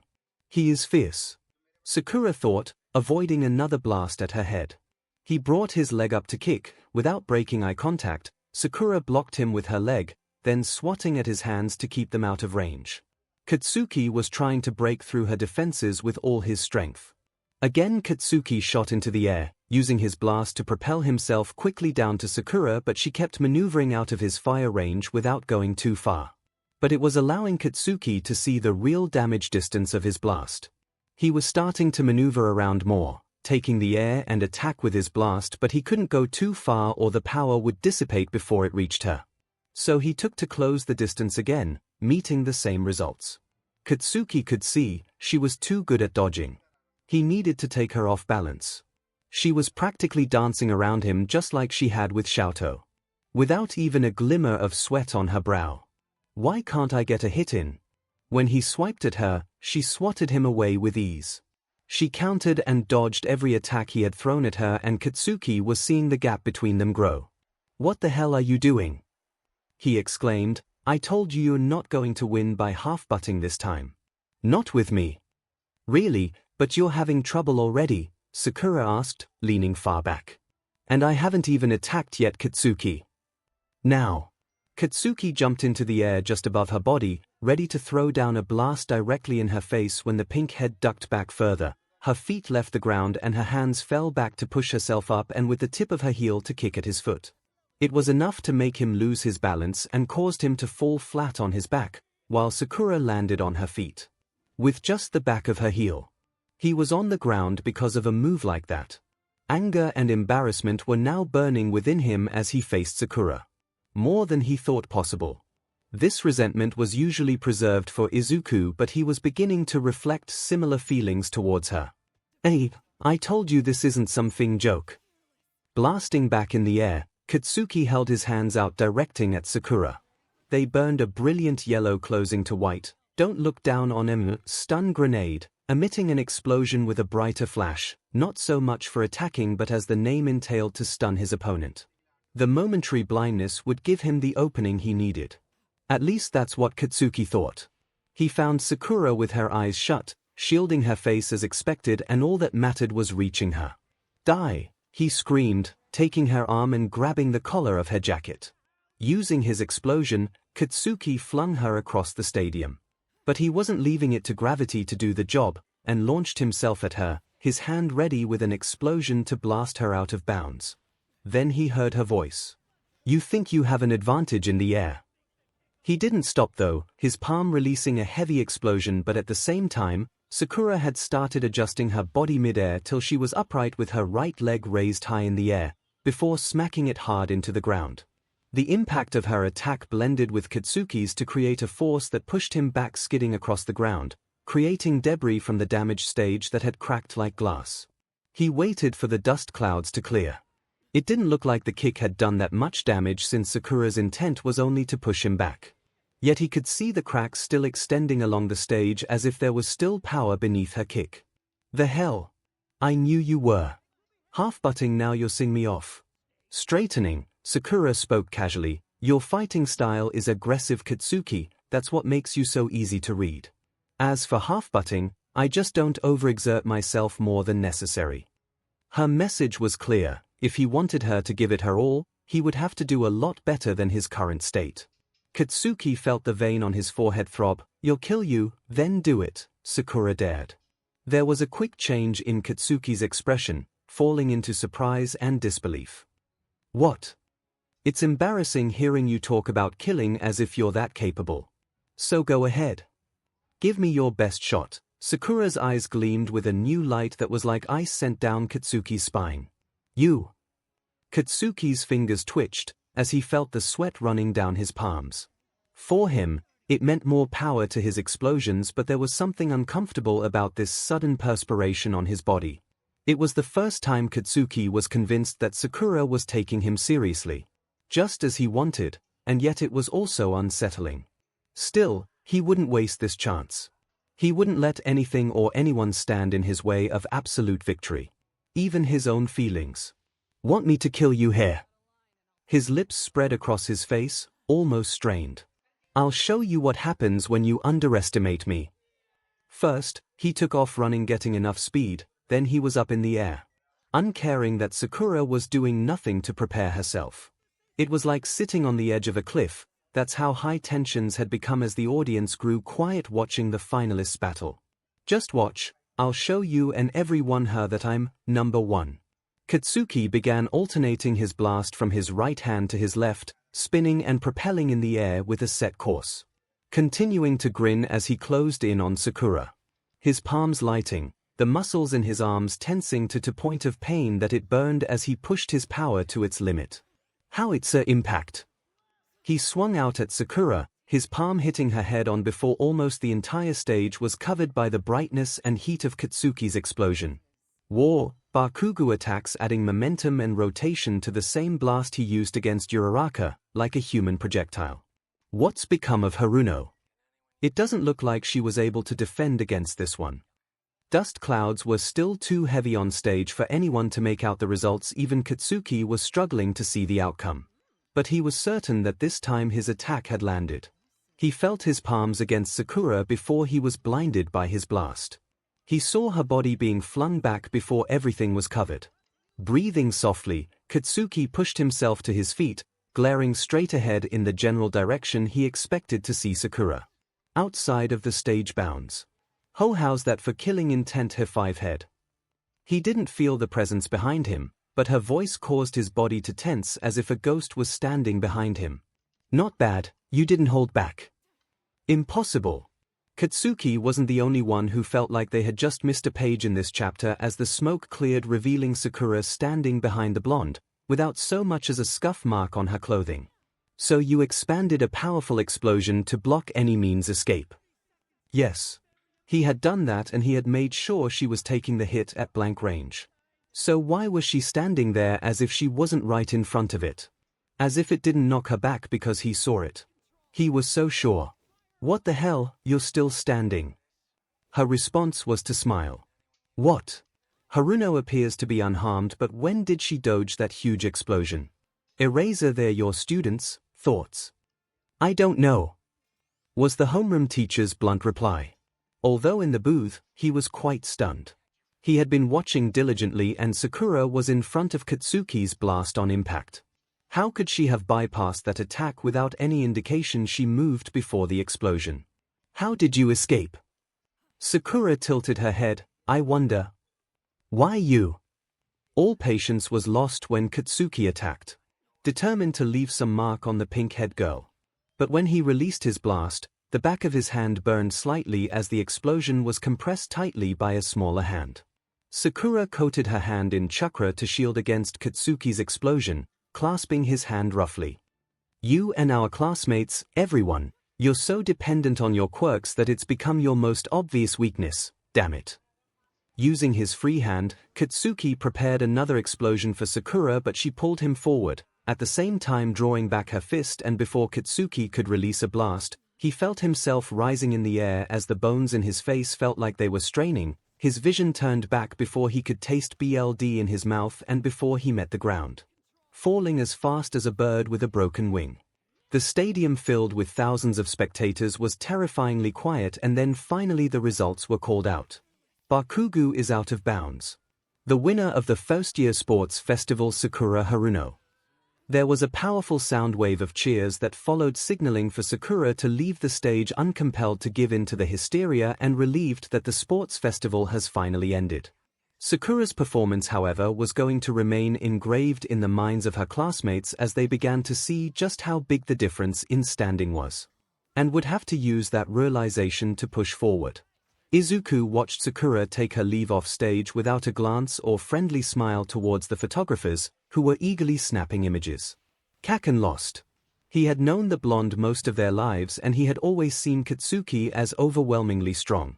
Aside from a flaring personality, Katsuki's traits were not lacking, and he never ceased to amaze Izuku. But today, he saw his childhood friend indisputably lose to his classmate. Sakura had walked off that stage in the same condition when she had walked on it, while Katsuki was laying on a stretcher being taken to the nurse's office. Katsuki was not weak. Izuku knew that firsthand how strong he was, but that just meant Sakura was even stronger. 𝐒𝐿𝐽 also lost to her, and he was dubbed the strongest in class. Although that title would probably change after today, But even so, it had taken this long for them to see their classmates' true power. Ochako spoke, still looking at the empty stage. I didn't know Sakura was this strong. I wonder why she never showed her real power until now. That's something Izuku couldn't understand himself. From the first day, everyone was eager to show off their quirk's ability, but she missed it. In combat training she didn't show off her strength at all. They only found out about her healing and clones during the USJ attack, and the sports festival they learned she can scale surfaces. 4 years Izuku had been analyzing quirks, and he had a feeling something was off about Sakura's. Could she? Finally over. Sakura said cheerily, skipping beside Hitoshi out of the gate. That makes sense. The winner of the sports festival is glad it's ended. Does absolute adoration and glory not suit your tastes? Sakura sighed. The award ceremony was irritating, standing up in front of the media gleefully snapping pictures of her while standing on the first-place pillar of the podium with an angry Katsuki on her right glaring daggers and a solemn 𝐿 on her left didn't make for a comfortable situation. Not a media fan, you're going to be a great hero. Sakura swatted Hitoshi's arm at the sarcastic comment. It wasn't as if he'd know she had no intention of becoming a hero or remaining in this world. Not that I'm any closer to figuring out how to leave. Hitoshi heard his phone ringing, and answered, "Hello Mom. Yeah, I didn't get very far though. No, I wasn't hurt that bad and my injuries were healed. We don't have to go out for dinner." "Thanks, see you soon." There was a light blush of happiness dancing across Hitoshi's cheeks. "Sounds like you're celebrating when you get home here." "Yeah, even though I didn't win. My parents know the dilemma with my quirk and wanting to be a hero, so it makes them kinda overbearing sometimes." "That's sweet," Sakura said sincerely. I bet you're going to have quite the welcome when you get home." Sure." For a moment, she had lost the strength to hold a cheerful tone with her smile. A burning sensation entered her chest, bringing so much pain that she couldn't draw a breath. "Sakura, are you okay?" It wasn't an unfamiliar feeling. Just quick occurrences that almost seemed like ghosting pains. Her chest would feel like it was tightening and then it would stop just as quickly as it began. Always at the point of her scar. Sakura examined her body a few times after the incident and there was nothing out of the ordinary detected, and it was often a fleeting experience without any lingering effects that it became a passing thought. There was already so much for her to digest in this world that she hardly cared about a scar that should have been a fatal wound. "Sakura." Taking a breath, she straightened. "I'm fine." From that afternoon to her hospital shift the next day, without any sleep, Sakura continued her research of the world and quirks. It had been over 10 years since 𝐿 saw his mother. His last memory included a kettle of boiling water and her cries of despair mixed with his screams as he felt his skin peel back, exposing his flesh. He wasn't even able to see her off before she was sent away. Fuyumi was the only one who had really kept in contact with Rei after that. While she was gone, his sister had also tried to make up for the space their mother once occupied and attempted to hold together what was left of their home and family. 𝐿 had avoided seeing his mother because he wasn't able to forget the expression she made before she poured the water over him. Her kind eyes clouded over with instability and agony as her grasp of reality became fractured. It was an expression of someone calling for help only to realize that no one would save them. He felt as if his mother had been standing on the edge because of his father and was finally pushed off by 𝐿. The fact that his mother had to be sent away because of his father's ambitions not only started nurturing a deep-seated hatred toward Enji but also himself. And suddenly everything that 𝐿 had, everything that he was, from his last name to his quirk, to the blood that ran through his veins, it all felt vile and corrupted. Like a curse, he would carry for the rest of his life, wrapped around his neck trying to choke him. He thought that a way to lessen that feeling was to reject the fire he inherited from Enji and become a hero, unlike his father. He wanted to remove all traces of Enji Todoroki from his existence, but blood was thick. His quirk would always be half hot, half cold. He would always share a quirk with Enji. It wasn't going to matter whether or not he used it. For years 𝐿 had said his mother would be better if she didn't see him again, but he just didn't want her to look at him like that again. It was worse than the pain of boiling water on his face. His mother was the one person that was allowed in 𝐿's secluded world, the one person that protected and supported him and saw him as more than just an end goal. But even she had been taken, and after that 𝐿𝐼 wasn't able to see anything past his father's back. He even went so far as to think of his quirk as the embodiment of each of his parents, which is why he only used rays and resented using his flames, because every time he did, he saw 𝐻. He wanted to always carry a part of his mother while discarding his father. But that wasn't possible, and after his fight with Izuku, he realized that he was the one who had tied his parents' images to his quirk because he was trapped in the past. He remembered Izuku telling him that his quirk belonged to him, not his father's, in turn not his mother's either, and Sakura pointing out his obvious turmoil. He needed to overcome all of this, but he had been afraid to, knowing what it would entail. The memories of his mother crying, the fear of being rejected by her, kept 𝐿𝐼 from attempting to reach out to her, but he knew now that he wouldn't be able to move forward if he didn't. He also wanted to save her. On his way to the hospital, 𝐿𝐼 kept his eyes forward to not let his heart sway and turn him around. The moment he set foot in the hospital, he tried to keep his indifference when he spoke to the receptionist, and every step towards his mother's room added the weight of realization of his actions, but he kept going. With shaking breath, a lump in his throat, and his heart beating on his ribcage, he reached for the door and pushed. Soft laughter met his ears as the room came into view. Rei sat on the edge of her bed, her eyes soft and a tiny smile etched across her side profile. 𝐿𝐼 almost didn't notice the second person standing in the room until he realized it was a familiar face. 𝐿𝐼! Sakura gasped. Her eyes darted back and forth between the two as silence filled the room. Realizing the situation quickly, she quickly excused herself, stepping past 𝐿𝐼 and quietly closing the door. While surprised by her presence, 𝐿𝐼 didn't forget his objective, and locked eyes with Rei. Mom. Oh boy. Sakura made sure no one disturbed Rei and 𝐿𝐼, even when visiting hours had ended for the day. That meant she was going to have to assume responsibility for making sure he left even though her shift ended an hour ago. It didn't matter, since she knew 𝐿𝐼 would want to confront her about this situation anyway, and she'd rather it be here than at school. 𝐿𝐼 turned the corner, entering the lobby where she was sitting, occupied with a book in hand.